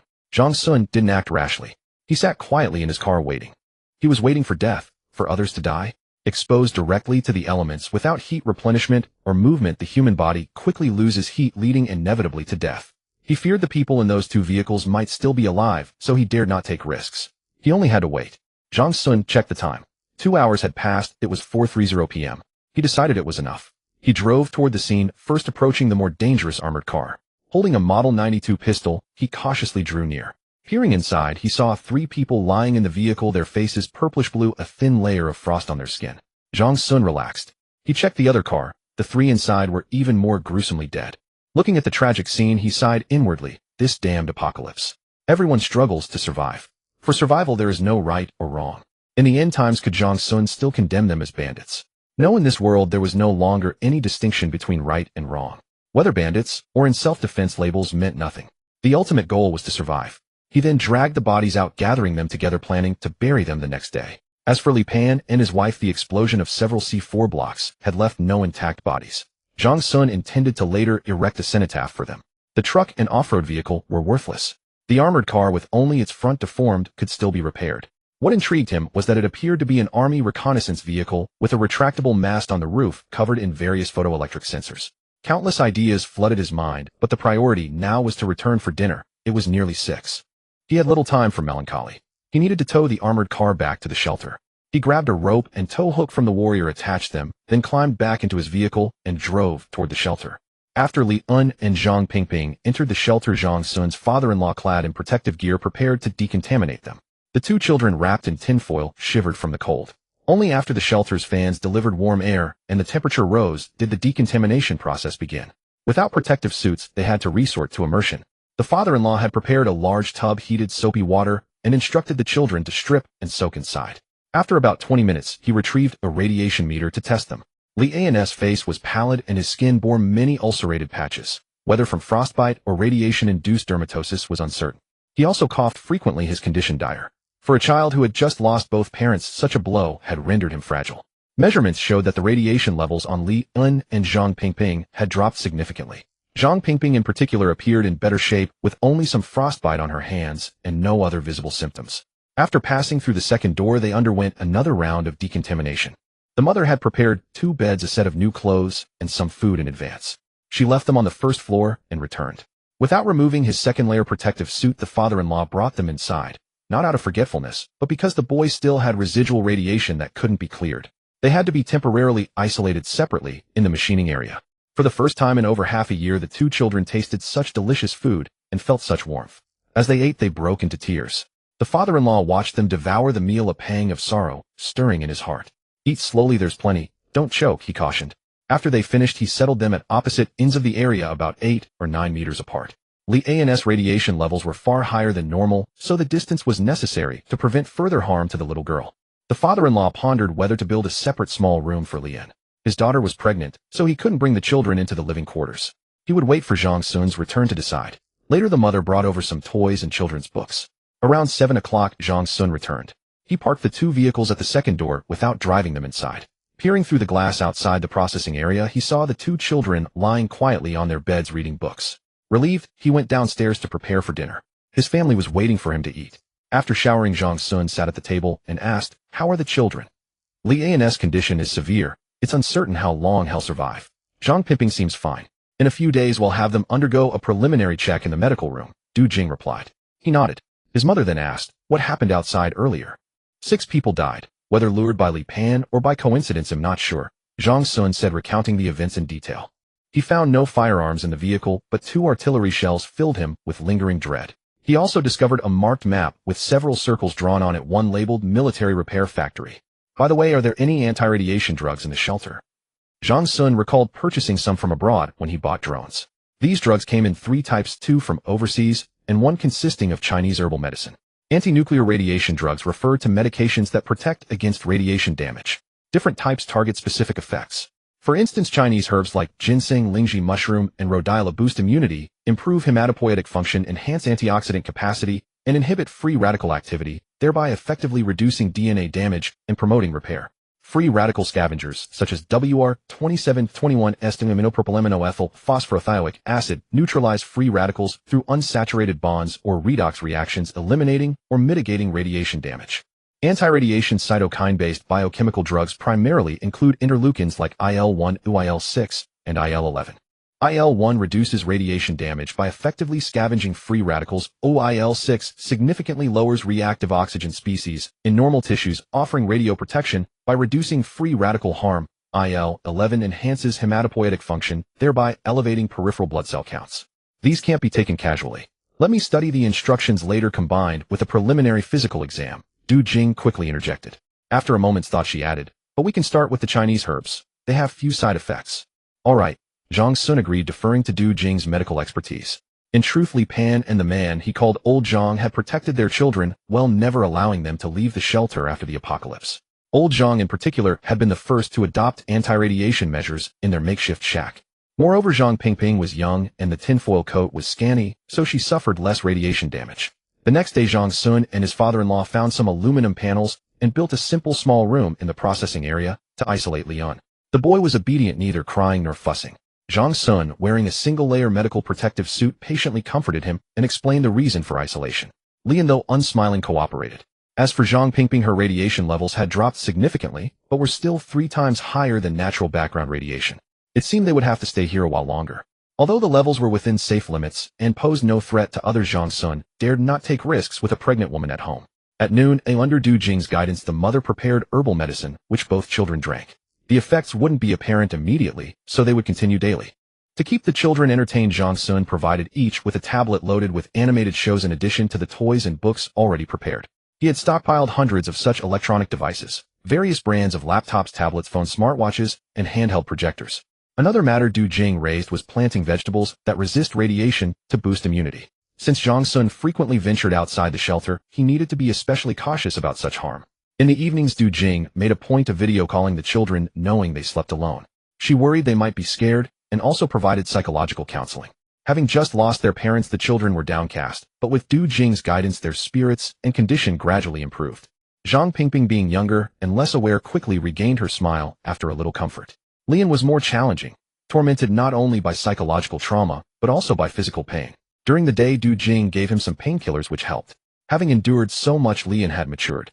Sometimes when the pain became unbearable, he still gritted his teeth and remained silent. But Du Jing could see the strain on his face through the screen, knowing he was struggling to hide his discomfort. What surprised her most was how well-behaved and obedient both children were. Perhaps they feared displeasing their hosts and being cast out of this comfortable haven. Du Jing, with her nursing background and knowledge of psychology, understood the children's mindset. On September 21, 2025, the second day after taking in the child, Zhang Sun and his father-in-law went out to deal with the scene. He drove an excavator to dig a pit near the intersection and buried the 6 corpses. Then they set up a cenotaph for Li Pan and his wife, erecting a wooden plaque as a tombstone. After bowing to the cenotaph, they began to move the 2 badly damaged cars to a place where garbage was previously dumped, an inconspicuous spot. Actually, there was a small radio station on the off-road vehicle, but unfortunately, it was also severely damaged and unusable. It took over 2 hours to complete all the work. Back at the shelter in the afternoon, Jong Sun began repairing the armored vehicle. The armored vehicle had only suffered from the blast wave and a collision to the front with the door falling off, but overall the damage was not severe. There was a basic set of vehicle repair tools in the garage, barely enough to complete the repairs. The surface damage was quickly dealt with, and Jong Sun drove the armored reconnaissance vehicle for a short test run on the dozen meters long passage, finding it acceptable. Driving it was no different from a civilian vehicle. Both were automatic. The only unfamiliar aspect was the heavier steering wheel. To be honest, the vehicle was somewhat bulky, making modifications quite challenging, so he gave up on modifications. Instead, he simply applied a layer of anti-radiation coating to the surface and enhanced the airtightness. If he were to truly modify it, he would need to add lead plates, insulation materials, heating, and oxygen supply systems, which would be uneconomical. Especially the weapon system, which was problematic. Neither could it be removed, nor did it have many shells, making it rather useless. It was a small-caliber rapid-fire cannon, and to be honest, without an instruction manual, Jong Sun had no idea how to operate it. So he left it untouched for now. What truly interested him was the photoelectric reconnaissance mast, a valuable piece of equipment. As far as he knew, the vehicle-mounted reconnaissance mast could simultaneously provide optical, infrared, and radar monitoring channels, allowing target information to be obtained from multiple angles with a maximum range of dozens of kilometers. More importantly, the photoelectric mast could be raised, allowing it to take advantage of higher ground in low-lying terrain, seeing farther while staying hidden, thus achieving true covert reconnaissance without exposing itself. Inside the vehicle, there was a multifunctional display and a control joystick, making it easy to adjust the reconnaissance direction and angle. To Jong Sun's surprise, after powering the mast, the display's storage files contained an electronic version of the operation manual. His idea was to dismantle the reconnaissance system and build a small concrete fortification on the mountainside near the provincial highway in front of the shelter. By deploying the system there, he could gain a broader field of view and longer warning time. What troubled him was whether the system could operate for extended periods under such environmental conditions. Since it was retractable, these optoelectronic devices would be exposed to radiation and extreme cold. How long could they last? He had once considered building a small concrete structure to encase the system, similar to a fireplace with a chimney design topped with a high-strength glass cover.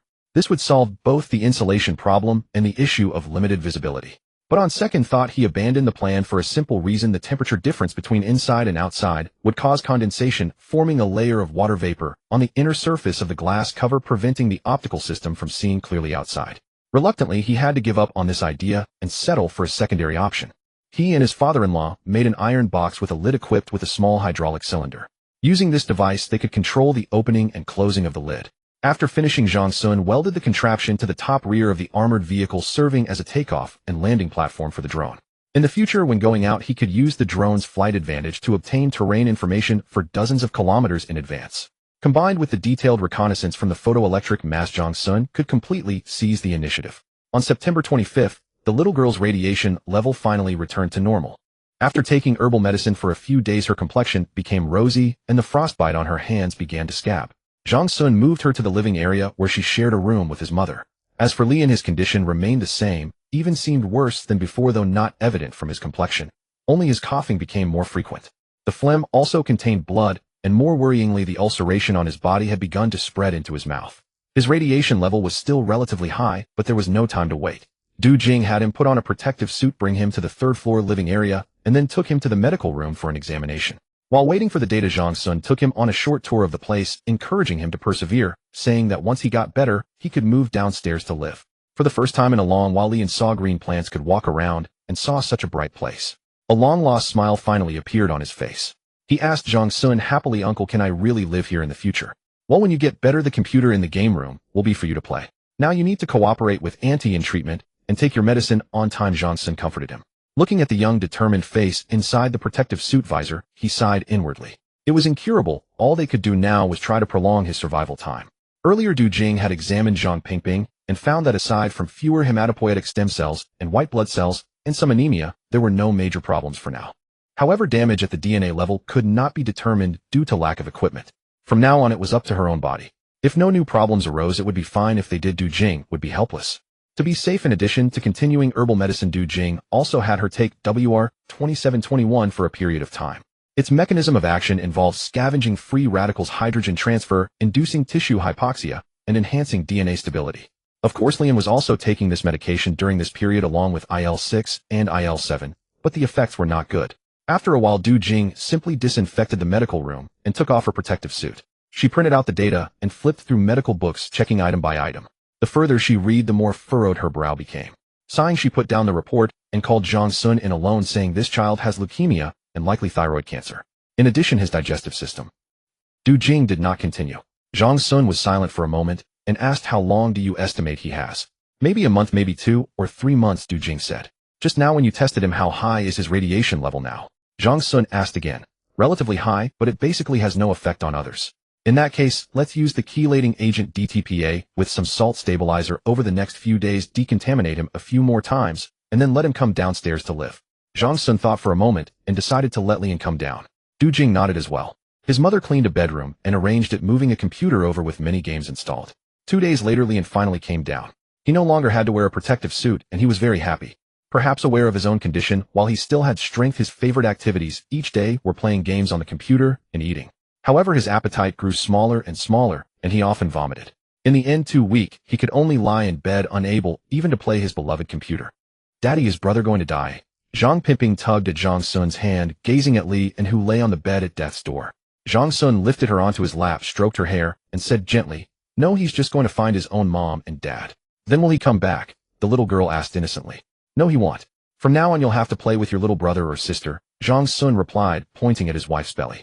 Since she shared his surname, and the elderly couple adored her, they had taken her in as their granddaughter, and Zhang Sun had naturally become Zhang Pingping's father.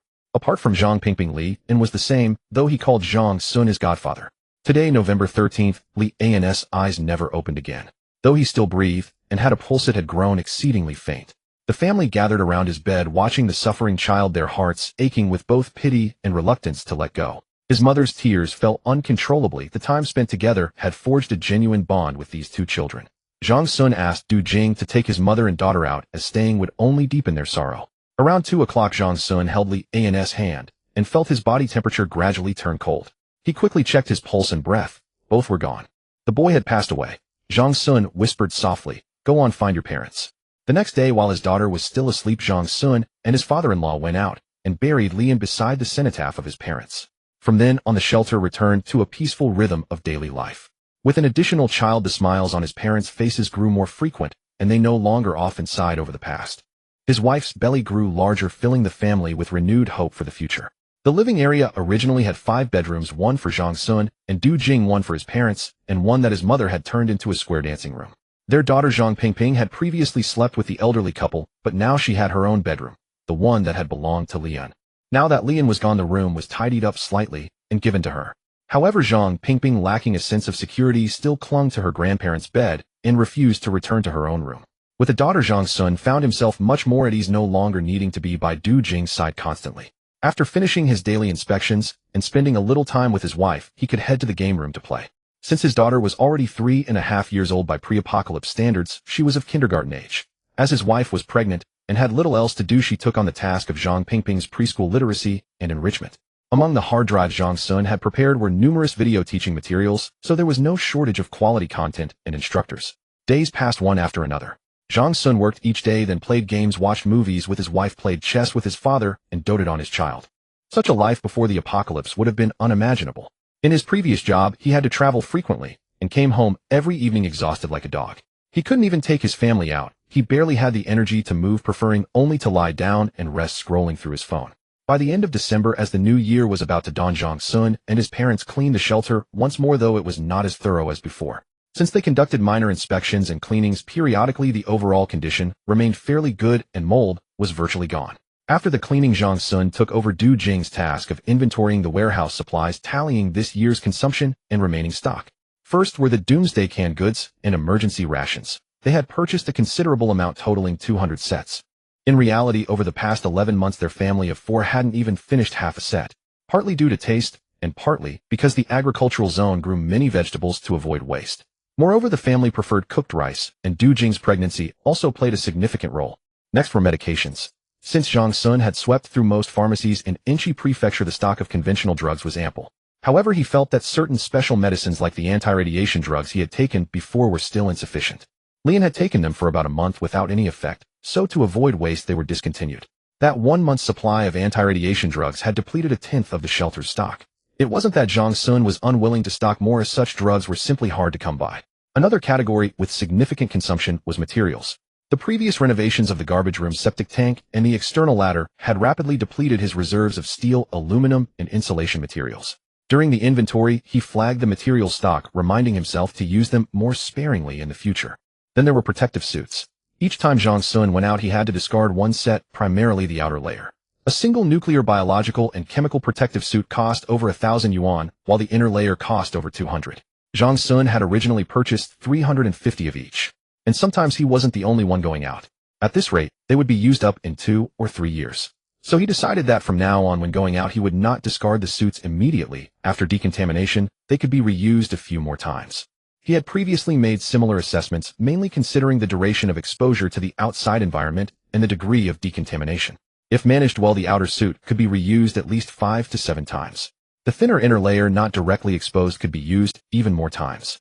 As for the main staple grains and meat supplies, he had initially bought 20 tons of grain and 2 tons of flour. Upon careful inventory, surprisingly little had been consumed. They had grown a season of rice yielding nearly 500 jin, which balanced out the consumption. In the cold storage, there were 300 kilograms, each of pork, beef, and lamb. Over the past year, each type had decreased by about 40 kilograms. Additionally, the family ate chicken, duck, goose, and seafood, totaling about 200 kilograms of meat for 4 to 5 people.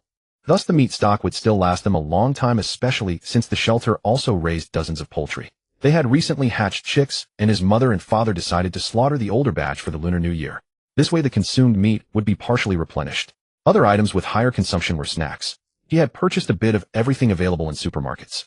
During Du Jing's pregnancy, and after the 2 children arrived, some popular snack varieties were consumed particularly quickly. Once they were gone, they would never be available again.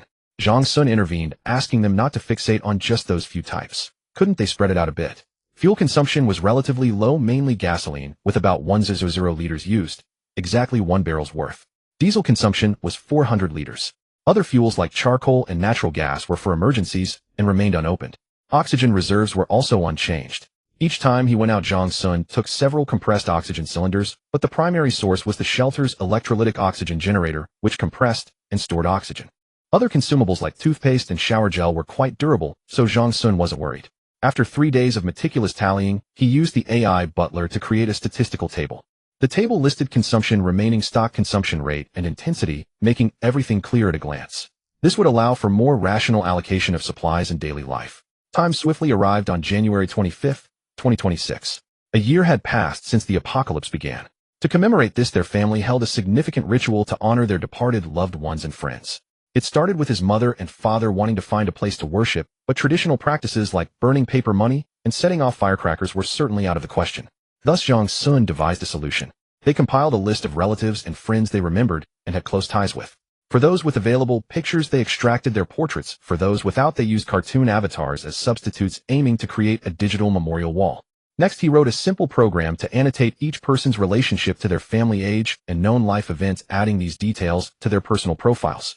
Then Zhang Sun mounted a display screen on the living room wall featuring a pure white background with red lantern decorations in the upper left and right corners. The lower 2 corners were adorned with 2 burning candles, digital ornaments. The portraits and names of these relatives and friends would scroll and play across the screen. If one wished to recall a specific person, they could touch their portrait, which would automatically bring up some basic information about them. This allowed for individual remembrance. The screen also offered virtual offerings such as incense, candles, food, cigarettes, and alcohol. With another click, one could make an offering instantly. Beyond these features, at his mother's suggestion, Zhang Sun added some audio scriptures and music for salvation, such as the Diamond Sutra and the Dawn of Buddha's Light, but refrained from including ominous tunes like the soul-snatching incantation. To make the ritual more authentic, his mother insisted on adding a firecracker ornament that would produce sound and explosive effects when clicked. Once these were set up, coinciding with the first anniversary of the apocalypse, his parents even placed a table in that area with some food on it. They then compelled Zhang Sun and his daughter to kneel before the screen and bow to the scrolling portraits. Amidst the music of the rebirth mantra, Zhang Sun reluctantly kowtowed 3 times and also performed 3 kowtows on behalf of Du Jing. Following this, his mother spoke some words of remembrance and longing and prayed for their family's protection. She then approached the screen and clicked the icon for a one-click offering, causing virtual items like cigarettes, food, and alcohol to fly automatically to each portrait. The ceremony concluded amidst a burst of virtual firecrackers. Of course, the display screen was not kept on every day. It was primarily opened during special occasions like Qingming Festival and New Year, or whenever someone was particularly missed. During lunch, his mother even adjusted the angle of the dining table, claiming it was to allow the relatives and friends to enjoy the offerings alongside the family. This left Zhang Sun and Du Jing both amused and bewildered, and also gave them an eerie feeling. Time marched on, and soon it was New Year's Eve. Zhang Sun and his father-in-law went out to dispose of the last batch of trash for the year, and as requested by his mother, pasted a Spring Festival couplet at the main entrance of the shelter. The upper couplet read, "New Year, new atmosphere, peace for a lifetime." The lower couplet, "Adding years, adding auspiciousness, happiness for a lifetime." The horizontal scroll read, "A soaring steed galloping through the sky." As the year of the horse approached, the living area was decorated with various horse-related items. These included paper cutouts made by his father, little horse plush ornaments, and a horse painting by his daughter. Given limited resources, the family spent half a day and could only produce these. Among the prepared dishes was horse meat, which was not particularly tasty, so only a few dozen pounds had been purchased from the previous meat inventory, and this was the first time it was taken out for consumption. In the evening, the family turned on the television, randomly selected a past Spring Festival gala program, and ate while watching. After dinner, they played mahjong together until past 10 o'clock, when Du Jing went to sleep first. To ensure her rest, they refrained from setting off digital fireworks and firecrackers this year. After tidying up, Li Sun went alone to inspect each floor. After about half an hour of a simple patrol, he returned to stay up with his parents to see the new year in. The next day at noon, before eating, his parents led Zhang Sun and the others in a worship ceremony before they began their meal. The outside temperature had now stabilized at 62 C, and for the past 2 months it had not dropped further. Whether it would rise later, Zhang Sun was uncertain. At least in the memories of those 2 years, there was no record of an increase. As for nuclear radiation, as the dust in the atmosphere gradually settled back to the ground along with occasional snowfall, the radiation in the air was also decreasing. It had dropped from 720 millisieverts a few months ago to the current 410 millisieverts, and it was still declining. Although it was known that the radiation could never return to pre-apocalypse levels, it was still good news overall. This nuclear radiation originated primarily from previous nuclear explosions and nuclear reactors around the world. In the initial years, as the radiation from the nuclear blasts gradually diluted and settled, what remained was the persistent radiation from the nuclear reactors.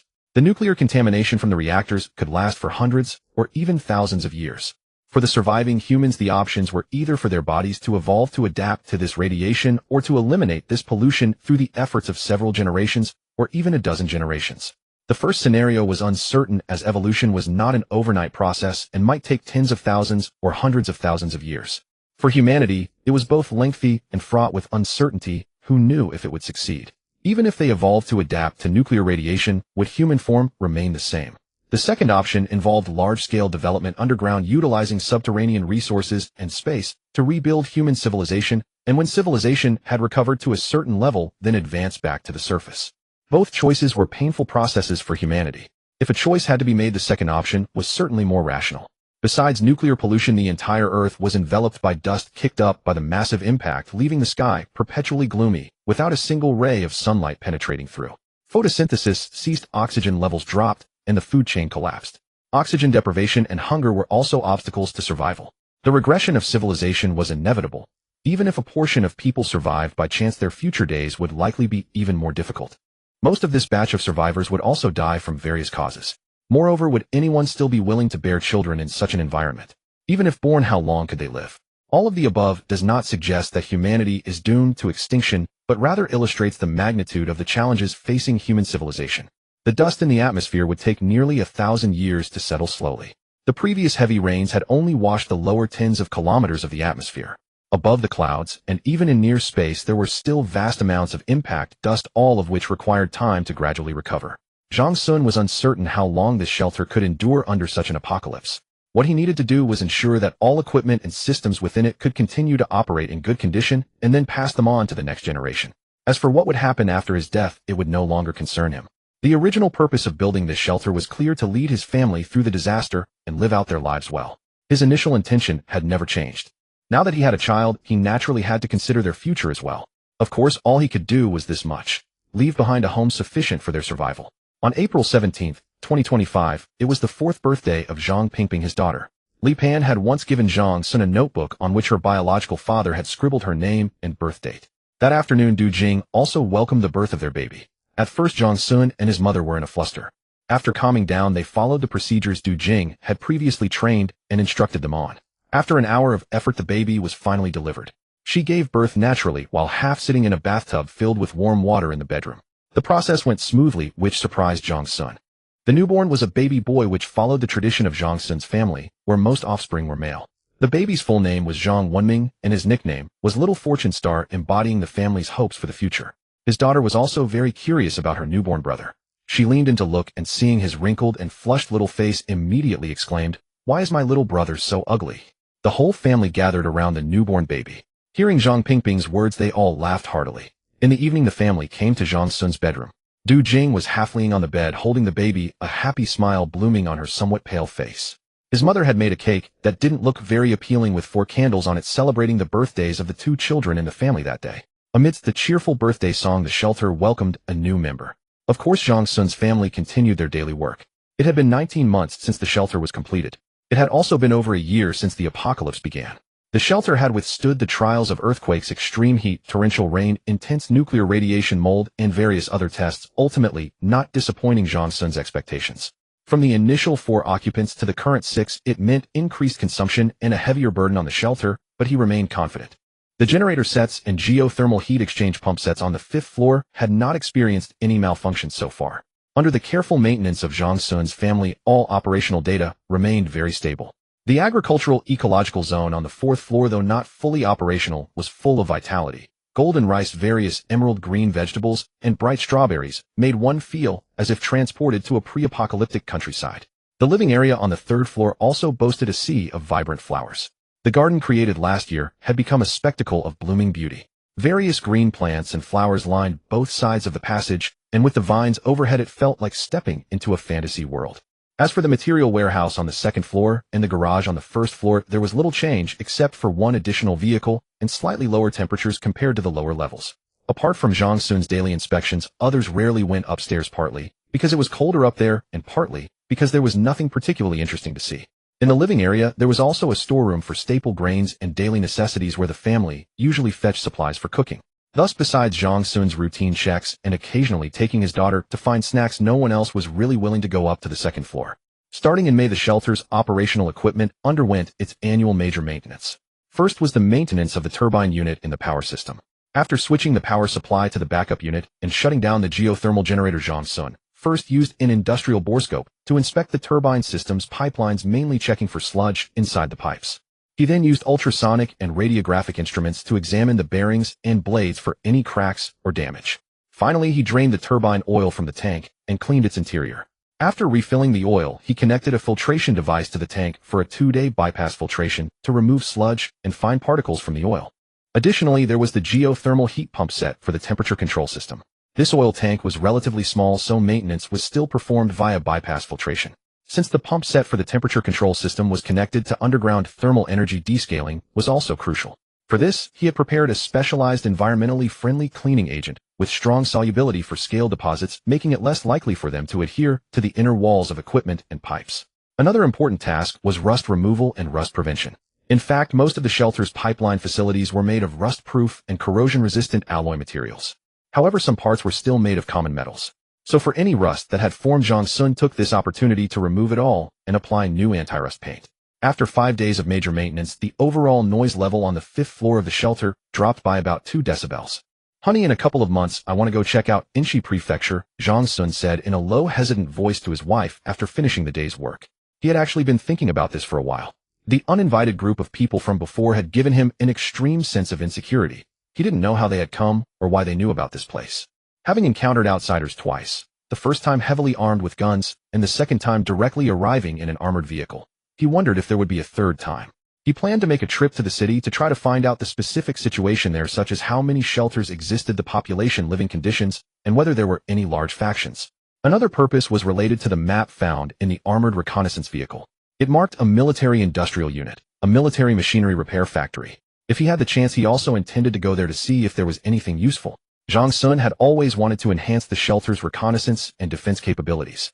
For reconnaissance, they had relied on the few cameras outside the shelter, but their close range provided too little warning time. For defense, aside from the sturdy door, there were almost no other measures. The external cameras, vents, and door identification systems were all exposed to the enemy's view. Unless Zhang Sun opened the door and charged out with a gun, he could only watch helplessly as the enemy caused damage outside. This was something Zhang Sun didn't want to see. In his ideal defense, like in Red Alert, the fortress would be lined with cannons, so anyone approaching would be blasted to pieces before reaching the gate. That was what true defense meant. Passive defense was frankly somewhat useless. If it weren't for national policy restrictions when building the shelter, Zhang Sun would have definitely installed a few Type 1130 Closian weapon systems. The Type 1130 CIWS, also known as the Wanda cannon, was said to have a firing rate of up to 10,000 rounds per minute. This was just wishful thinking. Not to mention the quantity. Even if he could use them, he couldn't afford the ammunition consumption. The rapid-fire cannon on the previous armored vehicle was decent, but it only had 2 rounds of ammunition, essentially a gun without bullets. Alright, but you must protect yourself, and you have to be back within 2 days. Du Jing didn't object this time, perhaps because her attention was diverted by the new baby, or maybe because she knew Zhang Sun had made up his mind. Of course, but it's still early. Let's talk about it in June or July. Zhang Sun said with a flattering smile. Don't be glib. The outside environment is so harsh, and there might be bad people. If something happens to you, how are your mother and I supposed to live? Du Jing said sternly. Understood, boss. I'll make all the preparations and won't let down your earnest expectations. Zhang Sun sat up and saluted, then grinned with a slightly lecherous expression and asked, Honey, has your body recovered well? Du Jing glanced at the child sleeping soundly in the crib and gave him a deathly glare. Zhang Sun gave an awkward smile, then shrugged and turned off the light, preparing to sleep. After a minute, a hand under the blanket reached out and touched Zhang Sun's leg. To make a trip to the urban area, Zhang Sun had to be thoroughly prepared. During a previous drone test, the unmanned aircraft briefly flew over the city without control, and due to its altitude, the captured video only offered a vague overview. Thus, Zhang Sun planned to launch the drone again. However, launching from outside the shelter was not ideal due to communication range and flight endurance constraints. He intended to launch the drone from the tourist town, where he could barely receive the signal, and the drone would linger over the city for a much longer duration.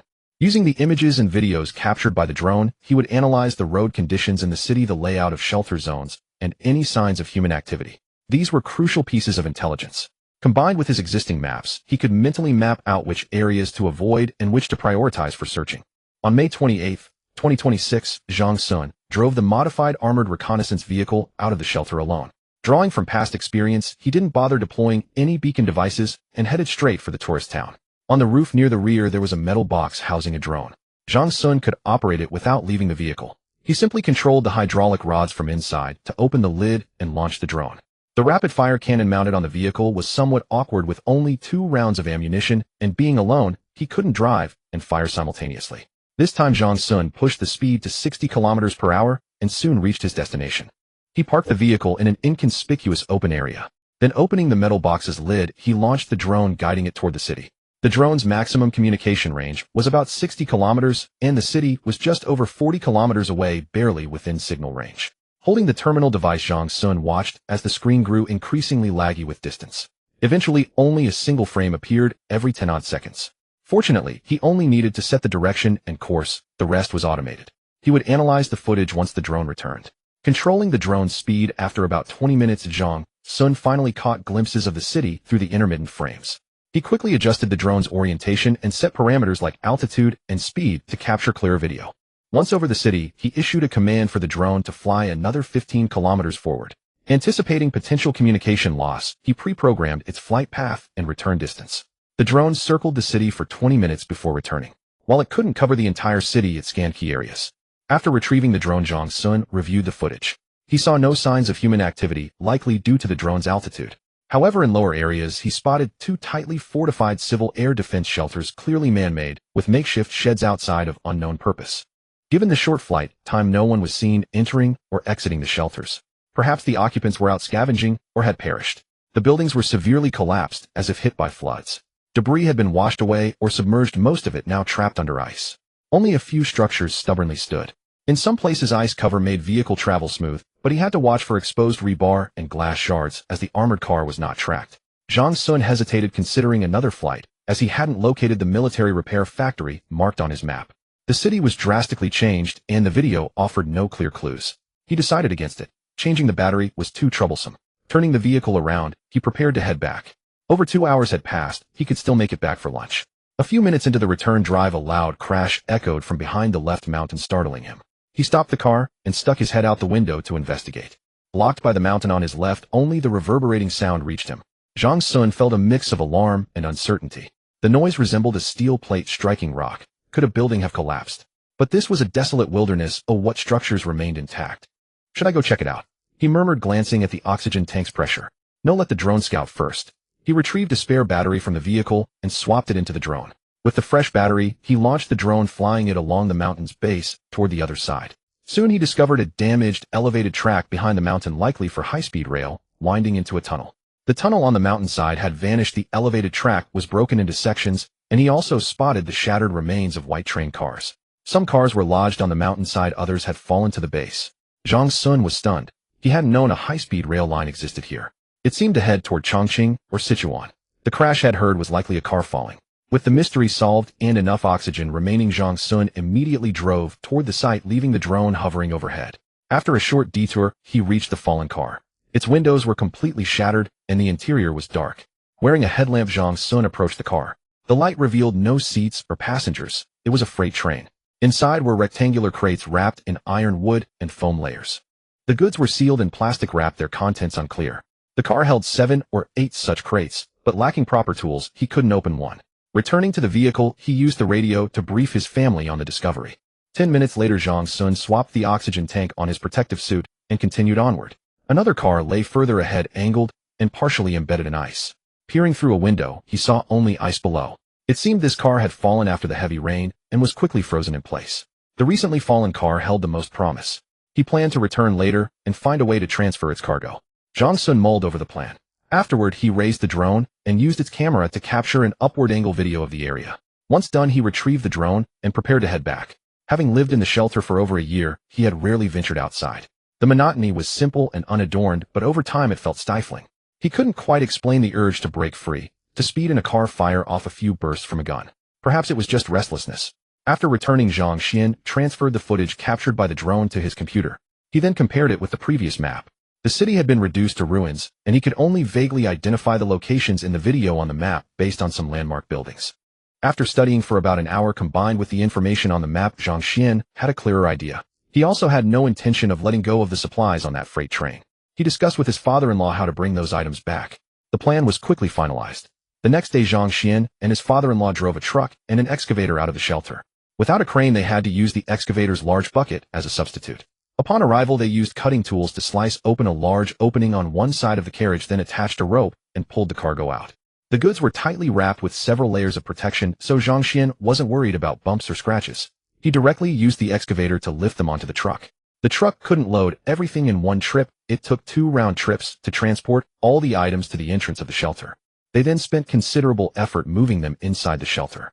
To prevent accidents, Zhang Xian didn't bring these items into the first-floor garage, but left them in the corridor. After several complex decontamination procedures, they managed to reduce the surface radiation to a relatively low level. The fans in the corridor worked at full capacity, continuously expelling the radioactive air. Even after the items were brought in, he didn't immediately unpack them, but deliberately left them for a few days. In truth, the whole family was curious about what was inside those crates. When it was almost time to unpack, Zhang Xian and his father-in-law used a handheld radiation detector for a preliminary check and found that the radiation on the crates had been largely eliminated. Then came the opening. First, they opened the first crate. Zhang Xian carefully removed the outermost layer of deformed sheet metal and set it aside. Next was the wooden crate inside. They pulled out the nails, and when the first plank was removed, they revealed small plastic boxes wrapped in plastic wrap. Dozens of such small boxes were neatly arranged in rows. They continued to check the surface radiation of these plastic boxes. After confirming it was safe, they continued unpacking. Soon the outer layer of plastic wrap was torn off. The labels on the plastic boxes told Zhang Xian that this was a batch of medicine. He took out his phone and video called Du Jing in the living area, showing her the labels on these boxes. Upon seeing the names on the labels, Du Jing was quite delighted. She said to Zhang Xian, "Honey, great news. This is a batch of medications for treating cancer and certain rare diseases. The 2 boxes in front of you contain chemotherapy drugs. I can see cyclophosphamide, cisplatin, and vinorelbine. The ones on the left labeled gefitinib, erlotinib, and trastuzumab should be targeted therapies. And those on the right are immune agents and traditional Chinese patent medicines." Zhang Xian was also surprised by Du Jing's introduction. He hadn't expected this package to contain such specialized medications. Before the apocalypse, he had wanted to buy some, but these drugs required hospital certificates or diagnosis reports. He hadn't expected to now fill this gap. Together with his father-in-law, he wiped the box surfaces with soapy water, carefully placed them on a handcart, and transported them to the garage for storage. Next they opened the second crate. As soon as they uncovered a corner he knew what it was, a piano. On the piano's top board were also a guitar, a violin, and organ flutes, and other instruments. All these items together could probably form a band. Not bad. He could learn to play them in his spare time to cultivate his taste, especially for the two children, who could use them for enrichment later. The third crate contained several sets of IoT devices along with some surveillance cameras and sensors. These IoT devices were primarily used for monitoring the lubrication systems of industrial equipment. They tracked changes in oil quality, providing real-time monitoring and early warnings for the condition of lubricants and equipment. This was an unexpected bonus. The shelter's equipment did have some monitoring sensors, but they were relatively simple, only including temperature and moisture sensors. However, this set of IoT devices integrated sensors for viscosity, moisture, dielectric constant, cleanliness, ferromagnetic, and non-ferromagnetic wear. Installation was also very convenient. Just connect to the oil inlet and return pipes, and the data could be transmitted back to the central control system via Wi-Fi. Seeing these items, Zhang Xian was overjoyed. Later he could set up an oil monitoring channel on the central control interface to receive and analyze various data. This would give him a better means of monitoring the internal wear of the equipment, while also enabling early warnings and timely interventions. After storing these devices and accessories, they moved on to the fourth crate. Upon opening it, they found nothing of great value. Just large bundles of printing paper and ink, though they were quite exquisite and came in various colors. The shelter had a few printers, but they were rarely used. Perhaps later they could be used to print teaching materials for the children. In fact, Zhang Xian had previously bought many textbooks from kindergarten to university level, but they were all standard curricula. If the children developed other interests, they could print out electronic versions of hobby-related materials. The fifth crate contained a batch of brand-name cosmetics and clothing. Zhang Xian wasn't particularly impressed, but Du Jing and his mother were overjoyed and insisted on coming up to take a look. Zhang Xian quickly stopped them. These items needed to sit for a while longer. Who knew if they were still usable after being exposed to the radioactive environment? What if they caused skin damage? There were 8 crates in total, and they had opened 5 so far, but the unpacking alone had taken nearly 3 hours. After lunch and a short nap, Zhang Xian and his father-in-law continued their unpacking mission. The 6th crate was the heaviest, a batch of glass. The label read cadmium telluride power-generating glass. Zhang Xian vaguely recalled having read about this type of glass online. It was a semiconductor material that could both conduct electricity and generate power. A single piece of this power-generating glass, about 2 square meters, could produce up to 270 kilowatt-hours per year. Just 2 or 3 pieces could meet a family's annual electricity needs.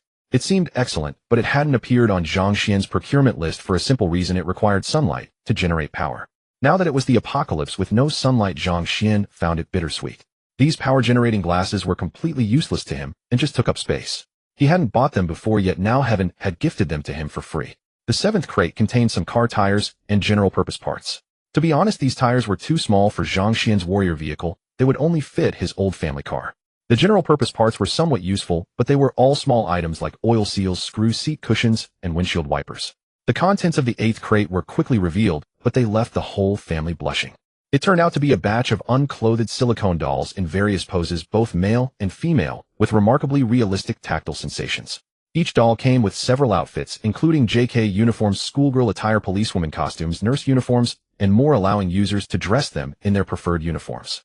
His father-in-law, being thick-skinned, took charge of resealing these dolls, and without changing his expression moved them to the garage. After a full day of unpacking, Zhang Sun and his father-in-law were somewhat exhausted.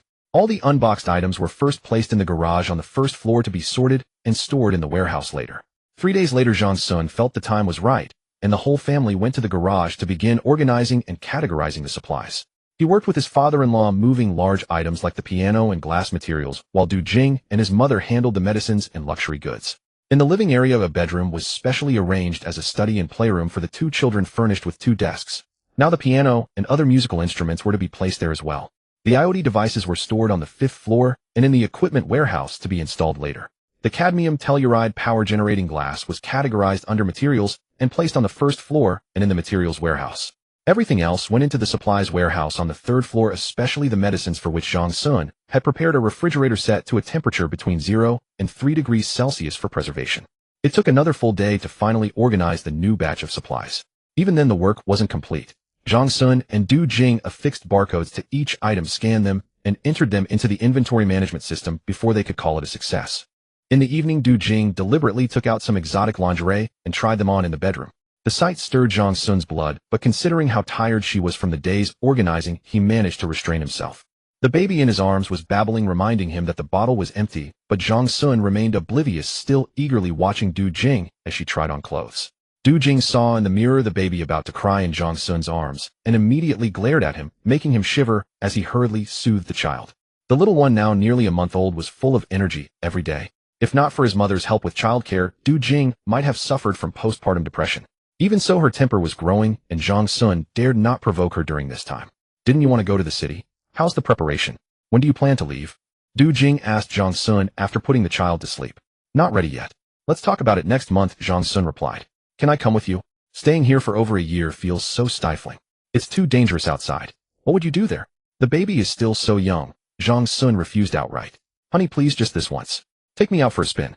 Mom can take care of the baby. I'll be fine," Du Jing coaxed, tugging at his arm with a sweet voice. "No," Zhang Sun said firmly. "I'm fine.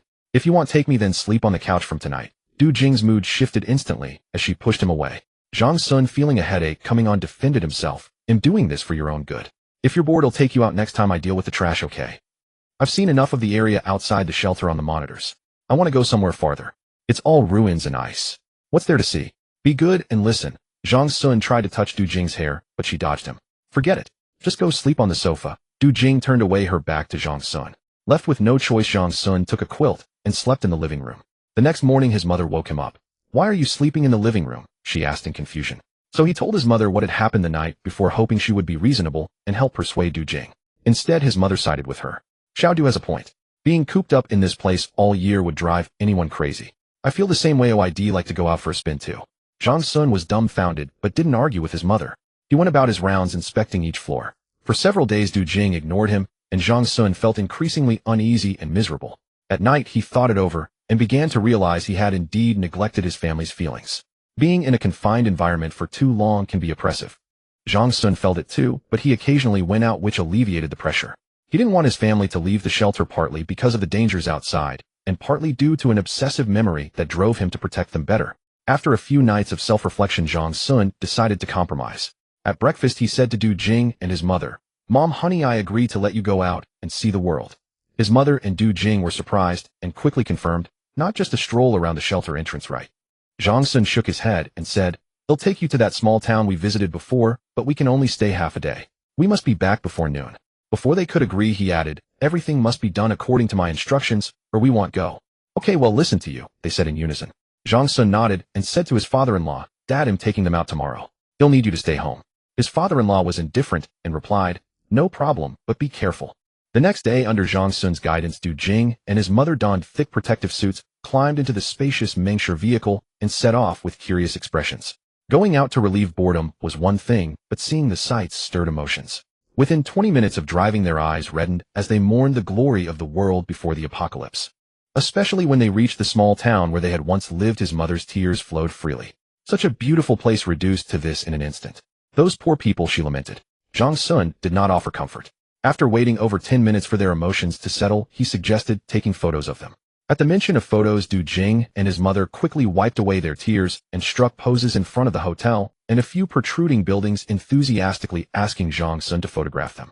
They took solo shots and group photos, and after about 10 minutes of this, Du Jing suggested they drive a bit further. Zhang Sun hesitated but eventually gave in to her persuasion. They drove another 20 or so li with the women snapping photos and admiring the scenery along the way. When they were about 50 li from the shelter and the communication signal had just dropped, Zhang Sun turned back. Passing the hill where they had previously found supplies, he made a detour to show them the site. Seeing the elevated road broken into sections on the hillside and the scattered train cars, his mother sighed. If only those cars had fallen down, there might be good stuff inside. "It's too high to climb easily. If it were easier, I would have pried them open long ago," Zhang Sun said regretfully. "Then forget it. Safety is more important," his mother replied, losing interest and advising him never to take such risks. After seeing that, the three headed back, the entire trip taking about 3 hours. On the return, his mother and Du Jing felt much lighter, the oppressive feeling having eased considerably. Zhang Sun noticed this and silently considered whether he should take the family out periodically from then on. After all, staying long-term in the shelter could have unpredictable psychological effects. Later, he discussed it with his father-in-law and decided that every 3 to 5 months either he or his father-in-law would take Du Jing and his mother out for a change of scenery to prevent mental health issues.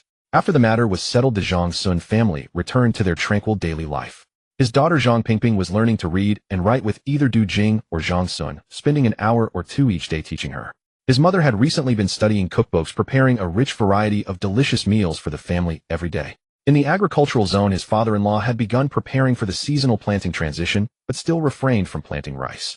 Instead, he continued growing vegetables and fruits, as they had shorter shelf lives. Any leftovers from before were either dried or pickled to prevent waste. With the updated resource consumption standards, the shelter's food consumption had become more balanced over the past few months. No longer did they indulge in a favorite dish day after day, causing the reserves of that type to deplete far faster than others. To alleviate this situation, Zhang Sun specifically spoke with his father-in-law and mother, reminding them to be mindful of this issue.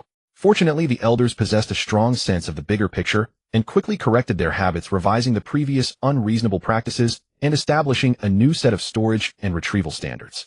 From the latter half of the apocalypse until now, the shelter's food consumption was no longer in a state of deficit. While resources were being consumed, new supplies were also being produced.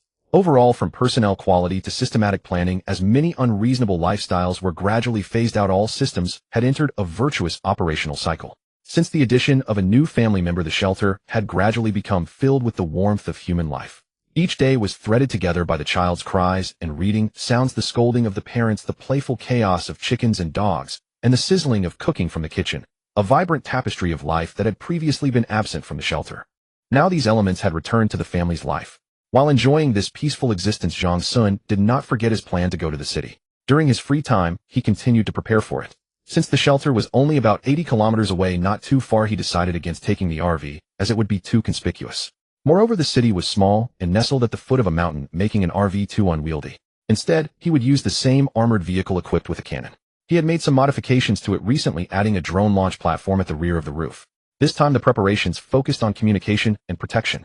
The vehicle was already equipped with a photoelectric mast, so intelligence reconnaissance was not a concern. However, Zhang Sun was still dissatisfied with its defensive capabilities. To address this, he spent some time installing a layer of wire mesh around the armored vehicle. While this wire mesh could not withstand the explosive damage of a shell, it could detonate the projectile before it made contact with the armor. The explosion's shockwave would then inflict a certain degree of damage on the tank, but combined with the hard armor, the overall harm was somewhat mitigated. This crude solution was a matter of necessity. Looking at the two small caliber munitions inside the vehicle, Zhang Sun feared encountering enemies with similarly heavy military vehicles.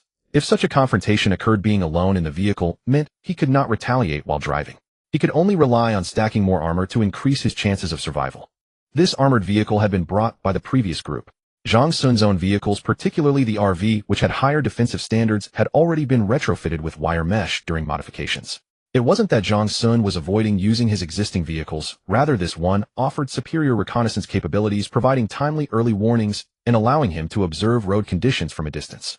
In addition to physical protection, he also prepared for the harsh challenges of low temperatures and radiation. Building on previous modifications, he installed another air conditioning system. His trip to the city would take about 2 days, and maintaining the interior temperature was crucial, especially when sleeping in the vehicle at night. He also had to bring an ample supply of oxygen tanks. When sleeping in shifts, he would need to wake up every 4 to 5 hours to change the oxygen tank, as dying from hypothermia or oxygen deprivation would be a senseless end. Furthermore, to guard against radiation, he conducted a thorough inspection of the vehicle's seals, added a layer of lead plating to critical areas, and coated the exterior with radiation-resistant paint. After painting, the originally black vehicle had turned a grayish-white, blending easily with the frozen ground beneath. At a distance, it was difficult to distinguish with the naked eye. As for communication, Zhang Sun pondered for a long time before finally arriving at a solution. He would deploy a relay antenna along the route between the shelter and the city. Through this relay, he could communicate with the shelter. The relay system comprised at least 3 components: a receiver, a transmitter, and a forwarding controller. Among Zhang Sun's radio equipment reserves, he had all 3 components. However, 2 issues remained to be resolved. The first was the power supply for the relay system. This was relatively easy to solve. Using a storage battery with a voltage converter could power the system provided the battery was kept warm. The second issue was how to automatically activate the transmitter upon receiving a signal. This was more troublesome and required Zhang Sun to write a self-starting program. This posed a considerable challenge, as he was not a radio specialist and had only supplemented his knowledge in this area over the past few months. He had already begun attempting to write the program, which would be followed by a series of tests. For the relay system, Zhang Sun opted for an omnidirectional antenna, as it offered higher gain and more stable performance. After several days of learning and trial and error, he finally completed the program. With Du Jing's help, he successfully finished all the testing. The departure date had not yet been set primarily because recent sensor readings showed an increase in nuclear radiation levels. Although not alarmingly high, it had raised Zhang Sun's vigilance. He speculated that the concrete structures surrounding some reactors in coastal areas might have been damaged, failing to contain the radiation and allowing larger doses of nuclear contamination to be carried inland by the wind. To be safe, he decided to wait and see, not rushing to set a date for the trip. Later, Zhang Sun reviewed his previous preparations and indeed found some overlooked details. For instance, lightning protection was an issue. Although it no longer rained, cumulonimbus clouds still loomed overhead. The shelter's location on the mountaintop had accounted for this during construction. But once he was outside, there would be no solution. Another detail was the issue of eating. Since he would be wearing a protective suit at all times, eating would be highly inconvenient, especially when preparing food for 2 to 3 days. So he made some modifications to the protective suit, adding Velcro strips that could be torn open for eating. After bringing the food inside the suit, he could quickly seal it back up. A microwave oven was also placed in the vehicle to heat the food. As for waste disposal, there was no good solution. Urine would be collected in bottles, and for solid waste, he would have to wear diapers. Afterwards, he had Du Jing and his parents double-check everything to see if there were any other omissions. Honey, today's radiation levels have dropped back to May's figures. Du Jing had gone straight to the control room upon waking, still recording data. Let me see. Zhang Xian leaned in to examine the screen, manipulating the mouse to scroll through various monitoring metrics. Indeed, it has receded somewhat, Zhang Xian murmured, which also meant his plan to venture outside could be set in motion. However, this was only the first day of the decline, and a few more days of observation were necessary. By the way, how is your marksmanship coming along? Du Jing asked. Not bad, at least I won't be putting holes in hostages anymore. Zhang Xian felt a bit sheepish. He had been practicing with firearms in the game room, which saved ammunition while offering a fairly realistic experience. Recently, he had also been taking time to train, and his accuracy had become acceptable. Daddy, what's this? Zhang Pimping ran and holding a dark object in her hand. The moment Du Jing saw what she was holding, she leaped from her chair in fright. It turned out to be a cockroach. Zhang Xian wasn't startled, but he was surprised to find such a creature in the shelter and wondered where it had come from. Logically, there shouldn't be any such thing in the shelter, especially with regular cleaning. Could it have come from outside?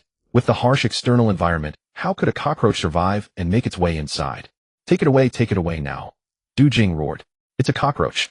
Give it to me. Zhang Xian took the insect from Zhang Pingping and asked with a smile, where did you find this? I saw it on the corridor behind the garden. Zhang Pingping said in her childish voice. Take Daddy to look for more cockroaches. Zhang Xian patted her head softly. Upon reaching the garden, they searched carefully and soon found several more. Zhang Xian didn't crush them underfoot, but instead fell into thought. He speculated whether these cockroaches had entered during the construction of the shelter and had eluded previous cleaning and inspections. This was indeed a possibility, but during the next major cleaning, he would need to conduct a thorough check to see if any other cockroaches were hiding in corners. Although they posed no harm to humans and were unlikely to affect the shelter's ecosystem, too many of them would be undesirable, especially if one suddenly appeared and startled the family. Zhang Xian found a small acrylic box, poked a few holes in the lid, and kept the cockroaches he had found that day inside, feeding them leftovers. It wasn't out of idleness that he decided to raise cockroaches. There were two main considerations. One was to use them to decompose kitchen waste. On the other hand, breeding a certain number of cockroaches could also serve as a periodic protein supplement for the poultry in the farming area, as feed reserves were limited and couldn't sustain them on feed and leftovers alone. In the following days, out of curiosity, he took a cockroach and exposed it to the external environment while disposing of trash to see if it could survive. Placed on the ice, the cockroach ceased moving in less than 20 seconds, though it was unclear if it had died. Upon returning, Zhang Xian brought the cockroach back inside. Once it had warmed up and no mishap occurred, it indicated that cockroaches could not survive in low-temperature radiation-filled environments. This confirmed to him that these cockroaches had been brought in during the shelter's construction, not after the apocalypse. Over the next few days, Zhang Xian continuously monitored the external radiation levels and found that after the initial drop, there had been no significant fluctuations. So he decided to make a trip to the city center as soon as possible. On June 21, 2026, with all preparations complete, he officially set out on his journey to the city. Having adapted to the low-temperature environment, he drove faster than before, no longer creeping along cautiously as he had at the start. This time he reached a top speed of 80 kilometers per hour. If not for the snow chains on the wheels, he would have tried for 120. In less than half an hour, the vehicle passed by the edge of the small town and continued for about another 10 kilometers, which was roughly the limit of the original communication range. Zhang Xian stopped the armored vehicle and began looking for a place to install a relay antenna. Installing the antenna this time was not as simple as setting one up outside the shelter. Besides the antenna itself, it included a set of batteries and a telescopic mast. The receiver, transmitter, and repeater controller were relatively compact and integrated with the antenna as a unit. Zhang Xian surveyed the terrain and selected a relatively gentle slope. After finding the right angle, he climbed a certain distance. He first carried the telescopic mast and antenna up the slope, dug a hole in the mountainside to secure the antenna and mast, and then fully extended the mast to raise the antenna to a higher altitude. After securing the antenna, he went back down to bring up the batteries. The batteries were covered with a layer of insulation, with only 2 connection terminals exposed. Once the circuit was connected, Zhang Xian hurried back to the vehicle to change frequencies and conduct a test. Soon he received a reply from the shelter.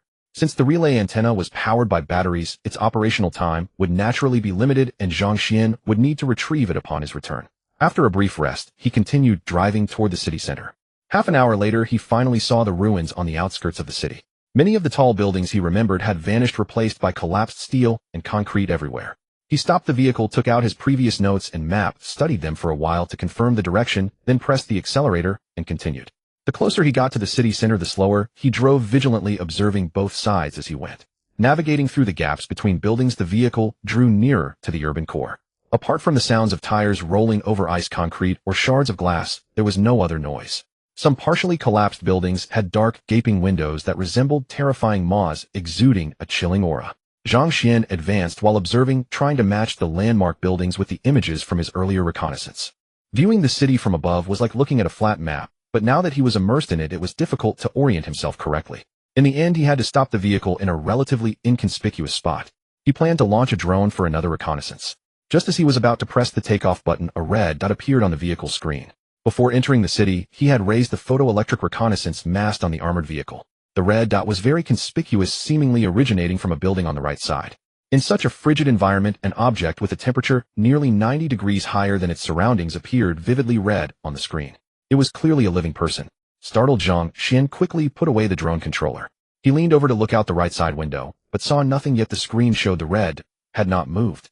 Zhang Xian manipulated the photoelectric mast to rotate and magnified the image captured by the visible light detector. The red humanoid figure was the result of infrared detection, but it was blurry. He switched to visible light detection to see if he could discern any details. Although it was still dim during the day, Zhang Xian decided to try. Sure enough, the screen revealed a head poking out from the window of the building on the right. Though he couldn't make out the features, the magnified image told him exactly where the person was located. Seeing the mast on the vehicle turn the head inside, the building quickly withdrew. Zhang Sun frowned, slightly switched to infrared detection mode, and the photoelectric mast continued to rotate, revealing another person in the building on the left. In the image, this red figure was much lighter in color than the previous one, indicating that the person was deep inside the building.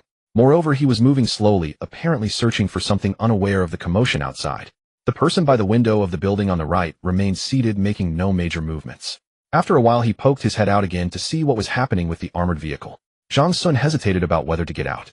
He was wearing a bulletproof vest and had a weapon, but he still felt a bit uneasy. In the end, he decided not to get out. He opened the right window and waved toward the window. After waiting a few minutes with no effect, he took a bag of bread from the back seat, held it in his hand, and shook it at the person.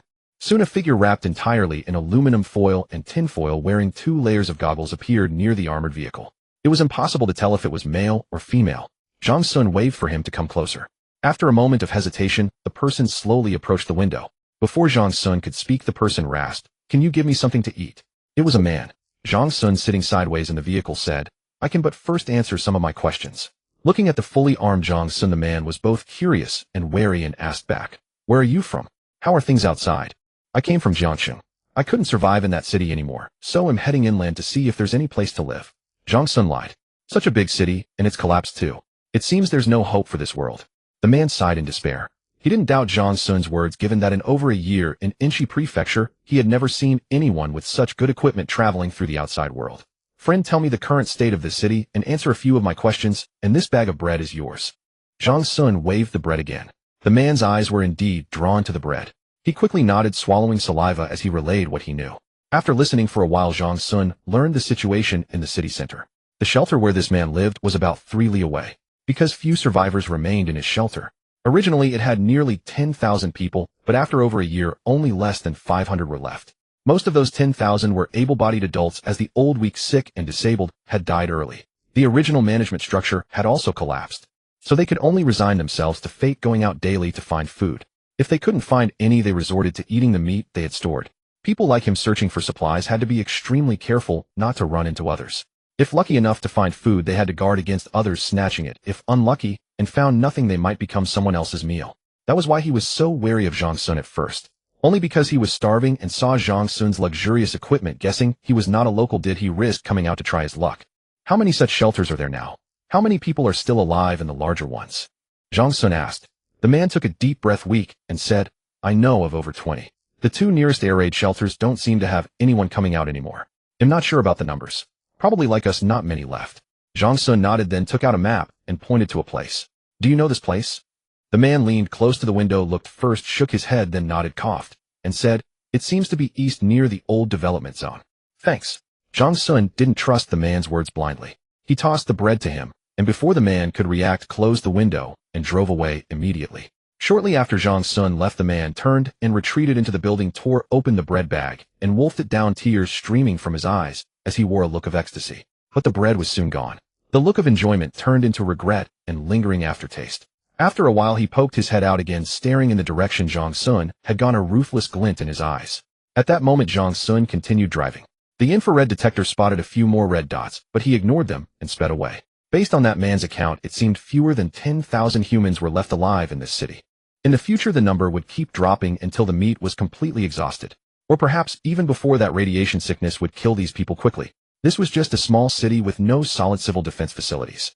It was surprising that it had held out this long. Then a pile of sandbags caught Zhang Sun's attention. The sandbags were frozen solid with thick ice, but there was a gap wide enough for 2 people to pass through. Peering along the passage, he saw an iron door. This looks like another shelter. Zhang Sun parked the vehicle behind a nearby ruin and used photoelectric reconnaissance equipment to monitor the shelter. Possibly because of obstructions, the infrared detector didn't pick up any living creatures with a body temperature higher than the environment. He stayed there for an hour, during which he reported to his family and received a reply from Du Jing. The relay system deployed along the way worked well. After that, he used the vehicle's radio communication antenna to scan through various frequencies, hoping to pick up some signals. Unfortunately, all he received was static. Zhang Sun felt a bit disappointed. In theory, cities should have ultra-high-power communication antennas. Large cities sending signals to nearby smaller cities might be receivable. Clearly, cities like Jiangqing, Chongqing, Xiangyang, and Yichang were not transmitting, or rather had stopped sending external radio signals at this stage. Some counties east of the province had been submerged by seawater. He wondered how many people in the coastal metropolises had survived after the seawater receded. Zhang Sun remembered from TV documentaries that cities like Beijing and Shanghai had government-built nuclear disaster civil defense shelters. He wondered if those shelters had withstood the earlier waves of catastrophe. If they had, would the nation's elite have already begun formulating plans to continue human civilization? Would they reorganize a new government and start searching for remaining survivors? Zhang Sun had no idea and couldn't guess.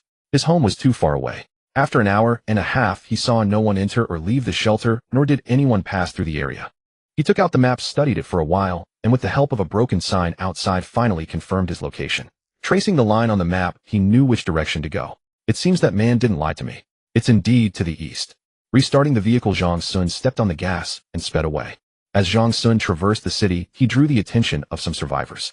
Watching this armored vehicle equipped with a cannon barrel, its destination unknown, many survivors scavenging for supplies could only gaze helplessly as it passed before their eyes. In a certain shelter, the curtain of a cloth tent near the interior was lifted. The tent's owner immediately sat upright in bed, staring warily at the man before him. Zhu Ming, what are you doing here? Don't tell me you've run out of dried meat at home and have come to my stash, he asked coldly. The dried meat he referred to was no ordinary jerky. The man named Zhu Ming clearly understood its implication and chuckled. Of course not, Wang Hui. I'm here to propose a partnership. Partnership? Wang Hui asked suspiciously. Didn't you go out looking for supplies today? Did you discover that people from another shelter found something good and you want me to join you in a raid? Zhu Ming replied, not people from another shelter, but an outsider. What? An outsider? Is it a rescue team, or? Wang Hui immediately jumped up. Zhu Ming shook his head, panting as he explained. He's from Jiangqing, just one person. I heard he couldn't survive there anymore, so he's come inland. Wang Hui was disappointed after hearing this. Just one person? Then why come to me? He drove here. He was probably someone important before, and his car is loaded with food. I saw it with my own eyes, Zhu Ming explained. At the mention of food, Wang Hui perked up again and quickly asked, food? How much? I couldn't tell exactly, it was too dark. But think about it. A man traveling so far from another city must have stockpiled a huge amount of food or had have starved before even arriving. And his vehicle is big, there's bound to be a lot of food in the back, Zhu Ming said excitedly. Where is he now? You said he drove here, but we don't know where he's gone. Wang Hui asked, calming down. I know where he's headed. It's only about 5 kilometers from here. Let's get Qianzhou too, and we'll take everything. The car, the food, and him. Zhu Ming said. Wang Hui was still hesitant. He has a car. How do we rob him? What if he runs us over? Well, watch from a distance first. When he gets out, we'll move in. If he doesn't, we'll find a way to trick him out, Zhu Ming replied. Zhu Ming had actually noticed the photoelectric sensor on Zhang Sun's vehicle, but he didn't realize it was an infrared detector. He thought it was just something like a telescope. Since had been spotted because he was too close, he resolved to keep a much greater distance this time. To dispel Wang Hui's doubts, Zhu Ming recounted the earlier situation. After hearing it, Wang Hui grew even more puzzled. You said this man came from Jiangqing. Why does he have a map of this area, and why is he heading specifically to that place? Is he looking for someone or something? Zhu Ming's eyes lit up at Wang Hui's analysis. Could there be supplies there? I saw that factory marked very prominently on his map. He must have come prepared. Wang Hui nodded. Whatever it is, let's go check it out. We've been eating meat for so long I've forgotten what other food tastes like. With that, they called another man named Qian Jiu and set off toward the repair factory. Meanwhile, Zhang Sun had arrived at the location. He looked at the collapsed factory building, its green iron roof slanting into the ground. Bricks were scattered everywhere, and there were large holes likely man-made. He felt a headache coming on. How was he supposed to get the things inside out? He drove around the area, found a relatively sturdy-looking entrance, parked his vehicle, put on a headlamp, and slowly crawled inside. Inside, it wasn't as dilapidated as had imagined. Though the iron roof had collapsed, the support columns still held up part of the area, so the space was somewhat roomy. Zhang Sun continued deeper, and when he looked up, the light from his headlamp revealed dozens of armored vehicles. Most of these vehicles were based on the chassis of the Mengsher off-road vehicle modified into various military versions. As he approached them, he could still make out the nameplates lying on the ground, and he began to understand their purposes. The most numerous were the CSK-162 6-man protection assault vehicle and the CTL-182 6x6 protection assault vehicle. Zhang Sun roughly counted 7 or 8 of them. Behind those were other types, such as air defense vehicles, reconnaissance vehicles, support vehicles, and communication vehicles. There weren't many military factories in Enshi Prefecture, and this facility was only responsible for the repair and maintenance of a small number of military vehicles, so the workshop looked rather sparse. But to Zhang Sun, it was more than enough. He was mainly interested in the weapon stations on the assault vehicles. He had no use for the air defense vehicles, already had a reconnaissance vehicle, and didn't know how to operate the support and communication vehicles. It seemed that at best he could only dismantle 2 or 3 weapon stations to take back. Climbing carefully onto a vehicle's roof, he examined the weapon station and found it very difficult to remove. Since he hadn't brought the right tools, he gave up on the idea of disassembling them. Continuing further inside, Zhang Sun discovered a stash of ammunition in a corner covered by wooden boards behind a vehicle. There were both 7.62mm and 5.8mm rounds, though not in large quantities. He estimated there were about 5,000 to 6,000 rounds. To his delight, he found a box containing small caliber shells for his own armored vehicle. The box indicated there were 60 rounds. The previous group had only found 2, probably because they hadn't ventured deep into the factory and lacked lighting. He then began moving the ammunition. It was heavy, and moving in his gear was cumbersome, but he had to drag it out bit by bit. The process was exhausting. After moving just one box, he collapsed into the driver's seat to rest. Just as he was replenishing his energy, Zhang Sun noticed 3 red dots on the screen. They were too far away to make out clearly, but he was sure they were people, and they were heading toward him. Could it be that man from earlier? He was the only one who knew his destination. Looks like they really are coming for me, Zhang Sun sneered. He took out his seat's LR-4, a high-precision sniper rifle chambered around, moved to the back of the vehicle, opened the firing port, and aimed the barrel in the direction of the 3 figures. After removing the protective cover of the 9x scope, Zhang Sun slowly moved the rifle, searching for their exact positions. Soon he spotted the 3 men through the scope. They were lying behind a rubble barricade, peeking out to observe him, muttering something to each other. Zhang Sun roughly estimated the distance between them to be about 100 meters. He wasn't confident he could hit them. Forget it, head, just wait and see. He wasn't going back today anyway. It didn't look like they had any firearms. Even if they got close, as long as he stayed in the vehicle, they couldn't do anything to him. Holding the sniper rifle, Zhang Sun also felt for the pistol on his belt, which eased his tension a little. He maintained his aiming position, and neither side made a move. An hour passed as Zhang Sun's arms were growing numb. Through the scope, the 3 men didn't seem to be doing well either, occasionally squatting down to do frog jumps, apparently trying to keep warm. Growing impatient, Zhang Sun was about to fire a warning shot when he saw them move another 30 meters closer. Zhu Ming, that person has been staying inside the vehicle and hasn't come out. Could he be asleep? Should we move closer to take a look? Qian Jiu stared at the armored vehicle not far ahead and said to Zhu Ming. Zhu Ming hesitated, as moving any closer would leave them exposed on open ground with no cover, yet staying hidden here was unbearably cold. Glancing at Wang Hui and Qian Jiu, noticing their growing impatience, he nodded and said, "Then let's advance a bit further. Be careful to avoid the vehicle's surveillance cameras." With that, he was the first to slip out of the ruins, moving several dozen meters closer to the armored vehicle. Wang Hui and Qian Jiu followed closely behind. Zhu Ming spotted a small mound and took cover behind it, saying to the other two, "We're now only about 20 meters from the vehicle. It's too dark to see clearly inside. Do you have any good ideas?" Wang Hui thought for a moment and replied, "Hey, race the plan. The two of us will approach together. You go to the front to check if the person inside is asleep. If we're discovered, you provide cover while I sneak around to the back and let the air out of the rear tire. Qianjiu, you stay ready to support as needed." Both agreed, and they set off. Zhu Ming stood up and crept toward the armored vehicle, while Wang Hui, after waiting for him to get close, began moving toward the rear. At that moment, Zhang Sun, crouched in the back compartment, clearly saw the trio through his scope. One of them was the man he had encountered before. Seeing the two approaching the armored vehicle again, Zhang Sun decided it was time. He aimed his sniper rifle and fired at the lead man's head. The sudden loud report stunned the other two, leaving them frozen in place, unsure of what to do.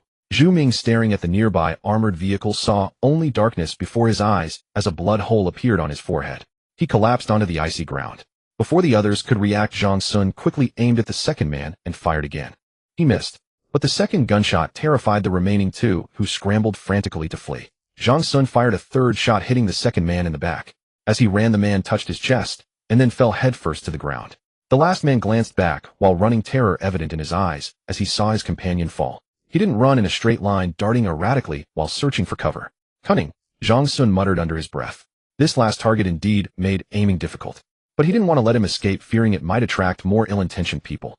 The man disappeared behind cover, and Zhang Sun quickly made a decision. He put away the sniper rifle, swiftly moved to the driver's seat, started the vehicle, turned it around, and drove straight in the direction the last man had fled. Though he couldn't see with his naked eye, the infrared surveillance probe had the target firmly locked. Soon the vehicle reached the ruins the man was hiding behind, unable to go further. Zhang Sun stopped the car. According to the infrared display, the man was still hiding behind the debris. Using a gun was out of the question, and he had no intention of getting out to deal with him personally. It was too risky. But he had another option: the vehicle's cannon. Since the small caliber shells from the repair shop hadn't been moved, the vehicle still carried the 2 previous rounds. "Let's give it a try and see how powerful it is." Zhang Sun's operation looked quite professional. Back at the shelter, he had often studied how to operate the vehicle-mounted cannon and had basically mastered the procedure, so now he handled it with ease. After setting the azimuth distance and fuse, he loaded a shell into the launcher behind the cannon barrel. Then, staring at the trembling red figure on the screen, he silently mourned for 2 seconds before pulling the trigger. A slight recoil jolted the vehicle backward. A hole was blasted through the ruins ahead, and the red humanoid figure on the screen collapsed. Gradually, the red turned to blue, then to black. Though Zhang Sun couldn't see the scene directly, the infrared detector told him the man was dead. All 3 were killed by Zhang Sun. Checking the time, it was 2 in the afternoon. He ignored the bodies, drove the vehicle back to its original position, rested for a while, and ate some chocolate to replenish his energy. After resting, he resumed moving the ammunition. Each round trip took at least half an hour, and the heavy loads and difficult terrain meant he had to rest for over 10 minutes after every crate. After toiling back and forth for more than 2 hours, he finally managed to load all the ammunition into his vehicle.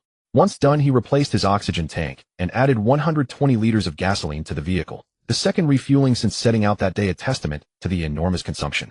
He then ventured deeper into the repair shop to see if there was anything useful. The weapon stations on the assault vehicles were too difficult to dismantle, so he had to give up on them. After walking about a dozen meters inside, he found a room marked Maintenance and Processing Area.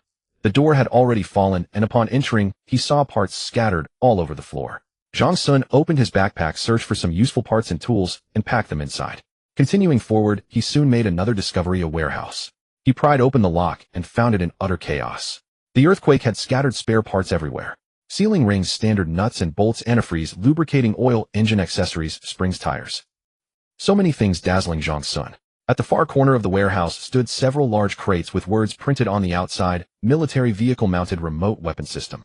Zhang Sun's eyes lit up, but soon turned to frustration. These things were so heavy. How could he transport them out? After thinking for a while and surveying the nearby routes, he still couldn't find a feasible method. He picked out a few more items, closed the warehouse door, and returned to the vehicle. It was getting late, and the battery on his headlamp was almost dead. Time to head back to the vehicle and rest. He drove the Mengshi vehicle into a nearby building that hadn't collapsed. The building was low, with its walls frozen over by a layer of ice. The structure seemed relatively solid, so he had no safety concerns. He left the engine running to maintain the interior temperature, though it consumed fuel quickly. Fortunately, he had brought enough fuel for 2 days. Given the vehicle's limited space, it was nearly packed to capacity, mainly due to the ammunition crates taking up room. After a simple meal, he checked the messages from Du Jing and replied briefly describing his situation. Especially when she learned that Zhang Sun had been ambushed, she urgently messaged him to return immediately. After reassuring his family, Zhang Sun set an alarm and fell into a deep sleep. At around 2 in the morning, he was jolted awake by the alarm. Rubbing his groggy eyes, he checked the oxygen tank's pressure and the fuel level on the screen. The oxygen in the tank was running low, but the vehicle still had enough fuel. After replacing the oxygen tank, Zhang Sun went back to sleep. The day's exhausting work of moving supplies had worn him out so much that even in his thick protective suit, he quickly drifted off into dreams. Early the next morning, Zhang Sun was roused by the blaring of his alarm clock. At 7 o'clock, he nibbled on some food in the vehicle while scanning the surroundings. Detecting no suspicious figures, he once again slipped into the repair shop. After returning yesterday, he had pondered the matter. The supplies in the spare parts warehouse would have to wait. He would need to prepare the tools and bring his father-in-law along another time. For now, he would make one final sweep to see if anything else could be salvaged. After scouring the area for a while, he emerged, his backpack bulging with books, military vehicle maintenance manuals, troubleshooting guides, and structural design blueprints compiled by the factory. Securing everything in the vehicle, Zhang Sun drove away. Emboldened by yesterday's events, he now roamed the city with audacious nonchalance. Since it was still early, he decided to familiarize himself with the current state of the urban landscape. After driving around for over an hour, he wondered why so few people were out scavenging during daylight. His infrared detector had only picked up a handful of individuals. Weren't these survivors hungry or cold? Zhang Sun was baffled. Little did he know that as food grew scarcer, many had turned their sights on human prey. Venturing out by day risked losing both supplies and life to looters. Thus, most survivors had learned to forage at dusk or just before dawn when the dim light offered better concealment. For those remaining, their fate was sealed. Only the timing of death varied. The elderly, weak women and children were the first to fall, becoming sustenance for others. A city of nearly 1 million people had in less than 2 years dwindled to less than 10,000, barely clinging to life. This catastrophe seemed hellbent on annihilating humanity. Zhang Sun estimated that within half a year the remaining few would also perish. Enchi Prefecture was merely a small city, and after the disaster no effective coordinated measures had been organized. All order had collapsed, leaving each shelter to fend for itself while eyeing others with suspicion, leading to a sharp decline in population. In Zhang Sun's memory, Jiangcheng had fared relatively well. After the calamity, the remnants of the government and military had immediately begun searching for survivors, housing them in the city's numerous civil defense facilities. They implemented unified planning. Each district's shelters were managed by a general overseer, and Jiangcheng had dozens of such shelters and 7 or 8 regional management bodies. They demarcated zones, collectively scavenged for resources within their areas, pooled and distributed supplies, and even facilitated exchanges with other regional shelters. More crucially, this management allowed skilled individuals to play a greater role. Beyond that, Jiangcheng's administration regularly organized workforces within shelters to renovate and expand existing facilities, significantly prolonging the lives of most people. Though deaths still occurred daily, the mortality rate and speed were far lower than in Enchi Prefecture. I wonder how Jiangcheng is faring now and how many survivors are left, Zhang Sun mused. In the memories I inherited, it seemed that before my death, order in Jiangcheng shelters was also starting to crumble, mostly due to disease and suicide. If the management doesn't find ways to reduce illness and produce new food sources, survival will only become harder. Gazing at the ruins around him, Zhang Sun suddenly felt the urge to visit Jiangcheng. Yet he was torn, reluctant to directly engage with official organizations, yet yearning for human contact under safe conditions. The best approach would be to communicate via radio, but the range was limited, and it was uncertain if anyone in Jiangcheng was broadcasting. Pushing aside these thoughts, he drove around the city for a while before heading back. Before long, he noticed several pools of dried blood in front of a building on the left side of the road, evidence of a recent skirmish. No bodies remained. Drag marks on the ground suggested they had been taken away. Scattered on the ground were some crumpled food wrappers. Zhang Sun speculated that the fight had been over food, though he couldn't tell if it was between different shelters or an internal conflict. After the vehicle's reconnaissance system detected no signs of human activity nearby, he chose not to linger and drove toward the city's outskirts. An hour later, Zhang Sun reached the location of the relay antenna. Parking the vehicle, he retrieved his tools and backpack, then climbed the hill to begin the retrieval. After a brief rest at the top, he dismantled the mast and unplugged the battery's cables. It took 2 trips to carry the battery and antenna down. After stowing the items, Zhang Sun hummed a tune as he continued on. By around 2 in the afternoon, he finally arrived at the shelter's entrance. The decontamination process was lengthy due to the scattered items, but fortunately his father-in-law came to help, clad in protective gear. After over an hour of decontamination, they finally finished. The vehicle and supplies were covered with protective tarps and left in the passageway for a while. Zhang Sun shed his second layer of protective suit, thermal clothing, and bulletproof vest before returning to the living area. His daughter wanted to hug him, but he refused. His first priority was to use the restroom. After holding it in for 2 days, he had resorted to bottling his urine and clenching through bowel movements. Relieved, he took a thorough shower, played briefly with his son, and spent time with his daughter until dinner. Over dinner, Zhang Sun recounted the recent events to his family. They had been worried sick about him, fearing an accident. Relieved to see him safe, they also felt a pang of sorrow. Enshi Prefecture's vast city had become a ghost town, and all four of them sighed in melancholy. Will our family be the only ones left in all of Enshi Prefecture? Du Jing asked. Zhang Sun nodded. Probably. It's hard for anyone in the city to survive, and even harder for those outside. Are we really going to stay here forever? Du Jing's voice was heavy with emotion. Even knowing the answer, she couldn't help but ask. Don't overthink it. What matters most is that we're together as a family, Zhang Sun said calmly, taking her hand. Their usually lively daughter was unusually quiet, having experienced the harshness of the outside world, and now cherishing their current life. Yet every time Zhang Sun prepared to leave, fear crept back into her eyes. That evening, Zhang Pingping insisted on sleeping with them. The little one had been in low spirits during his 2-day absence, terrified that he might never return. Did the results of her checkup come in? Zhang Sun asked Du Jing after their daughter fell asleep. Yes, all the data is normal. The blood test shows no increase in white blood cells. Du Jing glanced at the child. The anemia she had before has improved significantly, probably due to better nutrition and the anti-radiation medication. That's good to hear, Zhang Sun said, relieved. But we still need to keep monitoring her. Radiation sickness can manifest in many ways, so we can't let our guard down. I've stopped the Western medicine and switched her to Chinese patent medicines. How long will that take? Zhang Sun asked. How should I know? I'm not a doctor, Du Jing retorted with a roll of her eyes. We'll see. If she doesn't develop severe symptoms in the first few years, and the tests keep coming back normal, then she's probably in the clear. All right, thank you, my dear, Zhang Sun said with a smile, planting a kiss on her cheek. Although Du Jing had only been a nurse, she had often observed and learned from doctors during her time at the hospital, allowing her to analyze and diagnose many common ailments. During her pregnancy, she had also read numerous medical books and textbooks. While not a licensed physician, her expertise had risen significantly. In the evening, after chatting with his wife about their daughter's situation for a while, Zhang Sun proposed that family members undergo a physical examination every 6 months. Of course, the examination items might not be comprehensive, limited to whatever equipment was available in the medical room.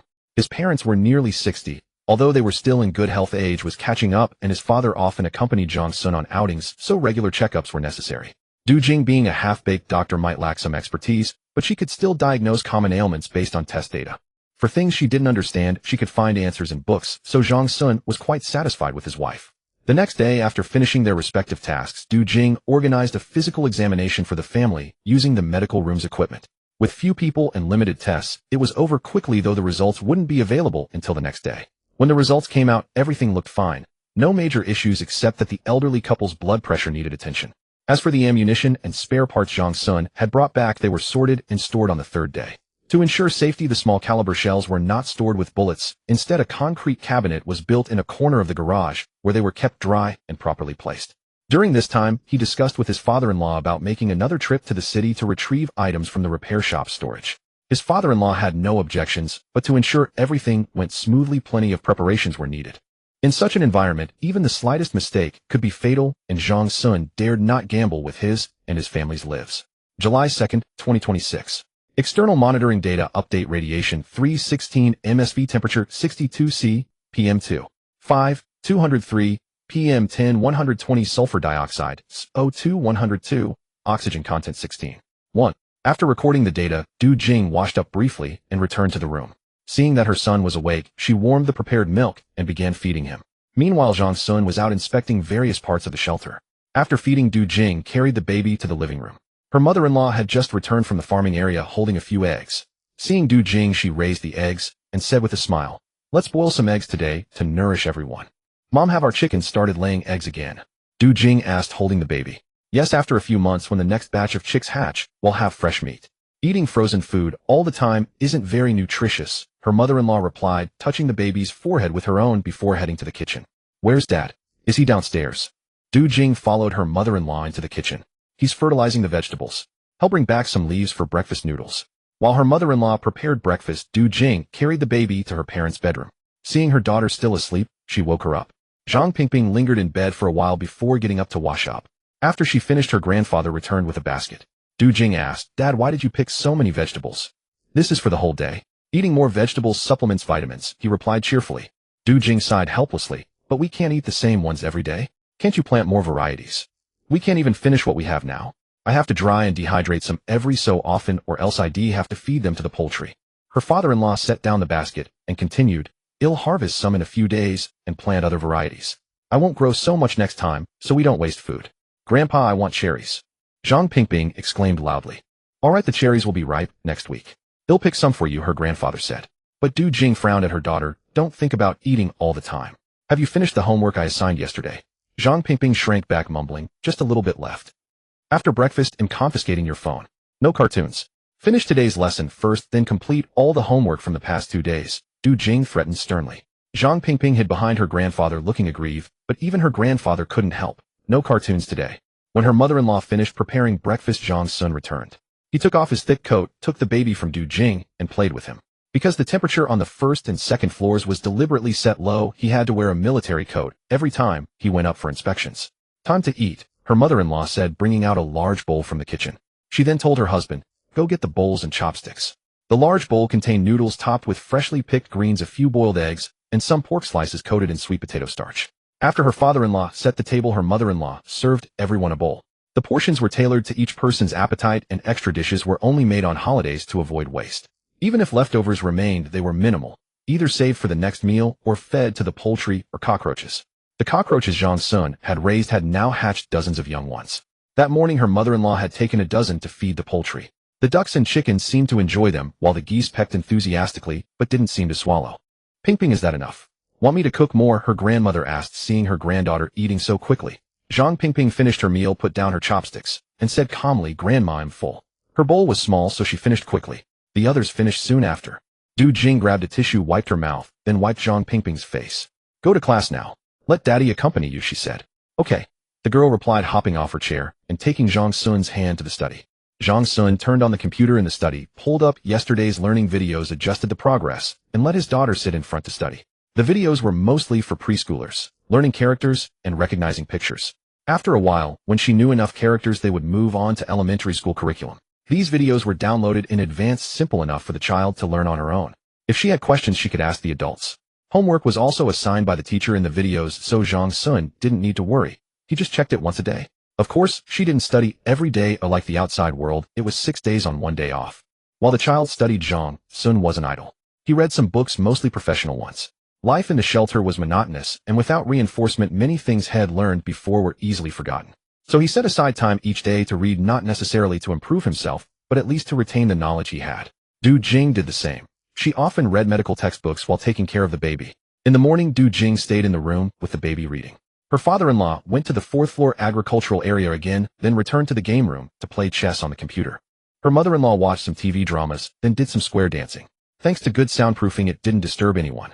After half an hour of exercise, she went to prepare lunch. "Dad, I'm done." Zhang Pingping turned her head, pointing to the calligraphy practice book on the table, and said to Zhang Sun, "All right, let me see."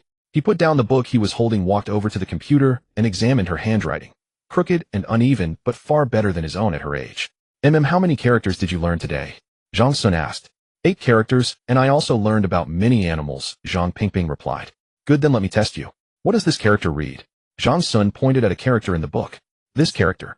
She scratched her head, thought for a long while, and then gave a sheepish grin. "That I forgot." "Then watch the lesson your teacher taught again, and he'll test you later," Zhang Sun said, pulling up the previous video. Zhang Pingping's face fell, but she had no choice but to continue studying. The video wasn't long, 30 minutes, and it mainly used pictures to help children recognize objects and how to write their names. Soon half an hour passed, and when Zhang Sun pointed to the characters in the practice book and asked again, she finally answered them all correctly. "All right, that's enough for today. Practice your writing again this afternoon," Zhang Sun said, ruffling her hair with a smile. "Dad, can I watch some cartoons?" "Go ask your mother later. I have to listen to her too," Zhang Sun said. "Oh." As she left the study, she saw Du Jing watching TV. "Mom, is little brother asleep?" Zhang Pingping asked. Did you finish today's lessons?" Du Jing said. "I finished them, and I also completed yesterday's homework." Zhang Pingping looked at Du Jing with her big eyes and said cautiously, "Mom, can I watch some cartoons?" Du Jing chuckled. "Go ahead. My phone is in the bedroom drawer. Remember to return it before dinner." "Okay, Mom, you're the best." Zhang Pingping jumped up in joy and dashed straight to the bedroom. "Keep it down, don't wake your little brother." After drinking some water in the living room, Zhang Sun went to the game room. His father was still there playing chess, and when he saw him come in, he insisted on playing 2 rounds. At noon, his mother made 4 dishes and a soup. Except for the greens, which didn't appeal much to the younger generation, the rest were quite to everyone's taste, and each person ate 2 bowls of rice. After the meal, Zhang Sun took the family for a stroll from the living quarters to the fourth-floor agricultural zone to aid digestion before preparing for a nap. Only Zhang Sun and Du Jing had the habit of napping, neither his parents did. Being older, if they slept at noon, they couldn't sleep at night, so after meals they generally had little to do. Later his mother found some balls of yarn from somewhere and spent her free time knitting sweaters for the children. Zhang Pingping wanted to watch cartoons, but she always felt drowsy during her afternoon calligraphy practice. So later Zhang Sun and Du Jing made her nap to ensure she could focus on her studies. At 2 p.m., Zhang Sun woke up from his nap and saw his father and mother sitting in the living room watching an anti-Japanese war drama. Not knowing what else to do, he asked, "Dad, want to play some billiards?" "Sure, I've seen this drama several times already, but your mom insists on watching it again with me," his father said, standing up quickly to express his displeasure. "If you don't want to, I'm not forcing you," his mother retorted, still knitting, giving his father a sidelong glance before turning back to the TV. The two started playing billiards, but before the first game was over, Du Jing came out still looking drowsy. Zhang Sun joked, "The tigress has come out to hunt." Hearing this, Du Jing put down the dried fruit she had just picked up, walked over to the billiard table, kicked him, and said angrily, "Who's a tigress? Dad, let me take the next game." His father smiled at their banter and lost interest in playing. He handed the cue to her and said, "No need to wait for the next game. You take over. He'll go play chess." Now it was Zhang Sun's turn to be displeased. "Every time I play with you, you cheat." "So what? Got a problem?"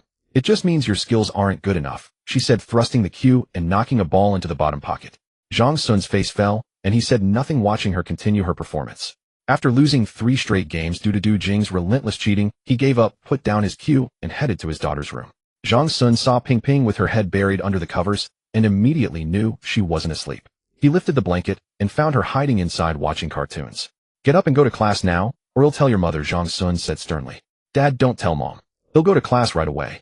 Zhang Pingping quickly hid the phone and tugged at Zhang Sun's hand, begging. "Don't let it happen again," Zhang Sun said, picking her up and putting on her shoes before taking her to the study. By then Du Jing had come out holding the awakened baby. Seeing Zhang Pingping heading to study, she said nothing and went to prepare a cup of milk powder, placing it on her desk. "Mom, you don't need to brew medicine for Pingping today. From now on, once every 2 to 3 days will be enough," Du Jing said to her mother-in-law. "Is she fully recovered?" "The tests show no issues, but if it's a DNA problem, we wouldn't know. Judging from recent days, she seems fine, so we can reduce the frequency of the medicine," Du Jing explained. "I understand. I hope the ancestors bless this child to be safe and healthy," the mother-in-law said, moving to open the worship screen. Du Jing quickly stopped her. "Mom, the Mid-Autumn Festival is in a few days. Let's pay respects then. Piping is still studying."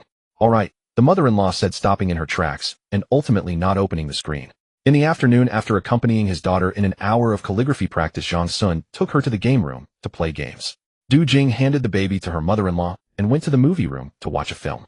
When dinner time came, Zhang Sun came out and saw his father holding the baby, walking in circles. He tried to take the baby from him. "Dad, take a break. Let me do it. I just started holding him. The child is asleep. Go help your mom with dinner." His father continued swaying. "All right, where's Xiaodu?" Zhang Sun asked. "She's watching a movie. Go see if she's finished. Dinner will be ready soon." Zhang Sun went to the movie room and saw Du Jing watching The Wandering Earth 3, a film he hadn't seen himself. "Honey, why didn't you wait for me to watch it together? I just stumbled upon this movie while browsing. I saw you were tutoring Pingping, so I didn't call you," Du Jing replied. "How much longer?" "Dinner's almost ready," Zhang Sun said helplessly. 20 minutes. "You all eat first, don't wait for me. It's at a critical point now," Du Jing said, standing up and pushing him out. Next time I'll sneak off and watch X5 alone," Zhang Sun muttered to himself. His daughter was in the living room watching cartoons. He went to the kitchen and saw his mother cutting potatoes, so he took the knife from her. "Mom, let me cut these. You work on something else. Be careful not to cut yourself," she said before moving on to other dishes. In about 20 minutes, all the dishes were ready, and Du Jing had just finished her movie. After dinner, his mother cleaned up and called his father to go square dancing. Zhang Sun, on the other hand, was forcibly dragged by Du Jing to the gym for a run. Even Pingping wasn't spared. The 3 of them exercised together there. By nearly 8 o'clock, the trio emerged from the gym drenched in sweat. Du Jing took Pingping to bathe while Zhang Sun went to inspect the lower levels. The evening inspection was simpler than the morning one and didn't take long. When he returned, he also took a shower. By then it was past 9 o'clock. The family sat in the living room watching TV for an hour before heading to their respective rooms to sleep. And so another day in the shelter came to an end. January 25th, 2027.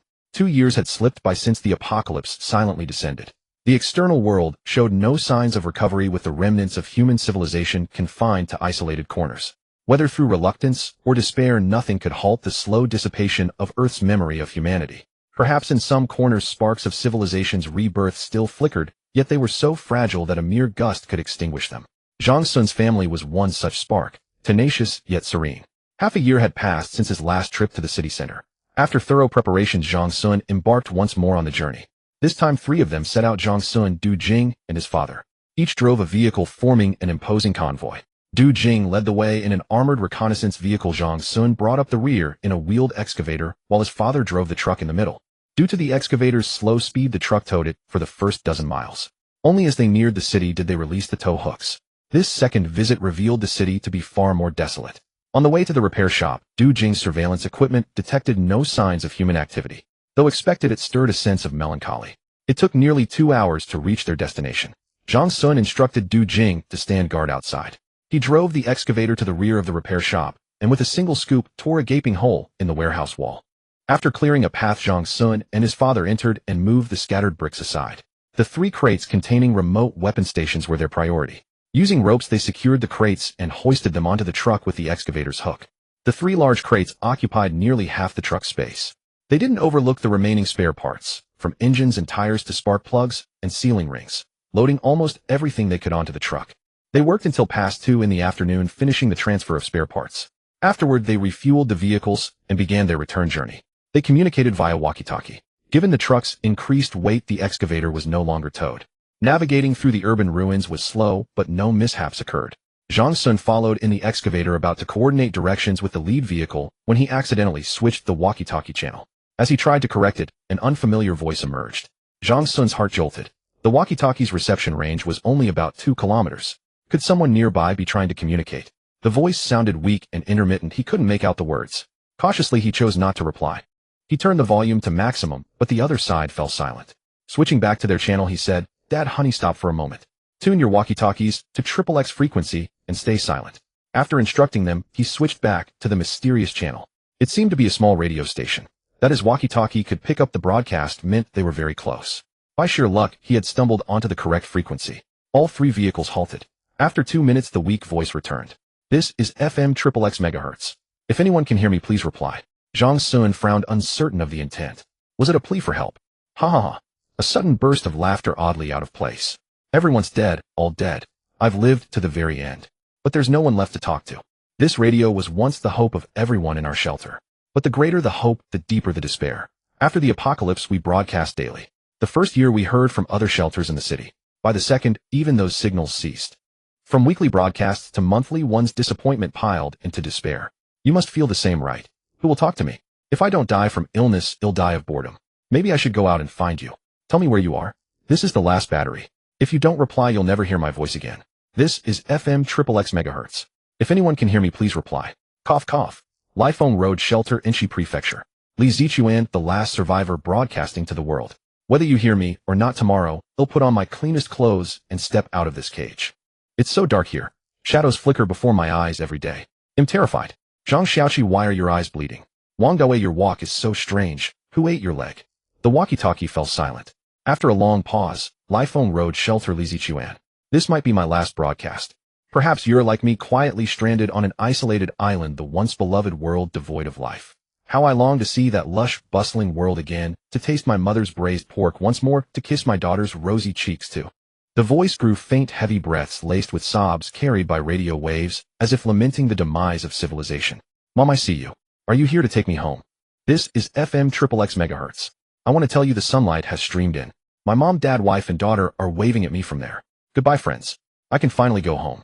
In the armored vehicle, Du Jing was already in tears. Though she hadn't witnessed loved ones dying around her, the loneliness and pain evoked deep empathy. The rustle of clothes against the wall suggested Li Zichuan had risen, walking toward the light, toward home. Zhang Sun, Du Jing, and his father sat silently in their vehicles, at a loss for words, staring out the window. Li Zichuan might have been the last survivor in the city, or perhaps not, but it no longer mattered. He was free. Our home is still here. Now let's go home, his father said over the walkie-talkie. They resumed their journey. A breeze swept through the window, carrying all of humanity's emotions, gently caressing the broken world. 2 hours later, they returned to the shelter, their hearts still heavy. When they saw the clear eyes of the 2 children, hope reignited within them. They still had a home filled with laughter, and they bore the responsibility of protecting this family. The apocalypse persisted, but hope endured. The flame continued to flicker. The supplies retrieved from the repair shop had been stored in the corridor, and Zhang Sun would wash them every few days. Although the storage room was sealed, some radiation still persisted, so after the initial decontamination, the radiation levels remained relatively high. Unable to find a better solution, he covered the supplies with a radiation-resistant tarp and washed them every few days. After 4 rounds of cleaning, the radiation levels were finally reduced to a harmless level for humans. After the Lunar New Year, Zhang Sun and his family organized and stored these supplies. In the new year, Zhang Sun's most urgent task was to enhance the shelter's defensive measures, and the remote weapon stations were his best defensive tools. However, he still needed to carefully plan how to implement these improvements. He had brought back 3 weapon station systems. One he planned to deploy on the mountain above the shelter's main entrance, providing a commanding view of the entire road leading in. The second would be installed on the RV, which had been modified to include a standard interface for remote weapon stations. This would be the simplest to operate. He hadn't yet decided whether to deploy the third system in the shelter's internal corridor as a last line of defense or mount it on the warrior vehicle. But his first priority remained the first weapon system, so Zhang Sun spent the next few days contemplating how to ensure its performance in the extreme low-temperature outdoor environment. He designed several plans on the computer, but found them unsatisfactory. After discussing with his father and Du Jing, he incorporated their suggestions and developed a new plan. Since the weapon station wouldn't be used frequently, it needed a stable environment for storage during normal times. But as a defensive weapon deployed outside the shelter, it would inevitably be exposed to the low-temperature radiation environment. The primary concern was how to protect it from such harsh conditions when not in use. Specifically, he would first cast a semicircular concrete shield inside the shelter with a firing port at the front. The port's door would be a steel plate connected to a hydraulic rail. In the absence of danger, the firing port would remain closed. When an alert was triggered, the steel plate would automatically open under the hydraulic rail's action. This weapon station was located between the exit and the air filtration channel. To ensure the temperature inside the concrete shield didn't drop too low and to maintain the ammunition's usability, Zhang Sun extended a pipe from the air filtration channel to transfer the warmer air from inside the shelter. Thanks to the shelter's redundant design, the air filtration channel had numerous backup pipes and lines providing environmental support for the remote weapon station's operation.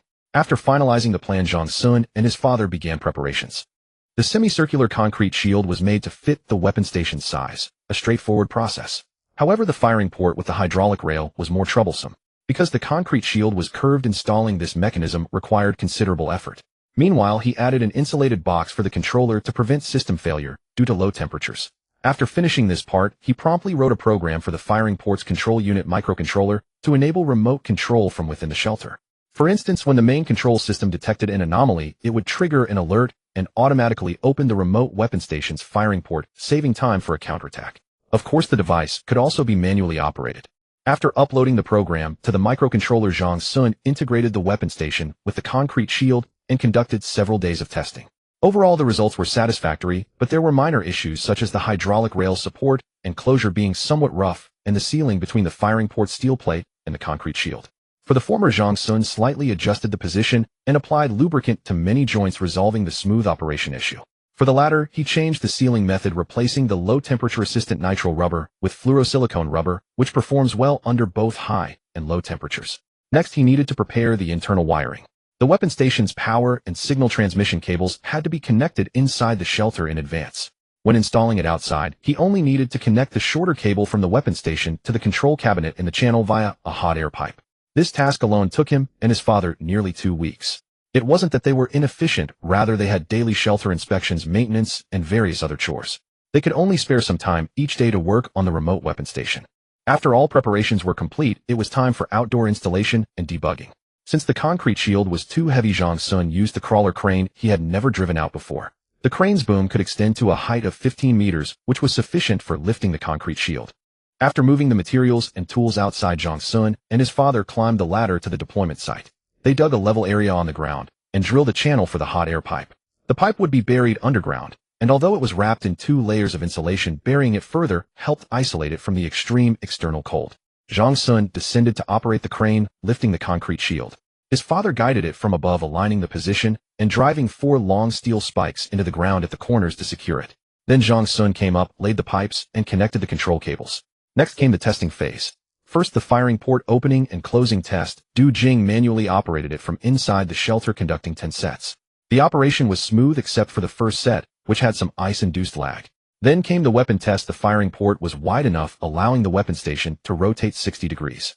They tested 10 sets each for left-right and up-down movements with no issues. Finally, the actual firing test. The weapon station was normally loaded with 500 rounds. This time Zhang Sun brought 600 rounds with 100 reserved for testing.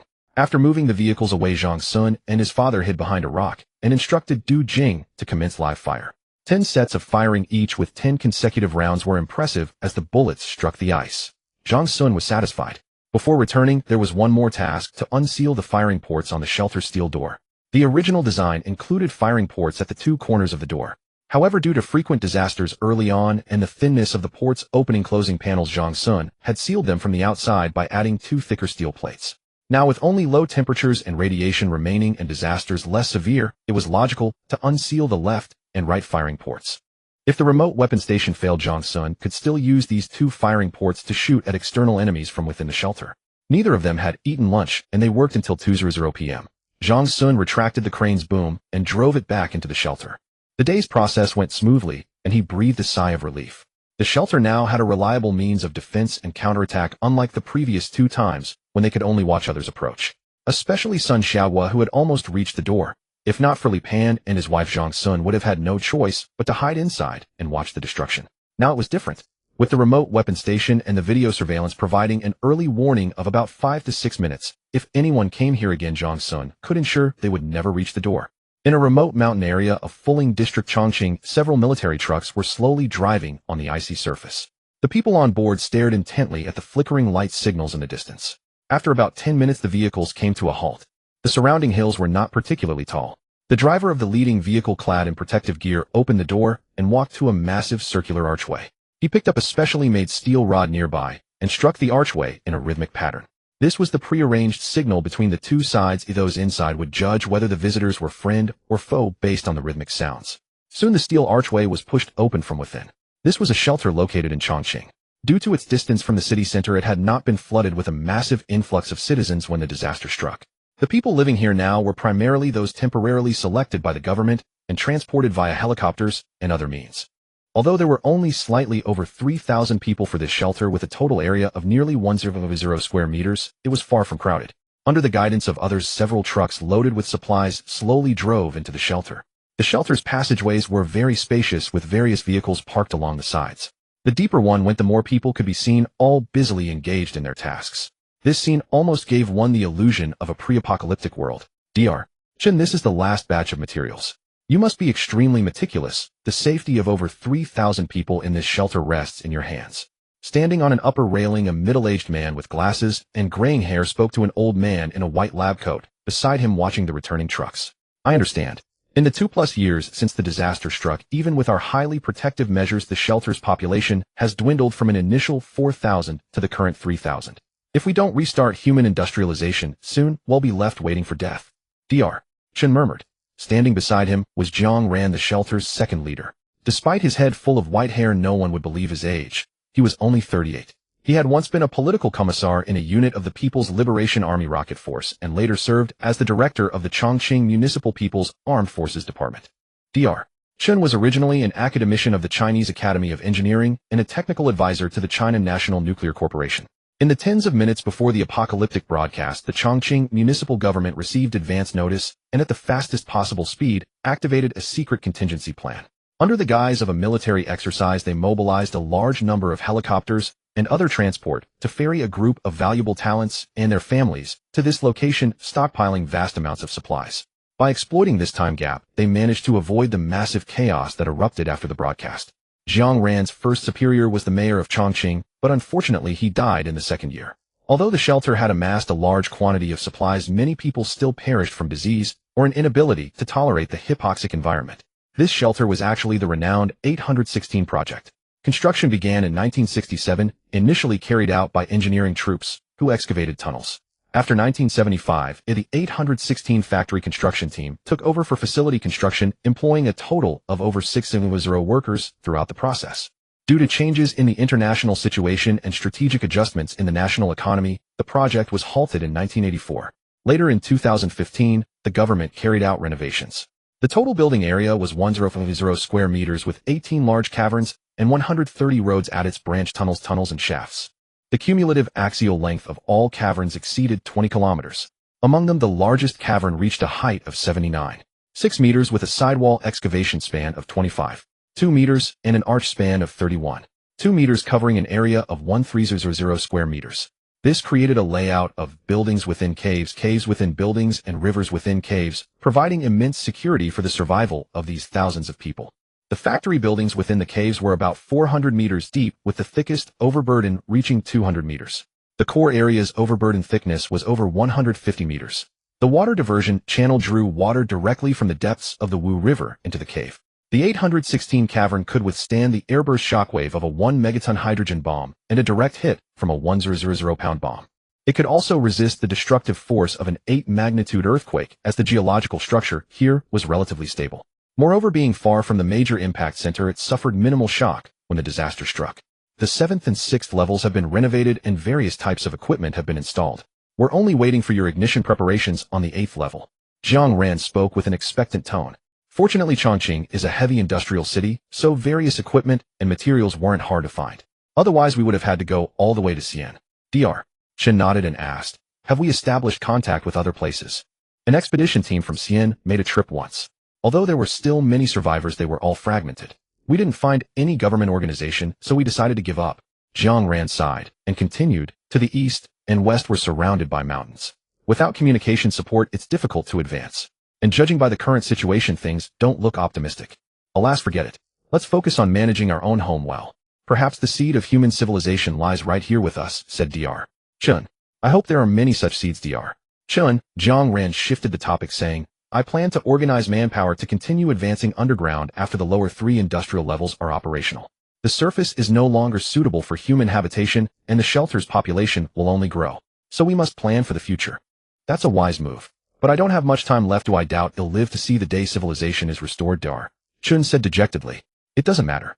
I believe that day will come. And humanity won't live underground forever. Eventually, we will return to the surface.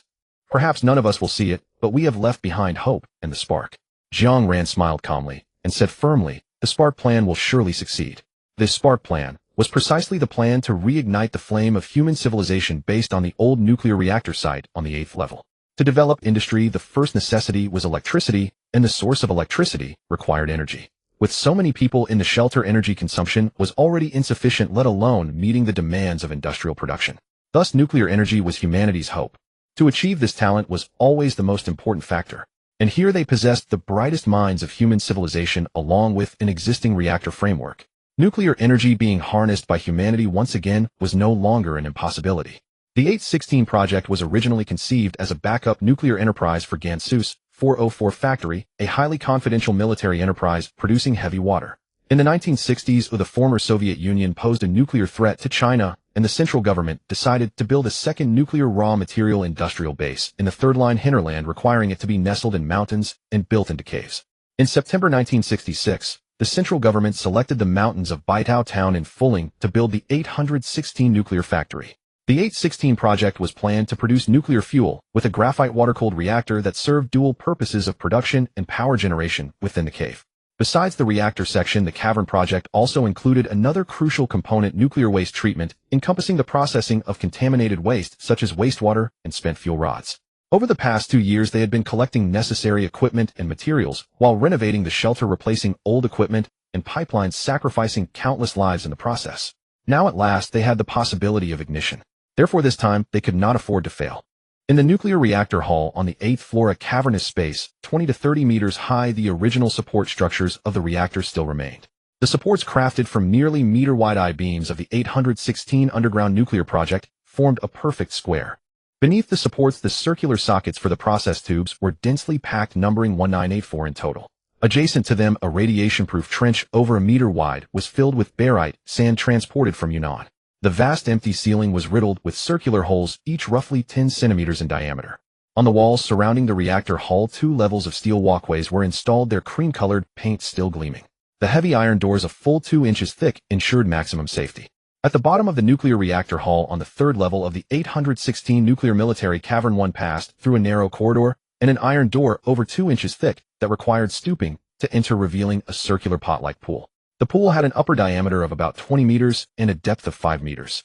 It housed production pumps for normal operations, control pumps for regulating temperature, and safety pumps capable of promptly halting any runaway reactions.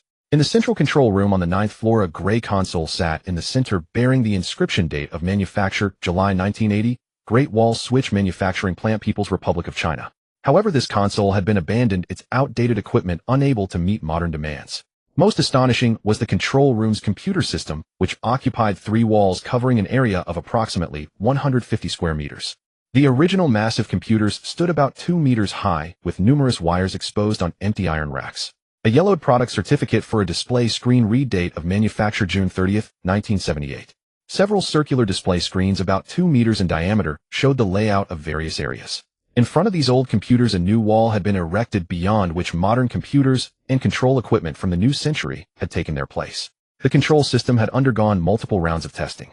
Although it had consumed a great deal of painstakingly collected diesel fuel to operate, it was ultimately worthwhile. Everything in the shelter was a legacy left by predecessors. Though much was old and worn, human effort had revitalized it, giving it new purpose and kindling fresh hope for human civilization. The shelter's main structures included caverns, passageways, adits, branch tunnels, shafts, and the like, the main plant, reactor hall, reactor cauldron, central control room, and so on, motors and control equipment. After converting some space into living quarters, Jiang Ran and his team reorganized the interior into zones such as energy production and agriculture.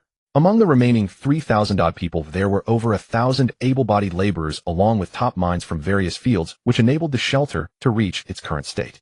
On February 1, 2027, amid everyone's anticipation, Jiang Ran stood in the main control room. Beneath his graying hair was an exceedingly calm face, though inwardly more nervous than anyone. He maintained his composure. Dr. Chen, are you ready over there? Jiang Ran asked, looking at the equally white-haired Dr. Chen. Hold on, Dr. Chen replied without looking at him, then addressed another young man at a computer. Xiao Zhu, double-check all the parameters. Also notify Li Chong and his team to inspect the site before lifting the control rods. Understood. Aside from the various data reports coming through the intercom, a tense atmosphere pervaded the scene. The reactor for this ignition test was a pressurized water-moderated and cooled reactor commonly known as a PWR. Due to its advantages, compact structure, small size, high power density, relatively deep burn-up, low risk of radioactive fission product leakage, excellent power self-stabilization and self-regulation characteristics, and high safety and reliability, the PWR had been widely adopted. For Dr. Chen, who had spent most of his life working with PWRs, it was the most familiar type of reactor. Jiang Ran watched the bustling staff without disturbing them, instead asking his assistant behind him, how much nuclear fuel reserve do we have left? The assistant flipped through a file and replied after a moment, Director Jiang, the fuel rods were found at a factory in Xi'an. Dr. Chen mentioned earlier that aside from the current batch, the remainder should last at least another 10 years. Jiang Ran pondered for a moment, understanding well that the refueling cycle for nuclear fuel typically spans 24 months, and not all fuel is replaced at once. Only the central high burn-up fuel elements are swapped, while the lower burn-up fuel assemblies from the periphery are moved to the center to continue burning. Thus, the assistant's estimate of 10 years was likely conservative. Report, Doctor. Reinspection complete. All preparations are in order, announced Xiao Zhu, standing up and shouting. Good. Issue the command to lift the fuel rod positions. Command executed. Rod control and boron control instructions have been sent. Inject the loop dilution fluid. Monitor parameter changes closely. Received. Injection of loop dilution fluid. Command issued. Time ticked by, and everyone's hearts seemed to be in their throats, dreading any unforeseen incident. Report. The dilution fluid is approaching the critical value. Xiao Zhu's voice grew shrill. Dr. Chen looked at the parameters on the computer, waited a moment, then slammed his palm on the table and shouted, withdraw the rods. Fix the critical value. Had it succeeded? Jiang Ran swallowed hard and looked at Dr. Chen. With 2 crisp clangs from the 8th floor, the reactor reached criticality and began to release heat. Xiao Li analyzed and compiled data from all sensors. Received. Xiao Zhang, closely monitor the surveillance feeds. Report any anomalies immediately. Received. Dr. Chen issued a flurry of tasks in one breath, then slumped into his chair, panting heavily. No one disturbed him. They all stood quietly outside the glass enclosure, awaiting the final results. 20 minutes later, after verifying various parameters with his assistants, Dr. Chen turned to Jiang Ran and said, Project Spark has been successfully initiated. The boiler temperature and pressure are normal and have reached a critical state. The turbine unit test will be conducted tomorrow. We did it. Amid the thunderous cheers, Jiang Ran finally exhaled in relief. He walked over to Dr. Chen and said solemnly, thank you for your hard work, Dr. Chen. Please go and rest. Tonight we will celebrate this great moment together. We'll take another look later. If the reactor, boiler, and turbine tests all go smoothly tomorrow, we can connect to the grid and generate electricity as soon as possible. Then the production and agricultural systems can operate at full capacity, Dr. Chen said with a smile, his eyes full of hope. Yes, let's first establish the agricultural foundation. Oxygen generators alone can never meet the needs of such a large space. Jiang Ren also smiled. The day's experiment was a great success, but the turbine test the next day encountered a slight hitch. The turbine had been salvaged from another power plant with great effort by the shelter. During installation, the shaft alignment was off, nearly causing a shaft burn accident. Fortunately, an abnormal temperature rise was detected and the operation was halted in time, preventing more severe consequences. After 2 days of repairs, the test was conducted again. This time it was a success. At last, the shelter had a stable energy supply. The spark here burned a little brighter. Jiang Ran and Dr. Chen looked at the brightly lit shelter and finally broke into long mist smiles.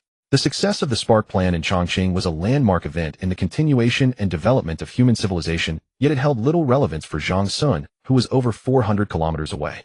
Zhang Sun's shelter was located in Inchi Prefecture bordering Chongqing, with a straight-line distance of roughly 400 kilometers, similar to the distance to Jiangqing. However, the surrounding mountainous terrain made the journey long, winding, and arduous. Communication range was also extremely limited. Establishing relay antennas midway would be necessary for any contact. For now, such efforts were futile, as neither party knew of the other's existence, and even if they did, they would not readily reveal their location. The Chongqing 816 shelter had made the right choice, steering the course of human civilization toward deeper underground development. This did not mean they had abandoned surface activities. On the contrary, surface materials and minerals remained crucial resources for them. Building a more expansive underground city depended on surface support. In Zhang Sun's case, with an extremely small population, no significant changes would occur in his generation. The scale of the two shelters was also vastly different.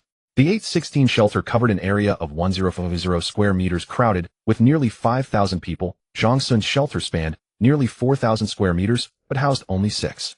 The latter offered superior comfort and protection, while the former boasted better expansiveness and resilience for future development.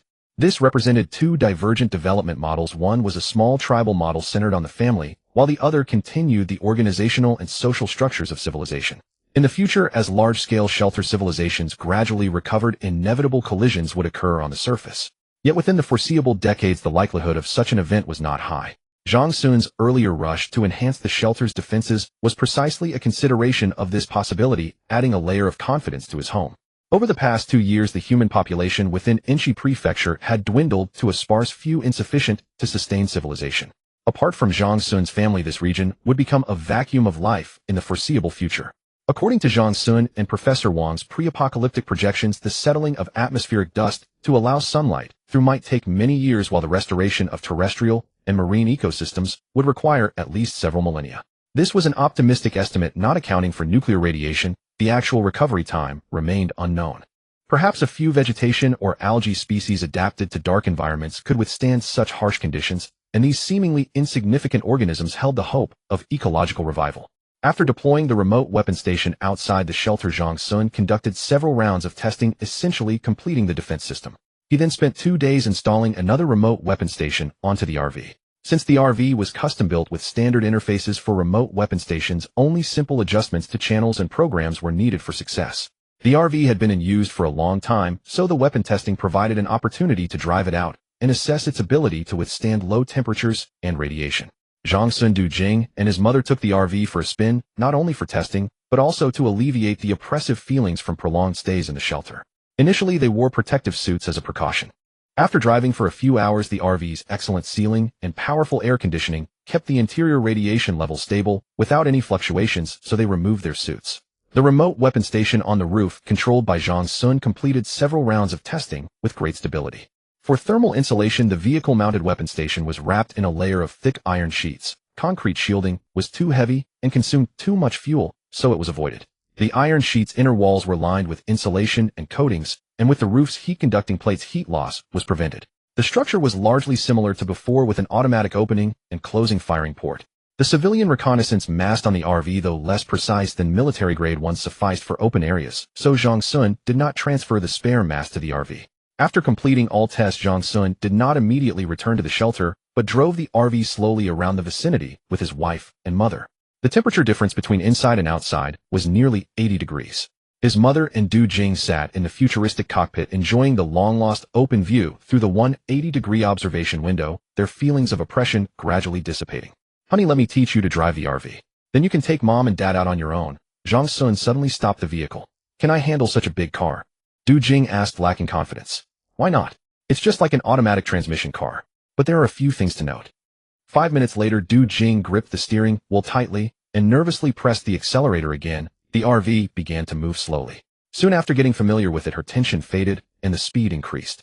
Zhang Sun smiled at his mother. Mom, would you like to give it a try? His mother quickly shook her head. I don't even have a driver's license. Why would I drive? Don't think about unsafe things. Seeing her reluctance, Zhang Sun didn't insist.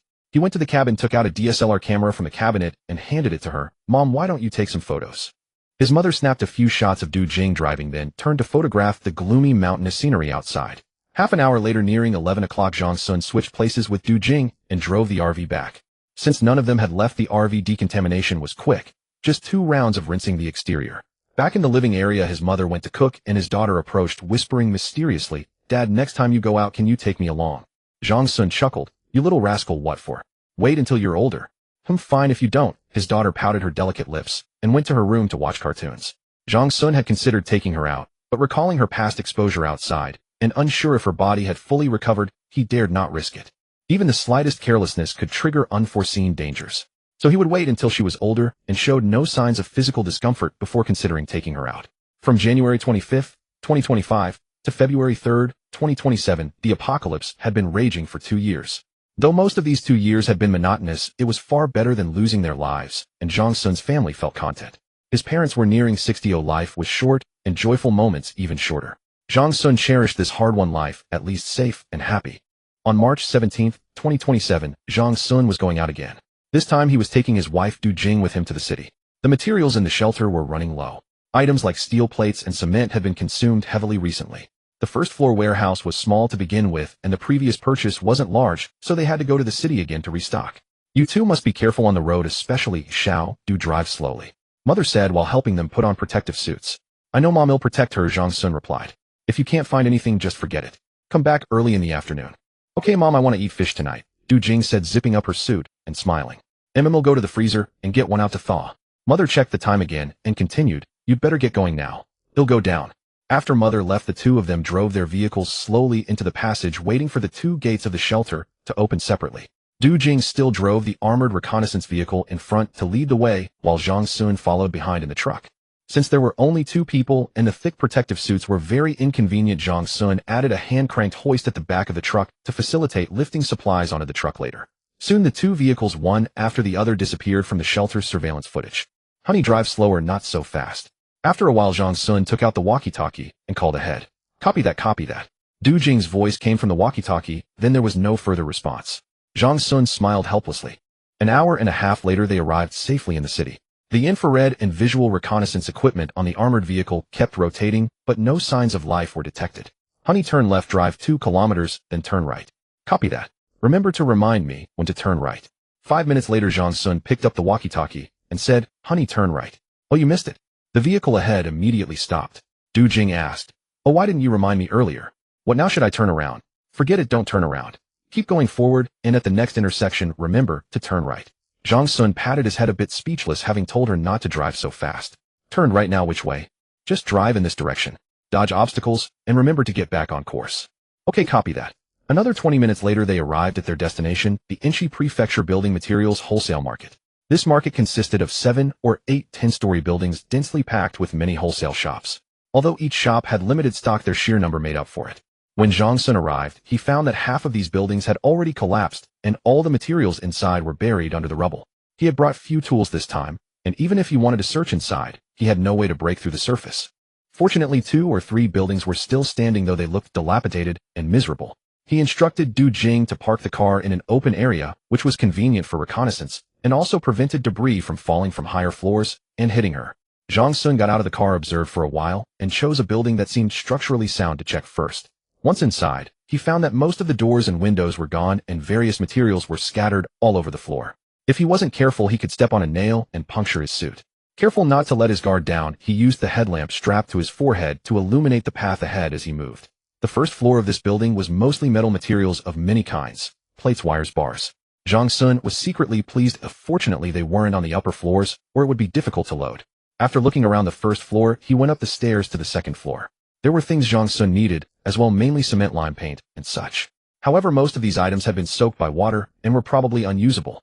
He searched around and finally found some cement and lime in the corners of certain shops that hadn't been affected by water. The third floor was more miscellaneous. Many shops sold lamp showerheads and household appliances. However, Zhang Sun couldn't guarantee whether these items were still usable. The fourth floor mainly sold ceramic materials, primarily finished products like floor tiles and bathroom fixtures. The fifth floor was furniture. Zhang Sun didn't look much and went back to the first floor. While checking the upper floors, he made marks on things he found useful, so that when it was time to move them, he could quickly locate them. This time Zhang Sun was relatively confident about his safety. For one thing, the survivors in the city were probably all dead. If there were any, their numbers wouldn't be large. For another, this place was remote, and even if someone wanted to come, it would be hard to find. So he called Du Jing out of the car to help him. Starting from the second floor, they moved the bags of cement and lime that were in good condition and threw them down directly. These items were soft enough that they wouldn't break, and throwing them down saved time and effort. In total, they found over 20 bags of cement and 15 bags of lime, which took them more than an hour. After dusting off their suits, they went back to the car to rest for a while. Working in thick protective suits was very inconvenient and tiring. "Are you rested?" Zhang Sun asked. "Yes. Let's go. Leave the cement there for now, but let's first load the steel onto the truck." The two continued to move through the first floor shops, and after checking the sizes, they loaded steel plates onto the truck. These items were very heavy. Sometimes even two people couldn't lift them, so they had to give up on those temporarily. Steel, aluminum, and some intact insulation materials filled most of the truck. The hand-cranked hoist at the back really proved useful. Loading onto the truck was extremely labor-intensive, and without it they would have spent at least another hour. After loading those, it was time for the cement and lime. Zhang Sun aligned the back of the truck, took a short rest, and then continued working. The truck's tires gradually deflated, but fortunately they hadn't exceeded their limit. The fuel consumption would be higher on the way back, and there were 2 spare tires hanging on the sides. "Honey, what time is it?" Zhang Sun asked after covering the rear with a tarp. 1:25, Du Jing said over the walkie-talkie. "Okay." Zhang Sun sat in the passenger seat of the armored vehicle and said, "Let's eat something, rest a bit, then head back." Du Jing nodded, pulled her hand out of the protective suit's glove, and took out a pack of compressed biscuits to eat. Zhang Sun did the same. After eating, they rested for another 10 minutes. "It's only just past 2, why don't we take a look around the city?" Du Jing looked around and said to Zhang Sun. Zhang Sun thought about it. There were 2 of them, and they had guns, so there shouldn't be much danger. Besides, he also wanted to observe whether there were any other survivors in the city, so he nodded in agreement. "Okay, but you must listen to me in everything. No acting on your own, understand?" Zhang Sun said with a smile. "I know I want. Besides, you saw during my training the other day that my marksmanship is better than yours," Du Jing said, proudly picking up her pistol and waving it. This action terrified him, and he exclaimed in panic, "Hey, don't point it at me. What if it goes off by accident? Are you trying to kill your husband?" "Hee, look how scared you are." "I haven't even released the safety," Du Jing said. "Even if the safety is on, you shouldn't point it at anyone. You must be careful from now on, understand?" Seeing Zhang Sun's serious expression, she realized the impropriety of her action and nodded timidly. I won't do it again." Before leaving, Zhang Sun refueled both vehicles. In such low temperatures, fuel consumption was exorbitant. After traveling less than 100 kilometers, nearly 4/5 of a full tank had been depleted. He also made sure to replace the oxygen tanks. Over the next hour, they drove aimlessly through the city. Initially cautious, they gradually grew bolder.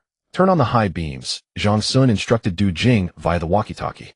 With the high beams on, everything ahead was clearly visible, yet the ruined city resembled a ghost town, eerily sinister in the dim light. Along the way, they discovered several shelters. Though these were underground civil defense works, their entrances were barricaded with sandbags and debris unmistakably sealed off. Bold as ever, Zhang Sun blared the horn as they passed these shelters. Startled, Du Jing scolded him over the walkie-talkie. The deafening horn echoed through the desolate urban ruins, stirring not a single ripple. No survivor responded. Shelter after shelter they passed, all eerily silent. Only when the wind howled through some building did the city stir, but those sounds were like the lament of civilization.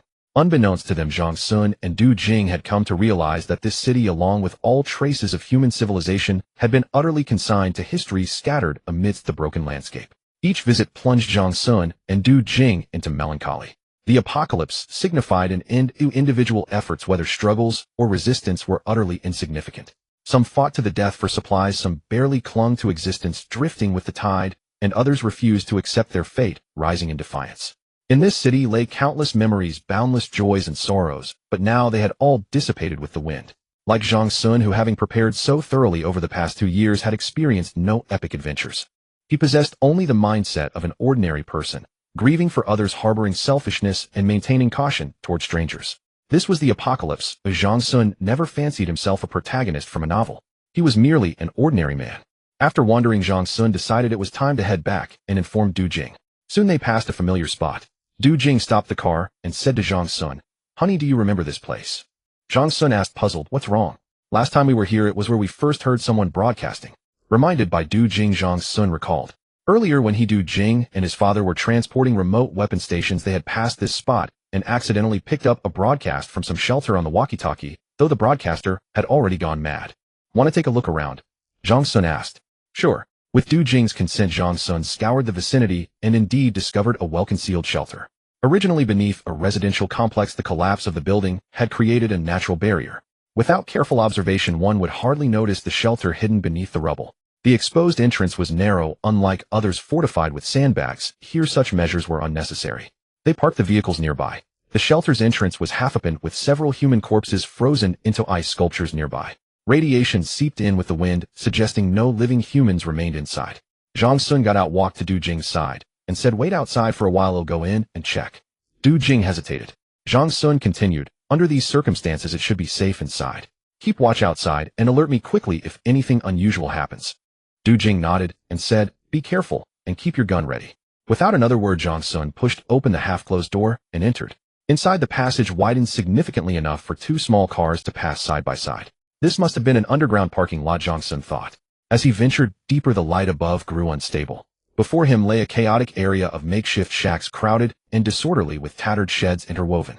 But now they stood silent, devoid of life. He tried pulling open one shed, only to find an ice sculpture missing both legs, staring at him with unblinking eyes, startling him into a shiver. It took him a while to recover. He looked again and saw bloodstains all over the ice sculpture. The person had likely been beaten to death, and after death their legs had been sawed off and eaten. It seemed the cannibal had also died not long after, otherwise the upper body wouldn't have been preserved. Suppressing his discomfort, Zhang Sun pressed deeper into the shelter. In the pitch-black interior, his headlamp revealed makeshift shacks scattered everywhere. After advancing about 200 meters, he marveled at the shelter's sheer size. Comparing it to the map, this area was close to the government office district. It seemed that when disaster struck, many government officials had taken refuge here. He then spotted a stairwell leading to a lower level. With 2 floors and minimal damage from the catastrophe, why had everyone in this shelter perished within just 2 years? Zhang Sun was puzzled, but he didn't dwell on it and continued downward.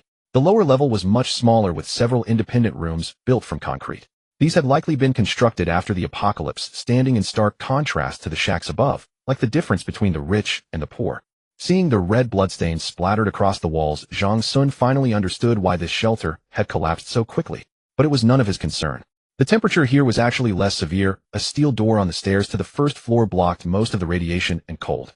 If there hadn't been an internal strife in the shelter, though he wasn't sure if that was the right term, the people might have survived longer. Just as he was about to leave, Zhang Sun faintly heard a sound like a cat's meow, but he wasn't certain. Was he hallucinating? Soon the sound came again. Zhang Sun decided to follow it. After searching for over 10 minutes, enduring his unease as he opened most of the doors on the second level, he found nothing suspicious. Reluctantly, he prepared to head back up. As he passed the stairs, the sound echoed again, this time crystal clear. Zhang Sun quickly retreated carefully, making his way behind the staircase, his footsteps becoming much lighter. Suddenly, in the darkness, a dozen glowing objects like pearls startled him, making him stumble and nearly fall. What was that? A ghost. Steadying himself, he aimed his headlamp forward and looked again.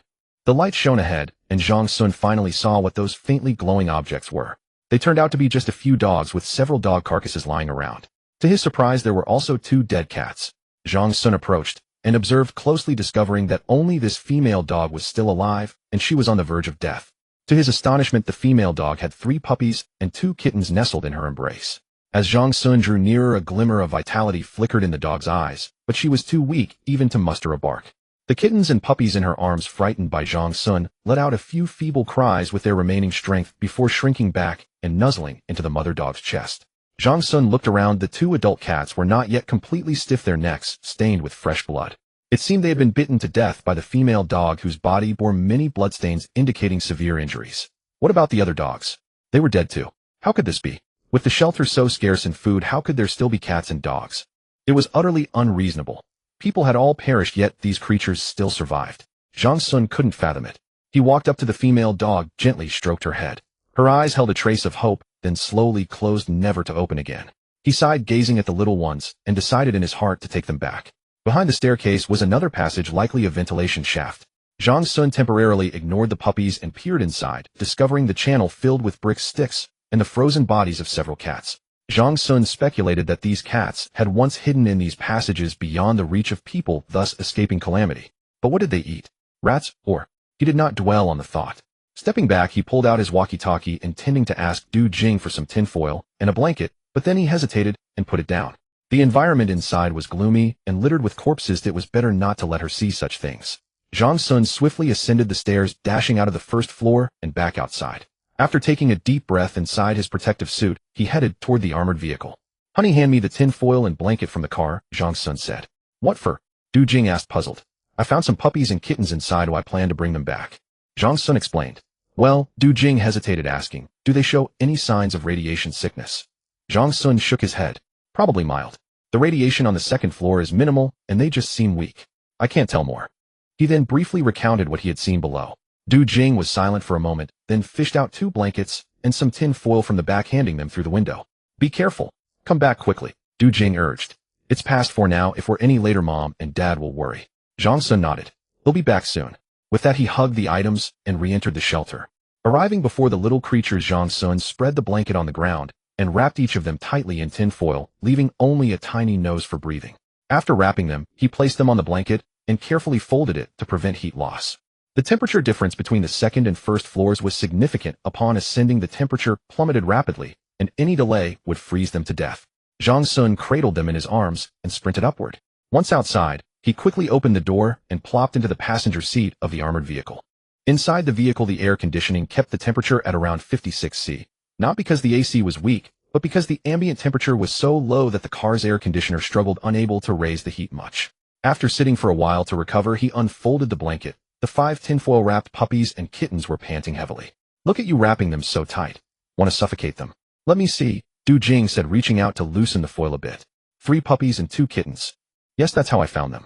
The adult cats and other dogs were dead. Oh, I think the mother dog brought them here," Zhang Sun said. "Oh, well, let's take them back. The kids at home will have playmates," Du Jing replied.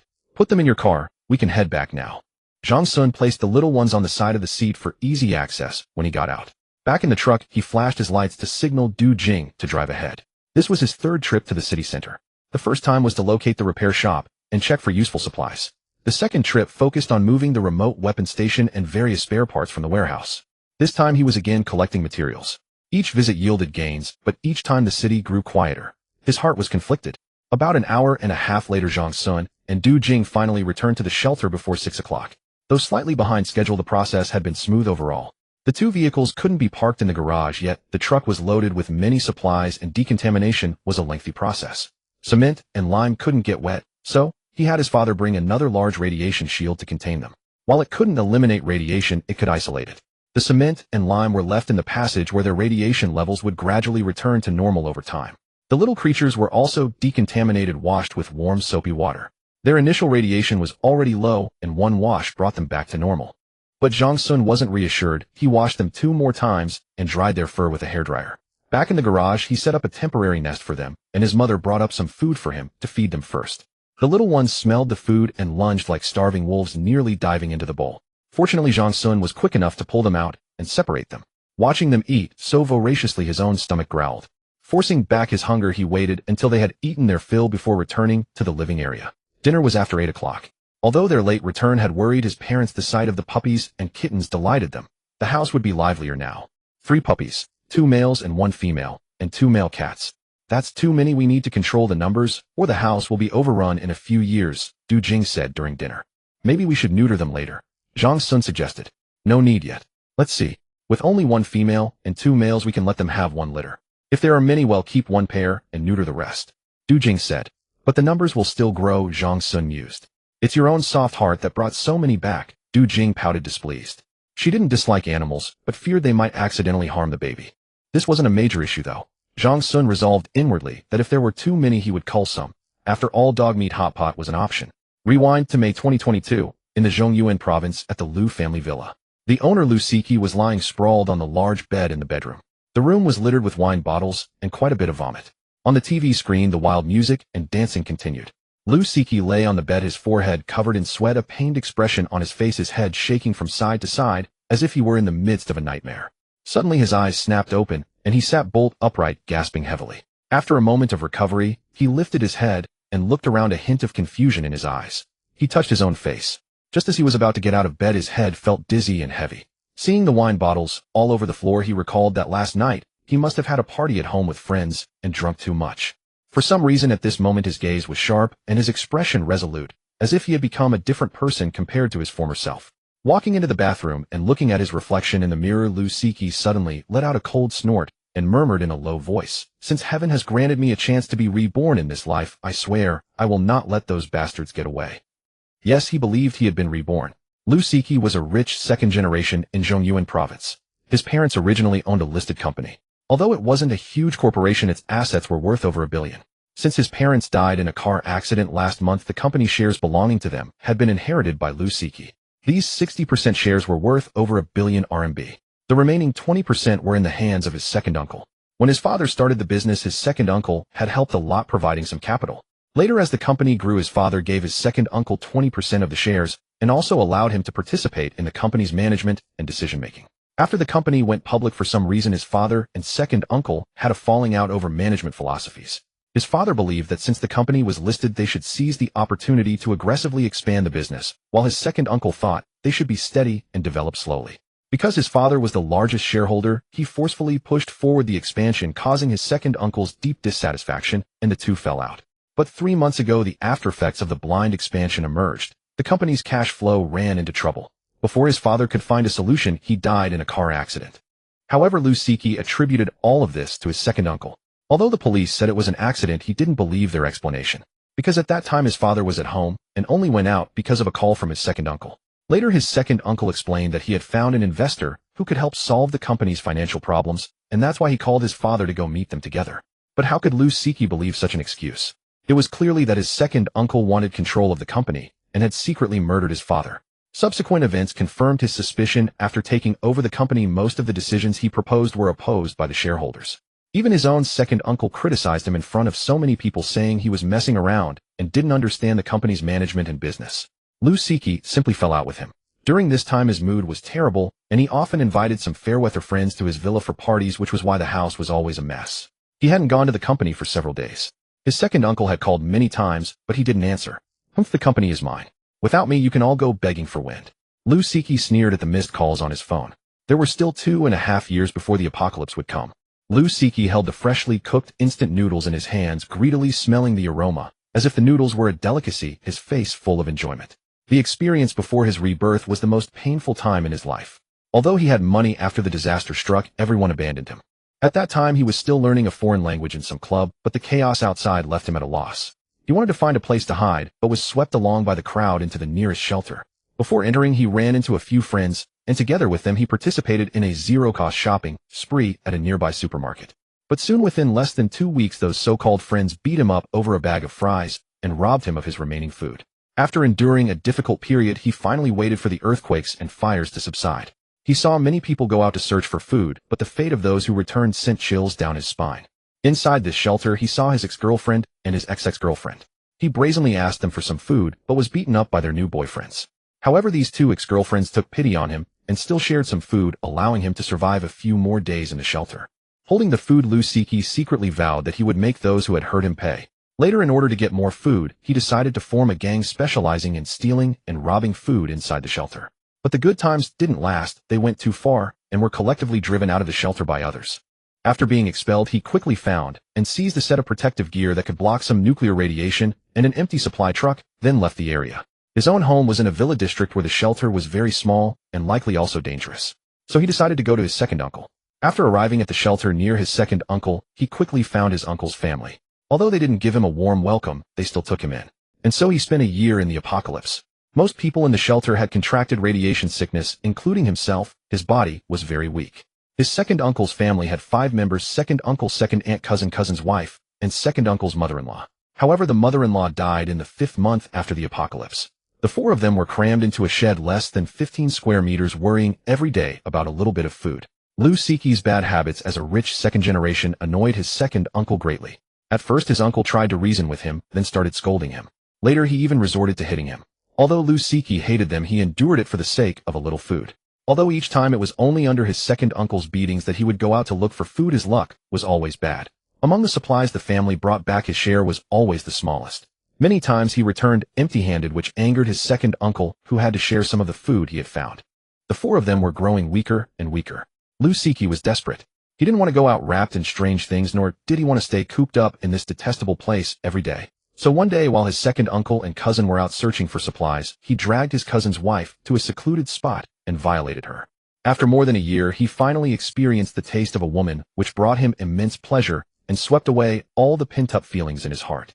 This woman had been taken in by his cousin a few months ago. They had spent time together and eventually got together. Although it was the apocalypse, the lonely human heart still needed mutual comfort. Lu Siki was jealous, but he couldn't beat his second uncle and cousin.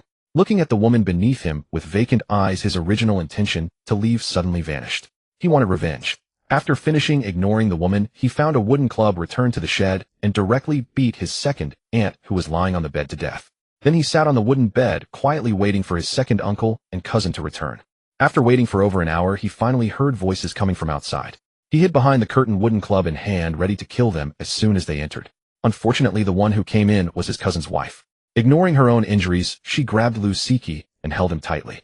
His second uncle and cousin also entered at that moment and instantly understood what had happened. Together they subdued Lu Siki, beating him while crying and cursing him as an ungrateful wretch. Soon Lu Siki died under their relentless blows. Devouring the instant noodles ravenously, Lu Siki lifted his arm to wipe his mouth with his sleeve, then stared blankly at the green shade outside the window and the crisp chirping of birds. For the first time he felt the beauty of this world. Rebirthed. He murmured to himself, then burst into laughter, looking like a madman. Could it be that I am the legendary protagonist since rebirth has happened to me? Lu Siki speculated. System, little system, bro system, lord system, are you there? He called out in his heart. There was no response, and the atmosphere suddenly turned awkward. Could it be that the system had not yet awakened? Or perhaps it wasn't time yet. It was now May 2022, and there was about 1 Kuan year left before the disaster began. That Kai Jixing star wouldn't be discovered until next year. Perhaps it wasn't the right time, and the system had hidden itself. Lu Siki stroked his chin, recalling that in many post-apocalyptic novels the protagonist usually had a system to help them survive the apocalypse, such as upgrading a shelter or granting some kind of superpower.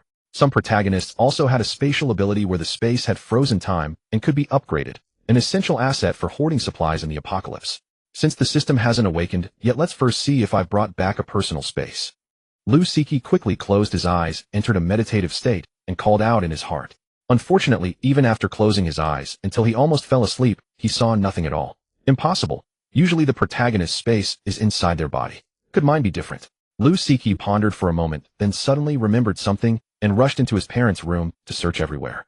He wasn't sure what he was looking for, but he recalled that in some novels the protagonist's space was an heirloom left by parents or ancestors, like a jade pendant that could be upgraded by devouring gold. After searching for a long time, Lu Siki couldn't find anything that looked ancient. There were plenty of gold and silver jewelry, but they were all clearly priced. Since it's an heirloom, it can't be this easy to find. I guess I was too impatient. He'll look slowly later, maybe you'll stumble upon it by accident. He sighed and comforted himself helplessly. He decided not to dwell on it anymore. First take a shower, then go out for a stroll. Lu Siki didn't contact his so-called friends again. He wouldn't let any of them off, but for now he would settle accounts with them after finishing his current tasks. Over the next 2 days he indulged in lavish meals, ordering exotic delicacies every time. He ate like a starving ghost, drawing stares from other diners, but he ignored their glances, devouring his food with greasy lips. At night he experienced a variety of entertainment activities alone, his favorites being the ice and fire experience and the threesome. After finally releasing all the desires in his body, he did not forget his mission. On the third morning, dressed in a suit he had never worn before, he walked into his company with confident strides. He summoned all the shareholders for a meeting. His second uncle was the last to arrive, his face cold. Before even sitting down, he said to Lu Siki, "Where have you been these past few days? You didn't answer your calls. Have you abandoned all the company's affairs?" Lu Siki felt disgusted at the sight of that face and showed him no respect, sneering, "I'm the company's boss. I'll do as I please. If you have objections, keep them to yourself." You. His second uncle had just sat down, but upon hearing this, anger flared, and he was about to stand up and strike him, but was quickly restrained by those around him. His second uncle calmed down and looked at Lu Siki, saying, "I know you hold a grudge against me because of your father's matter. I am also deeply saddened by what happened to your parents, but this company was built by your father. I can't just watch you squander it. You talk a better game than you sing. Do you think I don't know what you're plotting?" Lu Siki said, then waved his hand to signal the secretary to come over. The secretary glanced at him, then at his second uncle, hesitated, but still gritted her teeth, and opened the document in her hand, saying to everyone, "At today's shareholders meeting, Mr. Lu has a major decision to announce. She paused and continued, Mr. Liu has decided to sell his 62 stake and withdraw from the company. What? Including his second uncle, all the shareholders were stunned and stared at Liu Siki in disbelief. I disagree, Liu Siki. You're playing with fire. Have you thought about your parents? His second uncle slammed the table. If it's not your place to speak. I am the chairman. This is not a discussion, it's a notification. Liu Siki remained unhurried, took a sip of water, and continued. Of course, existing shareholders have the right of first refusal based on market value. His second uncle's anger had reached its peak, but he forcibly suppressed it. He stared at Liu Siki for a long time, then let out a heavy sigh, as if all the energy had been drained from him.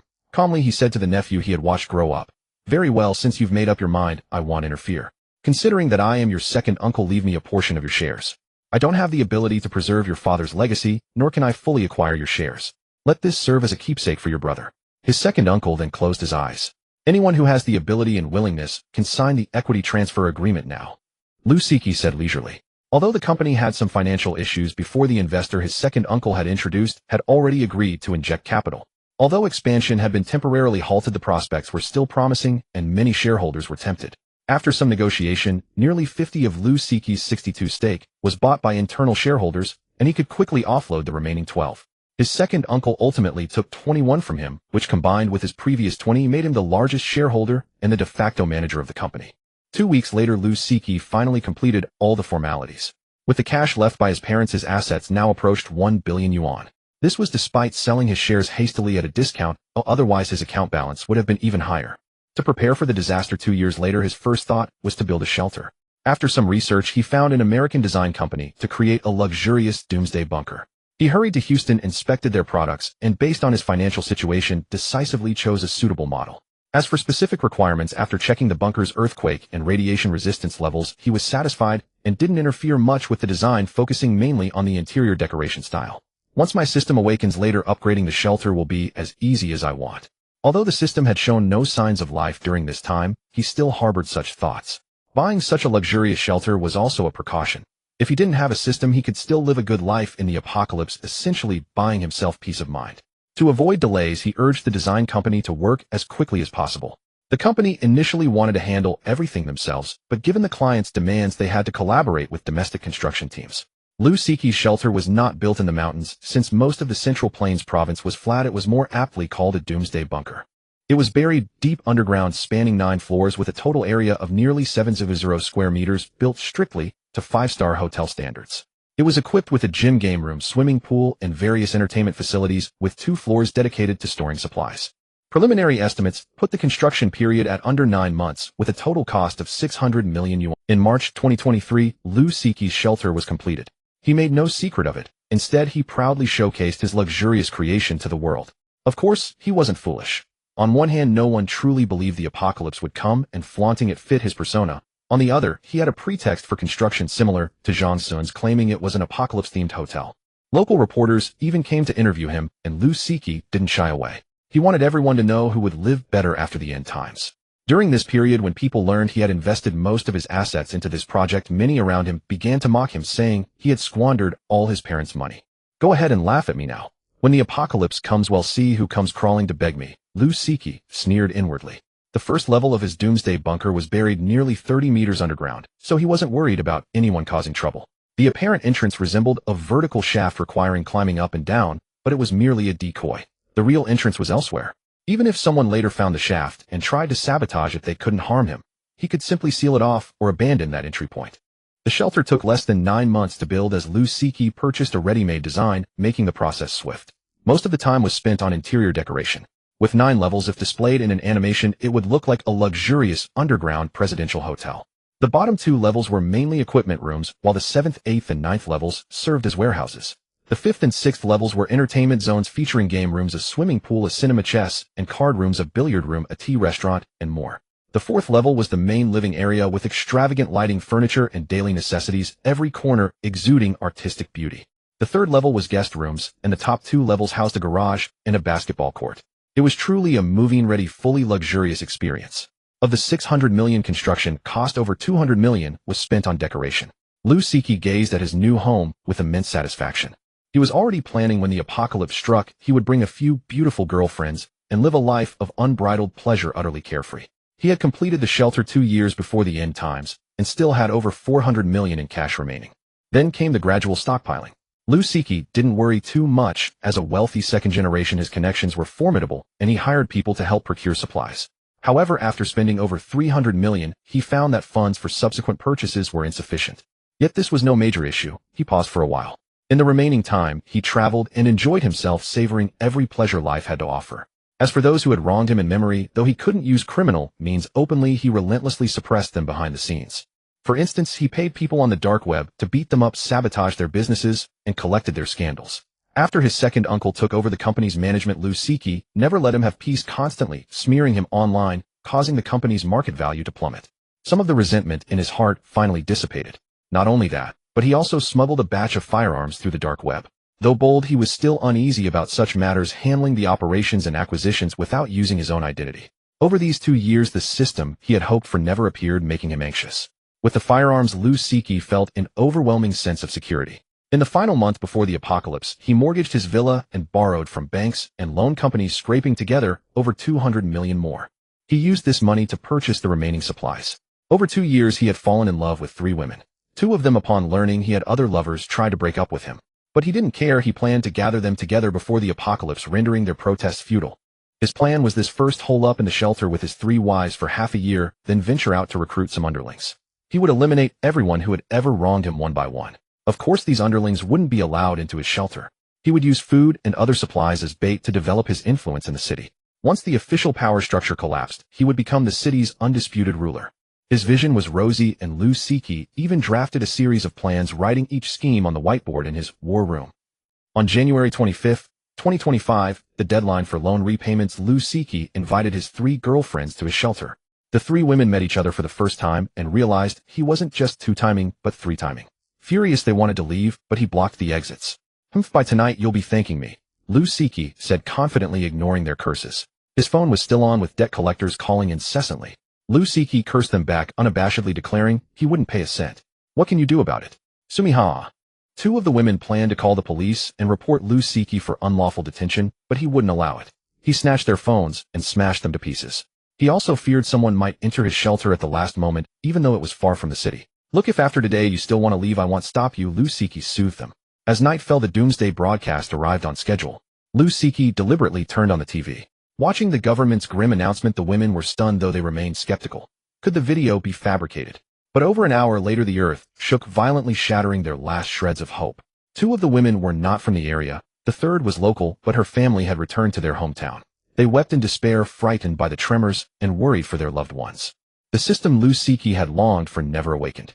The entire shelter swayed violently. Was this too intense? He worried whether it could withstand the shock. The shelter was advertised to endure magnitude 11 earthquakes, but this was different. A continuous tremor lasting hours. The shelter's earthquake-resistant measures were conventional with damping springs, but overall, it was far inferior to Zhang Sun's shelter in structural strength and safety. Zhang Sun's shelter had been built with the highest standards, using top-tier technology and materials. Safety was the top priority, with everything else, like decoration, secondary. More importantly, the site was excellent. The mountain was solid granite, providing a stable structure. The quakes came in waves, large and small, for over an hour. Apart from the shaking, the shelter suffered no mishaps. Liu Cixi began to calm his unease and was about to comfort his 3 girlfriends when a loud crash echoed from above. A collapse.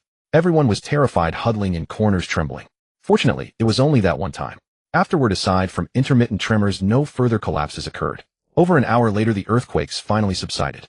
Liu Cixi, too shaken to comfort the women, carefully made his way to the 3rd-level guest rooms. There was no collapse there, but looking up, he saw numerous cracks in the ceiling. It seemed the top 2 levels had caved in. A wave of fear washed over Liu Cixi. He then inspected the lower levels for damage, only to find himself on the verge of tears. The main generating unit had been smashed, and many pipelines were twisted and broken. The 7th, 8th, and 9th level warehouses were in chaos, with spilled water and fuel contaminating many supplies. Since the top 2 layers collapsed, the overall impact wasn't as severe, but the uppermost shaft passage was certainly ruined. Fortunately, the other genuine access passage remained unaffected, and more importantly, this entrance was well hidden, safe from discovery. What truly pained Liu Cixi was the loss of equipment and supplies on the lower levels. The damage was devastating. The main generator set was unusable, forcing him to start the backup unit. Had it not been for an incredibly detailed operating manual, even the most basic power supply would have been a problem, as Liu Cixi knew nothing about mechanical equipment. He mobilized his 3 girlfriends, and it took them nearly a week to clean up the water and oil stains on the 3rd level. During the cleanup, the shelter's temperature control system and air filtration system also malfunctioned. The internal temperature once soared to over 40 degrees Celsius. After 2 or 3 days of makeshift study and constant trial and error, Lusiki managed to resolve the issues. Not only that, but many places were sparking and arcing. Due to the previous earthquake, numerous wires had short-circuited or snapped, and the lighting system would frequently go on strike. Lusiki had no choice but to shut down the generator set and go around inspecting the circuits. After all this trouble, he finally managed to get things roughly in order. The shelter was plagued with constant problems, nearly driving him mad. Fortunately, one of his girlfriends had graduated in mechanical and electrical engineering. Although she hadn't worked in that field afterward, she quickly picked up the basic knowledge again. With her help, Lusiki felt somewhat relieved. However, what pained him was the severe loss of stored water and diesel. According to earlier estimates, each person consumed 0.2 tons of water per day, so for 4 people over a year that would be 292 tons. Originally, there were 30 20-ton water tanks, but 6 of them were damaged. Fortunately, the leaks were patched in time, but over 30 tons of water were still lost. There was also quite a bit of water in the pool, which could barely be used. However, this water was mixed with oil and could no longer be filtered. As for fuel, a considerable amount was also lost. Originally, there was a 2-year reserve for power generation. Based on the loss, it could only last about 15 months. The oil and water were stored in different areas and on different floors, but due to the sheer volume, some of them inevitably got mixed together. Besides these, a significant amount of food supplies was contaminated. For the first month, the group was busy dealing with various issues, exhausted like dogs. Although they didn't have to face the harsh external environment, living like this day after day was untenable. One of the girls who had been pampered couldn't take it anymore and attempted suicide, but the others stopped her. Just after they had sorted out all the supplies, and before they could rest and enjoy themselves, a torrential rain began. In the 2nd and 3rd months of the apocalypse, Lusiki led everyone to plug leaks everywhere. Because the top 2 layers had collapsed, many cracks had formed, allowing surface rainwater to seep in, nearly turning the shelter into a swamp. In the 4th month, they cleared the shelter's ventilation shafts, removing the clogged rocks and debris. In the 5th month, as temperatures dropped and the heating and power systems consumed more fuel, Lusiki had to shut off the power and pipeline valves to all areas except the main living quarters. In the 7th month, the water and fuel tanks froze, and each retrieval took a long time. In the 8th month, the girl who had previously attempted suicide succeeded this time, reducing Lusiki's wives from 3 to 2. Lusiki was depressed and heartbroken. This was not the outcome he had envisioned. He had planned so many strategies beforehand, yet none of them worked. He had reborn, but there was no system, no portable space. Even the shelter he had painstakingly built was plagued with misfortune. He had dreamed of enjoying a warm apocalypse with women on both sides, but reality was 4 people complaining daily, constantly bickering and blaming each other. Neither warm nor happy. He had planned to go out, dominate, build a force, take revenge, and show off, but the household was still in chaos. Lusiki felt that fate was toying with him.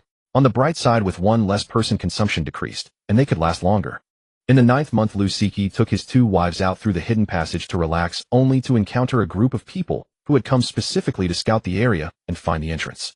Fortunately, they were discovered early, and everyone was armed with guns. After killing them, they hurried back to the shelter. In the 10th month, another group of ill-intentioned people appeared near the shelter's exit, but a few were blown up by the landmines planted earlier, and the rest fled. In the 11th month, after repelling 2 attacks, Lusiki decided he couldn't continue like this. He took the initiative to pursue the fleeing group and eliminated them all. He was lucky. This group had no guns and had recently fled from the city to a nearby town, specifically targeting his shelter. Lusiki regretted his earlier ostentation. After cleaning up all traces and further concealing the entrance, he still felt uneasy. He planted all the landmines he had previously bought on the dark web around the area. By the 13th month after the apocalypse, Lusiki's shelter finally became quieter.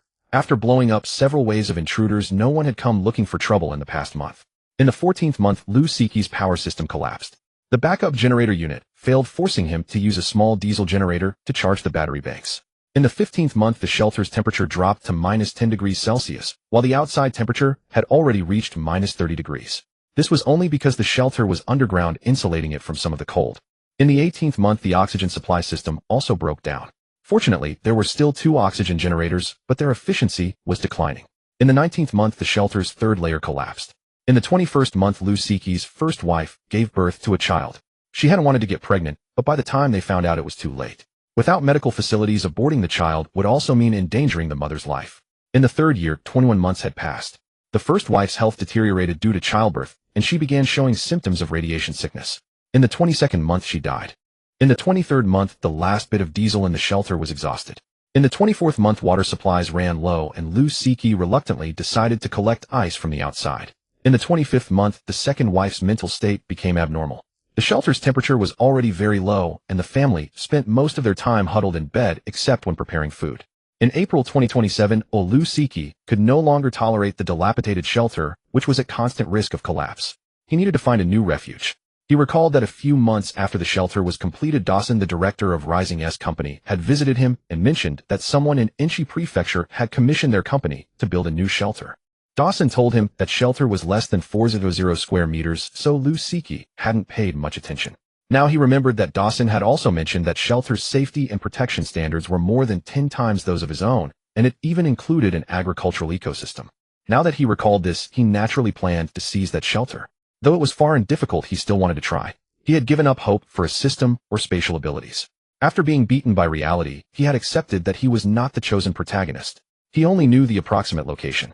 He found the location Dawson had sent via WeChat, and the offline map pack on his phone came in handy. Although the phone's navigation was useless after the apocalypse, the general direction should still be usable as a reference. Once he arrived, a comparison should confirm it. Checking the offline map on his phone, the nearest place to that shelter was a tourist town. After finding a paper map, Lu Siki studied it for several days and made corresponding preparations. The straight-line distance was about 500 kilometers. Fortunately, the shelter had an RV, enough gasoline, and weapons and ammunition, though the latter were somewhat insufficient. He had used quite a lot to repel the invaders earlier. After over a month of preparation and calming down his increasingly unstable second wife, Lu Siki, along with her and their few-month-old son, set out on the journey to find a new home. On April 6, 2027, Du Jing was awakened early by the baby. After changing the child's diaper, she went to the main control room. Seeing the data on the screen, a smile appeared on her face. At that moment, Zhang Sun walked in and, noticing her smile, asked, "What's the matter? Why so happy?" "Look, the radiation level has dropped again today, 205 millisieverts. Honey, do you think the radiation outside might disappear in a couple of years?" Du Jing pointed at the screen and looked at him. "What are you thinking? The radiation from the nuclear explosions has been gradually settling and diluting, so a decrease is normal. But there are still hundreds of damaged nuclear reactors around the world. Their decay could take thousands of years. The radiation level might hit a valley and then stop dropping further." Zhang Sun was not optimistic about this. "So what level would the stabilized radiation be at?" Zhang Sun spread his hands and shook his head. "I don't know either. Let's observe for a while longer." He stepped forward and checked the other data, noticing they were all declining. He considered it a good sign, but he would have to wait and see what level they would reach. "I'm going to do the inspection now," Zhang Sun said, picking up the flashlight from the desk. "Okay, be careful. Don't bump into anything." To reduce the load on the power system, only a small portion of the lighting was turned on in floors that were rarely used, leaving some corners possibly in the dark. So now Zhang Sun always carried a flashlight when he went on his daily inspection rounds. He usually started from the most important floor of the shelter, the 5th floor, where the main geothermal generator set had been running for over 2 years. Thanks to thorough maintenance, it had been running smoothly without any major issues. The 2 backup generator sets were not left idle either. Every 6 months or so, Zhang Sun would start each of them for a period to prevent deterioration from lack of use, essentially testing them. The temperature control system was deeply integrated with the power system. Most of the electricity consumption came from the water pumps. There was no need for extra heating. The system pumped hot water from the underground geothermal river to provide heating. The 2-stage flash evaporation equipment worked well. Zhang Sun had repaired this type of equipment before the apocalypse, so he was familiar with it and could quickly fix any minor issues. This wasn't to say the equipment was unreliable, but rather that pumping hot water from extreme depths caused pressure problems due to the accumulation of scale on the pipes and pump walls over the years. So every year Zhang Sun would switch between the main and backup units, stopping one set for stage flushing. He used special flushing agents to dissolve and wash away the scale and impurities inside the pipe walls. Fortunately, these were only temperature control pipes, so there was no need to worry about whether the cleaning agents were harmful to humans. The circulating water pumps were also flushed, but the cleaning agents used were generally food-grade certified, and there were 2 stages of filtration, so no problems occurred. For the air system, the main checks were whether the sensors were functioning properly and the pressure and surface condition of the second-stage air filter. If the filter was clogged or had absorbed too many impurities, it would cause pressure changes requiring manual replacement. Fortunately, as the external radiation, particulate matter, and other pollutants had settled and decreased over time, the filter replacement interval grew longer.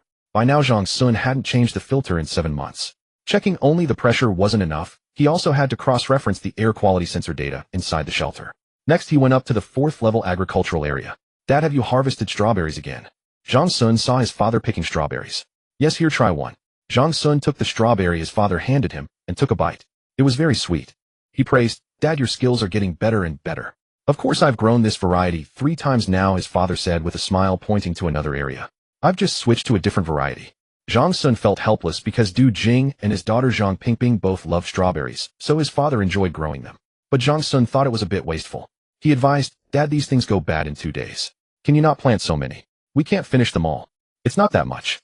Everyone likes them," his father said, pointing to other areas. "Look, most of this large agricultural area is empty. Growing some vegetables and fruits gives us daily vitamins. It's great." Since they had stocked up on a lot of grain before the apocalypse, Zhang Sun considered the shelf life and didn't start large-scale planting in the agricultural area, prioritizing consumption first. Except for the first half of the first year when they planted one season to gain experience, the area had been idle. Only a small patch was used for vegetables to ensure good taste. "Do as you like, but remember to dry the leftovers if we can't finish them," Zhang Sun instructed. "There won't be much left. I planned it all out before planting. Even if there's some ill, feed it to the chickens," his father said, putting the picked strawberries aside and starting to cut the greens for today's meal. Zhang Sun went to the water storage room. In the 3-tier tanks, the water from the upper layer continuously dripped through the middle layer activated carbon filter into the lowest layer, creating a constant dripping sound. The water in the upper tank was replenished once a month, pumped up from the lower level. The middle layer filter was mostly activated carbon, but also included some polymer membrane materials, making it denser than ordinary filters. This slowed the filtration rate, but improved the effect. Although the water in the lower tank was already roughly filtered and met drinking water standards for safety, the water drawn from here for the living quarters would go through a second filtration. The inspection here mainly checked for tank damage and whether the circulation pumps were functioning properly. After the inspection, he recorded the day's findings and data on both his tablet and the paper inspection sheet hanging there. Then he went to the storage room for seeds, feed, and nutrient substrates, measuring the temperature and humidity. The temperature in this room was about 15 C lower than in the 4th level agricultural and breeding areas. It was generally maintained at around 10 C, with relative humidity below 60. All items were wrapped in airtight materials like aluminum foil bags and plastic composite film bags. There weren't many seeds stored here, only for short to medium-term use, convenient for his father. The truly long-term seed storage was in the cold storage on the 2nd floor. Long-term storage required strict conditions: temperature at 18 C or below, seed moisture content at 51 A, and relative humidity below 60. After recording the data, he went to the breeding area. As soon as he pushed open the door, 2 chicken feathers flew toward him. Zhang Sun waved them away and saw his mother feeding the poultry, mainly with leftover food from the previous day and some inferior vegetable leaves. There were over 20 chickens, ducks, and geese here. Previously they had hatched many, but the breeding area was limited and the smell was too strong. To control the numbers, his mother usually processed the excess poultry and stored them in the cold storage. "Mom, didn't you clean up last night? Why is it still so dirty?" Zhang Sun pinched his nose. His mother rolled her eyes at him. "They poop a dozen times a day. What do you think?" Zhang Sun endured the stench, walked to the other side, opened the built-in control cabinet, tapped a few times on the screen, pulled up the breeding area's air temperature data, copied it down, and quickly left. Having completed the inspection of the 4th level, he patted himself down all over before heading to the living quarters. A door stood midway on the staircase, present on every floor primarily due to slight variations in temperature and humidity settings between levels. It was installed to prevent air circulation. After closing the door, Zhang Sun returned to the living quarters. Since this was where he spent the most time each day, any issues would be discovered and handled promptly, so it didn't take long. As he passed through the garden in the corridor, 2 little puppies came running over, wagging their tails. Of the 3 puppies and 2 kittens he had brought back from the city, 1 had perished. The remaining few had stayed in the garage on the 1st level for a time until the residual radiation on them dissipated, after which he brought them to the living quarters. His daughter Zhang Pingping was overjoyed. She spent less time watching cartoons, now spending her days playing and frolicking with them, utterly happy. Zhang Sun kicked them aside, glanced at the 2 kittens tussling on the sofa, and headed toward the control room. His main task was to check the main control cabinet. He took a USB drive from a small box beside it. The drive contained a program developed by Rising S Company specifically for testing the status of the main control system. After plugging in the USB drive, Zhang Sun sat down at the computer, called up the program, and clicked to start the test. Such tests were not a daily routine. They were conducted once a month, and today happened to be the scheduled day for this task. Everything was normal. Zhang Sun removed the USB drive and put it back, then set both the large screen and the computer to sleep mode. As he walked out of the control room, he saw Du Jing coming out of the bedroom, holding their daughter. She dressed the child and then told her to go brush her teeth on her own. Zhang Sun took a sip of water, preparing to head to the warehouse on the 2nd level for inspection. Du Jing suddenly said, "Honey, we're almost out of QR code labels." "So soon?" Zhang Sun asked, surprised. "Weren't there plenty left before? During those trips outside, we brought back so many supplies and each item needed a label. If I hadn't bundled some of the same types together, the labels would have run out long ago," Du Jing explained. Whether in the large warehouse or small storerooms, all supplies had their own QR codes which were scanned and entered into the supply management system. With these QR code labels, whenever supplies were taken, a barcode scanner was used to scan the label on the item. Even if one forgot, there was an identification alert function at the warehouse perimeter, much like shopping at a supermarket. Thanks to this system, the daily consumption of supplies in the shelter was automatically categorized and summarized with charts generated weekly or monthly for their reference. Didn't we find some special printing paper in that carriage near the town last time? Go find some, print them out, and then laminate them. Won't that work? Zhang Sun said. But I don't know how to create QR codes, and they need to match the system. After breakfast, they'll get some paper out, and you can handle it, okay? Du Jing coaxed. In truth, according to the work distribution, this task should have been hers. Zhang Sun nodded helplessly. Arriving at the warehouse on the third level, Zhang Sun slipped on the military coat hanging by the staircase. The temperature up here was also very low, around 5°C. The cold environment was more favorable for storing food and other supplies, while the freezer room was even colder. Every time he saw the rows of shelves, Zhang Sun felt a great sense of satisfaction, but the consumption over the past 2 years had been rapid, particularly for snacks and beverages like spicy sticks and Nutri-Express. Without the alerts from the supply management system, these items would likely have been exhausted by the second year. Although supplies were meant to be used, such rapid depletion was unacceptable. To ensure more balanced consumption, Zhang Sun had to create a controlled list for some popular food items requiring a request for access. As Zhang Sun went to inspect the electrical cabinets, Du Jing also came up. Today was inventory day, conducted weekly. Wasn't this usually done after breakfast? Why so early today? Zhang Sun asked, somewhat surprised. I ate a bit early. Finishing the inventory sooner means I can go down and bathe the 2 kids sooner, Du Jing explained. The inventory mainly involved comparing physical counts with system numbers to check for discrepancies and make corrections, as one couldn't entirely trust the computer. Though the task was relatively simple, it was tedious. Du Jing, being a woman with a keen eye, handled it, and Zhang Sun felt reassured. It took about 6 to 7 hours split between morning and afternoon. Previously, Zhang Sun had worried about tiring her and offered to help, but after a few recording errors, Du Jing forbade him from participating. After inspecting the electrical cabinets, he went to the freezer room, which stored large quantities of meat, seafood, crop seeds, and other items vital to the shelter. Zhang Sun was very thorough, carefully checking and confirming the status of the refrigeration units, refrigerators, and freezers. Pork was the most consumed item here, and also the most stored. Next were aquatic products. Thanks to the aquaculture area, fresh meat had been continuously supplemented over the past year. Items like fish and seafood were consumed sparingly, typically only once or twice a week. The usual meats were mainly pork and chicken. Beef and mutton were fewer in quantity, and horse and donkey meat even rarer, so choices were made cautiously. In the freezer room, Zhang Sun shivered several times from the intense cold. Next was the first level, a large garage that included a small processing area, a vehicle maintenance and repair zone, and a newly built waste disposal room. Before the apocalypse, Zhang Sun had bought many vehicles, but space was limited. Initially, they were packed tightly together. Later, he acquired an armored reconnaissance vehicle, and there was simply no room left. Helpless, he had to select a few commonly used models and park them in the passageway. This L-shaped passage was designed with a downward slope stretching over 50 meters. Excluding the distance between the 2 doors, it still left over 40 meters, enough to accommodate these vehicles. The processing area had been used extensively recently for tasks like deploying remote weapon stations and modifying armored vehicles, mainly involving cutting and welding steel and aluminum. All the equipment here was powered on and tested, and some dry grinding points were lubricated with grease. The waste room was sealed to prevent odors from escaping, so Zhang Sun quickly closed the door after checking the ventilation system. Next came the vehicle inspection. Every month, he started all the vehicles to check, mainly for engine issues, lest a breakdown occur when they were urgently needed. After completing these checks, Zhang Sun didn't take the stairs, but chose the freight elevator. These freight elevators were rarely used, mostly during the previous supply transfers, and were generally kept powered off. Every so often, he would power them on and run them to check the gears and motors for problems, as elevator issues usually stemmed from these 2 components. Regular operation was beneficial. A full round of inspections typically took over 40 minutes. Today, by the time he came down, it was already past 8, nearly 9 o'clock. Since it was a weekly inspection, there was more work than usual, taking an extra half hour. He had missed breakfast, but his mother had saved some. When she saw her son return, she reheated the food on the table. After eating, he still had to help his daughter with her homework. His father had already gone to the game room to play chess games.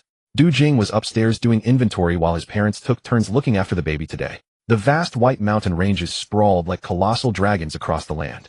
Gazing down from above, the foam-like undulating peaks rolled on, swept by wind and snow, resembling white waves crashing one after another. The once verdant hills were now layered with frost and ice.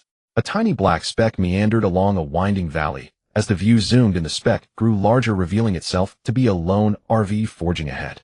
In the front cockpit, Lu Siki's pale face was filled with anticipation. They had been on the road for 3 days, moving slowly. The vehicle's offline navigation package could only provide a rough direction, now forcing Lu Siki to spend a great deal of time confirming their bearings. He kept cursing Rising S Company under his breath, cursing Dawson, and cursing the heavens. Why was the shelter built for him so shoddy? Why was the cruel fate so merciless, not even granting him a system? What meaning did this rebirth hold? It still couldn't change his miserable destiny. After all, although Rising S Company's shelters were marketed as impressive, most of them were actually standardized products. Catastrophes of this scale completely exceeded the limits they could withstand. Moreover, the shelter Lu Siki had chosen focused primarily on luxurious decoration, rendering its protective capabilities inadequate for such disasters. Still, it had managed to hold out for 2 years. The RV crawled forward at a mere 15 kilometers per hour, stopping to rest after 5 hours of driving each day. His second wife couldn't drive and often rambled nonsensically, giving Lu Siki a headache. Heading westward, the terrain was mostly snow-covered mountains. Due to the torrential rains, mountain streams had become flat roads. There was no need to worry about fallen boulders or damaged roads. Everything was buried under thick layers of ice. Lu Siki had prepared extensively for this journey: fuel, food, water, weapons, and more. In 2 days, they had covered only 200 kilometers of the 500-kilometer route. Passing through some cities along the way, he encountered 2 groups of people who tried to steal his vehicle. Lu Siki had a gun. He shot several of them from inside the RV, scaring the rest away. In the apocalyptic environment, many people also possessed firearms, found in barracks or police stations. But in the extreme cold that followed, their guns often froze and became difficult to use. Thus, people preferred using cold weapons to plunder others' supplies. Lu Siki's shooting from inside his vehicle was far less affected by the temperature. These 2 years of experience had matured him, making him much calmer. He wasn't confident enough to think he could quickly locate that shelter and enter it smoothly. Still, he had prepared a large amount of C4 explosives. He was determined to blast an opening if necessary. These explosives hadn't been bought on the dark web. They were brought by a group that had once tried to raid his shelter. Ironically, those guys probably had never used C4 before. When they tried to detonate the stack, the mercury fulminate inside the primer failed to ignite, leaving the whole setup useless. But the rest of the C4 was intact, which was a huge windfall for Lu Siki. Those people likely unfamiliar with C4 never dared to check on it. If they had been bolder and pulled another fuse, his shelter would have been overrun. Hearing the commotion, he grabbed his gun and crept to the dark window, firing down from above before the group could spot him. C4 is highly stable. It requires both high temperature and pressure to detonate. Burning C4 on a steel plate won't explode, even when struck by bullets or hammers. Only a sensitive detonator can set it off. Lu Siki naturally knew how to use it. He had even used it once before his rebirth. But that alone wasn't enough. He was well aware that such shelters would have external cameras. However, after the apocalypse, he didn't know how many were still functioning. He couldn't take the risk, so he needed cannon fodder to scout ahead. There were several cities between the 2 locations.